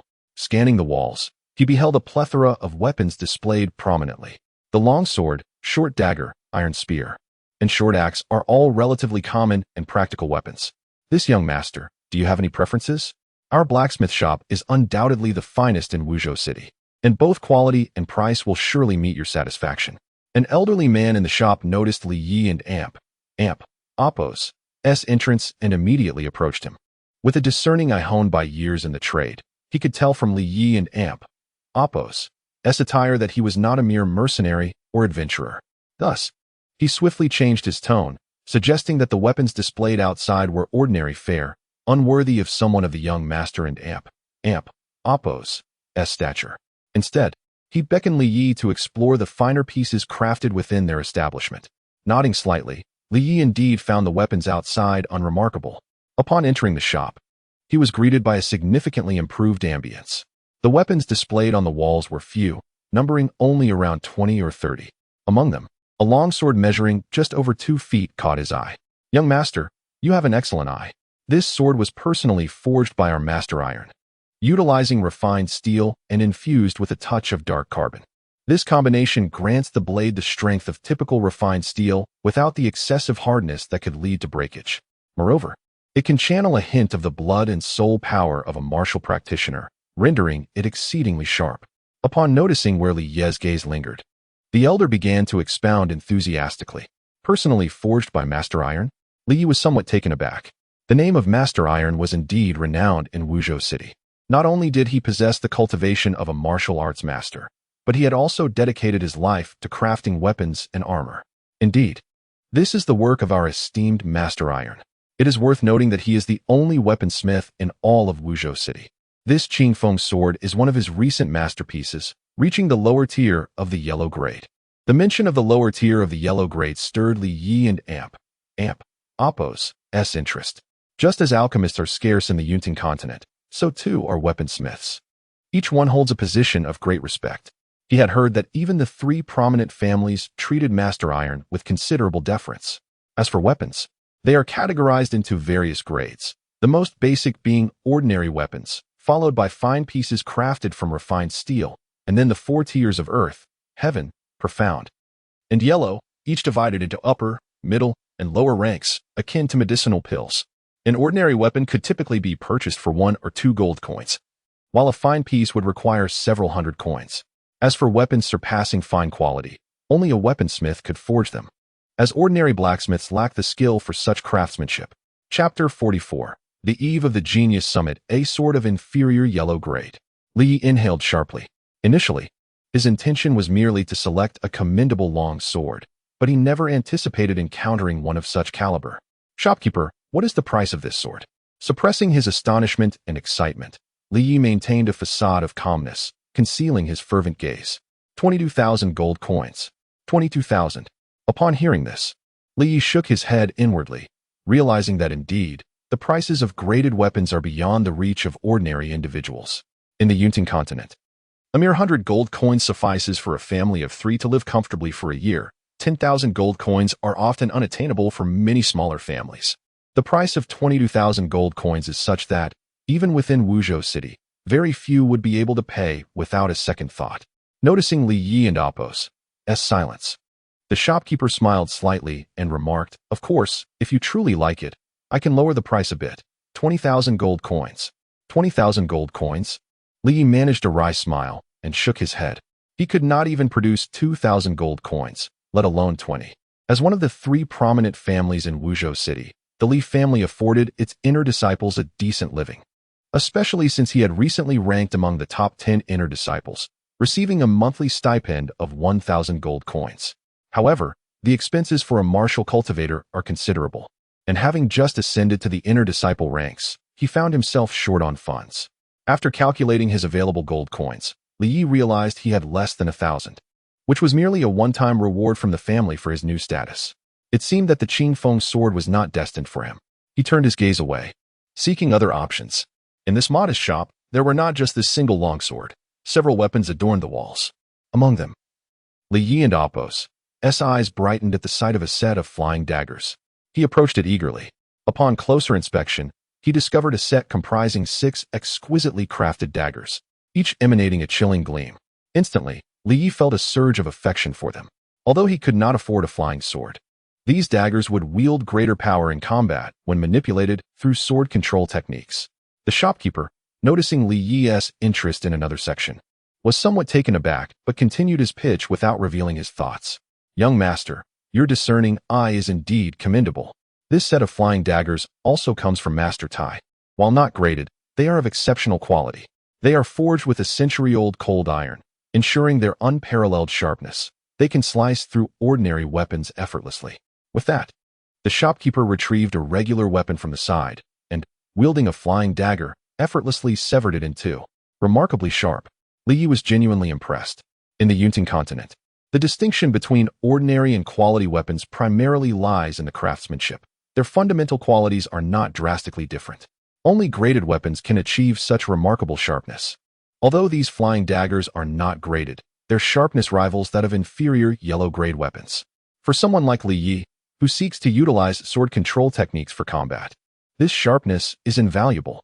Before Li Yi could inquire about the price, the shopkeeper went on. "This set of flying daggers, though not graded, is nearly equivalent in quality to graded weapons. Due to the incorporation of century-old cold iron, the price is 15,000 gold coins for the set." 15,000 gold coins. Li Yi found himself at a loss, unsure whether to commend his keen eye or lament his poor fortune.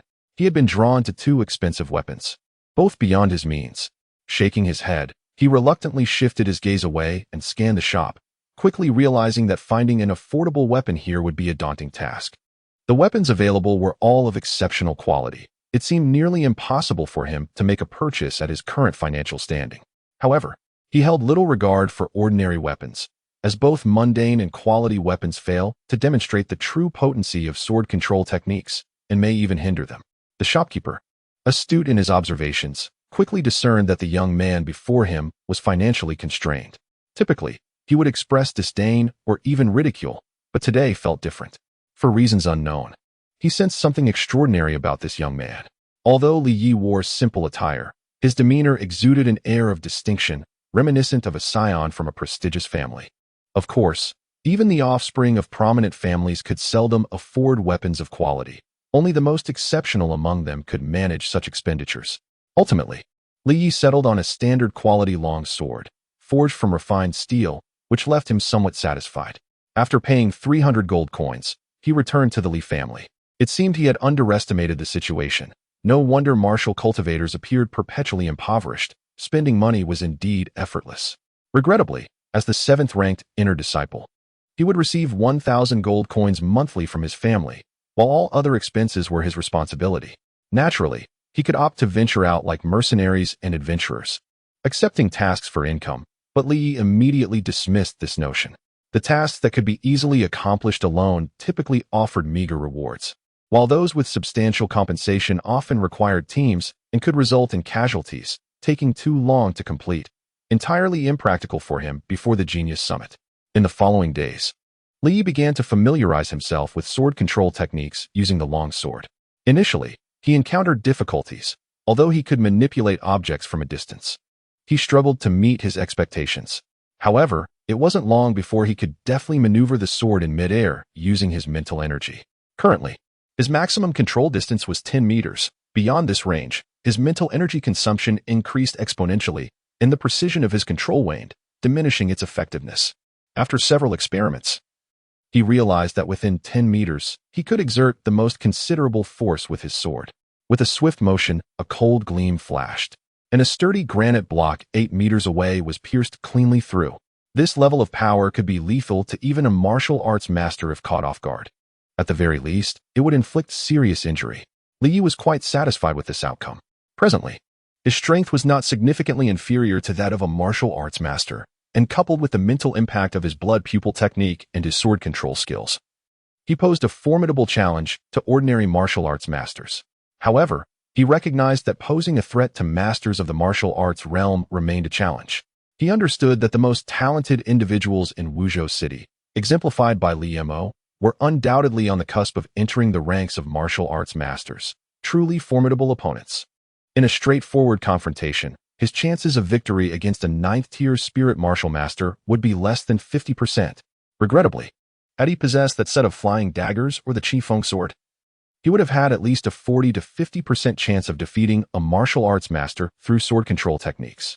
Shaking his head, Li Yi decided to set aside such thoughts for the time being. At present, he had ample room for improvement in his agility techniques. His Misty Steps had significant potential for enhancement, while he possessed Frost Fist for hand techniques and Gale Leg for leg techniques. However, he needed to delve deeper into the cloud-turning palm technique. If anyone were to discover that Li Yi had independently learned such an array of combat techniques, they would undoubtedly mock him. Martial cultivators have limited energy. Rather than spreading themselves too thin, it is often wiser to specialize in one area. Even within the family, talents like Li Xian typically focused on mastering a single high-tier yellow technique, perhaps with a few intermediate techniques at most. Li Yi, by contrast, had ambitiously acquired 3 high-tier yellow techniques and 1 high-tier yellow agility technique, along with an unknown level of sword control skills. He would either be deemed an arrogant fool or an unparalleled genius. Whether Li Yi is a madman or a genius remains a perplexing question. However, under the gaze of the Blood Eye, even the advanced techniques of the yellow rank are effortlessly mastered by him. The cloud-transforming palm. Boom. A wave of palm energy surged forth, and with a resounding crack, a tree, large enough to be encircled by a single person, shattered into countless pieces. Its might surpassed that of the Frost Fist and the Gale Leg. Li Yi quietly analyzed his learned techniques. Among the 3, the Gale Leg was the most ethereal, boasting the greatest speed and range, yet lacked sufficient power. The Frost Fist, though moderate in strength, was imbued with a chilling aura that hindered opponents' movements. In contrast, the cloud-transforming palm exhibited unparalleled force, delivering concentrated attacks with each strike. After dedicating 2 days to his training, Li Yi successfully advanced all 3 techniques to the minor accomplishment stage. Generally, martial techniques and body skills are categorized into stages: beginner, minor accomplishment, major accomplishment, proficient, and perfect. Typically, achieving minor accomplishment allows a martial practitioner to unleash approximately 30 to 40% of a technique and oppos as potential, a feat that often requires months or even years of diligent practice.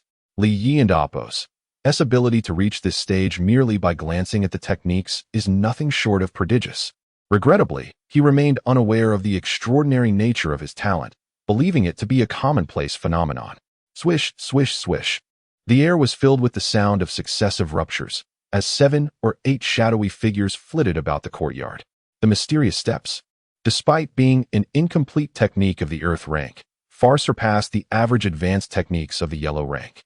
For reasons unknown, Li Yi found himself progressing remarkably well with the mysterious steps, achieving minor accomplishment within a day, and subsequently leaping into major accomplishment. Now, when he exerted himself fully, he could instantaneously conjure more than 10 shadowy duplicates, each more lifelike and confounding than the ones previously demonstrated by Li Wei. In the past few days, after bidding farewell, Li Yiting and Xiao Qing had already departed. Meanwhile, the date of the Genius Summit drew ever nearer, with various families from Wuzhou City and numerous wandering cultivators eagerly preparing to showcase their prowess at the event. However, just a day before the Genius Summit, unforeseen events began to unfold. Chapter 45. The provocation of the Wu family. The annual Genius Summit in Wuzhou City is just 1 day away. In the past few days, Li Yi has elevated his realm to the pinnacle of the 5th level of spiritual martial arts, mere moments away from breaking into the 6th level. However, this final breakthrough has eluded him, suggesting that he requires a catalyst. In less than 2 months, he has transformed from an incapable cultivator into the peak of the 5th level, leading many to believe he had been biding his time for years, culminating in a miraculous emergence. Yet, Only he is aware that this metamorphosis occurred within a fleeting 2-month period. The intensity of consecutive breakthroughs almost made him forget the arduous nature of cultivation. Now that the pace has unexpectedly slowed, it is only natural. But where might he find the opportunity to break through? At that moment, Li Yi heard a commotion outside. What has transpired? His courtyard is in close proximity to the residences of other inner disciples, and upon opening the door, he was met with a cacophony of voices, even the sounds of a scuffle. Stepping outside, he beheld several familiar faces glaring furiously at a group of strangers. Among them, he recognized Li Yuanjia, who bore a trace of blood at the corner of his mouth, causing Li Yi to gasp in surprise. Li Yuanjia, you remain as useless as last year. Unable to withstand even 10 of my moves. I suggest you refrain from attending this year and Appo's Genius Summit. The top 10 will not include you. A brazen voice rang out, strikingly loud in Li Yi and Appo's ears. Upon closer inspection, he saw that the group of inner disciples led by Li Yuanjia was facing 3 unfamiliar young men, with the white-faced youth among them smirking disdainfully, his gaze filled with arrogance. As Li Yi emerged, he witnessed the aftermath of the confrontation, with Li Yuanjia bested and injured. Wu Hao, come and face me at the Genius Summit. Indeed, you ambushed us with despicable tactics. What kind of hero are you? Voices of complaint rose among the inner disciples, but the young man merely scoffed in response. Ambush? That reflects your own lack of vigilance. It's embarrassing for you to claim to be descendants of noble families while lacking such basic understanding. This remark instantly ignited anger among the Li family disciples. Yet it was evident they harbored significant trepidation towards the trio, refraining from rash actions. What is happening? Li Yi approached and casually pulled someone aside to inquire. The individual, initially ready to retort, fell silent upon recognizing Li Yi, a prominent figure among the top 10 inner disciples, and began to explain. Upon listening, Li Yi learned that the trio were members of 2 of the 3 major families in Wuzhou City. The one who had fought and injured Li Yuanjia was none other than Wu Hao of the Wu family. The other 2 were also disciples of the Wu family and a member of the Yuan family, respectively. Wu Hao is among the most exceptional talents of the Wu family, second only to the previous year and Appo's top 4 talents, Wu Batian, holding significant influence within the family. Li Yi regarded the white-faced youth who had injured Li Yuanjia, appearing to be around 20 years old, surveying the Li family members with a mocking gaze, showing no concern for his surroundings. Are there no worthy opponents among you? Li Yuanjia, a mere waste, ranks as your second best? This is profoundly disappointing. It seems that aside from that Li Mo, your Li family has truly run out of talent. Wu Hao's arrogance was palpable, dismissing those from the Li family entirely. Wu Hao, do not overstep your bounds. This is the Li family, not your Wu family. An inner disciple shouted angrily, yet did not dare to make a move. After all, Li Yuanjia had been swiftly injured in mere moments of combat. After further inquiry, Li Yi discovered that not long ago, Wu Hao had come to the Li family alongside another Wu family disciple and a member of the Yuan family, explicitly challenging the inner disciples. Indeed, Wu Hao is one of the top 10 from the last Genius Summit. None among us can withstand even 3 of his moves. Lamented the inner disciple Li Yi had questioned. Observing Wu Hao, Li Yi sensed his aura at the pinnacle of the 8th level of spiritual martial arts, still short of breaking into the realm of martial masters. Wu Hao, ranked 6th in the previous Genius Summit, possessed strength surpassing that of Li Ji, who was the second best among the Li family at that time. Now, he had come to directly challenge Li Yuanjia. Li Yuanjia, we are both the second best in our respective families, yet your weakness renders you utterly unchallenging. Why not summon your so-called first genius, Li Mo? I wish to see how much he has grown this year, being one of last year and Appo's top 4 geniuses. Such arrogance was unparalleled. However, none from the Li family dared to retort. Despite Wu Hao and Appo's hubris, his strength commanded respect. Wu Hao, you are unworthy of making Li Mo take the field. I alone can handle you. Li Yuanjia, gathering his breath, pushed away those supporting him, his eyes gleaming with determination. Yet, in the next moment, a hand pressed firmly on his shoulder, accompanied by a voice. Yuanjia, focus on healing. I will handle this. The one restraining him was Li Yi, who had discerned that despite Li Yuanjia and Appo's outward appearance of well-being, the prior encounter had shaken his internal organs. If he did not recuperate immediately, it could exacerbate his injuries, potentially affecting his performance at the Genius Summit the following day. Li Yi, the opponent and Apos. S strength is beyond your capability to confront. Seeing Li Yuanjia relaxed slightly. Yet he quickly shook his head. Although Li Yi had previously shone brightly, even surpassing the likes of Li Wei and Li Xian to become the seventh inner disciple, the gap in their realms was too vast. He could tell at a glance that Li Yi was still at the peak of the fifth level of spiritual martial arts. While he had indeed improved significantly in recent days, such rapid advancement was still not enough to bridge the gap. Your strength may rival that of a martial master at the seventh level, but the chasm between martial masters and martial grandmasters is not as trivial as you might think. Fear not, I know my limits. With a gentle smile, if it were 10 days prior, he might have lacked confidence in facing a martial grandmaster, especially one who had ranked among the top 10 at the last Genius Summit. Yet now, things were different. His skills in the cloud-dispersing palm, frost fist, and gale leg had reached a minor success, tripling his strength. Coupled with his mastery of the misty steps, he felt assured that few could threaten him unless they were martial grandmasters. Of course, should the need arise. He still possessed the sword control technique and blood eye as trump cards, rendering him unafraid. After a moment of hesitation, Li Yuanjia nodded and quietly warned, "Be careful." For reasons unknown, as he gazed into Li Ye's confident eyes, Li Yuanjia felt a flicker of hope, almost anticipating another miracle from Li Yi, akin to what he had demonstrated in combat against the inner disciples. "You shall face me." Replacing Li Yuanjia, Li Yi stepped forward to confront Wu Hao directly. In that moment, he truly understood why Li Yuanjia had wished to shield him from combat. The aura characteristic of a martial grandmaster bore a lethal suppressive force on those below their realm, akin to a domineering presence, such that even performing at 70 to 80% of one's ability would be commendable. The greater the disparity in realms, the more pronounced the suppression. Yet, to Li Yi, there was no discomfort whatsoever. The pressure emanating from Wu Hao was akin to child and Apos' play, failing to sway him in the least. "And who might you be?" "Scram. A mere peak at the fifth level of spiritual martial arts dares to challenge me." "Wu Hao? It's hard to say whether you are truly foolish or courting death." Upon seeing Li Yi, Wu Hao immediately dismissed him with disdain, showing no interest in engaging. "He is Li Yi, ranked 7th among our inner disciples." Suddenly, someone shouted from the side, as many among them could not bear to see Li Yi surpassing them, especially being outshone by someone they once deemed worthless. Yet, at this moment, facing an external threat, there was a glimmer of hope that Li Yi might once again work wonders. The 7th in the inner sect? A mere lad at the 5th rank of the spirit martial realm? Upon hearing this, Wu Hao and Apos' expression turned peculiar, followed by a boisterous laughter. "Are you jesting? Or has your Li family truly fallen to such depths? The second disciple of the inner sect, Li Yuanjia, is already so mediocre, and yet you allow a 5th-rank spirit martial boy to be among your top 10 inner disciples?" His two companions behind him also scoffed repeatedly, their eyes betraying disdain. The members of the Li family found themselves at a loss for words. Should they claim that Li Yi and Apos' combat prowess was more monstrous than that of an ordinary 7th-rank spirit martial warrior? That he could master a high-level yellow-grade combat technique with a mere glance? Even if they were willing to divulge this to the Wu and Yuan families, it was unlikely anyone would believe them. Fight or get out of the Li family.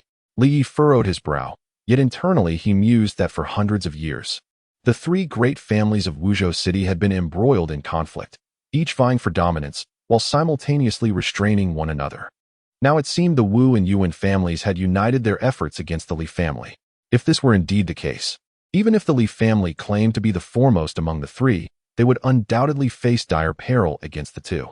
After all, the strengths of the three families were not significantly disparate.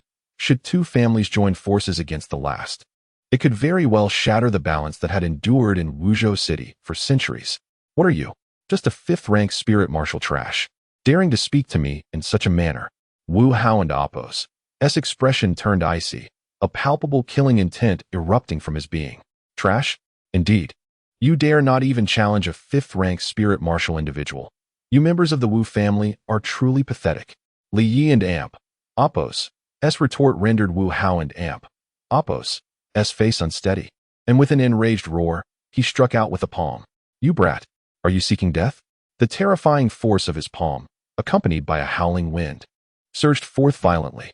Li Ye's expression grew slightly grave. Though he spoke lightly, he was acutely aware that this was the most formidable opponent he had faced thus far. whose strength even rivaled that of Li Huangran. Chapter 46. Battle against Wu Hao Iron Sand Palm. Wu Hao has astonishingly cultivated the Iron Sand Palm to a consummate level.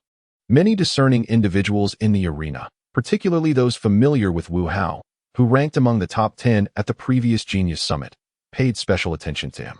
The Iron Sand Palm is an advanced yellow-level martial art, while its entry barrier is relatively low. Few have managed to master it to great depths due to the arduous and painful training required, which involves enduring long years of practice in scalding iron sand. However, once successfully cultivated, the palms become as hard as steel, impervious even to the finest weapons. Be careful. Your iron sand palm harbors a hint of toxicity. Li Yuanjia cautioned, having suffered from it himself. In terms of raw power, he might not fall short of Wu Hao, but had he not been caught off guard by a sudden ambush that weakened him with the poison, he would not have been so swiftly defeated. At that moment, Wu Hao wore a sinister grin, his palms dark and exuding a foul odor. He must not be struck, otherwise, the poison will infiltrate his body. Even without Li Yuanjia and Appo's warning, the scent of sweetness mixed with an iron tang in the air made his head spin. Suddenly, Li Yi transformed into 4 indistinct figures, moving in various directions, dazzling the onlookers. This is the Misty Steps. Witnessing this spectacle, several members from the Li family displayed expressions of astonishment. The Misty Steps, one of the few basic advanced yellow-level movement techniques of the Li family, had been attempted by many inner disciples, but due to its complexity, most had given up. Seeing Li Yi and Appo's success, having achieved minor mastery, left them in awe. As a yellow-level advanced movement technique, even a 6th-level spirit warrior could not execute it, and only a 7th-level martial master could barely manage it. How had Li Yi accomplished this? Though they were perplexed, they could only suppress their bewilderment and focus on the clash between Li Yi and Wu Hao. Do you think you can evade me with mere footwork? Wu Hao expressed surprise upon seeing Li Yi and Appo's 4 figures. Although unaware of the specifics of Li Yi and Appo's technique, he recognized it as a highly advanced movement art. Remaining unfazed, he unleashed 4 strikes, targeting each of Li Yi and Appo's 4 avatars. The afterimages were but illusions. Let us see where you can run this time.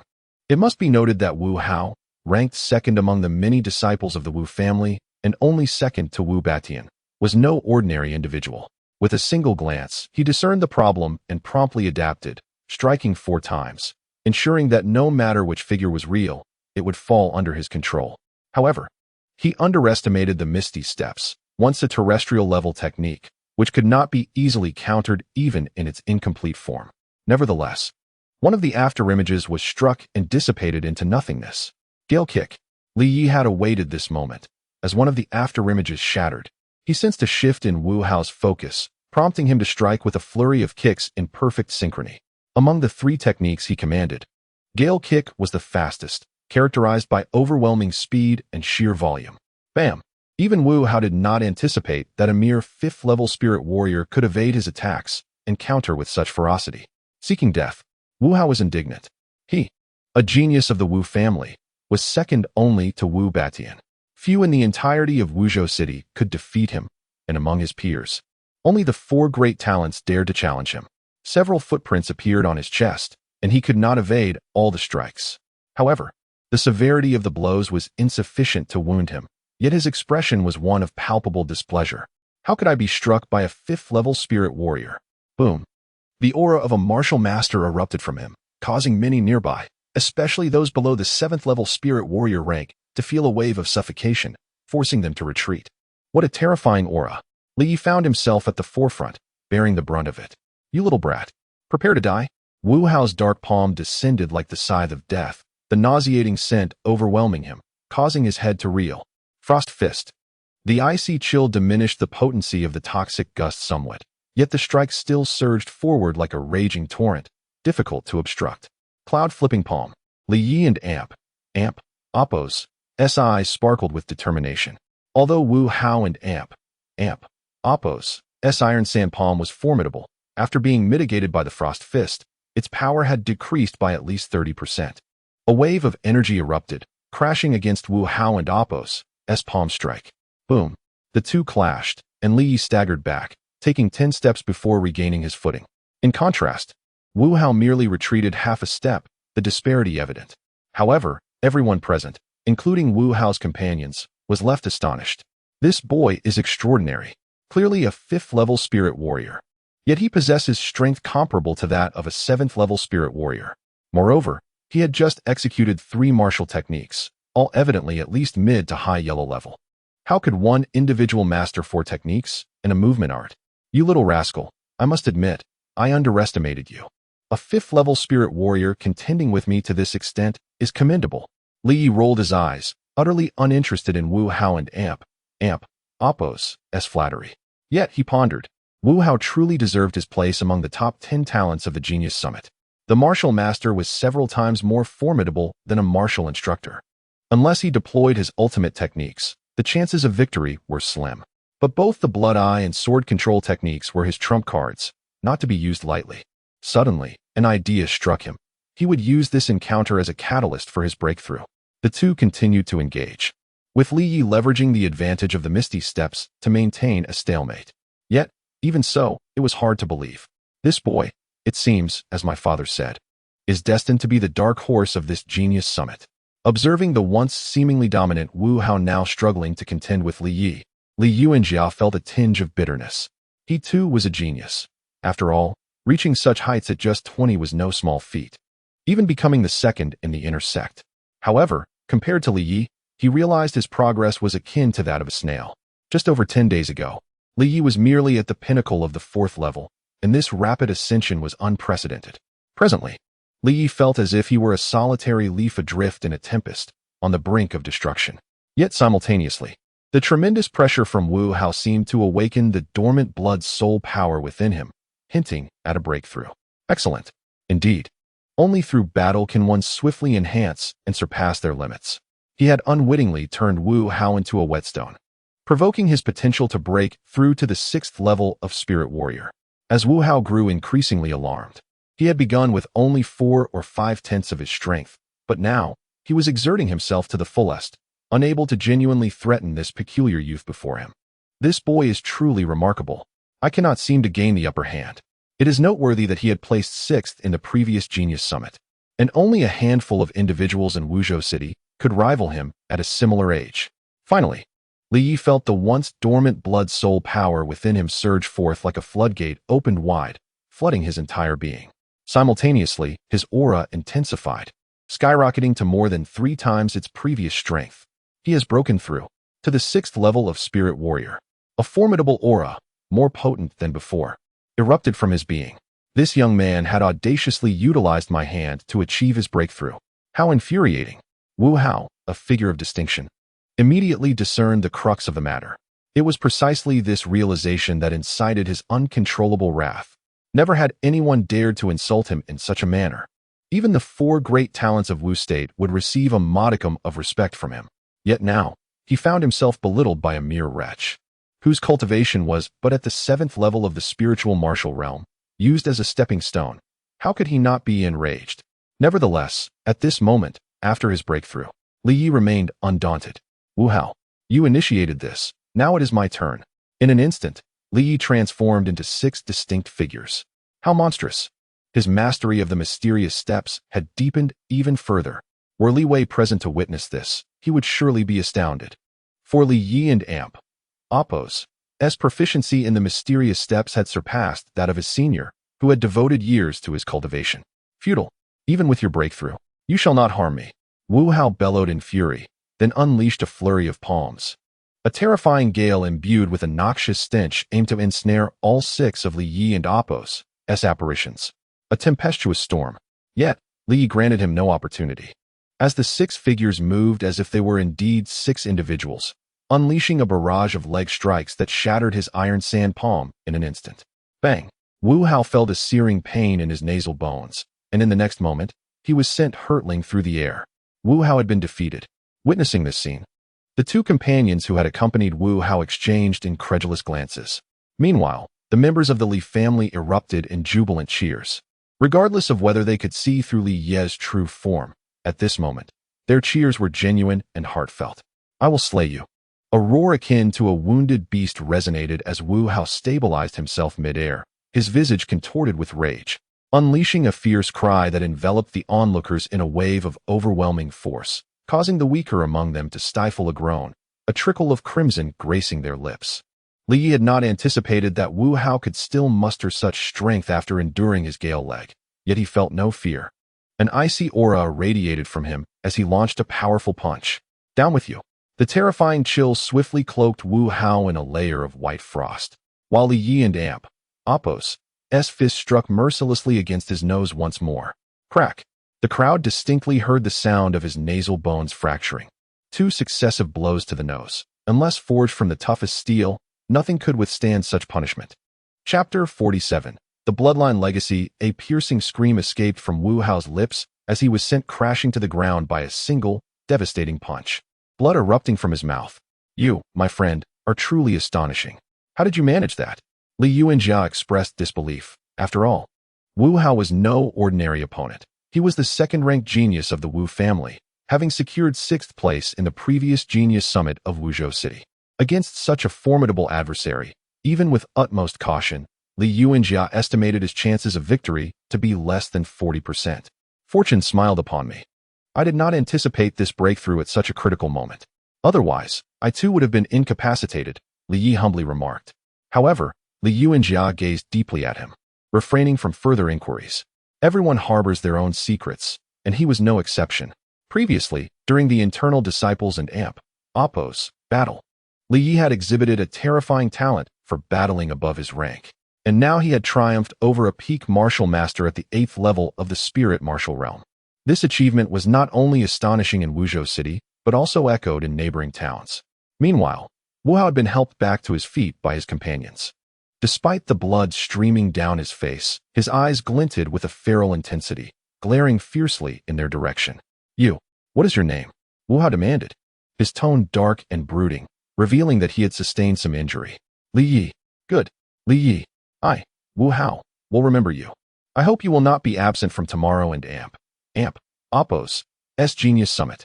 What began as an attempt to humiliate the Li family had taken an unexpected turn, catching the 3 of them off guard. Yet, they dared not escalate the situation. After all, this was the Li family's territory. While challenges and sparring were permissible, the higher-ups of the Li family would not intervene. However, should the 3 make any further moves, even the members of the Wu and Yuan families would find it impossible to leave this place unscathed. At that moment, the atmosphere shifted as a powerful aura approached. Wu Hao. Liamo. It was Liamo, who cast a brief glance at Li Yi and the others, his expression revealing mild surprise upon seeing Wu Hao and his companions, though his demeanor remained haughty and imperious. Humph, so it and Apos. You causing a ruckus in my Li family. Wu Hao, is it not a bit premature for you to seek humiliation before the Genius Summit even begins? Liamo sneered, though he quickly noted the blood on Wu Hao and Apos' face, a flicker of surprise crossing his features. Liamo was well aware of Wu Hao and Apos' capabilities. A year ago, they had clashed at the Genius Summit, and while he emerged victorious, it had not been an easy victory. In fact, apart from the 4 great geniuses of Wuzhou City, Wu Hao was considered a close second among the elite. Liamo, you remain as arrogant as ever, yet you lack the prowess to match that arrogance. Do not forget, you were not the first last year. You were merely 3rd. Those words instantly darkened Liamo and Apos' countenance. To many, 3rd place might be a mark of honor, a position among the 4 great geniuses. However, for the proud Liamo, it was akin to a thorn lodged in his throat, a reminder that had haunted him all year as he awaited the Genius Summit. Wu Hao, even if I were to slay you here, your Wu family would be powerless to retaliate.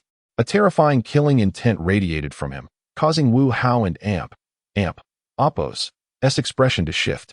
In the past, he might have felt confident against Liamo, but now he sensed that this man resembled a fearsome beast lurking in the wilderness, ready to pounce.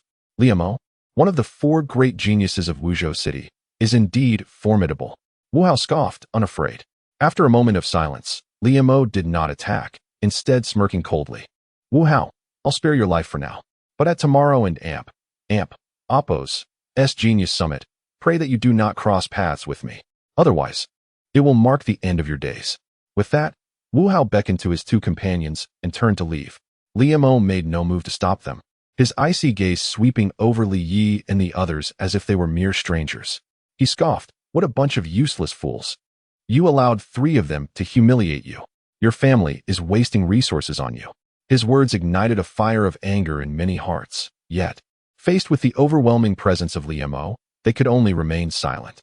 After all, compared to Liemo, even Li Yuanjia, the second-ranked internal disciple, seemed insignificant.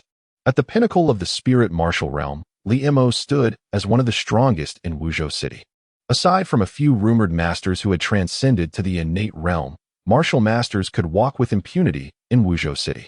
As Wu Hao departed, the crowd began to disperse, and the excitement surrounding the Genius Summit gradually waned. Finally, Li Yi and Li Yuanjia left. The weight of today's battle heavy on Li Yuanjia's heart.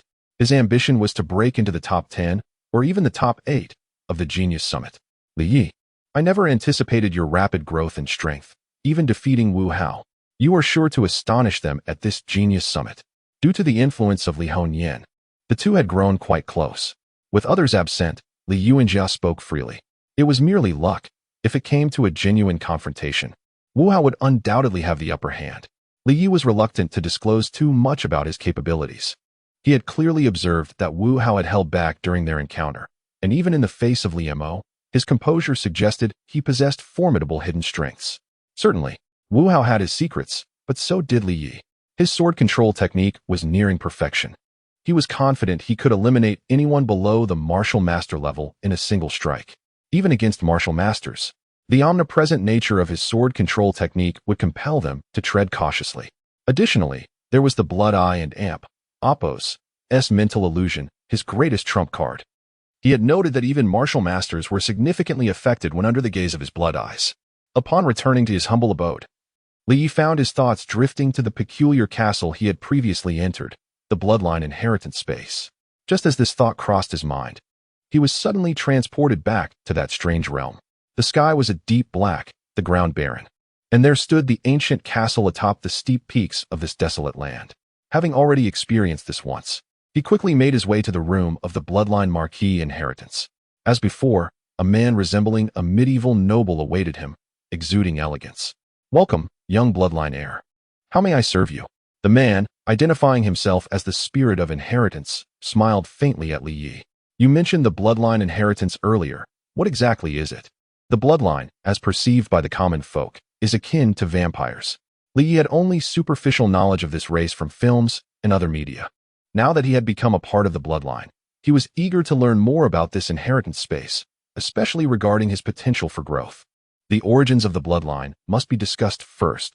As he listened intently, Li Yi began to grasp the essence of the Bloodline. It turned out that the Bloodline was fundamentally human, albeit with certain mutations. According to the spirit of inheritance, the Bloodline was an ancient and noble race, one among many ancient clans. The power of the Bloodline derives from blood, which is why they are often associated with the image of vampires. They draw strength from blood. They even attain a form of immortality. Of course, this immortality is not absolute. Their lifespans are merely extended significantly compared to ordinary humans. Different ranks of the Bloodline possess varying levels of power and longevity. The lowest rank, the Baron, fears sunlight, garlic, and silver, living only about 200 years. Conversely, a Marquis Bloodline, like yourself, is considered quite noble among their kind, requiring no fear of sunlight, garlic, or silver, and if no accidents befall you, your lifespan could reach a millennium. A millennium? Li Ye's eyes widened in astonishment. It is crucial to acknowledge that on the Cloud Ascension continent, although martial cultivators defy fate and extend their lifespans through cultivation, even those who ascend to the king tier, reaching the innate realm, will not live beyond 2 centuries. Countless individuals remain at the Grandmaster level, unable to break through, ultimately succumbing to the depletion of their lifespans. As a noble bloodline, the vampire clan can enhance their power by absorbing the lifeblood of others, transforming them into their own kin, thereby bolstering their strength. Absorbing lifeblood? Li Yi recalled the past. It was because of this that he condensed a blood soul. What is lifeblood? Lifeblood is what ordinary people call a blood soul. You can understand it as absorbing the blood soul from the other person and Amp, Oppos, body. Blood soul. Li Yi nodded, his anticipation growing. This aspect of the vampire clan and Amp, Oppos, abilities is simply the nightmare of martial cultivators on the Cloud Ascension continent. However, he knew very well that this matter must never be discovered, Otherwise, it would easily be labeled as evil, and it would not be worth the loss to cause the pursuit of many people. How are kin created? After all, in movies, vampires often turn others into their own kin with just a bite of their blood. He suddenly thought of himself. Whether he was also that woman and Oppos, kin from being a human to what he is now. Unfortunately, the inheritance spirit could not inform him about this. Frowning, Lee also learned about other common sense about the vampire clan. In general, it was similar to what he had previously understood. The difference being that vampires do not necessarily have to suck blood to live, and can supplement their needs with other foods like normal people. This has been proven by his own experience these days. Vampires suck blood more to obtain more powerful power. In other words, unless it is an object with higher strength or bloodline than oneself, vampires will not have the urge to suck blood at all. What exactly is the situation with my eyes? Vampires do not have so-called blood pupils. Although they do have a strong mental power to confuse people, these eyes are definitely unusual. However, faced with this question, the inheritance spirit could not answer again, not knowing whether it had unspeakable secrets or did not know. Chapter 48, Bloodline. Stage 1. Lee harbored a profound fascination for this inherited domain. However, he discovered his sphere of activity was confined to the ancient castle. Venturing beyond its walls invited an unbearable pressure. Even remaining stationary felt as if he were about to be crushed into paste. Such formidable gravity. What lies beyond? He observed that within the castle, he was unscathed, but upon leaving its confines, he instantly bore a burden akin to a 1,000-fold increase in gravity. Had he not possessed the robust constitution of a vampire, an ordinary person would have likely met their end upon taking their first step outside. Left with no alternative, Lee abandoned his external exploration and returned to the castle. Subsequently, he devoted half a day to studying the so-called Blood Clan inheritance. The Blood Clan's hierarchy began with the lowly Baron, ascending to Viscount, Earl, Marquis, Duke, and finally, King. This ranking system seemed subtly linked to the castle's 6 grand doors. However, the resplendent, terrifying golden doors above them seemed to signify something more. Did a higher echelon of the Blood Clan exist beyond the King? Lee turned directly to the inheritance spirit.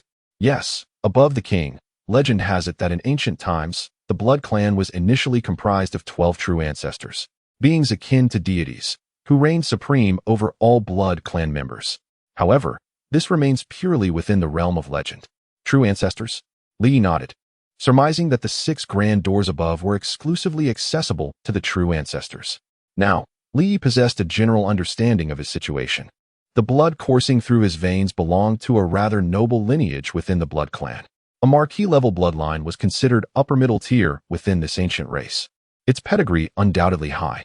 Typically, Blood Clan members at the Earl level exhibited heightened resistance to sunlight, while Marquises were virtually immune to most dangers that plagued their kind.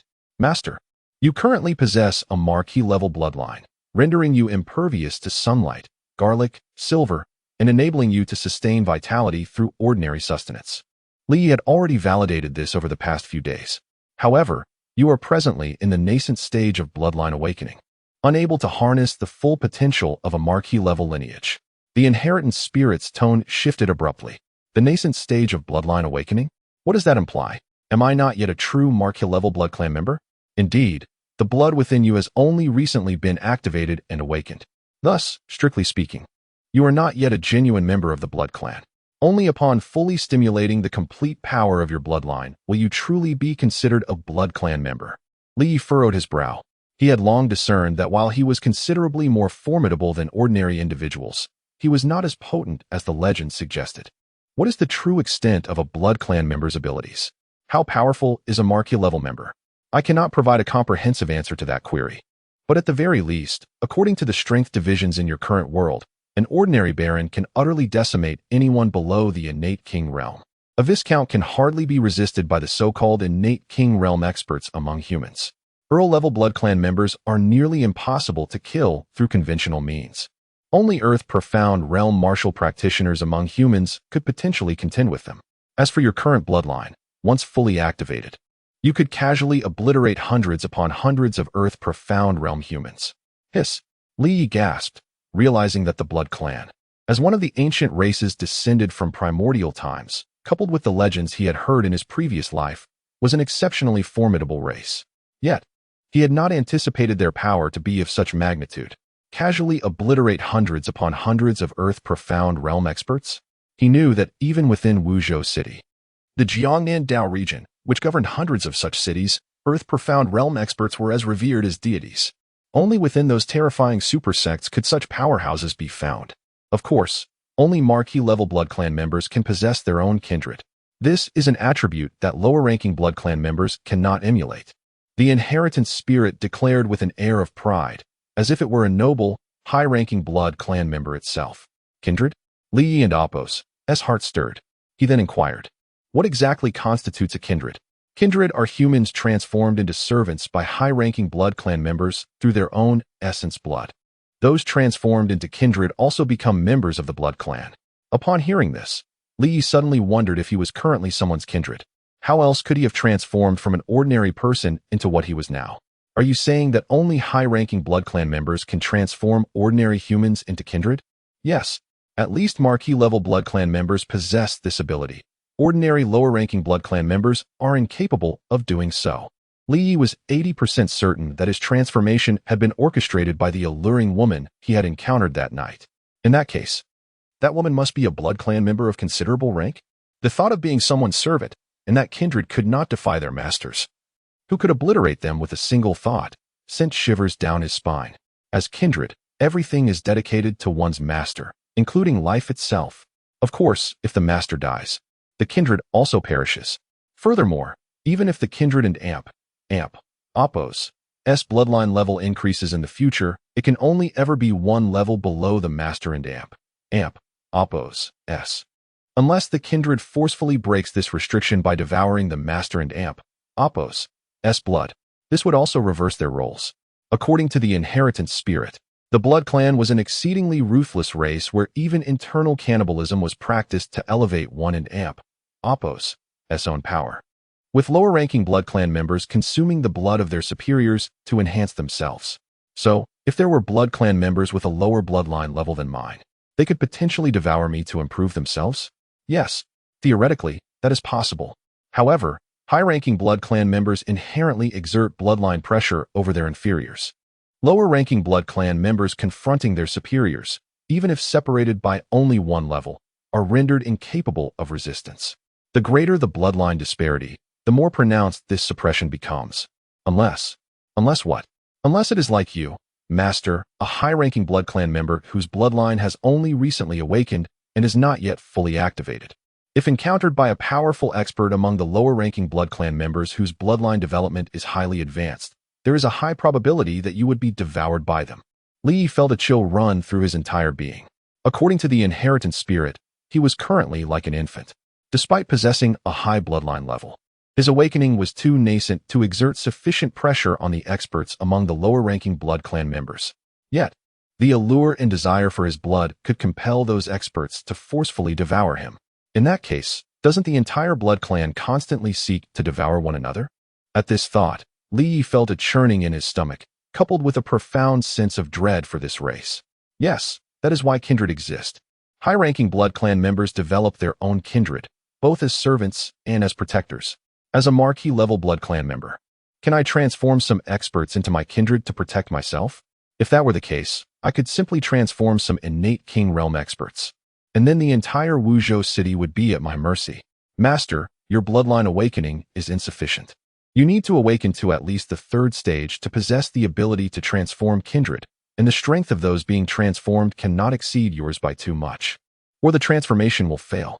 Like a bucket of cold water poured over him, the inheritance spirit shattered Li Ye's grand aspirations. The third stage? Then what stage of awakening am I currently at? Master, you have only recently activated your bloodline. You can only be considered to be at the first stage. The first stage. In a moment of silence, Li Yi inquired about the differentiation of bloodline activation levels.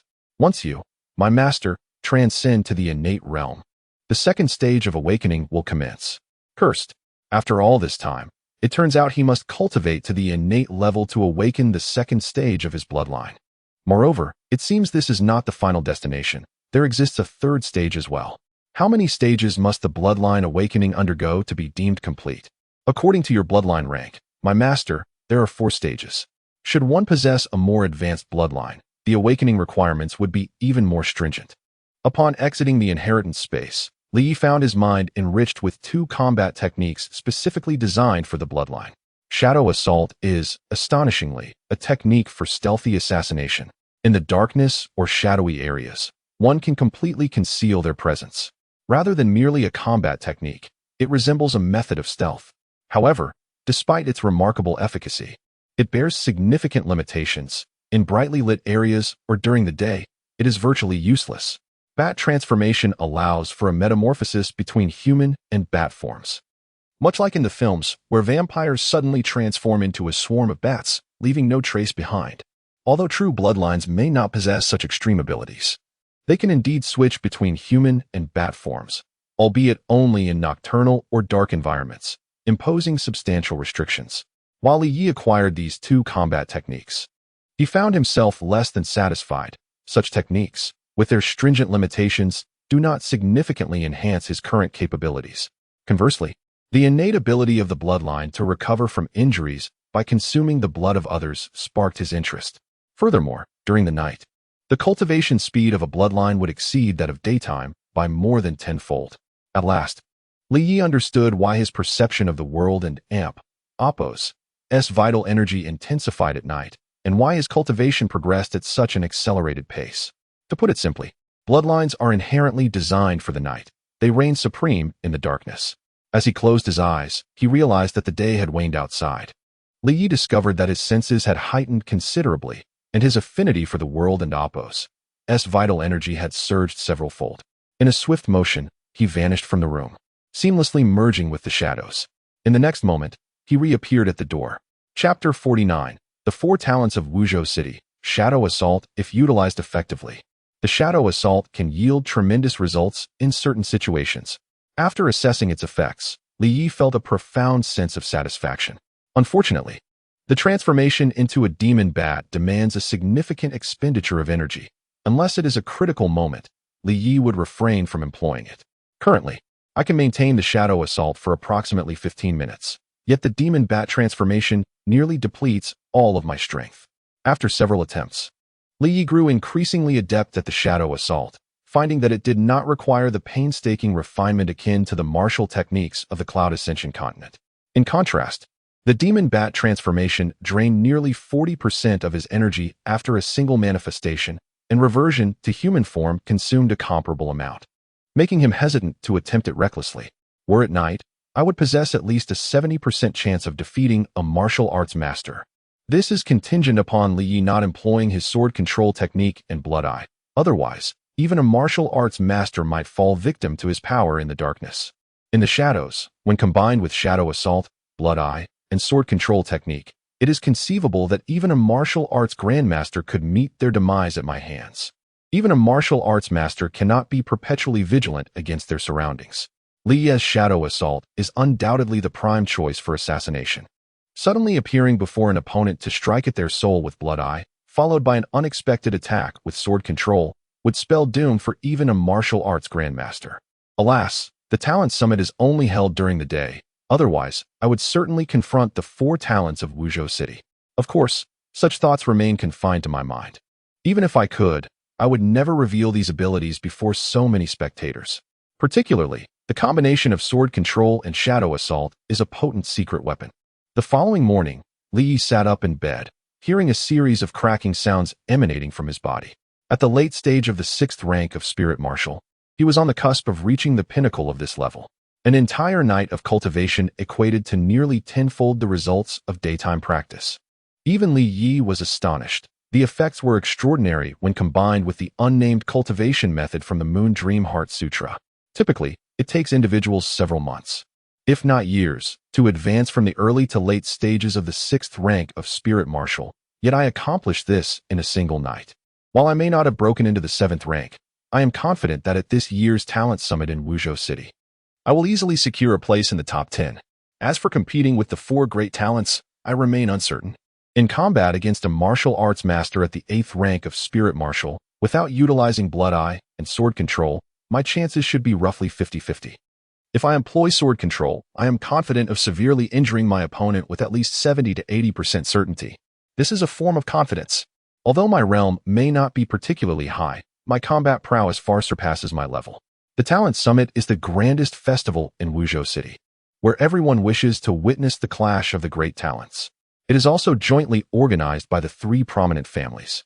The minimum requirement for participation in each Talent Summit is the 5th rank of Spirit Marshal, and participants must be under the age of 25. Perhaps concerned that Li Yi might not fully grasp the proceedings, Lu Yuanjia gradually explained. This event encompasses the vast majority of youthful talents from Wuzhou City and its surrounding regions, and it serves as a covert contest of power among the various families. As one of the initiators, our Li family has 50 slots to bypass the preliminary rounds and proceed directly to the finals. Soon, Li Yi and the others arrived at the venue of the Talent Summit, where they beheld various arenas of all sizes. They also spotted members of the Wu and Yuan families, who, like the Li family, are dominant powers in Wuzhou City.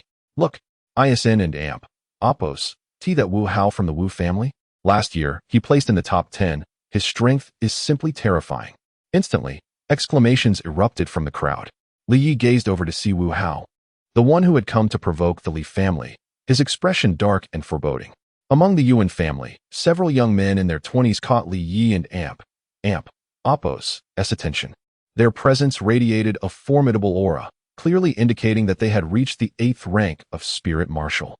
It is no wonder that these families have maintained their dominance in Wuzhou City for centuries. The leader of their delegation is the Li family and AMP, Oppos' elder, who, perhaps due to the poor performance of the previous year, bore a rather grim expression. In stark contrast, the two middle-aged men from the Wu and Yuan families appeared to be enjoying a jovial exchange, their camaraderie evident. Witnessing this scene, many felt a sense of unease. Even Li Yi frowned slightly. While the three major families of Wuzhou City publicly maintained harmonious relations, beneath the surface, they were locked in a relentless struggle for supremacy, burdened by centuries of enmity.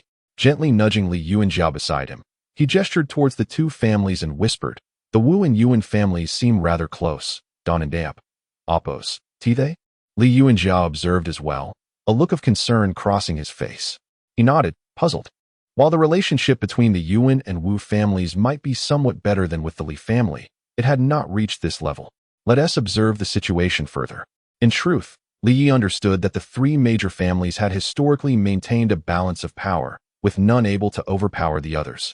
However, over 20 years ago, the emergence of Li Kainian disrupted this equilibrium, leading to a covert alliance between the Wu and Yuan families. Yet, this alliance waned following Li Kainian and Oppos' mysterious disappearance. If the two families were to unite, the Li family would be in dire straits. Contemplating this notion, it was evident that, in the absence of Li Kainian, the Li family and AMP, Oppos' strength was no greater than that of either family. Should they join forces, the Li family could face immediate annihilation. I hope I am merely overthinking this. Shaking his head, he resolved to set aside these concerns. At this moment, several figures commanded the attention of the crowd, 3 men and 1 woman. Among them, Li Yi was most familiar with Li Mo, yet the other 2 young men and the beautiful girl were unfamiliar to him. Who are they? Having never participated in the Talent Summit, and having lived in obscurity until now, Li Yi found many faces in the crowd unrecognizable. The other 3 talents were a large figure known as Wu Batian, reputed for his natural strength. It was said that he once defeated a martial arts grandmaster at the 9th rank while at the 8th rank of Spirit Marshal, even killing his opponent. Last year, Li Mo barely managed to hold his ground against him for 100 exchanges before succumbing. Li Yi observed the towering figure, at least 1.90 meters tall, his muscles bulging, exuding explosive power. Seemingly aware of Li Yi and AMP, Oppos' scrutiny, Wu Batian turned his gaze, but upon seeing merely a 6th-rank Spirit Marshal youth, promptly lost interest. "Did he see you?" Li Yuanjia pointed to another elegant young man. Beneath his refined exterior, Li Yi sensed an overwhelming aura emanating from him. A single glance invoked a terrifying presence that stirred turmoil within him. This individual is a once-in-a-millennium prodigy from the renowned Yuan family, and one cannot help but wonder what fortuitous fate has befallen them. Yuan Wushuang appears to be born for the sole purpose of cultivation. Any obstacle before him seems trivial. Beginning his journey at the tender age of 10, he has navigated the path of cultivation with unimpeded grace, achieving the remarkable status of a 9th-level martial master in the Spirit Martial realm before even reaching 18. There are whispers that he might be the only one in Wuzhou City who could ascend to the innate realm before the age of 25. The notion of reaching the innate level before 25, even the esteemed Li Yi finds profoundly astonishing. It is crucial to note that while the spirit martial realm serves as the foundation for martial arts on the Yunting continent, surpassing the 7th level becomes increasingly arduous, leaving countless individuals stagnant at a single realm for their entire lives. Many martial masters do not attain this status until they are 50 or 60 years old. Yet the 4 great prodigies of Wuzhou City are all under the age of 25, possessing such formidable prowess. When Yuan Wushuang broke through to the 9th level at 18, it sent ripples of excitement throughout the community, with some even claiming he might surpass Li Kaiyan as an unparalleled genius. Around him, many are engaged in hushed discussions, revealing Yuan Wushuang's immense popularity in Wuzhou City. As for the last of the 4 prodigies, Li Ye's gaze fell upon the only woman among them. Clad in a flowing white gown, she appeared as a celestial being from a painting, exuding an elegant and noble aura akin to that of a princess from a royal palace. Her captivating beauty has entranced countless men, and coupled with her status as the eldest daughter of the Yuan family, it is no wonder that many in Wuzhou City aspire to win her favor. Without needing an introduction, Li Yi recognized her as Yuan Lihua, the second most talented individual in the Yuan family after Yuan Wushuang. Though she may not possess her brother's extraordinary abilities, few in Wuzhou City can match her prowess. Last year, even Li Mo struggled for an extended period before narrowly claiming victory against her. A year has since passed, and one can only speculate how much her skills have advanced. These are the 4 strongest individuals of their generation in Wuzhou City. Li Yi cast a deep glance at them. Although his own strength is evidently lacking, it does not instill fear within him. Instead, it ignites a fervent spirit of battle. At that moment, several sounds of air being sliced through reached his ears, causing a palpable tension among the crowd, with even the higher-ups of the 3 great families showing signs of alarm. Simultaneously, Li Yi noticed several figures approaching rapidly from the distance, and his pupils contracted slightly at the sight. Chapter 50. Preliminary Round of the Genius Summit. Innate Masters? As figures traversed the air with great strides, many gasped in astonishment. It was known that only those who had ascended to the innate level among the royal experts could briefly linger in midair. Though these individuals were not genuinely soaring, their strides covered over 10 meters, moving with astonishing speed. Soon, 3 silhouettes came into view. Li Yi observed that they comprised a portly man in his 40s, a grim-faced man of the same age, and a beautiful woman in her 30s. Upon their arrival, a formidable aura enveloped the crowd, leaving them breathless. Even the 4 great prodigies, including Li Mo, changed their expressions, sensing immense pressure. These 3 were exceptionally powerful. Merely their presence was enough to immobilize anyone below the martial grandmaster level. However, Li Yi realized that he felt significantly less restrained compared to Li Yuanjia, who was a martial grandmaster at the 8th level. From the direction of the 3 prominent families, the heads of the Wu and Yuan families promptly rose to greet them, while the Li family's elder also approached with a beaming smile. The most authoritative figures of the 3 families ushered the trio onto the high platform, taking their places at the forefront, while they themselves sat cautiously to the side. What was the identity of these 3? Why did even the leaders of the 3 prominent families treat them with such respect?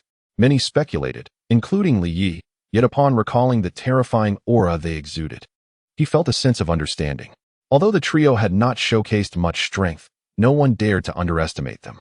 Particularly, many began to ponder if these individuals were the rumored innate royal-level experts.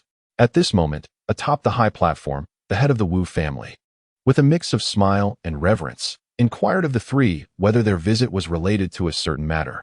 The most amiable-looking among them, the portly man, chuckled softly without providing a direct answer, instead murmuring that they had heard of an annual genius summit held here and had merely stopped by to take a look. This response caused a flicker of disappointment to cross the face of the Wu family head. While the heads of the Yuan family and the elder of the Li family exchanged subtle glances, though they chose not to pursue further questions. At this juncture, the first phase of the Genius Summit commenced. This initial stage served as a preliminary round, allowing anyone at the 5th level of the spirit martial realm to compete. Those who achieved 20 consecutive victories would qualify for the finals. As if to clarify, the head of the Yuan family explained this to the audience. Unfortunately, the trio did not exhibit much interest, appearing somewhat distracted. Observing this, the heads of the Wu and Yuan families exchanged knowing glances, while the elder of the Li family furrowed his brow, sensing something peculiar. However, the preliminary matches had already begun. Li Yi was keenly observing.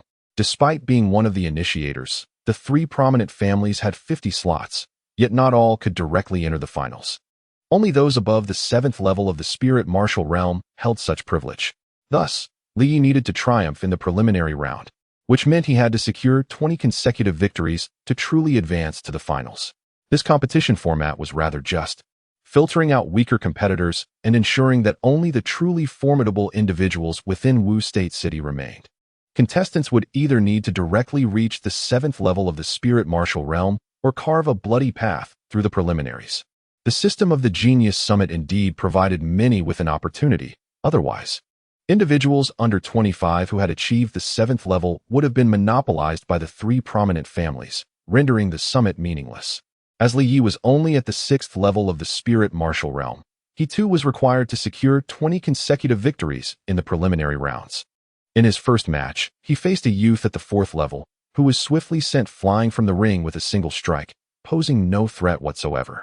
In the second match, he encountered a slightly stronger opponent, a peak 5th level martial artist, who, had he not faced Li Yi, might have had a good chance of advancing to the finals. Unfortunately for him, luck was not on his side, and he too was sent crashing out of the arena with a powerful punch. After 15 consecutive victories, Li Yi had dispatched all opponents with a single blow, drawing considerable attention. Who is this young man? To have achieved 15 victories in such a manner is truly monstrous. At the late stage of the 6th level of the spirit martial realm, he appears to be merely 16 or 17 years old. Such prowess at such a young age surely indicates he hails from one of the three prominent families. The crowd and Oppo's gaze increasingly shifted towards Li Yi, for although the competition format provided opportunities for those of lower realms, achieving 20 consecutive victories remained a formidable challenge. A single defeat would transfer all prior victories to the victor, making it increasingly perilous as the competition progressed. 17 opponents. Another opponent was sent flying with a single punch. A young man at the peak of the 6th level of the spirit martial realm cried out in despair as he was hurled from the ring, his expression one of unwillingness. As anticipated, after achieving 10 victories, Li Yi faced opponents of noticeably superior strength. By the time he reached the 15th match, the weakest adversaries were at the peak of the 5th level, with others, like the recent young man, at the peak of the 6th level. Their strength was sufficient to contend for the finals. Only 3 more matches to go. After 17 consecutive battles, Li Yi had expended little effort. After all, opponents below the 7th level posed negligible challenges for him. He even had the leisure to observe the happenings on other platforms, where another figure was rampaging through opponents, dispatching them in mere moments. This Li Dadu, I never expected that after half a month, his realm would have risen to the peak of the 5th level of the spirit martial realm. The boy, with his seemingly honest demeanor, had become a nightmare for many. His terrifying divine power allowed him to send even peak 6th level martial artists flying with just a few strikes. Simultaneously, Li Yi noticed that his fellow inner disciples, Li Yijian and Li Yu, were also racking up victories, indicating that the preliminary round posed no challenges for them. Besides the impressive performances of the Li family's participants, the Wu and Yuan families also had several strong contenders advancing effortlessly. Among these, Li Yi was most familiar with Yuan Tianhua and Wu Wenhao, who had both achieved the peak of the 6th level of the spirit martial realm and seemed capable of challenging ordinary 7th level martial masters. They quickly accumulated their own 20 consecutive victories to advance to the finals. Brat, how dare you gaze around and lose focus in the presence of me, Jiang Wenhua. A furious shout pulled Li Ye's attention back, revealing a young man in his 20s before him, his right eye covered by a black eye patch, sporting a fierce expression that starkly contrasted with all of Li Ye's previous opponents. This man exuded an overwhelming aura of bloodlust. With a mere glance, Li Yi sensed that this individual was far from a sheltered flower. He was an extremely dangerous person. Heavens! It is Jiang Wenhua. Some in the crowd gasped, indicating that this person was evidently quite renowned within Wu State City. Jiang Wenhua, one of the top 10 mercenaries in Wu State City. Though he hailed from humble beginnings, he had fought in the mercenary world since the age of 10. He was now at the peak of the 6th level of the spirit martial realm and had once battled a 7th level martial master for 100 exchanges without defeat. making him a legend in Wu State City's mercenary circles. Li Yi took heed, understanding that mercenaries, while perhaps inferior to the disciples of prominent families, should not be underestimated. Those who lived daily on the edge of a blade often resorted to any means necessary for victory, and those who managed to thrive in the mercenary world were invariably ruthless individuals. Young man, consider yourself unfortunate to have encountered me, Jiang Wenhua. You must belong to one of the three prominent families, yet I shall not make things difficult for you. Depart from this place at once, and I shall spare your life. Jiang Wenhua and Apos' gaze upon Li Yi was devoid of any trepidation, resembling that of a beast in the jungle fixated on its prey. This intense scrutiny made Li Yi exceedingly uncomfortable, yet his instincts warned him of the peril posed by the man before him. At this moment, Li Yi boasted a record of 19 consecutive victories. It was evident that a single additional triumph would secure his place in the finals, yet conversely, should he be defeated now, his opponent would advance directly to the championship. Jiang Wenhua, with his impeccable timing, had chosen his target well. This young man, despite his apparent youth, possessed formidable strength. At the late stage of the 6th level of Spirit Martial Realm, he could easily obliterate opponents of the same rank. He might even contend with an average 7th level Spirit Martial Master, yet fate had dealt him a cruel hand, as he found himself targeted by Jiang Wenhua. It was well known that Jiang Wenhua had previously engaged in numerous battles against 7th level Spirit Martial Masters without suffering defeat. One could only speculate how much his prowess had evolved since those encounters. As the names were called out on stage, the majority of the audience leaned towards Jiang Wenhua, who had already established his reputation in Wuzhou City. After all, his title as one of the top mercenaries was not mere boast, but a testament to years of hard-earned renown. In contrast, Li Yi, despite his commendable abilities, appeared youthful and unblemished, reminiscent of a pampered young master. Not only was there a gap in their realms, one at the late stage of the 6th level, the other at the peak, but the general consensus favored Jiang Wenhua and Apos' likelihood of victory.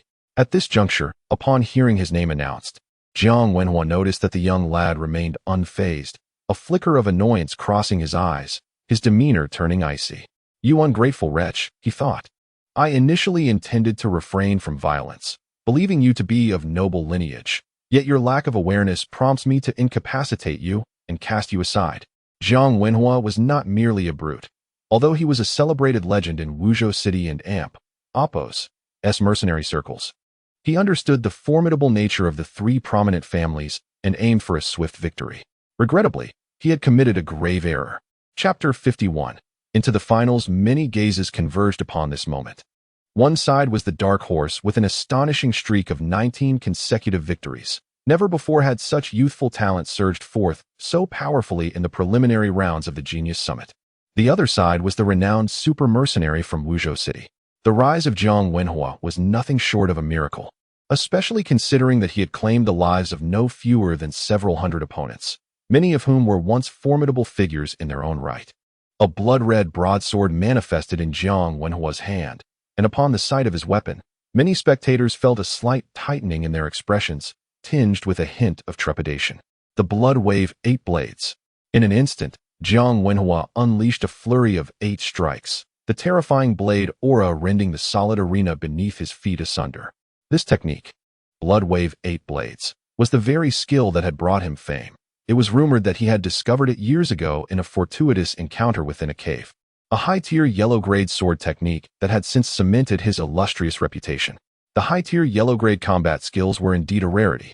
In Wuzhou City, low-tier yellow-grade techniques were commonplace, easily grasped by nearly every martial practitioner. However, mid-tier yellow-grade techniques were scarce, and their emergence often incited conflict and bloodshed, predominantly held within the confines of various families. But high-tier yellow-grade techniques had never been seen outside their 3 esteemed families. Only they boasted such treasures.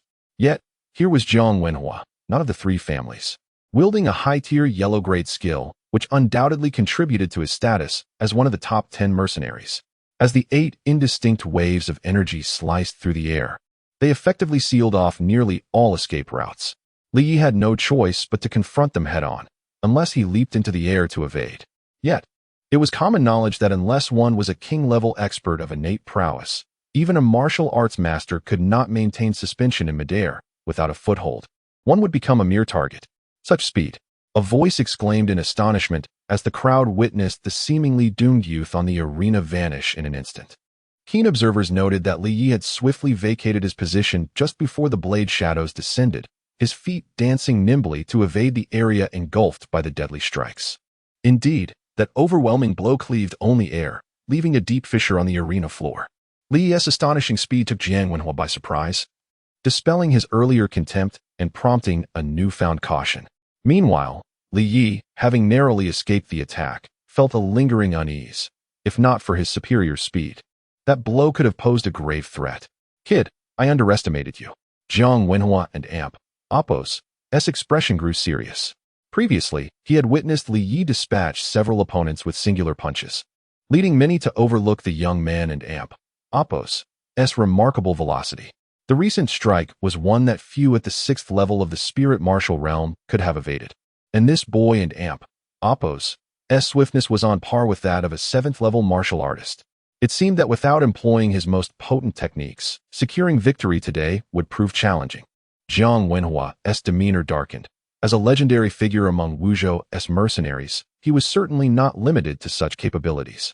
Recognizing that ordinary techniques would yield no remarkable effect against Li Yi's speed, he devised a new approach. In an instant, dozens of blade shadows erupted forth, each more fearsome than the last. Even some 7th level martial artists felt a shudder of trepidation at the sight. The Bloodwave blade technique was indeed the legacy of the Blade King from a century past.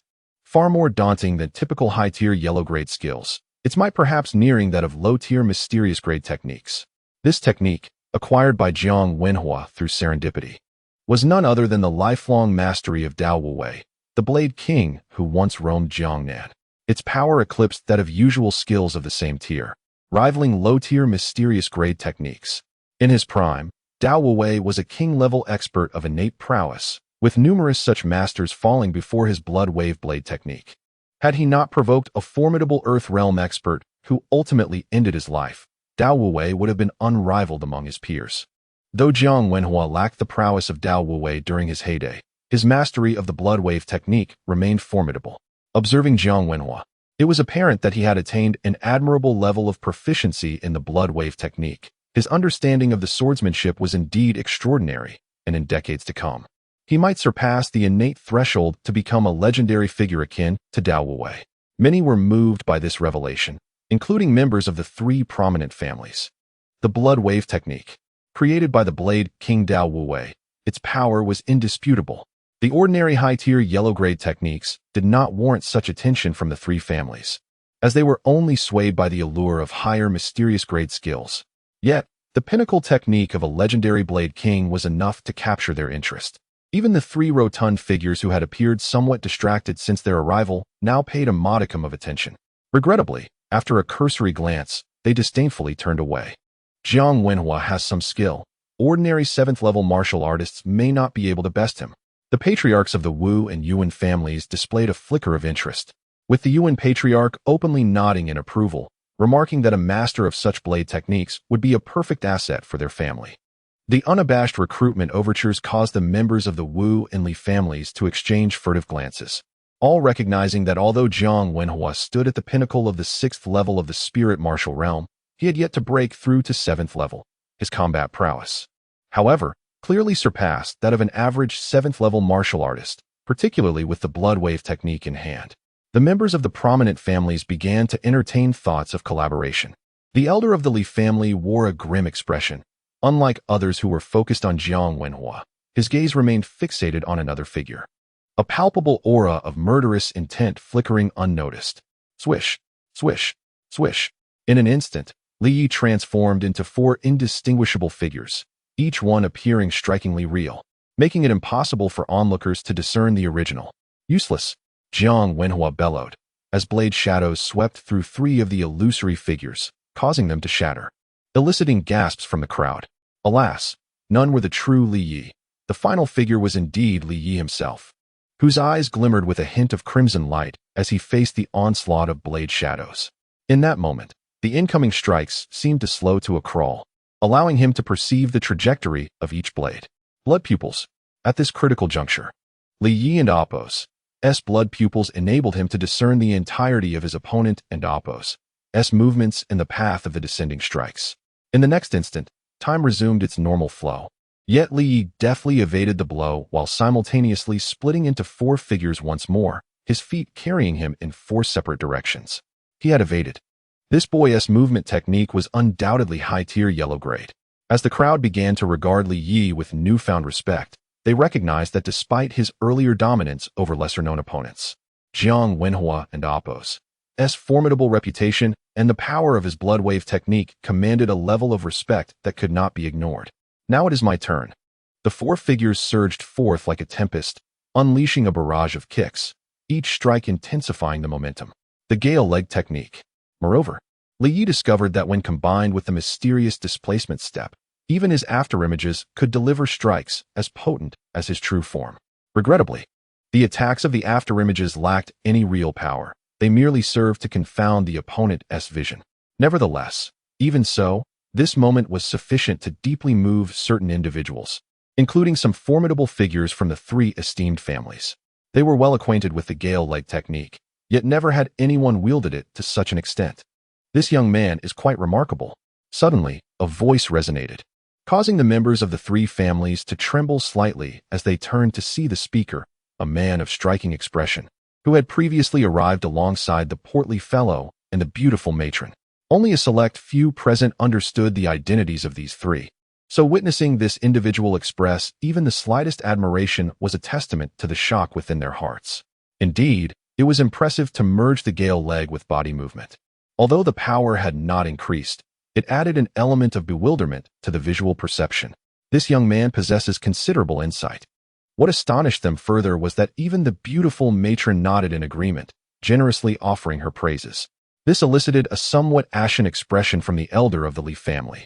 Observing his demeanor, the patriarchs of the Wu and Yuan families exchanged knowing smirks. They were, of course, familiar with Li Yi, the son of the man who had once haunted their nightmares, and they had coldly observed the tribulations faced by that man's only offspring over the years. A shared glance revealed a flicker of derision in their eyes, mocking the Li family for having expelled such a talent from their home. Yet, beneath their scorn lay a hint of trepidation and malice, quickly masked by their composure. Indeed, as attacks rained down from all directions, Jiang Wenhua found himself bewildered and disoriented. Bang, bang, bang. Even though he wielded his blade with remarkable speed, he was still struck several times, forcing him to retreat as a trickle of crimson escaped the corner of his mouth. However, before he could regain his footing, a terrifying palm force struck his chest, and with a pained cry, he was sent flying off the stage. The atmosphere fell into an utter silence. There was no suspense. Li Yi effortlessly secured 20 consecutive victories, advancing to the finals of the Genius Summit. Simultaneously, alongside Li Yi, many viewed him as a dark horse among the competitors. After all, compared to some prodigies who had already risen to fame in the previous competition, the emergence of new faces like Li Yi inspired a greater sense of anticipation. Soon, the preliminary rounds concluded, and ultimately, 17 individuals successfully advanced to the finals. In addition to Li Yi, the Li family saw three others, Li Yijian, Li Yu, and Li Datu, easily progress as well, besides members of the three prominent families. Several independent practitioners and scions from lesser families in Wuzhou City also made their way into the finals. Chapter 52. Indestructible. As the finalists gathered, Li Yi counted a total of 56 participants. Among them, 17 had advanced from the preliminary rounds, himself included. Most of these individuals were at the pinnacle of the 6th level of the spirit martial realm, with only a few possessing lower cultivation levels. The most remarkable among them was Li Datu, who, despite being at the peak of the 5th level, was the only one below the 6th level to reach the finals. This young man, endowed with innate strength, had sent even those at a higher level flying with just a few punches, leaving many, including Li Yijian, with a sense of trepidation.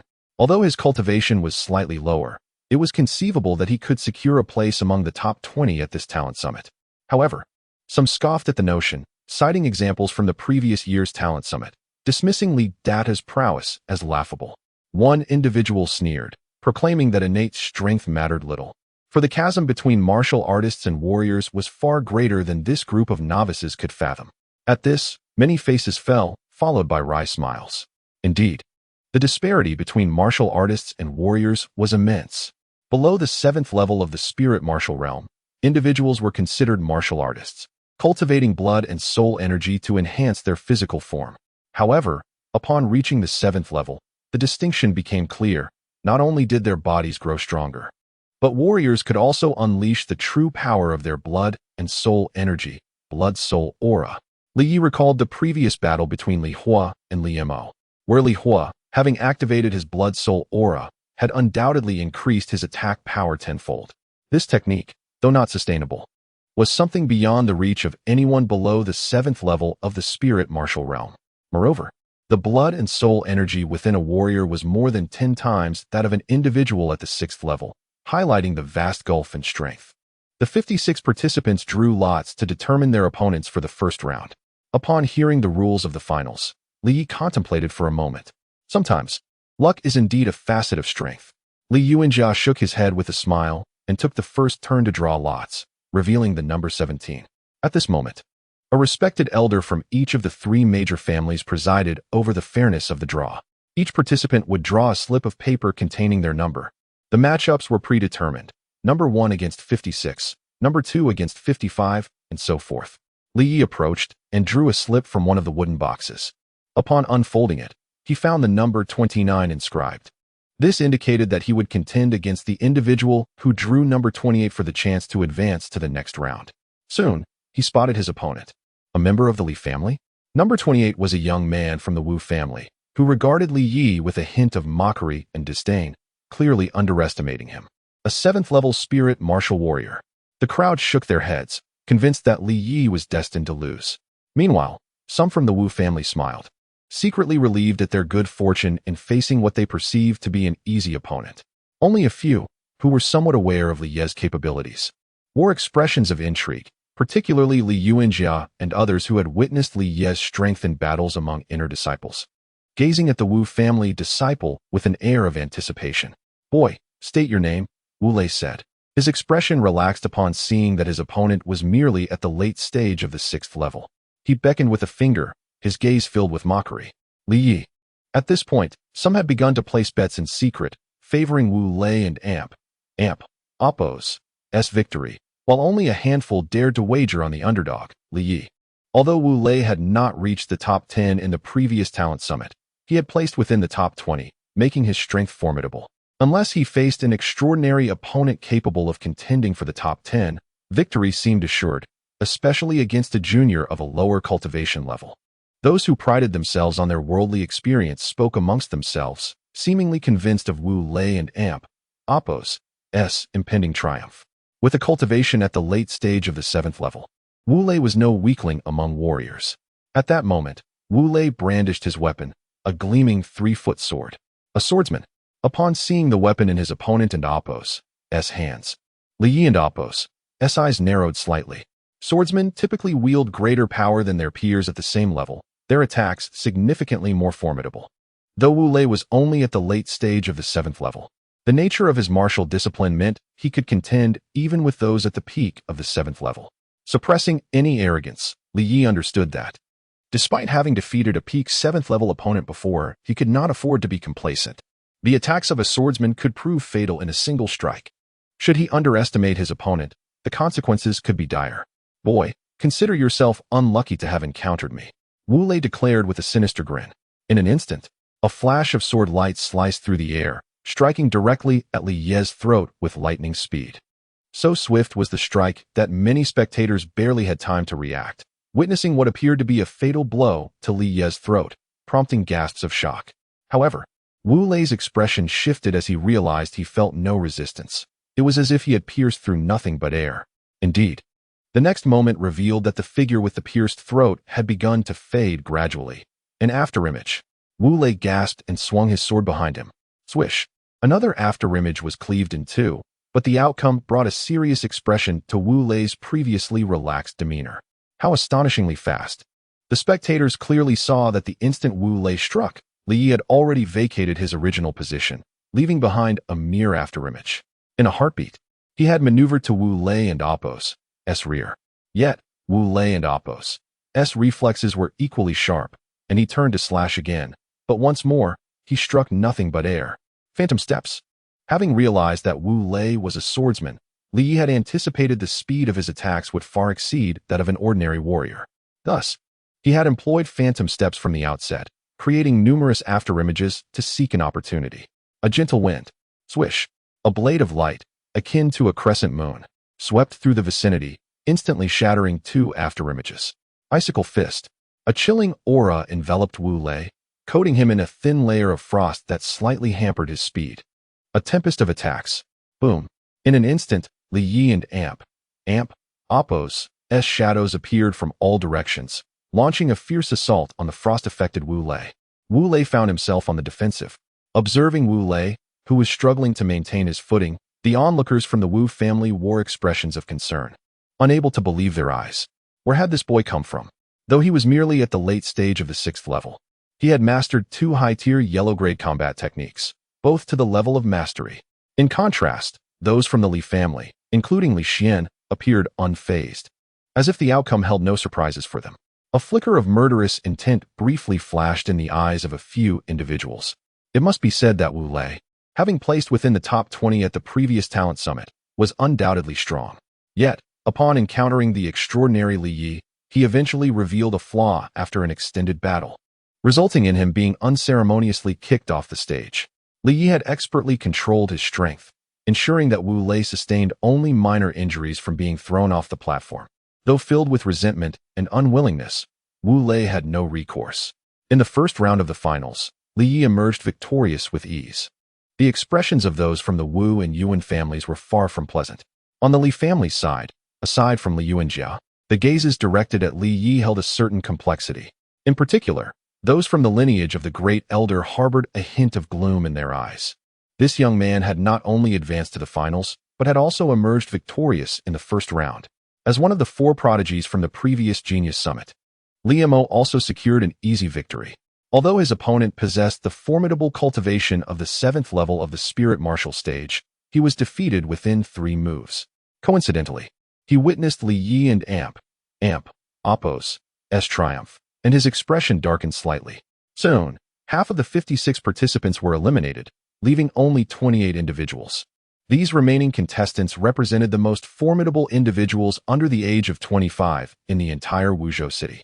After the initial round, Li Yi observed that many had been eliminated, including Li Yu. He happened to encounter a martial master-level expert from the Wu family and was defeated in less than 10 moves. However, Li Yijian and Li Datu surprisingly engaged in a prolonged and fierce battle, both advancing to the second round. At this point, only a few individuals below the 7th level of the Spirit Martial stage remained. Besides the 3 from the Li family, Li Yi noticed another person, a rogue cultivator at the peak of the 6th level of the Spirit Martial stage. His entire body was as hard as steel, and he had managed to exhaust a martial master at the 7th level of the Spirit Martial stage to death.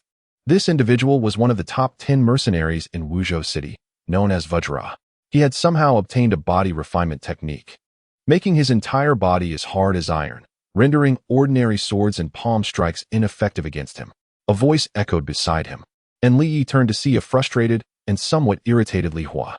He had just faced this very person and ultimately suffered defeat, making him the subject of ridicule among many.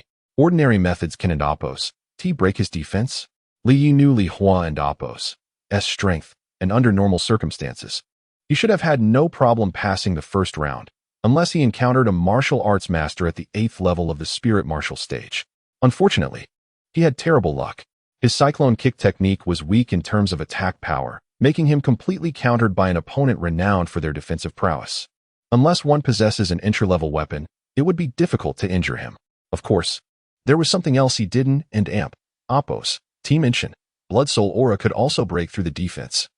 But it was still somewhat challenging for a martial master at the 7th level of the Spirit Martial stage to use Blood Soul Aura, unless they were at the 8th level.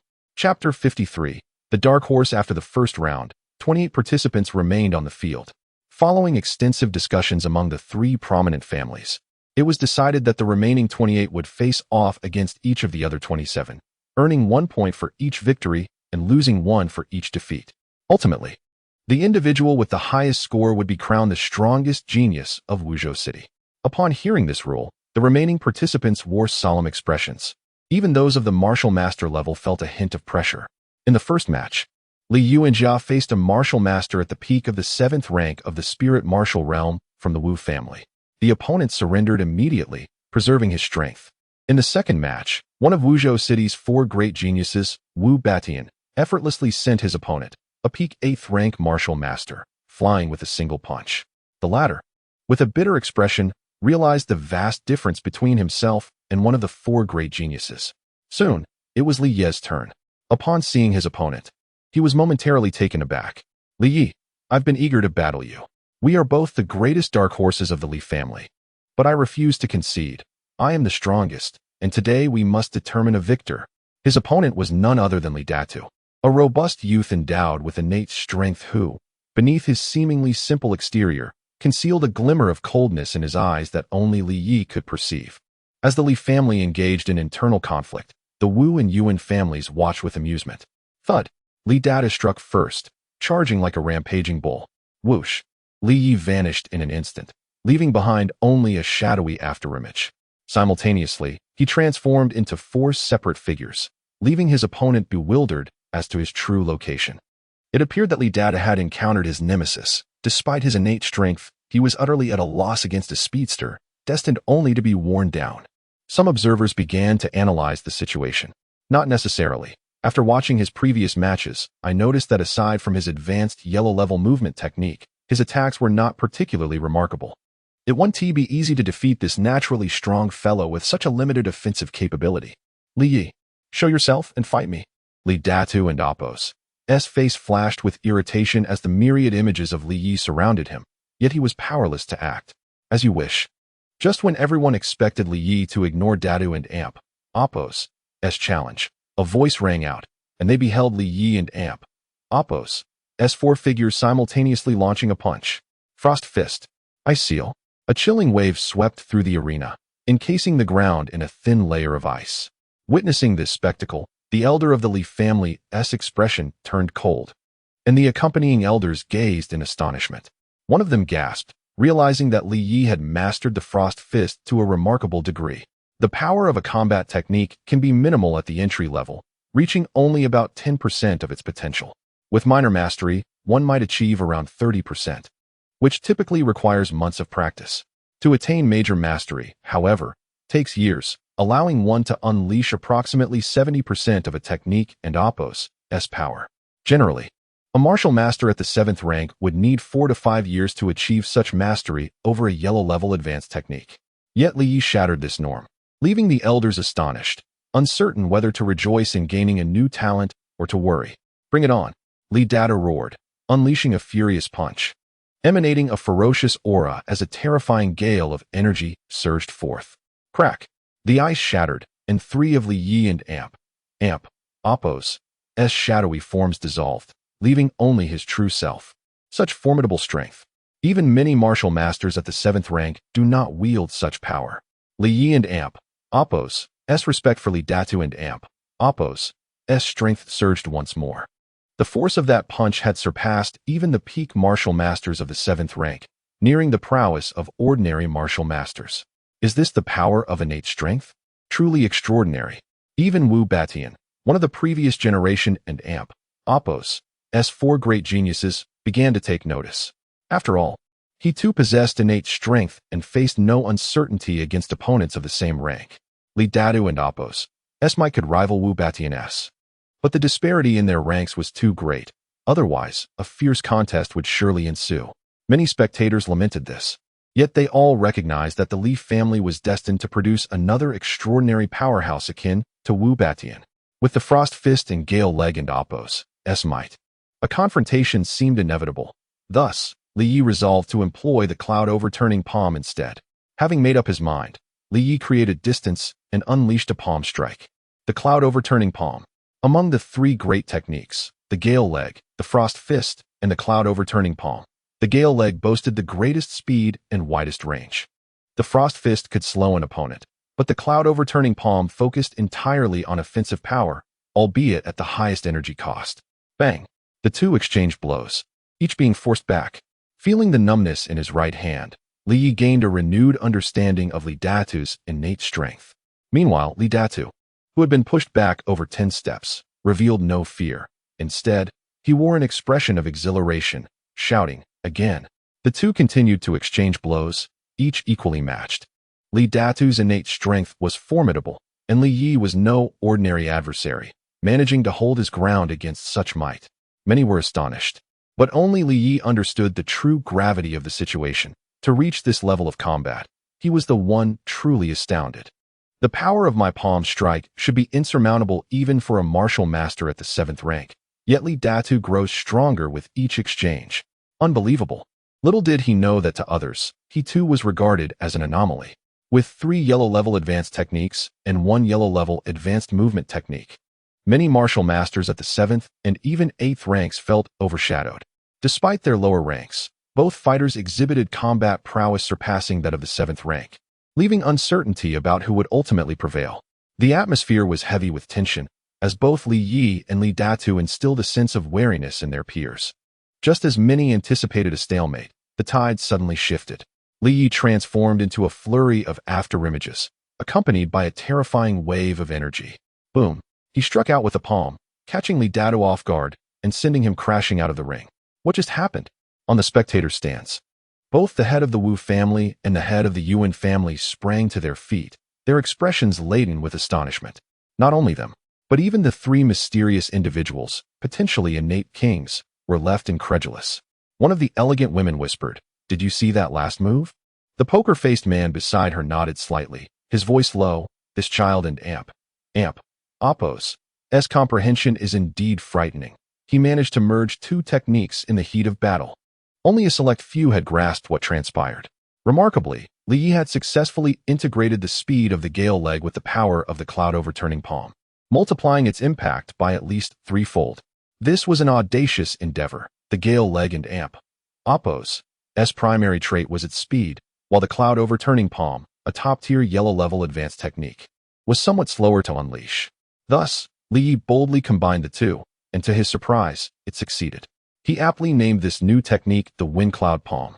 It can be said that the unique technique crafted by Li Yi, the Wind and Cloud Palm, has attained a formidable power that is nearly on par with the lower ranks of the Shin level. In the subsequent matches, Li Yi emerged victorious with ease, even against several opponents who were martial artists at the 7th level of the spirit martial realm, who could barely exchange a few moves with him.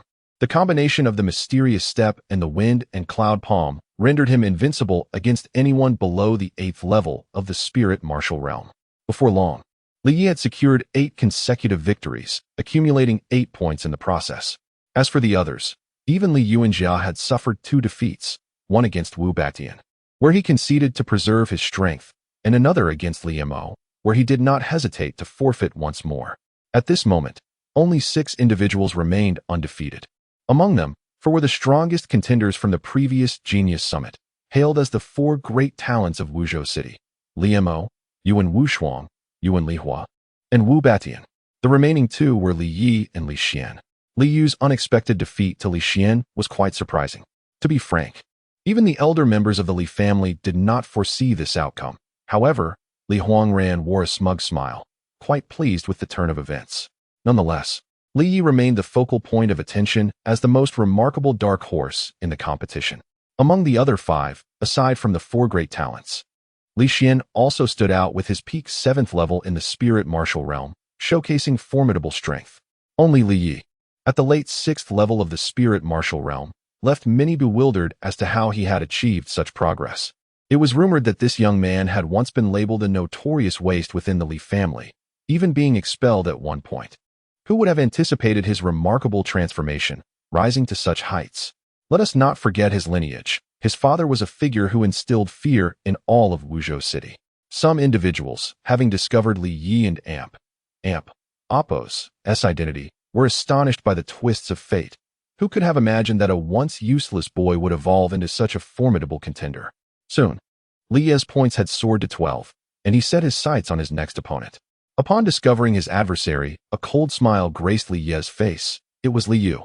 Since their last encounter, Li Yi had seldom crossed paths with him. Now, witnessing Li Yu's growth, he was inwardly astonished. The last time they met, Li Yu was merely at the late 7th level of the spirit martial realm, yet now he had ascended to the peak of that level. Li Liu declared. I have waited a long time for this moment. Today, in front of countless witnesses, I shall prove that a waste shall forever remain a waste.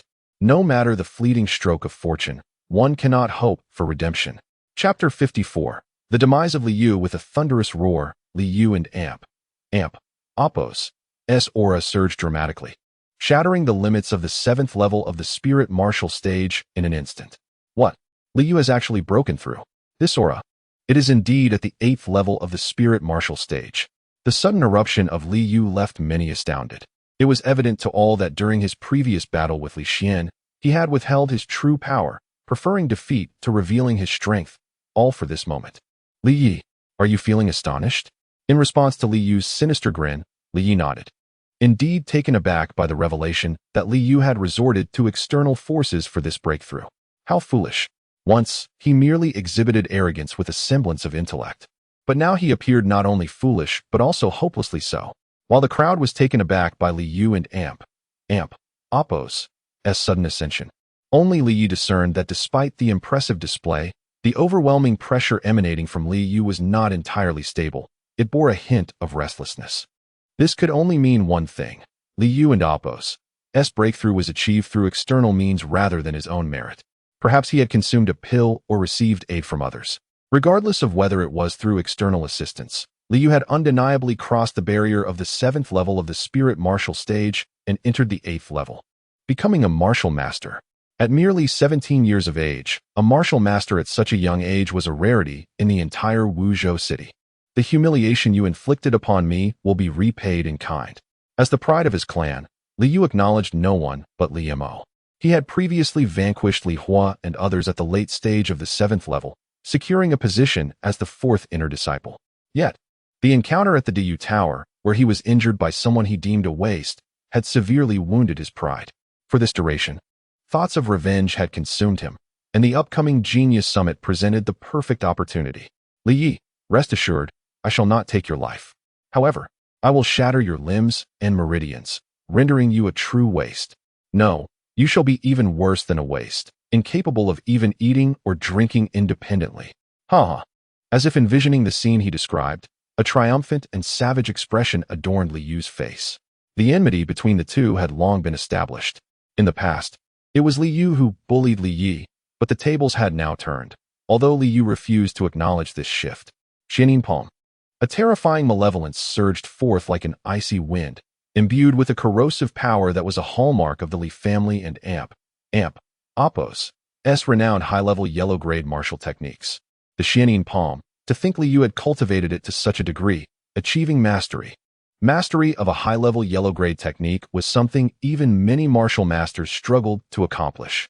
Though Liu had only recently broken through to the 8th level of the spirit martial stage, he was now capable of contending with typical martial masters at the 9th level.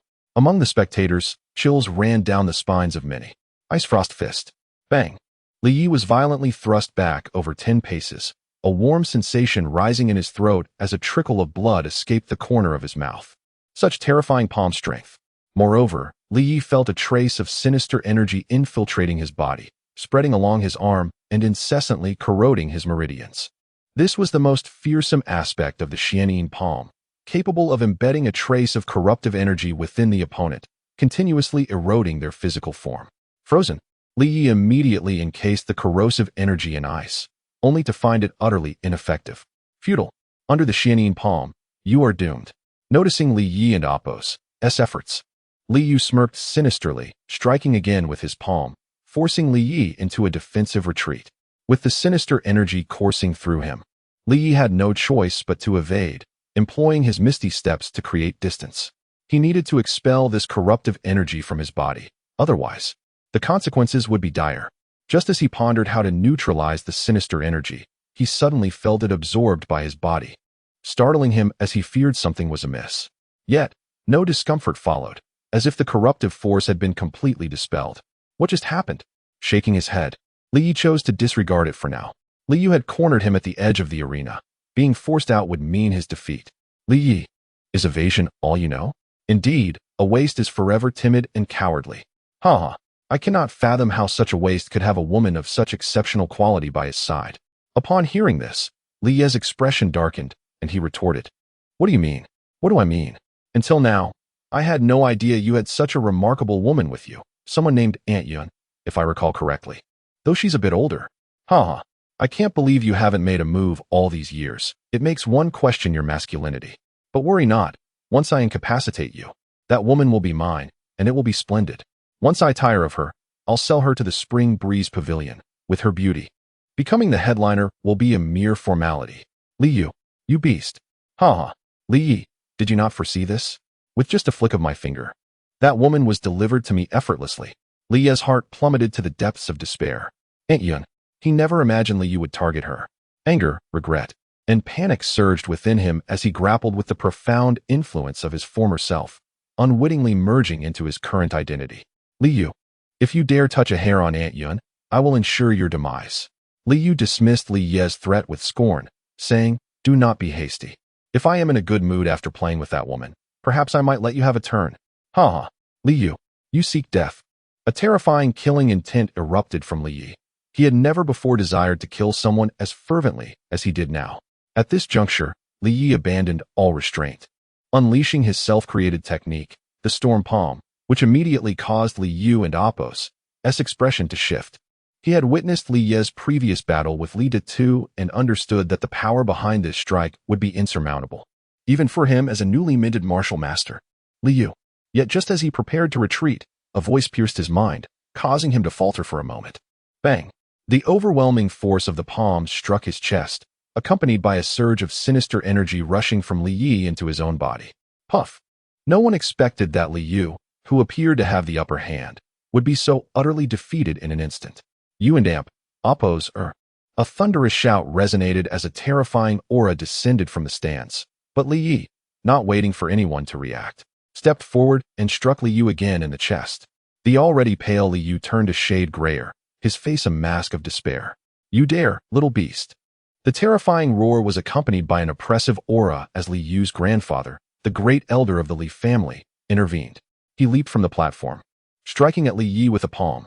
This bewildered the crowd, as Li Yu and Li Ye's exchange had been swift and hushed. Sensing the formidable aura above, Li Yi and Apos' face contorted as he struck Li Yu and Apos' chest, who was already coughing blood and fading. No! A furious cry erupted as Li Yi felt a forceful palm strike his back, threatening to shatter his bones. Yet, he clenched his teeth, seized Li Yu by the neck, and flung him backward. Simultaneously, he darted towards the edge of the arena. Escape! Li Yi knew he had to flee. 3 relentless strikes had ensured Li Yu's demise. In that moment, he had been consumed by a desire to kill, and no one could deter him. However, he was aware of the consequences. Having slain Li Yu, he would have no refuge within the Li family. Li Yu was the second son of the acting patriarch and the grandson of the influential great elder. His death would turn the entire Li family against Li Yi. Thus, he fled without hesitation. Beast, stay where you are. The great elder blocked his path. Instantly, Li Yi multiplied into 4 apparitions, but they were instantly dispelled by the great elder and Apos' palm strikes. However, Li Yi and Apos' true form was nowhere to be seen. The others finally reacted, but the Wu and Yuan families merely smirked. The Li family and Apos' internal strife was an opportunity to exploit. Insolent whelp, for slaughtering a fellow disciple, I shall personally end you. The great elder, enraged by his grandson and Apos' death, unleashed a terrifying aura. It was the peak of the 9th level of the spirit martial stage. No, it was the threshold of the king stage. Chapter 55. Half-step to king level. The aura emanating from the grand elder of the Li family sent chills down the spines of those present, making many below the 7th rank of spirit martial feel as though they were suffocating, rendered incapable of moving even a step. Li Yi was no exception. He never anticipated that the elderly figure before him had already taken that step forward. No, it should be termed a half-step. Half-step to king level. Li Yi's expression shifted. The terrifying pressure completely locked onto him, rendering any thought of escape utterly impossible. You little brat. I have spared you multiple times for your father's sake, yet you show no gratitude and only escalate your offenses. If I do not slay you today, my heart will never find peace. Li Yi was indeed his beloved granddaughter.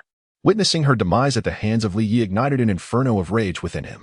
Old fool, spare me your grandiloquent words. Whether you choose to kill or to maim, I am at your mercy. Li Yi remained unfazed, though he did not abandon hope. Despite the Grand Elder and Apos' prowess exceeding his expectations, he had believed that aside from the elusive Supreme Elder, the strongest in the Li family would merely be at the peak of the 9th rank of Spirit Marshal. He had not foreseen that the Grand Elder had indeed advanced to a half-step. He had no choice but to gamble. Various plans flashed through Li Yi and Apos' mind. Conventional methods would hold no sway over a formidable opponent who had transcended the Spirit Marshal realm, save for his blood eye combined with sword control technique, which might yield a glimmer of hope. Very well, since you are so intent on survival, I shall grant you your wish. A deep-seated murderous intent flickered in the Grand Elder and Apos' eyes. The death of Li Yu and the grievances of past years left him unwavering. He raised his hand and struck directly at Li Yi. Blood eye? Suddenly, Li Yi and Apos' eyes transformed into a crimson hue, resembling a sea of blood. As a terrifying mental shock surged into the Grand Elder and Apos' mind. Even as a half-step king level, the peculiar attack caused his brain to throb painfully. However, compared to ordinary individuals, the Grand Elder and Apos' soul was evidently far more resilient. Though he experienced intense pain, he did not lose consciousness. Sword control technique. At that moment, a sharp sound of slicing air approached from behind. A sense of danger, long forgotten, compelled the Grand Elder to abandon his intention to eliminate Li Yi, pivoting to unleash a strike in the direction of the sound. Clang. The sound of metal clashing rang out as the crowd witnessed a long sword cleaved in two by the Grand Elder and Apos' palm, while his own hand was drenched in blood from the injury incurred, forcing him to stagger back several steps. Who dares to launch a sneak attack on me? Despite severing the sword, the earlier near-death experience instilled a sense of dread within the Grand Elder. That strike had been extraordinarily powerful. Had he not reacted in time, he could have faced disaster. He had actually blocked it. The Grand Elder and Apos' heart was filled with astonishment, while Li Yi was equally astounded. The half-step to king level was indeed formidable. The sword control technique, capable of instantly ending the life of anyone below the 8th rank of Spirit Marshal, had been effortlessly shattered by a single palm. However, Li Yi reacted swiftly, seizing the opportunity while the Grand Elder remained vigilant, believing a powerful assailant lurked behind him. He darted towards the edge of the arena. Where do you think you and Apos are going? The Grand Elder bellowed. Yet, in the next moment, he witnessed Li Yi seemingly split into two, and then those two figures multiplied into 4, then 8, and then 16. How is this possible? 16 figures. Isn't the highest mastery of the Misty Steps, merely 12 clones? The Grand Elder was no stranger to the Misty Steps. Although he had not practiced it himself, he had some knowledge of its principles. Thus, the sight of Li Yi suddenly manifesting 16 clones left him utterly shocked. I cannot let you escape. The murderous intent in his heart deepened as he struck out with his palm. Boom. Instantly, 7 or 8 of the clones disintegrated, leaving a deep crater in the ground, showcasing the sheer power of the blow. Such force would instantaneously obliterate a martial master of the 8th rank. At this moment, Li Yi had already dashed out of the arena, with the crowd hastily retreating. Stop right there. A terrifying palm force surged towards him from ahead. Though its presence was not as formidable as that of the Li family Grand Elder behind him, Li Yi's expression changed, and he dared not rush forward, responding with a palm strike of his own. Wind and cloud palm. Thud. A wave of energy repelled those around him, while Li Yi was knocked back several steps, letting out a muffled groan as blood seeped from the corner of his mouth. Liamo, fixing his gaze on the figure before him, Li Yi's heart sank. Standing in his way was none other than Liamo, one of the 4 prodigies of Wuzhou City. This reputed genius of the Li family had forced him back with a single palm. Li Yi, you dare to kill my brother. You shall find no path to survival today. Surrender. Liamo's expression was icy, revealing no hint of sorrow over his brother's death. Rather, a trace of coldness lurked in his eyes. Surrender? Do you take me for a fool? If I am to die, then let me see just how formidable you, one of Wuzhou City's 4 prodigies, truly are. Li Yi's heart raced with urgency. His precarious situation weighed heavily on him, alongside the turmoil ignited by Li Yu's earlier words. The status of Aunt Yun in his heart had always been complex, but it was only upon hearing Li Yu's remarks that he realized how deeply he cared for her. He could not fathom how he would react if Li Yu and Apos' words were true. All he desired was to carve a bloody path and rescue Aunt Yun. Just you? Overestimating your abilities. Return to where you came from. Boom. Li Imo scoffed coldly, launching a punch without even utilizing a combat technique. The overwhelming force caused Li Yi's expression to shift dramatically as he thrust both palms forward, unleashing the wind and cloud palm, which combined two combat techniques in an instant. Simultaneously, as Li Yi executed the palm strike, he leaped into the air, delivering a powerful kick. Wind and cloud leg. It must be said that Li Yi possessed an extraordinary comprehension of combat techniques. The gale leg and the wind and cloud palm blended seamlessly, proving effective in both hand and leg techniques. Yet, the disparity in power compared to Li Mo was profound. Even with the enhanced wind and cloud palm, it remained insufficient. Indeed, Li Mo remained unfazed, a mocking smile on his face as he effortlessly dispersed Li Yi and Appos' palm force. However, his expression soon shifted to one of seriousness as he crossed his arms before him. Thud. This kick represented Li Yi and Appos' most formidable burst of power. The combined force of his hands and legs amplified his strength significantly, propelling Li Mo back over 10 steps. Li Yi, you have successfully enraged me. Finally revealing his anger after being kicked back, Li Mo let out a low growl. Yet at that moment, a terrifying aura descended, rendering everyone, including Li Mo, immobile. Grandfather. Upon seeing the newcomer, Li Mo retracted the trace of ferocity, returning to his cold demeanor. Conversely, Li Yi's heart plummeted. At this juncture, the spectators began to regain their senses from the earlier chaos. Gazing at the slender youth on the arena, many were struck with overwhelming astonishment. To stand toe-to-toe with Li Mo, one of Wuzhou City's 4 prodigies, for even a brief encounter without falling behind was nothing short of extraordinary. Despite the brief exchange, many had witnessed the event. If it were anyone else, it would be understandable, but Li Mo's reputation in Wuzhou City was known even to 3-year-old children. Any of the 4 prodigies surpassed their peers, rivaling even some of the older generation's formidable warriors. Li Yi's ability to contend with Li Mo to such an extent was sufficient to instantly elevate him to the ranks of the most outstanding geniuses in Wuzhou City. You monstrous fiend! To inflict such grievous harm upon a fellow disciple. Surrender yourself at once. The Grand Elder exclaimed, his voice laced with severity, yet his countenance betrayed a profound wariness, as if anticipating some unseen threat, preventing him from immediately dispatching Li Yi. His peculiar conduct aroused bewilderment among many onlookers. The power of a half-step king realm had instilled fear in the hearts of the crowd, a force from which Li Yi could scarcely hope to survive.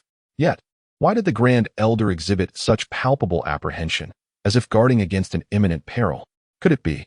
Observing the Grand Elder's demeanor, a glimmer of understanding dawned upon Li Yi. Did no one notice my manipulation of the flying sword during the attack just now?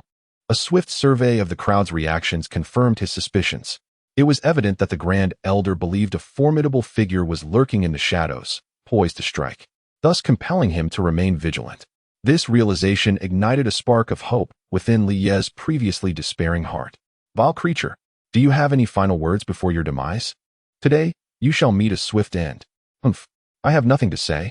In any case, everyone within the Li family knows of your absolute authority, Grand Elder. A trace of sardonic mockery flickered across Li Yi's face, causing the Grand Elder's expression to darken with displeasure. However, the other members of the assembly appeared contemplative. The transformations within the Li family over the past few years having not gone unnoticed, their understanding of the situation deepening.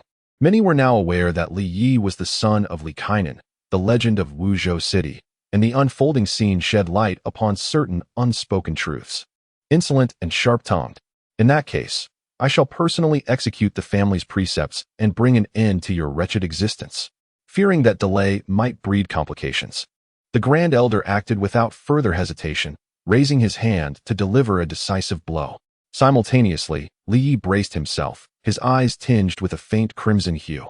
Though to the observers, it appeared merely as a natural consequence of his fury, and they suspected nothing more. Hold! Just as the Grand Elder was about to strike, a voice rang out, halting the proceedings. A figure leaped onto the platform, positioning himself directly between the Grand Elder and Li Yi. Li Yuanjia. What is the meaning of this? Grand Elder, please hold your hand. The one who had intervened was none other than Li Yuanjia, the adopted son of Li Hongyan. As the second-ranked disciple within the Li family's inner circle, he was well known to many. Furthermore, his prospects of contending for a top 10 position in this year and Oppos's Genius Summit made his intervention all the more intriguing to the onlookers. Chapter 56. The Battle of the Prodigies. Due to the incident involving Li Yi killing Li Yu, the Prodigy Summit was abruptly interrupted. Just when everyone believed that Li Yi, who had finally shed the label of being a waste, would perish at the hands of his own kin, a twist of fate emerged. The Grand Elder remarked that casualties had always occurred at the Prodigy Summit. Although Li Yi accidentally killed Li Yu, such occurrences were to be expected. The Grand Elder and Oppos's stance raised suspicions of personal vendetta.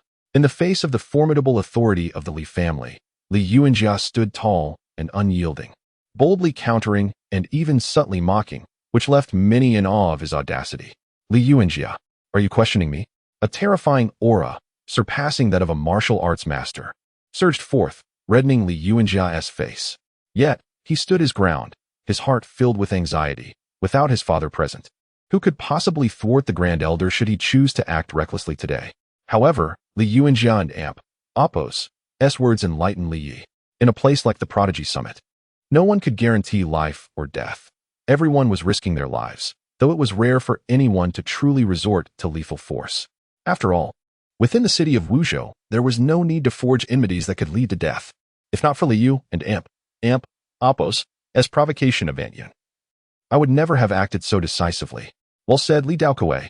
As an esteemed elder, it is inevitable that there are casualties among the younger generation during competitions. There is no need for such a commotion, suddenly interjected the patriarch of the Wu family, causing Li Daokuei and Oppos's expression to darken slightly. Brother Wu is correct. I find this young man quite commendable, though his previous attack was somewhat excessive.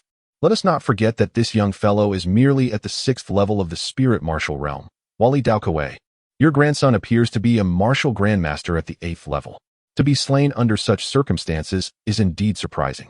Another voice chimed in, laden with sarcasm, drawing everyone and Oppos's gaze to the patriarch of the Yuan family. At this moment, the patriarchs of the Wu and Yuan families were in concert, further darkening Li Daokuei and Oppos's countenance. This is a matter of the Li family. Do the Wu and Yuan families intend to interfere? Casting a glance at the two, like two sharp swords. It was unfortunate that the speakers were the patriarchs of the Wu and Yuan families, both having reached the pinnacle of the 9th level in the spirit martial realm. Though not as powerful as Li Daokuei, they were not easily intimidated by mere glares. That statement is erroneous. This is the annual competition among the youth of Wuzhou City, not something dictated solely by the Li family. This young man has rightfully defeated his opponent in the arena. Yet you, Li Daokuei, disregard your status to strike. Would that not be a source of ridicule? Brother Wu, you err. Did you not see that the deceased was Li Daokuei's own grandson? The exchange left Li Daokuei in a dilemma, to act or not to act.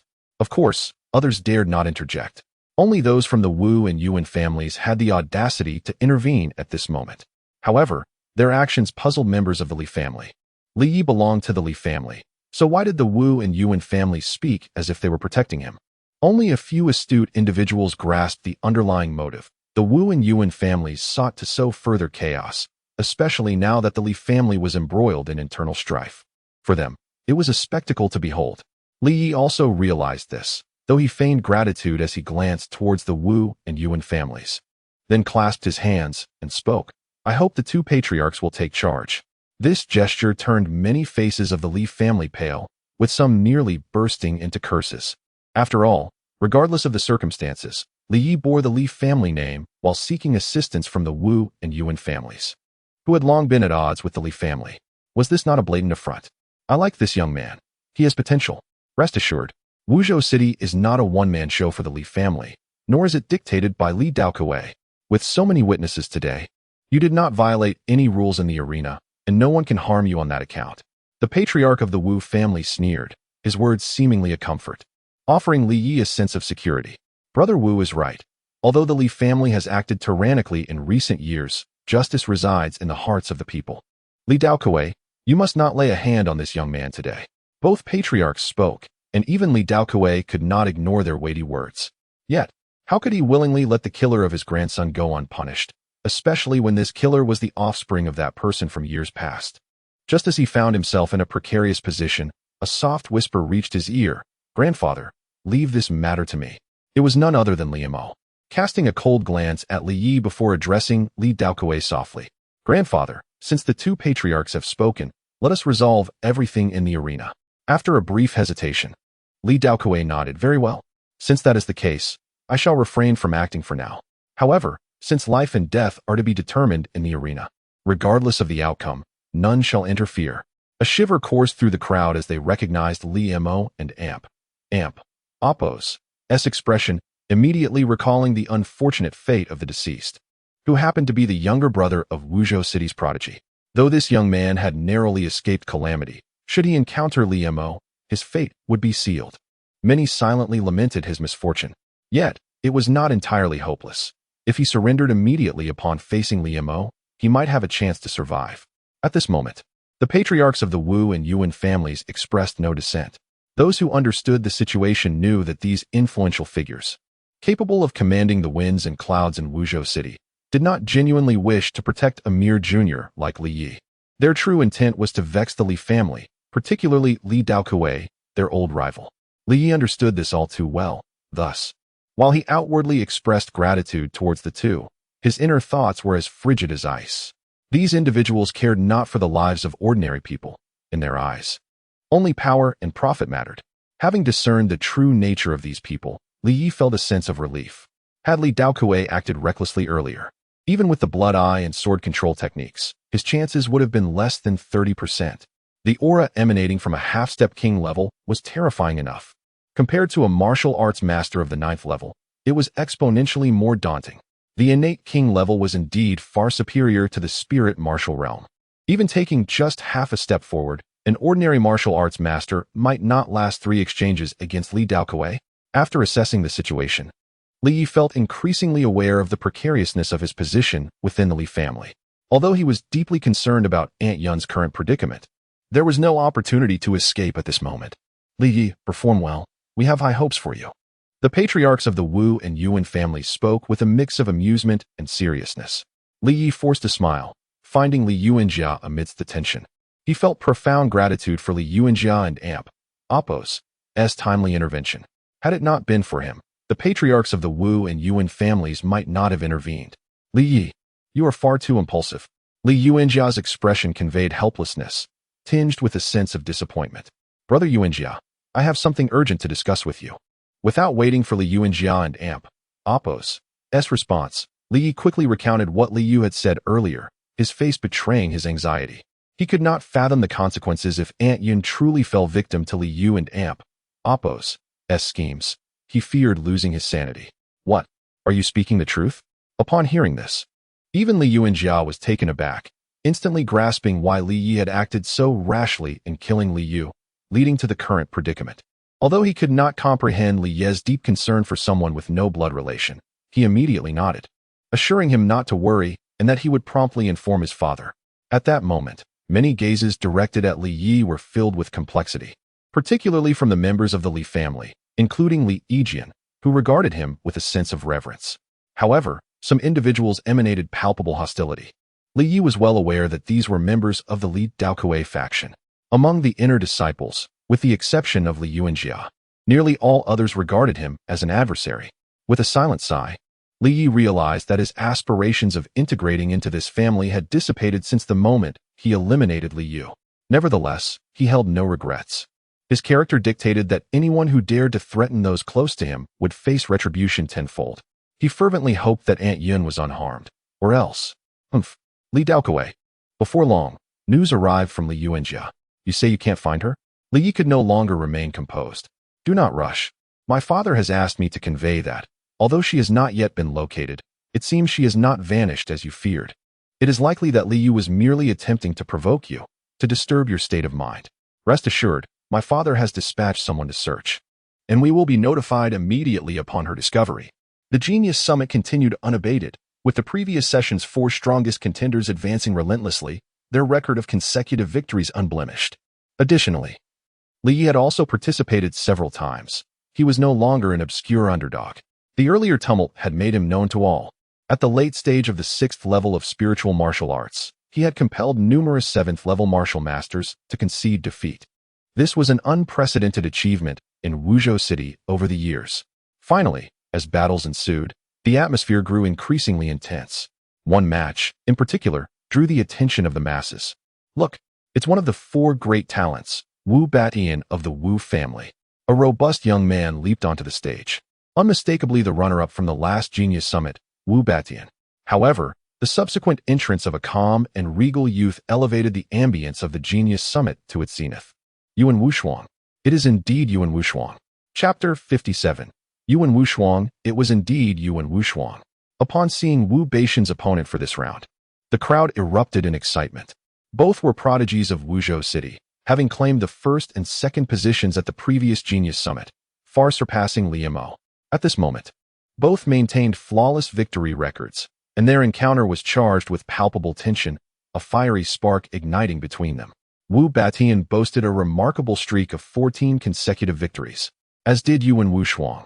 The victor of this match would ascend to the top of the rankings. For these two, apart from the other 3 top geniuses, none could instill a sense of pressure. Yuan Wushuang declared with determination, "This time, the first place is mine." Facing Wu Batian, who exuded an air of calm confidence. Akin to a king of Wuzhou City, Wu Batian retracted his earlier arrogance and wore a serious expression.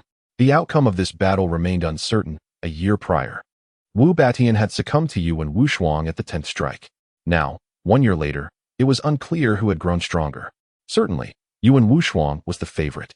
Despite belonging to the same echelon of 4 geniuses, he overshadowed the others significantly. No peer in Wuzhou City could challenge him, not even the other 3 geniuses, who were utterly outmatched in his presence. At this moment, even Li Yi gazed at Yuan Wushuang, the nearly legendary figure known throughout Wuzhou City for the past decade. Witnessing the battle intent radiating from Wu Batian, Li Yi was intrigued by the rumors of this prodigy, who had ascended swiftly since the age of 10 and had never faced defeat among his peers. It was said that no one had ever lasted 10 strikes against Yuan Wushuang, not even formidable opponents like Li Mo and Wu Batian, who failed to break this 10-strike barrier. Li Yuanjia, recognizing Yuan Wushuang as the foremost among the younger generation in Wuzhou City, felt a twinge of admiration. He too was a genius, having been adopted by Li Hongyan and ranking 2nd among the inner disciples of the Li family. Yet, in the face of such a legendary figure, he felt an insurmountable sense of defeat. Yuan Wushuang's emergence had cast a shadow over nearly everyone in Wuzhou City. Li Yuanjia's lament echoed Li Ye's silence, reminiscent of Zhou Gongjin's poignant sigh during the 3 Kingdoms period, expressing a heart-wrenching sense of unfulfilled potential. Boom. 9 strikes. When Wu Batian, a towering figure who seemed impervious to defeat, knelt on one knee on the arena, Li Ye's astonishment was beyond words. Defeated, just like a year ago, Wu Batian had succumbed in fewer than 10 strikes. Despite his strength at the pinnacle of the 9th level of the spirit martial stage and his innate divine power, he fell to Yuan Wushuang at the 9th strike. This outcome moved countless onlookers. Compared to a year ago, Yuan Wushuang and Apos' prowess had intensified dramatically. The patriarch of the Wu family cast a deep gaze at the calm and confident youth, shaking his head slightly before signaling for Wu Batian to be assisted from the arena. The Yuan family members exhibited no surprise, appearing tranquil as if they had anticipated this result all along. Yuan Wushuang. The shock within Li Mo was more profound than that of others. Wu Batian had reached the 9th level of the spirit martial stage within a year, surpassing even him, which was hard to fathom. Yet, to see such a capable Wu Batian fail to last even 10 strikes against Yuan Wushuang filled him with an overwhelming sense of despair. It could be said that all self-proclaimed geniuses in Wuzhou City viewed Yuan Wushuang as their benchmark. However, a growing realization dawned upon them. The gap between themselves and Yuan Wushuang was widening. "Brother, have you already taken that step?" Yuan Lihua expressed surprise and anticipation, a trace of barely perceptible jealousy flickering in her eyes. "Not yet, just a half step." Though Yuan Lihua had her suspicions, hearing it confirmed made her inhale sharply. At that moment, her last vestige of competitive spirit crumbled. She understood that she would never have a chance against her half-brother.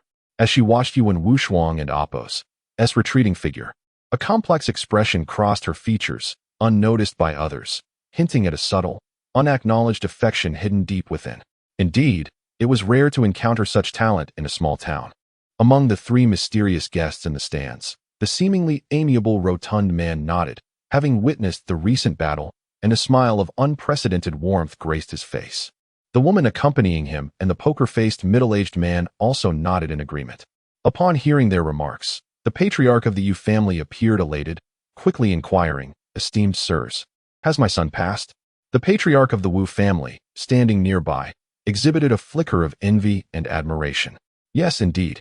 After today, let him accompany us back to the sect." Upon hearing this, the patriarch of the Yu family was overjoyed. The Wu family patriarch, however, grew anxious and interjected, "Esteemed sirs, what about my son?" The rotund man furrowed his brow, hesitating momentarily, before the poker-faced middle-aged man spoke up, though he still falls a bit short. "He barely qualifies. Let him join us as well." "Thank you, esteemed sirs." The patriarch of the Wu family expressed his gratitude hastily. This scene, fortunately, went unnoticed. Otherwise, it would have stirred a tremendous uproar. In Wuzhou City, the two patriarchs were akin to local emperors. Yet they treated these three individuals with the deference of servants to their masters. Their reverence was undeniably genuine. At this moment, Li Daokue and Appo's expression darkened. He was unaware of the identities of these three individuals, only having a vague understanding. Seeing the Wu and Yu family's demeanor sparked an ominous feeling within him. However, his main concern lay elsewhere, with Li Mo and Appo's strength. Eliminating that wretch was hardly a challenge. Clearly, his intent to kill Li Yi remained unquenched, and the urge for vengeance only intensified. As the Genius Summit approached its latter stages, only 3 contestants remained undefeated. Among them, Yuan Tianhua faced no opposition, and no one doubted his ability to retain first place. The other 2 were Yuan Lihua, Yuan Wushuang's sister, who garnered attention for her beauty and status, living in her brother and Appo's shadow. Yet, those familiar with her understood that in Wuzhou City, apart from Yuan Wushuang, none dared underestimate this woman. Li Mo, having experienced unfortunate luck, faced Yuan Wushuang directly and conceded, earning jeers from the crowd. Nevertheless, he maintained a cold demeanor, his murderous intent unwavering. Finally, it was Li Yi and Appo's turn again, and this time, his opponent was unexpected. Yuan Lihua, undeniably, as the most renowned woman in Wuzhou City. Yuan Lihua possessed a breathtaking beauty that could drive men to madness, with her graceful figure and alluring curves. Yet, no one dared approach her, for she was the eldest daughter of the Yu family and one of the 4 geniuses of Wuzhou City. I concede, just as everyone anticipated a fierce battle, Yuan Lihua unexpectedly declared her surrender. "Lihua, what are you doing?" The patriarch of the Yuan family slammed his hand on the armrest of his chair, his countenance darkening with displeasure. Ignoring her father's outburst, Yuan Lihua cast a fleeting glance at Li Yi with a hint of curiosity and enigmatic allure in her beautiful eyes, before suddenly breaking into a captivating smile. That woman, as he watched Yuan Lihua and Appo's retreating figure, Li Yi felt a wave of relief wash over him. To be frank, Li Mo and Appo's murderous intent towards him was undisguised. He was even willing to concede to his old rival, Wu Batian, to conserve his strength for dealing with him. A battle between Li Yi and Yuan Lihua, regardless of the outcome, would inevitably deplete his resources and potentially expose some of his hidden cards. Yuan Lihua and Appo's concession brought Li Yi and Appo's winning streak to 18, matching Yuan Wushuang and Appo's record. This outcome caught many by surprise. Now, all the prior disparagement, mockery, and derision directed at Li Yi had vanished. Everyone eagerly anticipated the clash between this miracle-making, frail youth and Yuan Wushuang, the undisputed sovereign of Wuzhou City. "Before you face Yuan Wushuang, Li Yi, you must face me." There was a time when Li Yi was completely beneath Li Mo and Appo's notice. He had never paid attention to a good-for-nothing who had been expelled from the family. Even Li Ye's strong rise in the inner disciples' battle failed to capture his attention. But now, everything had changed. From the moment Li Yi killed Li Yu, when he nearly escaped from Li Daokue, a half-step king realm expert, Li Mo had to admit that he had misjudged him. Even Yuan Wushuang was now paying attention. However, there was no hint of concern on his face. Only composure and self-assurance that seemed to emanate from his very being. "There is no opponent worthy of me in Wuzhou City." His gaze suddenly burned with intensity as he scanned the stands, his eyes landing on the 3 individuals seated beside his father, the Wu family patriarch. who held the power to manipulate events in Wuzhou City. The world they occupied was the place where he truly belonged. Wu Batian, Liemo, even my sister, Yuan Lihua. Although Wuzhou City places me on par with them, I disagree. Wuzhou City is too small to contain me. Li Yi, come up here and meet your demise. Liemo stood on the arena, his face grim, his eyes like piercing swords. Chapter 58, Nine Blossom Sect. Li Yi, a scion of the Li family, yet he harms his own kin. Today, I shall rid the family of this traitor. To conserve his strength for the battle against Li Yi, he relinquished the climactic showdown with his old rival, Wu Batian, all for this moment, to slay Li Yi before the eyes of everyone in Wu province. This was evident to all, making this battle the center of attention. Even the Wu and Yuan families were eager to witness the conclusion of this internecine conflict within the Li family. Without hesitation, Li Yi ascended the dueling platform. Traitor? Who is the real traitor? A faint, sardonic smile played on his lips. He was no longer the youth once labeled as worthless. The events of the past, the disappearance of Li Kainyan, and the letter he left behind, all hinted at something deeper. Moreover, his recent observations of the Li family's attitude towards him, and especially towards Li Kainyan, suggested that Li Kainyan and Oppos' departure was not as simple as it seemed. Boom.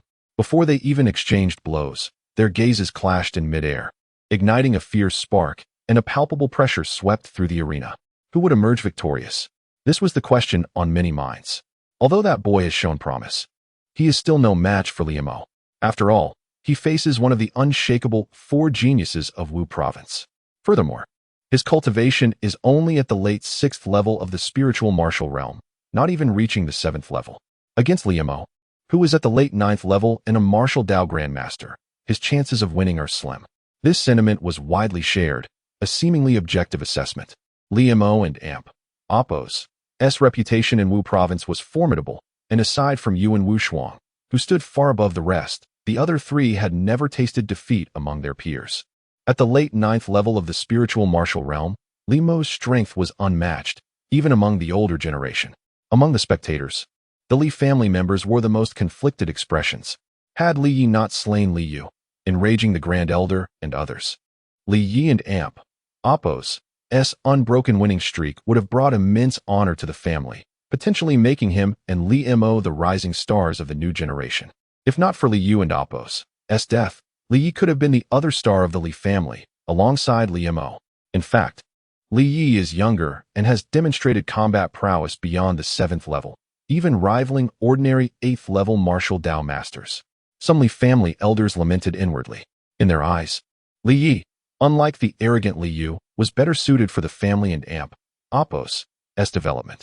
However, the Li family was now controlled by the Grand Elder and Oppos' faction. Li Yi, your greatest mistake was showing yourself within the family. If you had bided your time for a few years, we might not have been able to do anything to you. What a pity. You were too foolish. Liemo lowered his voice, a hint of mockery in his eyes, as if ridiculing Li Yi and Oppos' naivete. He was astonished by Li Yi and Oppos' rapid progress. During the intersect disciple competition half a month ago, Li Yi and Oppos' strength was nowhere near what it was now. He had not taken Li Yi seriously at all back then. However, the battles in the Genius Summit made him realize how wrong he had been. The person before him was no longer the discarded waste of the family. When Li Yu was killed with 3 strikes, even Liemo felt a chill, knowing that he could not have dispatched his seemingly worthless brother so easily.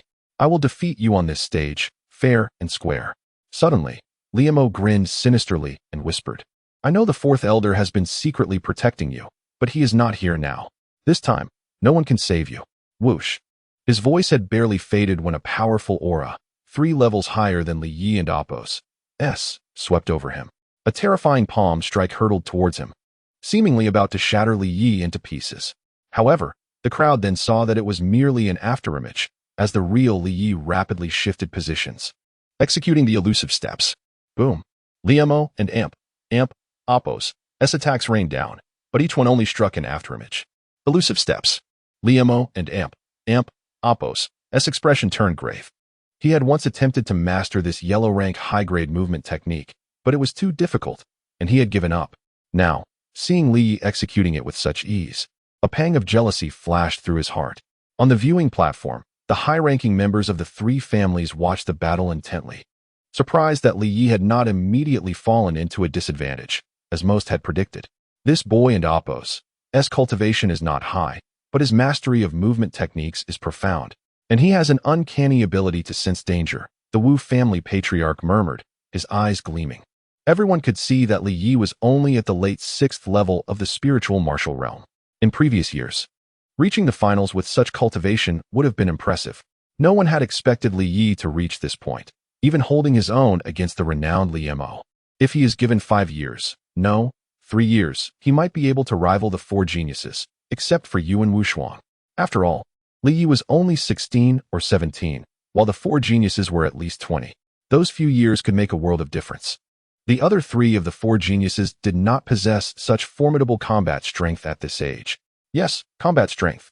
No one was emphasizing Li Yi and Appo's cultivation anymore, focusing instead on his combat prowess. At the late 6th level of the spiritual martial realm, he possessed terrifying combat strength that surpassed the 7th level and rivaled 8th level martial Dao masters. Interesting. I didn't Appo's to expect such a small remote city to produce 2 promising talents in a row. Suddenly, the members of the 3 families heard a soft chuckle. The Li family's grand elder's expression changed drastically, his eyes growing colder. The Wu and Yuan families were shocked. The Yuan family patriarch's eyes flashed, but upon seeing Yuan Wushuang standing behind him, eyes closed and seemingly indifferent to everything, he relaxed. No matter what, Wushuang is destined to enter that place, and this boy will not survive today.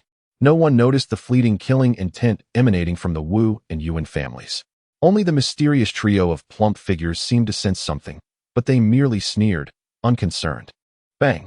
On the dueling platform, Li Yi and Li Mo exchanged a blow, and Li Yi was nearly knocked off the stage. To be honest, I admire your courage. You could have conceded, and I wouldn't have been able to do anything to you before the end of the Genius Summit. But you threw away that chance. Unlike Li Yi, Li Mo's clothes were unwrinkled, and he looked relaxed. Wiping the blood from the corner of his mouth, Li Yi glanced at Li Daokui in the audience. He knew that from the moment he had killed Li Yu, Li Daokui and the others would never let him leave alive. I wonder what that old fool Li Daokui is feeling, watching his second grandson die before his eyes. These words sent Li Daokui into a frenzy, his eyes blazing with fury, and a terrifying aura erupted from him. Even Li Mo was momentarily stunned, before bursting into laughter. Li Yi, I must say, your perspective is remarkably naïve. Are you suggesting that you could bring about my demise? Me, one of the 4 prodigies of Wuzhou City? Me, a martial arts master at the pinnacle of the 9th level of the spirit martial realm? You, a mere scrap barely at the 7th level? Ha! Many shook their heads. Even those who held hope for Li Yi found his arrogance hard to believe. Even Li Yuanjia, who did not wish for a rift between Li Yi and the family, could only manage a bitter smile, deeming Li Yi's words as the ramblings of desperation. Ha, this lad is amusing. The members of the Yuan family and the Wu family exchanged glances of derision, especially upon witnessing the expression of Li Daokui, the patriarch of the Li family, which sent chills of exhilaration through both families, akin to drinking ice water on a sweltering summer day. Even the 3 rotund men, who were revered guests of the 3 great families, revealed expressions of intrigue. One of them was the first to speak up, addressing the arena. Young man, should you succeed in vanquishing your current opponent on this stage, I shall have someone enroll you as a disciple of the Jiuhua sect. Jiuhua sect. At that moment, the crowd erupted with fervor. Could it be that these 3 are formidable figures of the Jiuhua sect? Good heavens! The Jiuhua sect? Is that not the reputed 8th grade sect? Some individuals in the audience were driven to madness, while others, including Li Yi, remained bewildered by the significance of the Jiuhua sect. He had only heard of the Shantian sect, and that was solely due to Li Yuting and Shao Qing's connections. The concept of an 8th grade sect felt both foreign and distant to him. My lord, you, the patriarch of the Wu family, was visibly agitated, and even Yuan Wushuang, who stood nearby, opened his eyes wide, a sharp glint illuminating his gaze as he intently observed the seemingly perplexed youth on the stage. For reasons unknown, a heart that had remained steadfastly calm for over a decade began to stir for the first time. No. Suddenly, Li Daokui bellowed, his countenance darkening severely. If Li Yi were to enter the Jiuhua sect, he would no longer have the opportunity to deal with this youth, and in the future, he would pose a significant threat to his standing within the Li family. Chapter 59. Confrontation with Li Mo. Do you question my decision? Upon hearing Li Daokue and Amp, Oppo's objection, the corpulent man and Amp, Oppo's jovial countenance vanished, replaced by an aura of formidable power that instantly suffocated Li Daokue. A wave of stark terror washed over him as he managed to utter a reluctant, "I dare not." However, esteemed sir, Li Daokue continued, emboldened. This youth has harmed his own kin and possesses a ruthlessly cruel nature, rendering him unsuitable for entry into the hallowed grounds of the Nine Hua sect. Moreover, his cultivation falls short of the required standards. He paused, then ventured, "Yet, our Li clan boasts a scion, Li Mo, barely 20 years of age, whose cultivation has already reached the late stage of the 9th level of the spirit martial realm. Might he be considered for induction into the Nine Hua sect?" Only a handful of spectators discerned the instantaneous suppression of Li Daokue, a cultivator of the half-step king realm, by the corpulent man and Oppo's mere gaze. This revelation sent tremors of astonishment through their hearts. Indeed, a powerhouse hailing from the Nine Hua sect, they mused. A single glance renders a half-step king realm cultivator powerless to resist. He must be a true king realm master. Within Wu Prefecture, king realm experts were few, revered as deities. Li Yi, too, observed Li Daokue's shifting expressions, arousing his curiosity. Though unfamiliar with the significance of the Nine Hua sect, he perceived Li Daokue's fervent desire to prevent his entry, a desire so strong that he was willing to risk offending the sect's representative. "Esteemed sir, is this pronouncement genuine?" Li Yi inquired audibly, oblivious to the envious and resentful gaze of Li Mo. "Insolent," thundered the clan's patriarch, eager to ingratiate himself. "Li Yi, are you questioning the authority of Zhu Sankai, a deacon of the Nine Hua sect's outer court?" His voice carried an undisguised threat, his gaze like a sharpened arrow. However, a soft chuckle diffused the tension, followed by a voice as soothing as a spring breeze. It was the corpulent man, who resembled a merchant more than a martial practitioner. "Indeed, it is genuine, provided you can prove your worth." His jovial tone abruptly turned glacial, sending a shiver down Li Ye's spine. He realized that this man was no benevolent savior. Zhu Sankai remained silent, while his companions appeared surprised by his decision. Li Daokue's face darkened. For Zhu Sankai had ignored his plea. The aura he had briefly sensed filled him with dread. A king realm master. That was undoubtedly the aura of a true king realm cultivator. Though I have taken that half step, I am still far from a true king realm expert. Beyond his superior strength, his status as an outer court deacon of the Nine Hua sect was enough to make him wary. Li Ye's heart fluttered with newfound hope. The Li clan was now beyond his reach, and the Nine Hua sect might offer a better path. He had overheard snippets of conversation about the sect, gaining a rudimentary understanding of its significance. The Nine Hua sect, encompassing Wu Prefecture and over a dozen other cities, was an 8th-grade sect. Like the Profound Heaven sect, it was a behemoth in the Jiangnan province. This alone was enough to ignite the fervor of talents like Li Mo, who yearned to join its ranks. The Li clan's altered treatment of Li Yating after her entry into the Profound Heaven sect was proof enough. The Li clan's power was limited to Wu Prefecture, and it faced competition from 2 other clans. The Nine Hua sect, however, held sway over a dozen cities. Zhu Sankai, an outer court deacon, could suppress a half-step king realm cultivator with a mere glance. Did this imply that his true cultivation was at the king realm? If an outer court deacon was a king realm master, Li Yi was convinced that sects like the Nine Hua sect and the Profound Heaven sect harbored numerous king realm experts, and perhaps even the legendary and terrifying great adepts of the earthly profound realm. Li Yi. A venomous roar snapped Li Ye's attention. He met the gaze of Li Mo, whose eyes burned with resentment and envy. "The Nine Hua sect is not a place for trash like you. I will prove that you are no different from the good-for-nothing you once were. The Nine Hua sect is my destiny." His aura surged, breaking through from the late stage of the 9th level of the spirit martial realm to its peak. What? Li Mo has been concealing his strength? Wu Batian and Yuan Lihua exchanged startled glances. As longtime rivals, their strength had always been comparable. Wu Batian had been the first to reach the peak of the 9th level of the spirit martial realm, while Yuan Lihua had lagged behind, on par with Li Mo. Now, Li Mo had also broken through. Even Yuan Wushuang was impressed. Li Mo was the youngest of the 4, and although still behind him, his breakthrough had piqued his interest. Li Daokue's aged face broke into a smile, dispelling his earlier gloom. He glanced at Zhu Sankai, but did not see the reaction he had hoped for. Zhu Sankai and his companions merely glanced at Li Mo and Amp, Apos, S newfound strength, more interested in Li Yi and Amp, Apos, S response. Deacon Zhu, what are the young man and Apos, S chances of success? The beautiful woman whispered with a giggle. If his strength is limited to what he has shown, he has none. Contrary to expectations, the Nine Hua sect and Amp, Apos, S powerhouse, who had seemingly favored Li Yi, offered this surprising answer. The woman and the poker-faced man were taken aback. As if sensing their confusion, Zhu Sankai smirked. Because he has no chance of winning, I will give him an opportunity. But it is just that, an opportunity. It is up to him to seize it. The clan and Amp, Apos, S patriarch beamed, while the Wu clan and Amp, Apos, S patriarch pondered. Li Daokuei sighed with relief, sneering inwardly. Li Mo and Amp, Apos, S breakthrough at this crucial moment was unexpected, but excellent. This way, Li Yi has little chance of surviving the duel. I can then try to build a rapport with these three from the Nine Hua sect and recommend Li Mo. With his talent, he will quickly assimilate into the sect. Li Mo and Apos, S display of his true strength, the peak of the 9th level of the spirit martial realm, extinguished the remaining hopes of those who had believed in Li Yi. Li Mo has reached such heights. Who in the Li clan, besides the Grand Elder and a few others, can claim to defeat him? This is terrible. Below the stage, Li Yuanjia panicked and slipped away toward the Li clan and Apos, S estate. Few noticed this, except for Li Ji and his cohorts, who exchanged glances and followed with a sneer.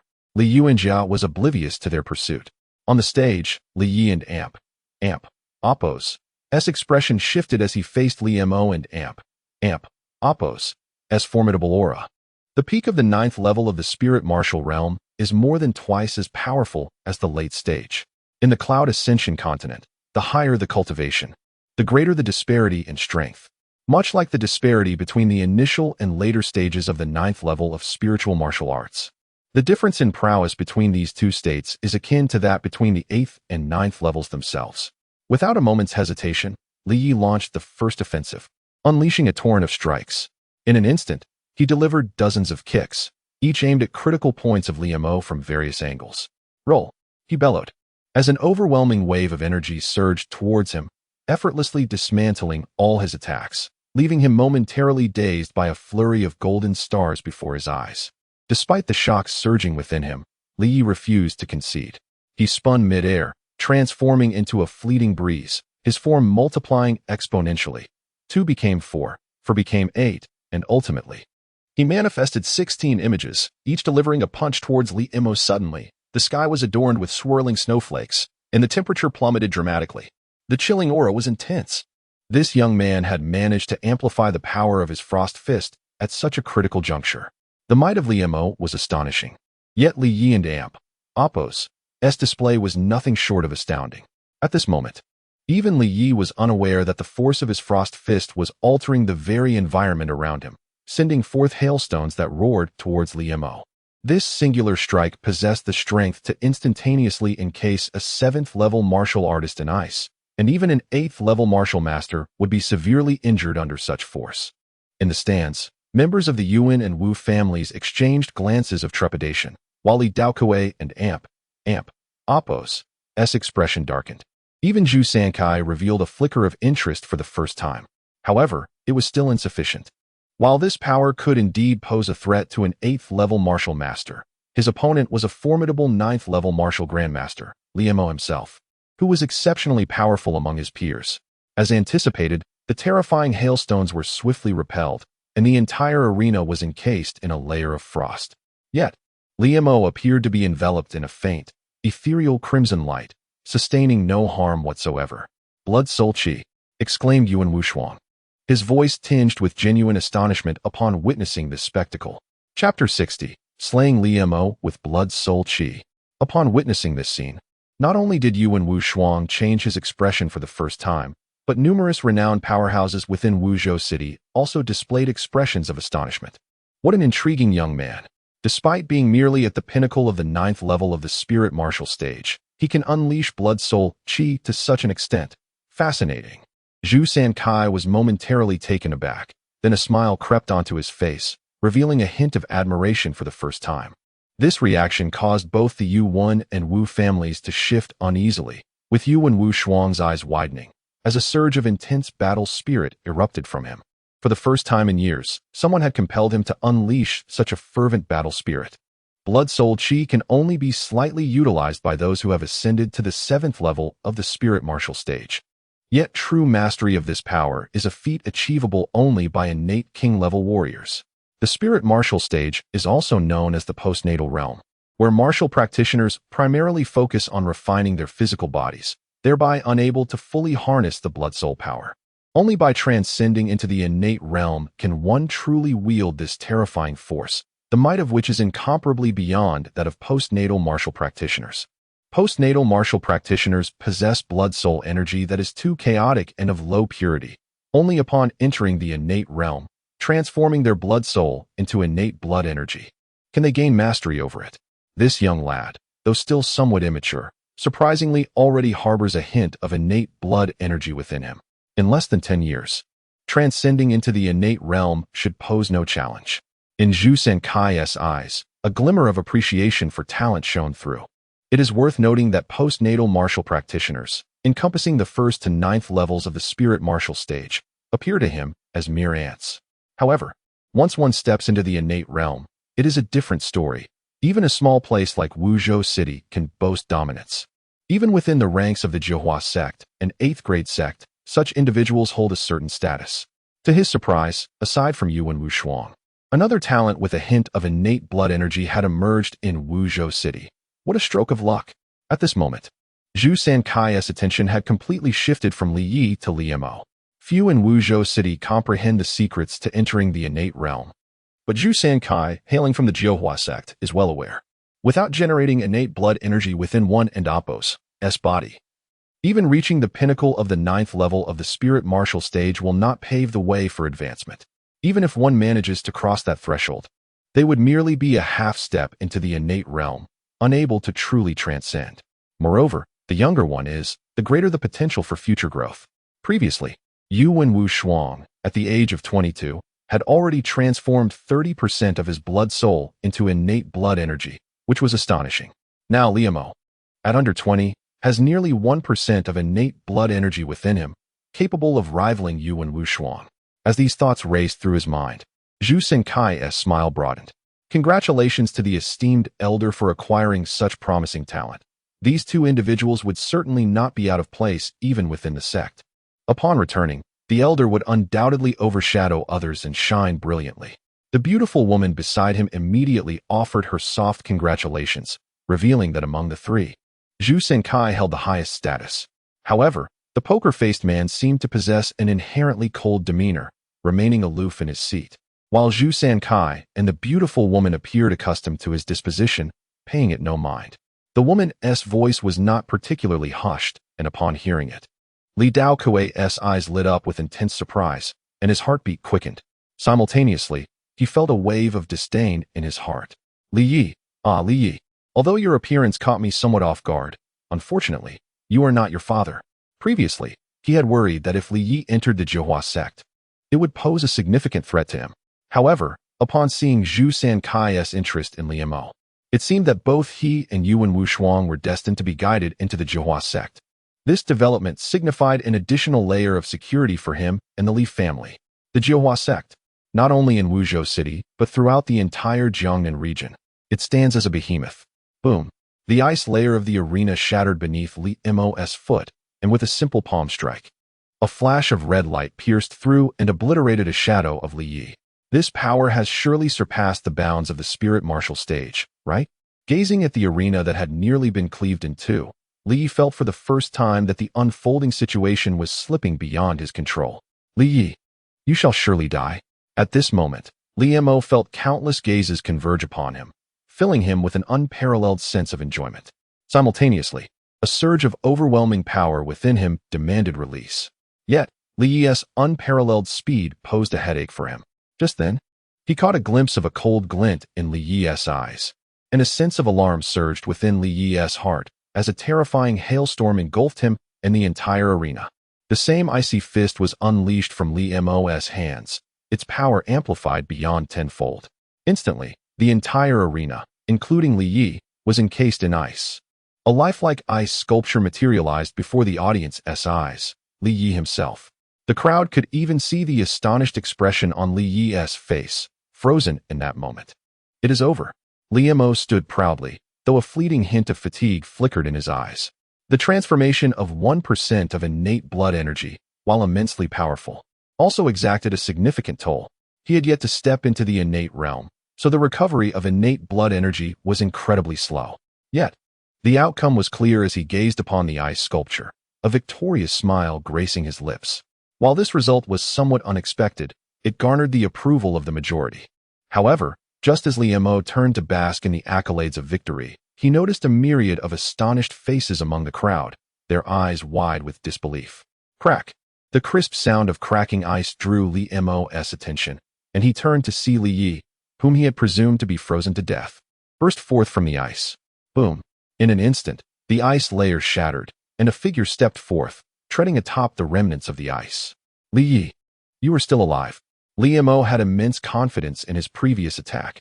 Even an ordinary martial master at the pinnacle of the 9th level of the spirit martial stage, without any transformation of innate blood energy, could not easily withstand it. Li Mo, are you perhaps overestimating yourself? Though he thought this, Li Yi was also overwhelmed with trepidation. Had it not been for the transformation of his body due to his bloodline, he would have indeed met his demise, becoming but an ice sculpture. Fortunately, the bloodline of his kind possessed remarkable regenerative abilities, making it exceedingly difficult to kill a blood clan member with ordinary means. The blood clan is steeped in legends of immortality. While not truly immortal, higher-tier blood clan members regenerate at astonishing rates. Just as he was encased in ice, Li Yi realized this phenomenon. All the cells frozen to death could almost instantaneously regenerate, which was key to his emergence from the ice. What arrogance! If that is the case, I shall now send you on your way. A brilliant light erupted, akin to a crescent moon sweeping forth. Half-moon slash. A high-tier, yellow-grade martial technique. It could even be said to be infinitely close to a low-tier earth-grade level. Even Li Mo, having trained for many years, did not dare to use it lightly. For someone of his realm and strength, he could barely manage 3 strikes before exhausting himself. Yet at this moment, he could not afford to concern himself with anything else. Beneath the half-moon slash, even a half-step king-level opponent would surely meet their end. I refuse to believe you can survive. This was Li Mo and Amp, Oppo's greatest trump card. Indeed, as the half-moon slash was unleashed, the spectators felt its terrifying power. Capable of rending mountains and splitting stones. Even the strong from the Yuan and Wu families paled visibly. Li Dao Kuei's complexion turned ashen, for he distinctly sensed that if he were to face this attack, it would pose a grave threat to his life. A surge of brilliance erupted within Zhu Senkai's eyes, as Li Mo's current display had profoundly stirred him, even surpassing his previous expectations for Yuan Wushuang.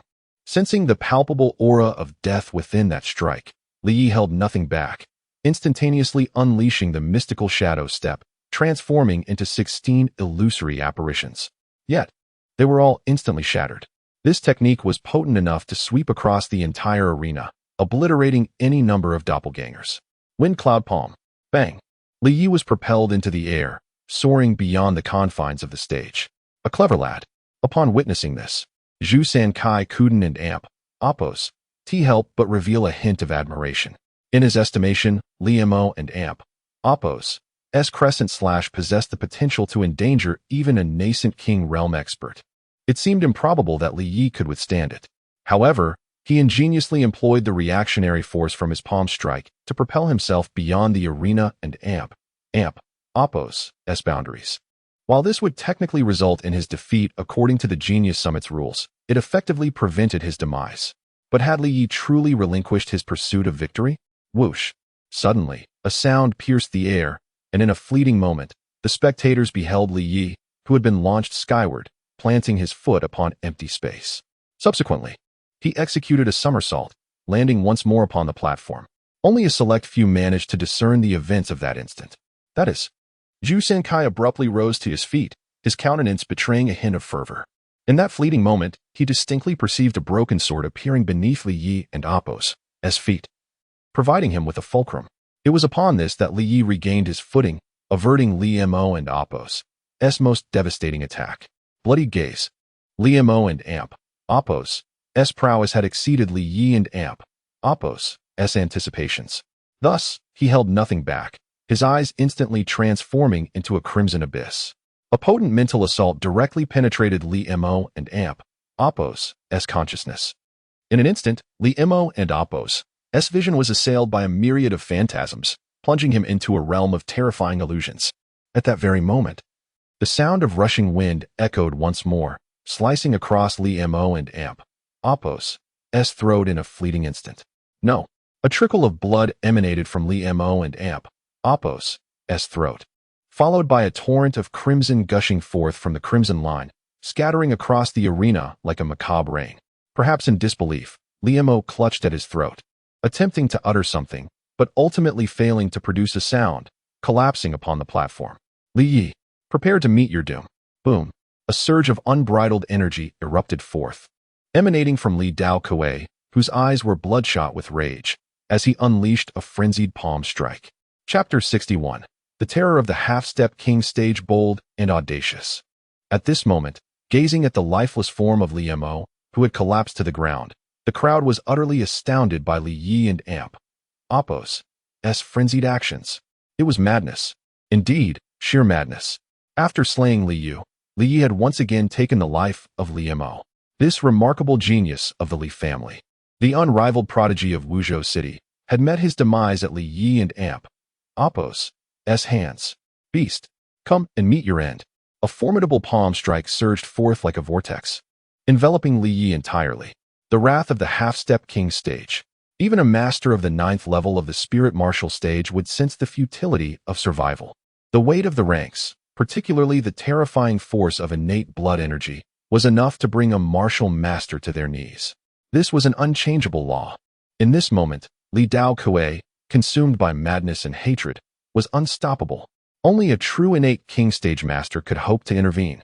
Aside from such an expert, even the leaders of the Wu and Yuan clans, the strongest present, could only choose to retreat in the face of Li Dao Kuei's furious onslaught.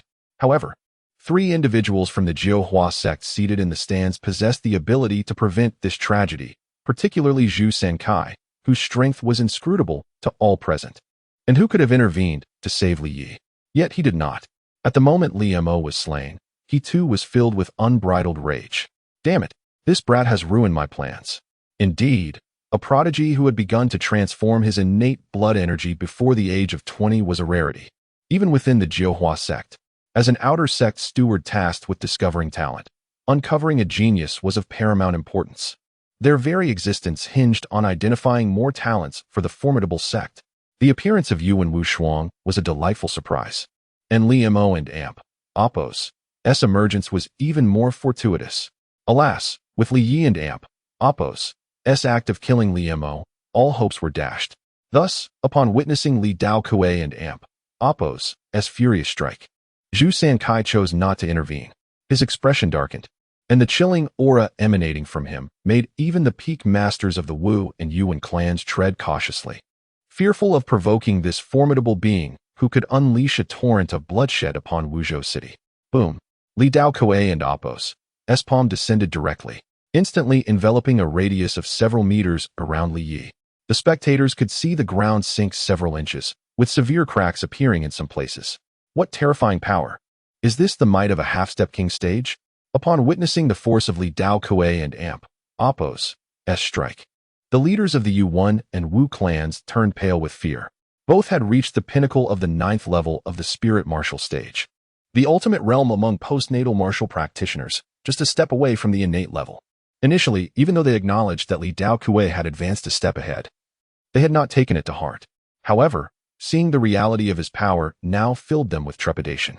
Ordinary martial masters would likely perish with a single blow from Li Dao Kuei.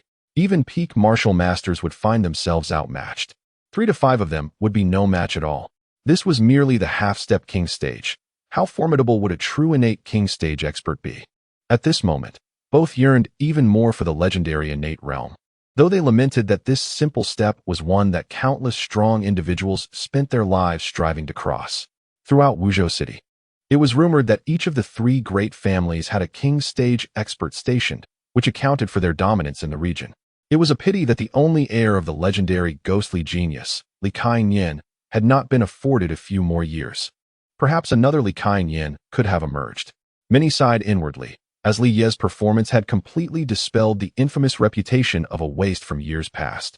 Now, the entire Wuzhou city was aware that this once derided waste had, in his unique manner, vindicated himself. A waste? The Li family was truly foolish to have driven away such an extraordinary talent. Now, he had met his demise at the hands of his own kin. How tragic. How lamentable. Those aware of the events that transpired within the Li family could not help but scoff, mocking the sheer stupidity of some individuals whose minds seemed clouded beyond reason. No one believed Li Yi could survive. Under the wrathful palm of a half-step king stage, even martial masters were destined to perish, let alone a mere junior at the late 6th level of the spirit martial stage. The internal disciples of the Li family could only imagine the turmoil within. Li Yi, once a figure beneath their notice, had gradually ascended from waste to outer disciple, and now he had infiltrated the ranks of the inner disciples.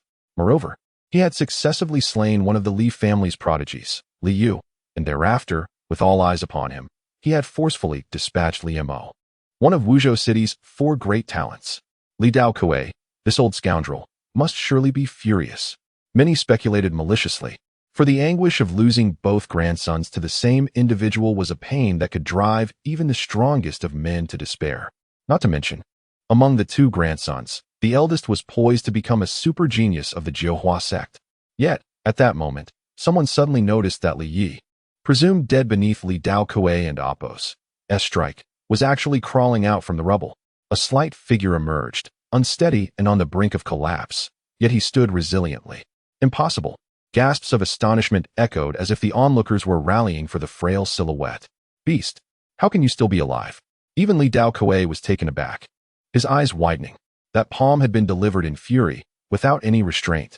Not even a postnatal martial practitioner could dismiss its threat, let alone someone at the half-step king stage. Old scoundrel, you're far from killing me. Coughing up blood, Li Yi found himself in dire straits. Li Daokui and Appo's strike had nearly shattered his internal organs, and his chest burned with searing pain.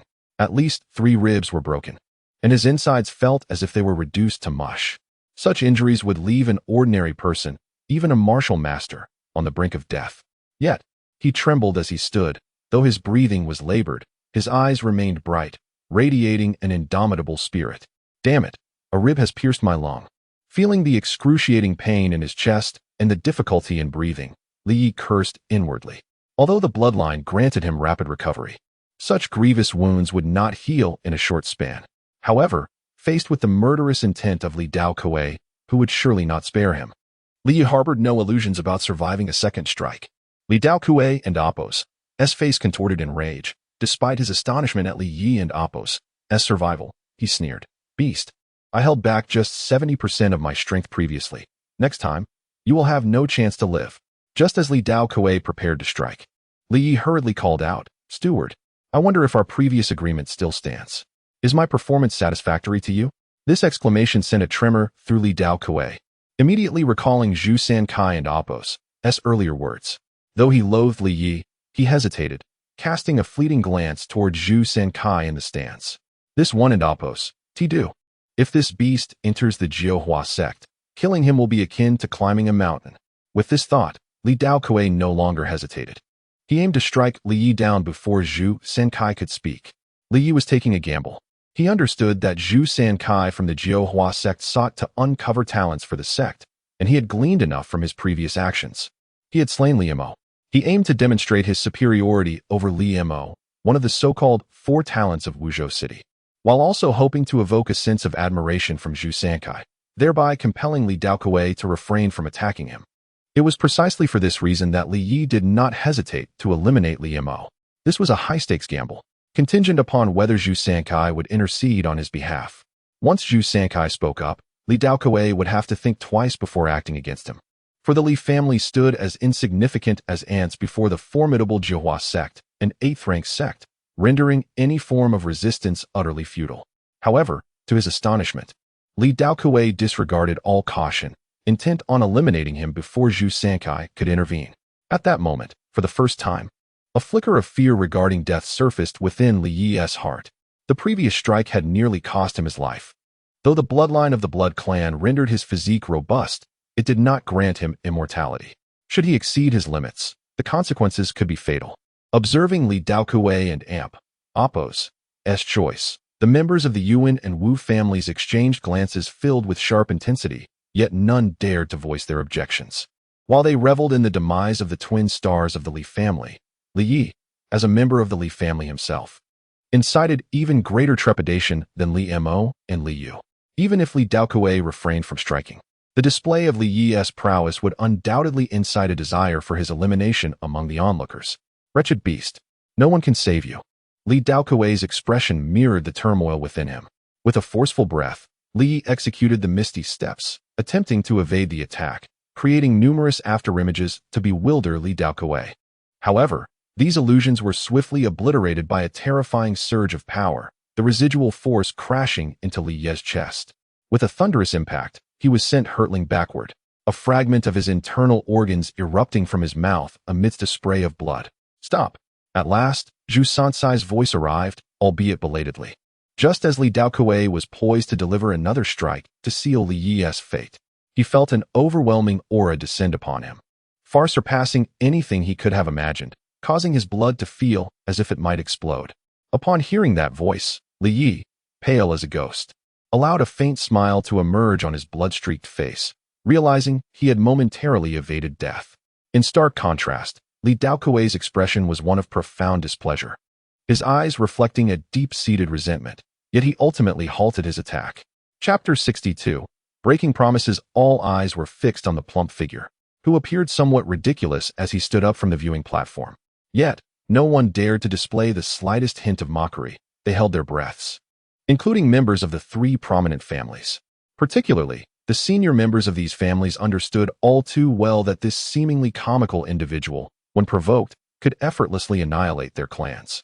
Hence, they refrained from any dissent and even sought to curry favor.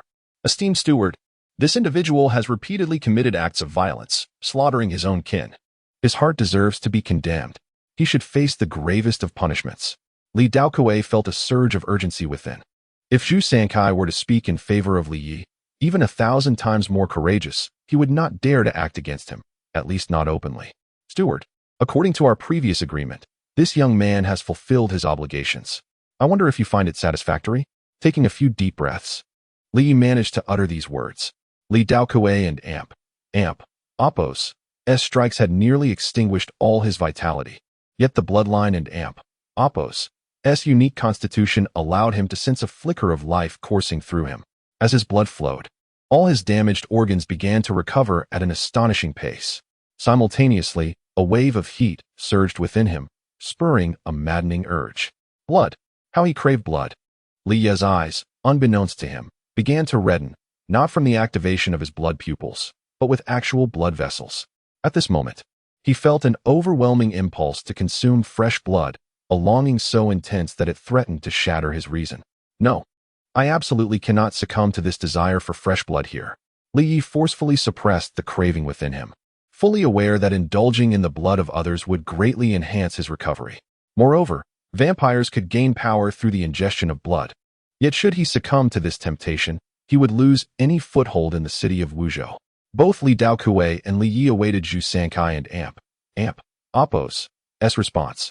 In truth, everyone was anticipating Zhu Sankai and Appo's decision. Would he honor the agreement and allow Li Yi to join the Zhihua sect, thereby sparing his life? Or would he disregard Li Yi's fate and refrain from intervening? On the platform, Zhu Sansai's round face displayed a rare moment of hesitation and difficulty. Although this young man exhibited astonishing talent within the acquired realm, having even slain a genius like Li Mo, who had transformed a portion of his innate blood energy, he had yet to break through the 7th level of the spirit martial stage at such a young age. His future potential seemed limited, while Li Mo, under 20, had transformed a portion of his innate blood energy and was poised to break into the innate realm before 30, an exceptional talent, now tragically deceased. It was undeniable that in Zhu Sankai and Appo's estimation, Li Mo held far greater weight than Li Yi. As for Li Daokuei, he was of little concern. The Li family was powerful, one of the overlords of Wuzhou, yet faced with Zhu Sankai of the Zhihua sect, he had witnessed far grander spectacles. A small family from a mere town was insignificant in his eyes. I have no issue preserving this young man's life. However, What benefits might it yield for my family? Benefits. All men are driven by self-interest, especially cultivators. For Zhu Sankai, merely uttering a word to spare Li Ye's life would cost him nothing. However, since Li Yi was neither kin, nor did he possess the same appeal as Li Mo or Yuan Wushuang, Zhu Sankai found himself wavering. Esteemed steward, if memory serves, the Jiuhua sect's minimum requirement for entry is to be under 30 years of age and to reach the 9th level of the spirit martial stage, correct? At that moment, a voice rang out. Everyone was taken aback, including Li Yi. Yuan Wushuang, upon seeing the figure exuding overwhelming confidence, akin to a monarch surveying his subjects, caused expressions to shift dramatically. Li Yi and Apos' eyes widened, a surge of anger swelling within him. Under 30 years of age, at least the 9th level of the spirit martial stage. The latter requirement, Li Yi was woefully far from achieving. Yuan Wushuang. While this statement appeared to merely articulate a fact, those with insight immediately grasped the underlying implications. What a venomous remark. It was clearly designed to drive a dagger into another and Apos' heart. How could Li Yi not comprehend this truth? Zhu Sankai was already hesitant, and Yuan Wushuang and Apos' words deepened Li Yi and Apos' despair. It was evident that Zhu Sankai and Apos' narrowed eyes now sparkled with cold light. At that moment, Yuan Wushuang's gaze met Li Ye's in the air. Previously, Li Yi held no particular thoughts about this prodigy of Wuzhou, but now, what seemed like a casual remark had thrust him into a perilous predicament, jeopardizing the opportunity he had painstakingly cultivated. Yuan Wushuang, if I survive today, I shall ensure you pay a heavy price in the future. There had never been any animosity between them, leaving many puzzled as to why Yuan Wushuang would strike at such a critical juncture. Only Yuan Wushuang understood that upon witnessing Li Mo's demise and the fact that even Li Daokuei, who stood on the brink of the kingly realm, had managed to survive, a chill of fear had unexpectedly arisen within him for the first time in over 20 years. Thus, he spoke up at this moment, driven by an inexplicable impulse. Li Yi instilled in Yuan Wushuang a sense of fear. Li Daokuei and Apos' eyes lit up. His previously ashen face relaxed into a sinister grin as he added, "The young man from the Yuan family speaks correctly. Esteemed steward, the Jiuhua sect, as the leader of more than 10 surrounding cities, has always maintained that to enter its gates, one must be under 30 years of age and reach the 9th level of the spirit martial stage. This wretch is only at the 6th level of the spirit martial stage, having yet to attain the 7th level, rendering him entirely unqualified for entry into the Jiuhua sect." Zhu Sankai nodded. Although many in Wuzhou were unaware of the Jiuhua sect, having only heard tales of its formidable might, able to obliterate a city like Wuzhou with a mere thought, its entry requirements were not well understood. At this moment, they realized how stringent the criteria for joining the Jiuhua sect truly were. Under 30 and at the 9th level of the spirit martial stage. Such a demand was outrageous. A master of the spirit martial stage at the 9th level was nearly the pinnacle of existence in Wuzhou. And merely qualifying to be a disciple of the Jiuhua sect was a monumental barrier. Many gasped in astonishment, once again lamenting the cruelty of this world. In Wuzhou, aside from the legendary experts of the 3 prominent families, any master at the 9th level of the spirit martial stage was a figure of utmost height. Most were middle-aged, even in their 60s or 70s. To break through to the 9th level of the spirit martial stage before 30 years of age was a feat that could be counted on 2 hands within the entire city of Wuzhou. "Esteemed steward," Li Yi exclaimed, a hint of urgency in his tone. "To join the Jiuhua sect, one must be under 30 years of age and reach the 9th level of the spirit martial stage. Furthermore, the sect only recruits disciples once every 10 years, and not everyone is permitted entry. Only those who stand out have a chance." The poker-faced man beside Zhu Sankai sighed deeply, as if speaking to himself. Li Ye's expression shifted dramatically, his heart sinking further. Although the words were few, they revealed a crucial piece of information, even if one met the age and level requirements. It was merely a qualification, not a guarantee of admission into the Jiuhua sect. One must be among the elite, once every 10 years. Many understood then, having previously been puzzled by Zhu Sansai's presence, that the Jiuhua sect was preparing to recruit new disciples. Some of the elder generation mentally calculated and nodded, realizing it had been precisely a decade since the last time the 9 Serenity sect accepted disciples. "Ha, you beast. The 9 Serenity sect is the most formidable sect in the vicinity, renowned throughout the Jiangnan region. It is not a place for the likes of you. You might as well surrender." Li Daokuei sneered, not rushing to attack. At this point, there was no escape for Li Yi. Under the scrutiny of the crowd, his only chance of survival rested with Zhu Sankai. However, Zhu Sankai and Apos' face had hardened, devoid of hesitation. Seeing this, Li Yi understood that his gamble had failed miserably. Yet a surge of anger welled up within him. 9 Serenity Sect. Zhu Sankai, Li Yi, will one day prove how wrong you are in your decision today. As expected, Zhu Sankai cast a final cold glance at Li Yi, declaring, when you reach the 9th level of the spiritual martial stage, come find me again. As you are now, you have not met the minimum requirements to join the 9 Serenity Sect. Seeming to feel that his previous words were now contradicted, causing him to lose face, he hesitated before adding, in light of the fact that you allowed me to witness an exciting contest earlier, I will take it upon myself to ensure that no one here will harm you today. Upon hearing this, Li Daokuei and Apos' face darkened, but sensing the faint yet terrifying aura, he dared not object. The Wu and Yuan families also felt a twinge of regret, but unlike Li Daokuei, they were not as eager to eliminate Li Yi immediately. Humph. As long as he doesn't and Apos' enter the 9 Serenity Sect, there will be plenty of opportunities to get rid of this boy. Zhu Sankai and Apos' words practically determined Li Yi and Apos' fate. Although many were unwilling, they dared not disobey.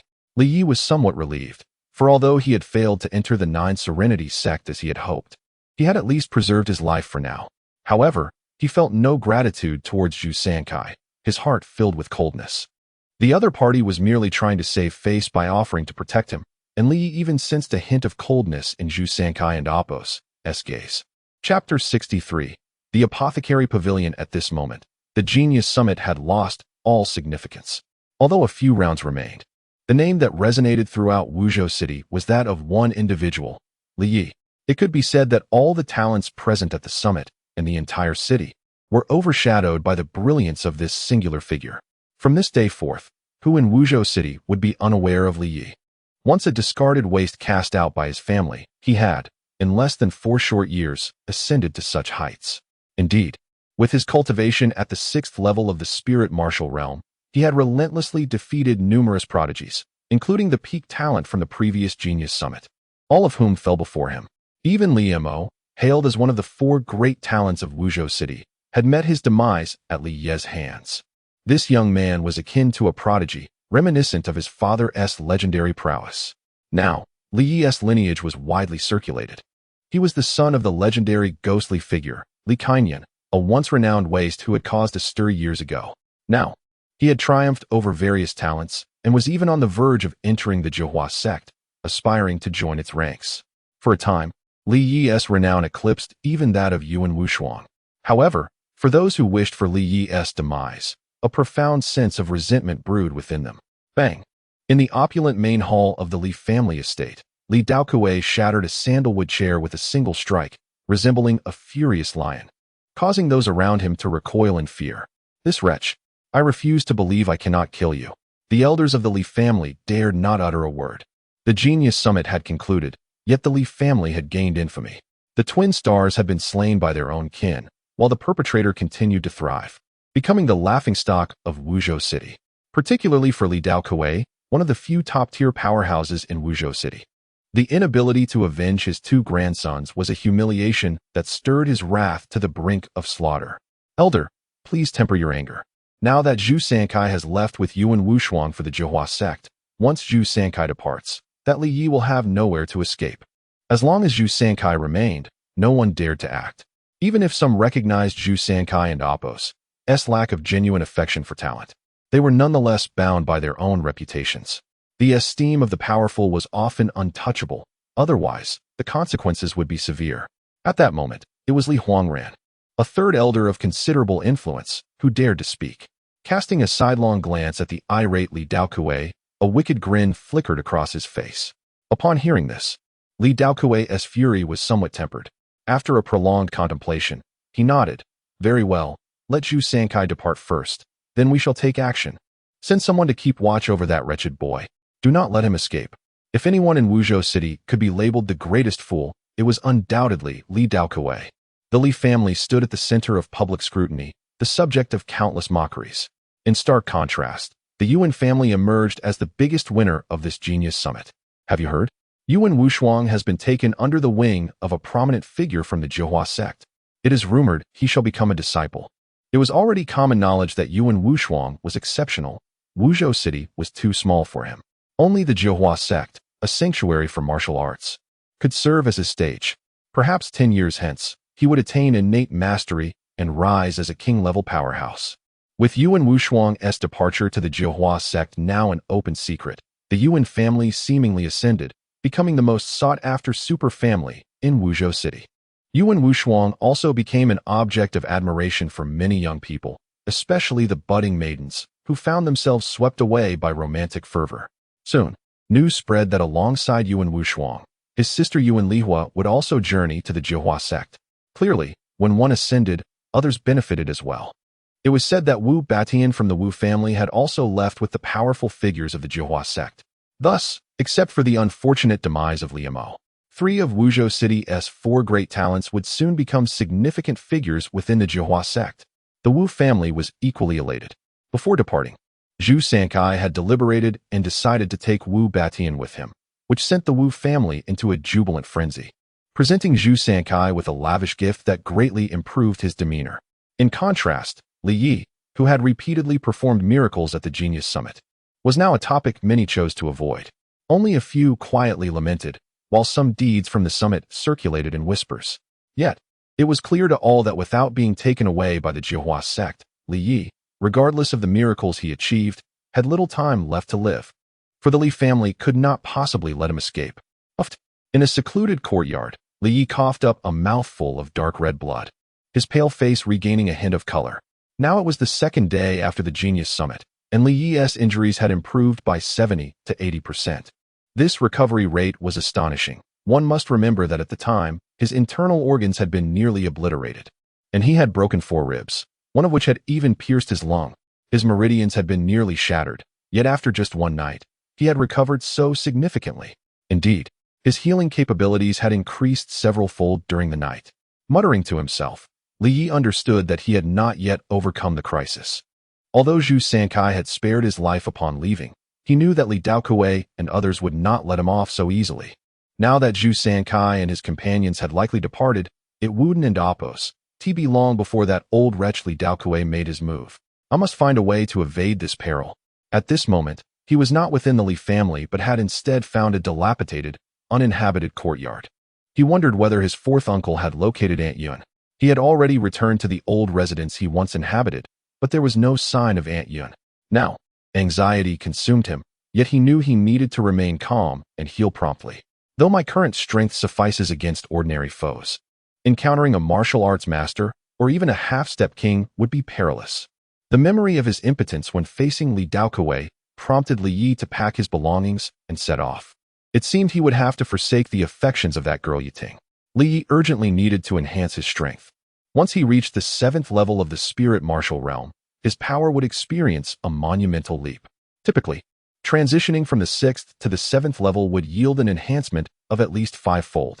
Li Yi understood his uniqueness and was confident that his breakthrough would be even more extraordinary than the norm. In his possession was the entry-level elixir, the soul-gathering pill, which Li Yiting had obtained for him. He made his way to a substantial apothecary within Wuzhou City. His gaze swept across the myriad herbs. While most were common, he sought something specific. Shopkeeper, I require the ingredients for the blood essence pill. The blood essence pill. This was the only means available to him at this stage that would allow for a swift breakthrough to the 7th level of the spirit martial realm. The apothecary pavilion, whose owner remained a mystery, had garnered a reputation over many years in Wuzhou City. Even the 3 prominent families dared not provoke it, treating it with caution. Li Yi valued this establishment precisely for that reason. Soon, an elder emerged from the back.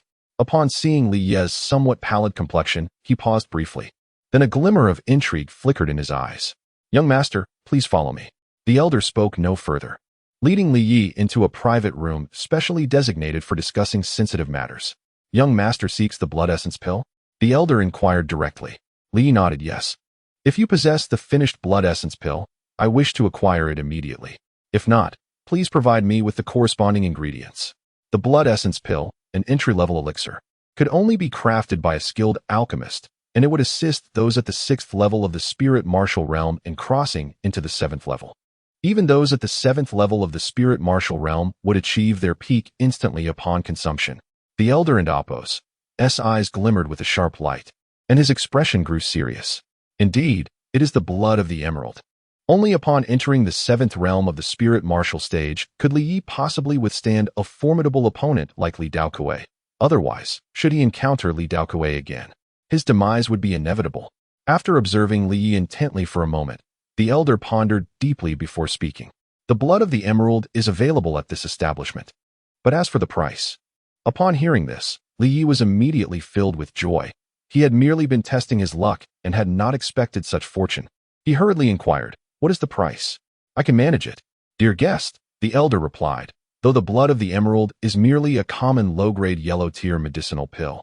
It holds tremendous value for those below the 8th realm of the spirit martial stage, especially for those beneath the 7th realm." "The price?" Li Yi urged, the anticipation palpable. 38,000. 38,000. Li Yi gasped in astonishment. 38,000 gold coins. Although he had prepared himself mentally, the reality still left him breathless. He calculated his assets quickly and realized that, even combined, they would not amount to a fraction of that sum. With a decisive gesture, Li Yi placed the soul-gathering pill before him and asked in a hushed tone, "What is the value of this low-grade yellow-tier soul-gathering pill, which can enable a person unable to cultivate to condense their blood soul and improve their constitution, making it suitable for training?" Reluctantly, he produced the soul-gathering pill given to him by Li Yiting. The elder and Apos' eyes lit up upon seeing the soul-gathering pill. "Ah, a low-grade yellow-tier medicinal pill. Many desire such a treasure. If you sell it to this establishment, I can offer you a fair price of 25,000. 25,000. Li Yi furrowed his brow, realizing that even after selling the soul-gathering pill, he would still fall short of acquiring the blood of the emerald. As if perceiving Li Yi and Apos' distress, the elder subtly smiled and continued, "However, I have a proposal that might alleviate your predicament." "Please, go on," Li Yi replied, lifting his gaze, intrigued. With a gentle smile, the elder lowered his voice and said, "As for the blood of the emerald, I can personally ensure the gift of one pill." "A gift?" Li Yi and Apos' eyes widened in disbelief. "What are the conditions?" Li Yi was no fool. "A high-tier yellow-grade combat technique or movement skill," the elder stipulated. Chapter 64, Latent Assassination, 4 updates. A high-tier yellow-grade combat skill or movement technique. This proposition gave Li Yi pause. In the Cloud Ascension continent, the vast majority of combat skills and movement techniques were commonplace, low-tier yellow-grade, worth only a few dozen gold coins, exceedingly cheap. However, upon reaching the mid-tier yellow-grade, their value increased exponentially, hundreds or even thousands of times. As for high-tier yellow-grade combat skills or movement techniques, Li Yi knew that only the 3 major clans in Wuzhou City possessed a few, with perhaps some smaller clans having 1 or 2. The value of a high-tier yellow-grade skill was incalculable to Li Yi. At least in Wuzhou City, no one would offer one for auction. How does it sound? A high-tier yellow-grade combat skill or movement technique in exchange for a violet blood pill. The old man observed Li Yi, awaiting his response. "Very well. It is decided. A high-tier, yellow-grade combat skill, in exchange for a violet blood pill." After some deliberation, Li Yi made up his mind and nodded. However, he then inquired, "However, I must first receive the violet blood pill, after which I will exchange the combat skill." Li Yi knew that this transaction was quite disadvantageous. The value of a violet blood pill could not compare to a high-tier, yellow-grade combat skill. However, the violet blood pill was of paramount importance to him at this moment. Thus, he did not hesitate much. "No problem. This old one shall deliver the violet blood pill to you at once." After waiting for about a quarter of an hour in the potion pavilion, the old man reappeared, holding in his hands the violet blood pill that Li Yi needed most at this stage. The entire violet blood pill was emerald green, exuding an alluring fragrance. With just a single whiff, he felt as if the blood in his entire body was boiling, and the power within him, which had been stuck at a bottleneck, showed a slight sign of breaking through. After receiving the violet blood pill, Li Yi was not in a hurry to consume it immediately, planning to wait until he returned home before choosing to take it to break through to the peak of the 6th level of the spiritual martial realm. "The proprietor trusts me, not afraid that I will take the item and renege on the deal." In truth, What Li Yi knew about the Potion Pavilion was that it had a very powerful background, not only in Wuzhou City, but also in many surrounding cities. The Potion Pavilion had stores, and the major forces did not dare to act rashly. A violet blood pill might not be much to the Potion Pavilion, but to so easily take out something worth tens of thousands of gold coins and give it to him, not fearing that he would renege on the deal, made Li Yi think highly of the Potion Pavilion. This old one believes in the young master's character. The old man's words moved Li Yi slightly. He had to admit that he was somewhat surprised by the other party's boldness. Of course, he was not the kind of person to break his word. After receiving the item, he immediately hand-copied a combat skill and gave it to the old man. Previously, in the martial arts pavilion, he had perused many combat skills and movement techniques. Although he had not practiced them, he could completely reproduce them with the blood pupil's replication ability. Afterward, Li Yi did not hesitate and immediately prepared to return to take the violet blood pill to break through. After he left, in the potion pavilion, the old man looked at the slightly scrawled handwritten copy of the combat skill in his hand, smiled slightly, and then the combat skill turned to ashes, instantly turning into powder. No one could see that this seemingly ordinary old man was actually a deeply hidden expert. Li Kainyan and Apos' son is indeed a worthy scion. Although he is still somewhat immature, this old one is truly interested in his future. The old man seemed to destroy the high-tier, yellow-grade combat skill, which was worth more than the violet blood pill, without caring. No one could guess the meaning behind his actions, and few people in the entire potion pavilion even knew about this matter. Before long, a middle-aged man walked out from behind, his attitude very respectful towards the old man, with a hint of surprise in his eyes, and asked, "Elder Go, why did you go to such lengths?" Wooden and Apos, it'd have been more direct to just give that kid a violet blood pill. If anyone saw this, they would be extremely shocked. This middle-aged man was clearly the true proprietor of the Wuzhou City Potion Pavilion. And in Wuzhou City, even the heads of the three major clans had to be polite to him. Moreover, he himself had a restrained aura, but from the sharp eyes that flashed from time to time, one could feel a heavy pressure. If Li Yi were here, he would definitely change color in shock. Because this middle-aged man clearly carried a trace of innate blood energy, and his cultivation was not much weaker than Li Daokue, a quasi-king realm expert. That little fellow may seem simple, but from beginning to end, he was very careful, and even until he left, he maintained his vigilance. Although he concealed it well, his eyes still revealed a trace of wariness. If we had directly given him the violet blood pill, it would have made this little fellow more vigilant and wary. It's better to directly use a seemingly fair exchange condition to dispel his wariness. The middle-aged man nodded in agreement, admiring the old man even more. However, he still had great doubts. Elder Gu, this subordinate does not understand. Although this kid performed quite well before, he is still far from those people. Why did Elder Gu specifically come here and contact him? Although he only knew a little about the identity of the old man in front of him, it was enough to make him cautious and careful from beginning to end in front of the old man, and he did not even dare to breathe loudly.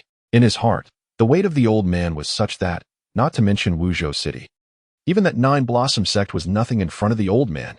Why would he value an unknown kid so much? Sometimes, you have to cast a long line to catch a big fish. The old man smiled inscrutably, leaving the middle-aged man somewhat puzzled. However, he could tell that the old man did not want to talk about it, so he wisely stopped asking. He just sighed inwardly. That Li Yi is lucky to be noticed by the higher-ups. Perhaps it will be necessary to contact that kid later. Li Yi was completely unaware of these things. At this time, he returned to his dilapidated and inconspicuous small courtyard. As soon as he stepped into the courtyard, his expression suddenly changed. Looking around, the entire courtyard was quiet, as if nothing had changed since he left. However, he noticed that the positions of the several bamboo baskets that he had deliberately placed in the courtyard when he left had changed slightly. If it had been before, he might not have noticed these details at all. However, since he had the special ability of the blood pupil, his memory was like photographic memory. Any event, even if it underwent a slight change, would be quickly discovered. Someone has been here while I was away. After discovering these things, Li Yi and Apos' entire body tensed up. The next moment, he shot out directly, not intending to go in at all. Just then, he suddenly heard the sound of something breaking through the air around him. Whoosh, whoosh, whoosh. With continuous sounds of breaking through the air, accompanied by ear-piercing sharp sounds, Li Yi and Apos' eyes swept over, and his expression suddenly changed. Archers. He saw several arrows breaking through the air and shooting towards him, the terrifying speed even causing the arrows to generate intense friction with the air, erupting with ear-piercing sounds. Mystic steps. In an instant, Li Yi transformed into 8 people, constantly changing positions. Puff, puff, puff. Several clones were shot through by arrows. But the opponent was obviously prepared and knew that Li Yi and Apos' movement technique was powerful. Another burst of air-breaking sounds, this time seeing twice as many arrows appear. 6 archers. Scanning those arrows, Li Yi and Apos' heart sank. The archers ambushing him were definitely not ordinary people. From the force with which they shot the arrows, it could be seen that they were at least experts above the 6th level of the spiritual martial realm. If it was just close combat, he was 100% confident that he could kill the 6 of them in a short time, but archers were different. With 6 archers with at least the 6th level of the spiritual martial realm ambushing a person in the dark, even a martial arts master would encounter a precarious situation. In midair, Li Yi adroitly shifted his position, narrowly avoiding the relentless ambush. However, some attacks still landed. With a muffled groan, an arrow pierced his right shoulder, causing blood to spurt instantly from the wound. Damn it! A specialized arrow. Li Yi's expression changed upon seeing the ceaseless bleeding.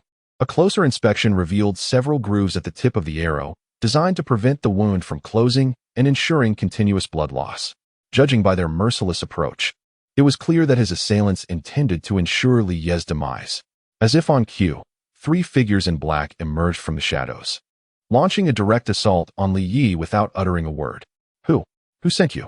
These 3 assassins fought with ruthless efficiency, their actions decisive, marking them as more than mere martial arts practitioners. They were clearly trained killers. Moreover, all 3 possessed the strength of martial arts grandmasters. Witnessing such a formidable lineup, Li Yi, who was already aware of the imminent danger, was deeply shaken. 3 martial arts grandmasters and 6 archers nearing the martial master level. What a lavish scheme.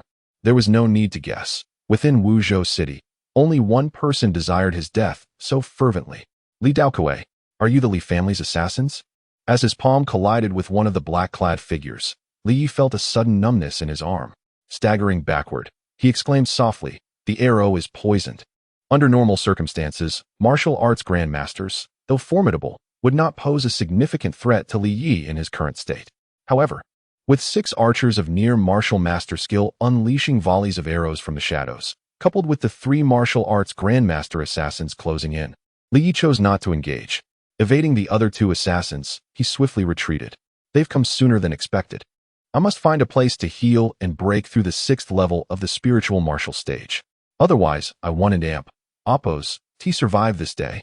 Hiding from the Li family and Apos' extensive search within Wuzhou City was an impossibility. Li Yi never naively believed that Li Daokue would spare him. However, the timing was premature, arriving more than half a day earlier than he had anticipated. Swish, swish, swish. Another round of arrows was unleashed, but with Li Yi focused on escape. His misty steps created an illusion that made him impossible to target, causing all the arrows to miss their mark. Chapter 65. Are you that scoundrel and Apos' son? First update. Initially, to evade the pursuit of Li Daokue and Apos' subordinates, Li Yi chose a secluded courtyard. However, this decision soon placed him in a perilous situation, as the surroundings were nearly deserted, allowing the assassins to act without restraint. While fleeing for his life, Li Yi noticed that the numbness radiating from his wounds was gradually subsiding. It appeared that the Blood Clan possessed a remarkable recovery ability, significantly enhancing their resistance to toxins compared to ordinary individuals. At this moment, an arrow remained lodged in his shoulder, and Li Yi dared not remove it hastily. This specially crafted arrowhead was designed for lethality. Once it penetrated muscle, it would become lodged, and attempting to pull it out forcefully would tear the flesh of his shoulder apart. Nevertheless, the Blood Clan and Apos' formidable regenerative capability was once again evident, as the gaping wound began to close, and the bleeding finally ceased. After a few quick maneuvers, Li Yi found himself approaching a bustling street, where he could even hear voices. A glance over his shoulder revealed that the 3 figures in black were still hot on his trail, causing his brow to furrow. He had to shake them off. Diving into a narrow alley, he twisted and turned, losing track of his location. Sensing the imminent danger behind him, he quickly slipped into a large courtyard. Climbing over the wall and taking a closer look, he noticed an array of scrap metal and several half-finished weapons strewn about. There was no time to examine them further as he felt the encroaching threat. Spotting a room, he rushed inside and swiftly shut the door behind him. Only then did he take a moment to inspect the arrow wound. It appeared slightly discolored, yet the worst of the symptoms were fading. Fortunately, the toxin was not highly potent, otherwise he would be in grave danger. The rhythmic clanging of ironwork reached his ears, accompanied by a wave of heat that felt akin to the sweltering summer. Within his line of sight stood a burly man, wholly absorbed in hammering a red-hot iron block. The man's arms, thicker than Li Ye's thigh, swung a hammer with relentless vigor, utterly oblivious to the intruder in his midst. "Apologies for intruding, sir. I am being pursued, and inadvertently sought refuge here. I did not mean to offend. I hope for your understanding." Li Yi spoke softly, feeling a twinge of regret. "Get out," the robust man retorted coldly, not bothering to look up as he continued to strike the iron. Feeling somewhat embarrassed by the dismissal, Li Yi sensed that the three black-clad pursuers had not left. Instead, they were searching the vicinity. The lingering numbness in his body reminded him that the toxin had yet to fully dissipate. Moreover, he remained uncertain whether archers lurked in the shadows, poised to unleash another attack, so he refrained from exiting. "I apologize, but my pursuers remain outside. Once they depart, I shall leave promptly. I hope you can forgive my intrusion." With that, Li Yi grasped the arrow embedded in his shoulder, took a deep breath, and yanked it out with force. Even with mental preparation, Li Yi nearly gasped in pain. Looking down, he saw torn flesh and blood gushing forth from the arrow wound. Yet, he felt a sense of relief. While such an injury would require an extended recovery for an ordinary person, he would likely heal within half a day. Noticing that Li Yi had not left, the burly man finally raised his head. Instantly, Li Yi felt a piercing gaze, sharp as a blade, directed at him. At that moment, he could finally discern the man and Apos' features. Around 40 years of age, with muscles bulging like a statue, his bronzed skin glistening with sweat, emanating an aura of immense strength. "Boy, did you not hear my words?" The man's tone was harsh, yet Li Yi dared not express anger. After all, he had trespassed into another's domain. Had the roles been reversed, he would have already thrown the intruder out. "My apologies. I will leave as soon as those men depart," Li Yi replied, maintaining a respectful demeanor despite the man's intimidating presence. This reaction intrigued Taisho, as it was rare for anyone in Wuzhou City to remain unfazed under his scrutinizing gaze. Suddenly, several swift sounds pierced the air from outside, causing Taisho and Apos' expression to shift slightly. He sensed that 3 individuals had entered his courtyard. Search. Indeed, the 3 black-clad pursuers had reappeared outside, one of whom commanded in a low voice. But at that moment, a thunderous shout resonated into their ears. "Get out!" The voice struck like an arrow, and the 3 martial masters turned pale, spitting blood, and dared not act recklessly. The leader of the black-clad men underwent a swift change in expression, as if realization dawned upon him. His pupils constricted slightly as he whispered, "We mean no offense to Master Tai. We shall take our leave." With that, the trio vanished without hesitation.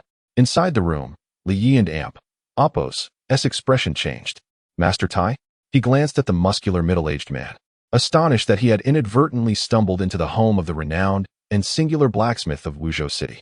Sensing the pressure had indeed dissipated, he breathed a sigh of relief. "Thank you, Master Tai, for your timely assistance. I shall forever be grateful." Taisho regarded the young man before him with curiosity.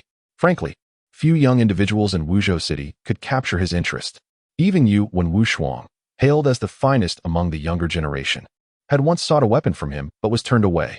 "Knowing this is my territory, you still had the audacity to seek refuge here from your enemies?" Upon realizing that the boy and Apos' cultivation was merely at the 6th level of the spirit martial stage, Taisho and Apos' interest waned. While impressive for a youth of 16 or 17, it paled in comparison to his standards, even beneath the likes of Yu Wen Wushuang. With a cold expression, he waved his hand, signaling Li Yi to leave. "Oh, I was unaware this was Master Tai and Apos' residence. I hope for your understanding." Li Yi felt somewhat embarrassed, who in Wuzhou City did not know the illustrious Taisho.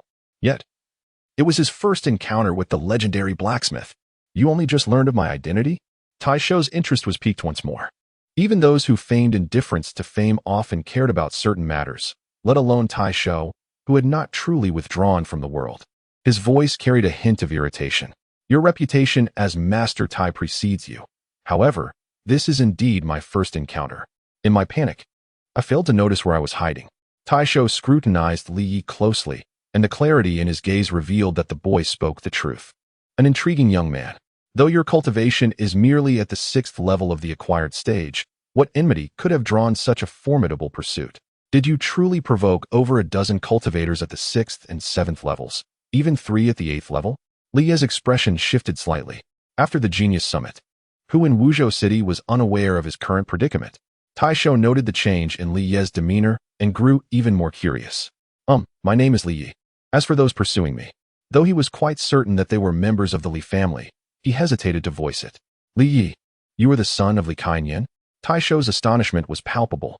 His erstwhile impassive countenance underwent an immediate transformation, betraying a mixture of agitation and ire. Esteemed Master Tai, I am indeed Li Yi, and Li Qianian was my father. That scoundrel and Apos, progeny, he exclaimed. Abruptly, Taisho delivered a forceful blow, and Li Yi watched in astonishment as a piece of hardened scrap iron was cleaved nearly in two, causing him to gasp. By heavens, such formidable power! Master Tai must be even mightier than a martial arts grandmaster. If he surpassed a martial arts grandmaster, then he must be a half-step king realm, or even a congenital king realm expert. However, Li Yi found it difficult to believe that his counterpart was a congenital king realm expert. It was more probable that the man before him was a half-step king realm expert, akin to Li Daokuei. Master Tai, were you acquainted with my father? Although the man had repeatedly referred to Li Qianian as a scoundrel, Li Yi discerned no malice in his words, reminiscent of the banter shared between close friends. Are you truly that scoundrel and Apos' son? But that can and Apos' be right. That scoundrel once mentioned that his son was destined to be incapable of cultivation from birth. At this juncture, Taisho and Apos' gaze turned frigid. Li Yi swiftly interjected, Master Tai, my identity is now widely known throughout Wuzhou City.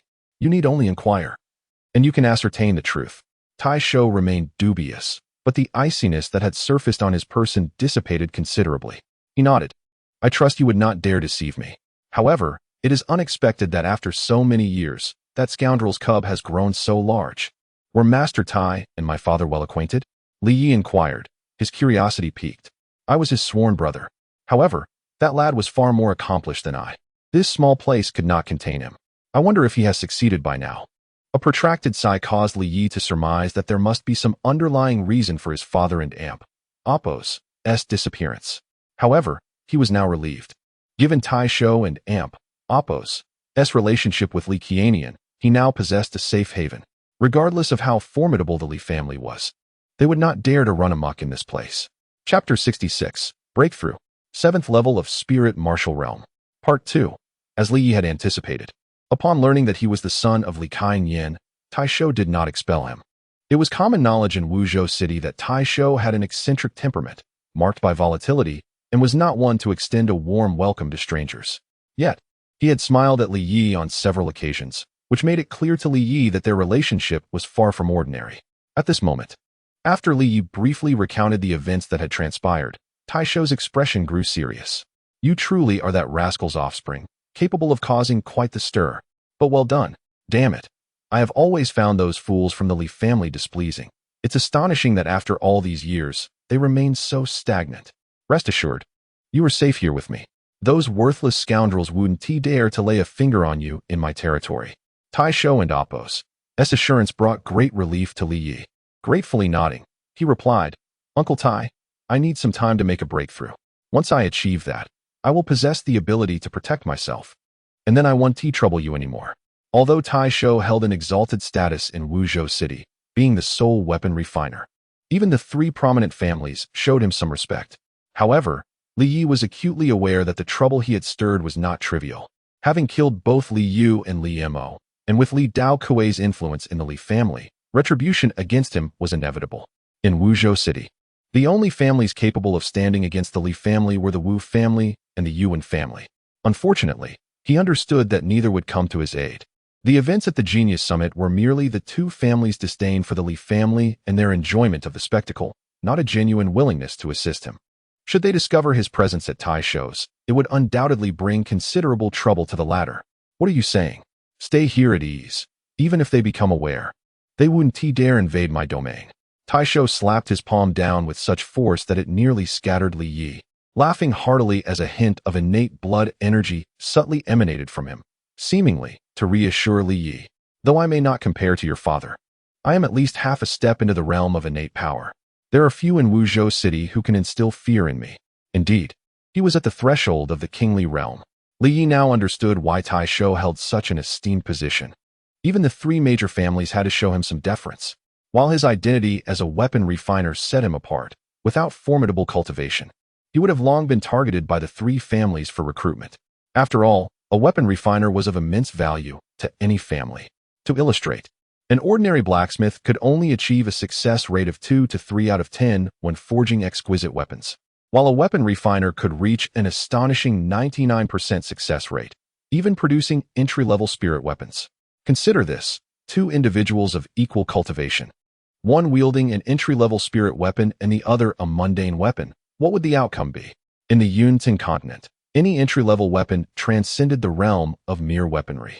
Yellow-tier weapons were referred to as spirit weapons, while mysterious-tier weapons were called mysterious weapons, earth-tier as earth weapons, and heaven-tier as heaven weapons, and so forth.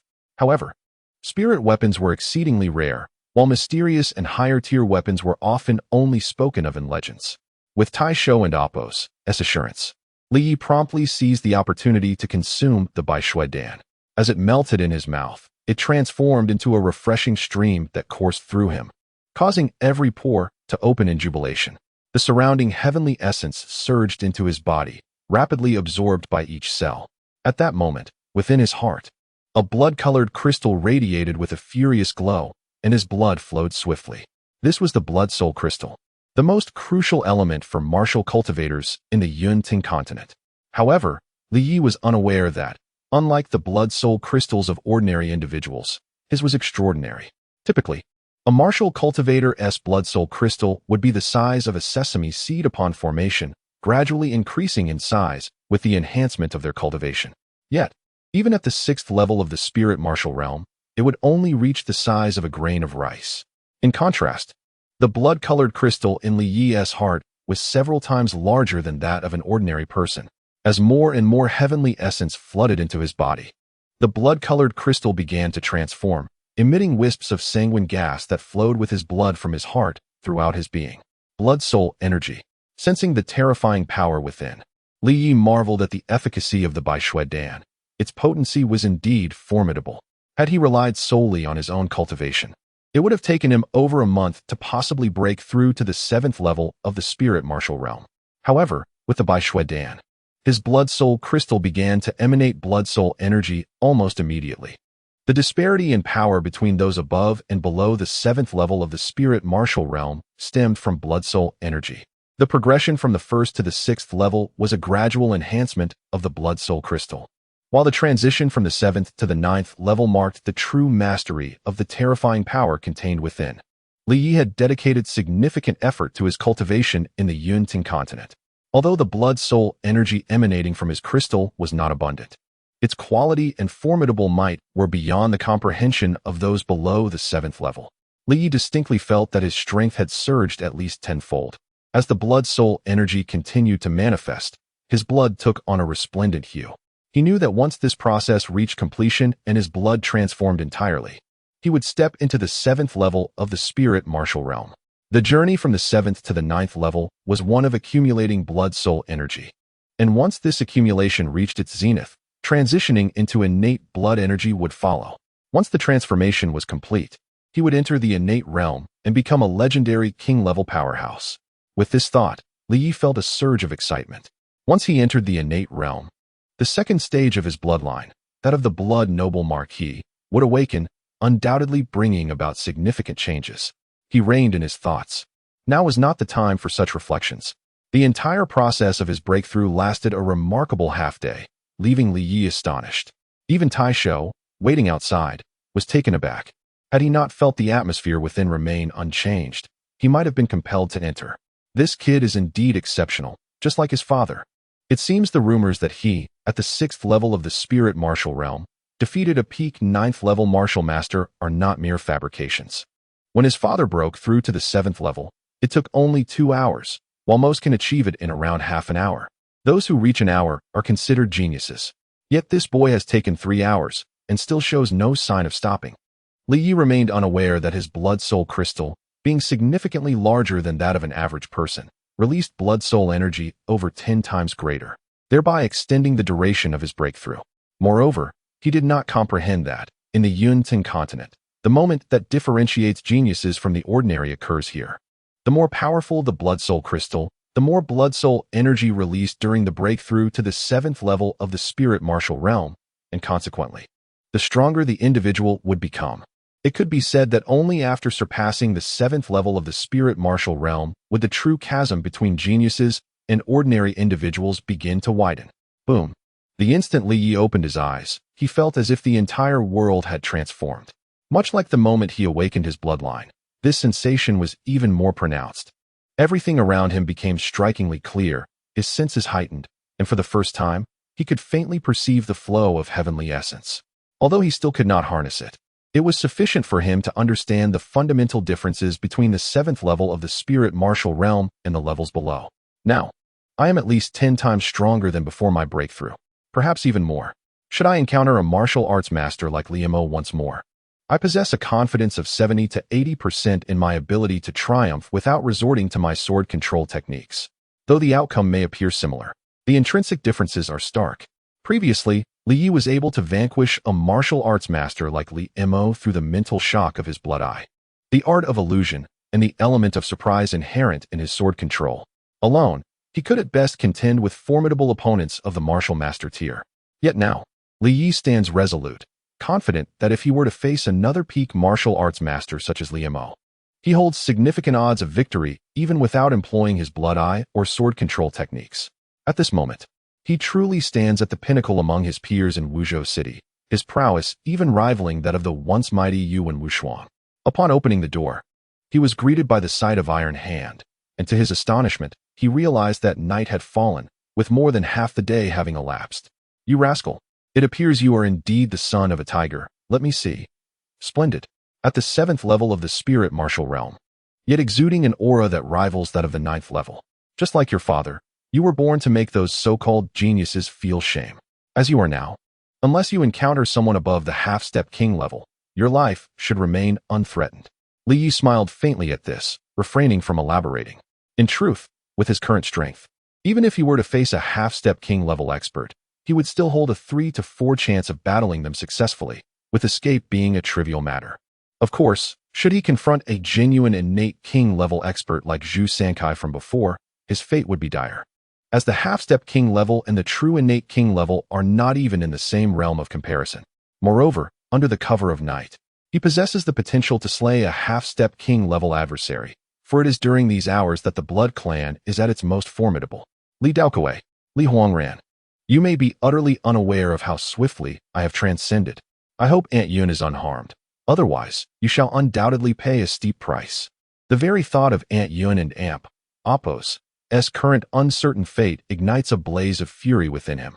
He has never wronged the Li family during those past days, yet regrettably, Li Daokuei and the others have shown him no tolerance.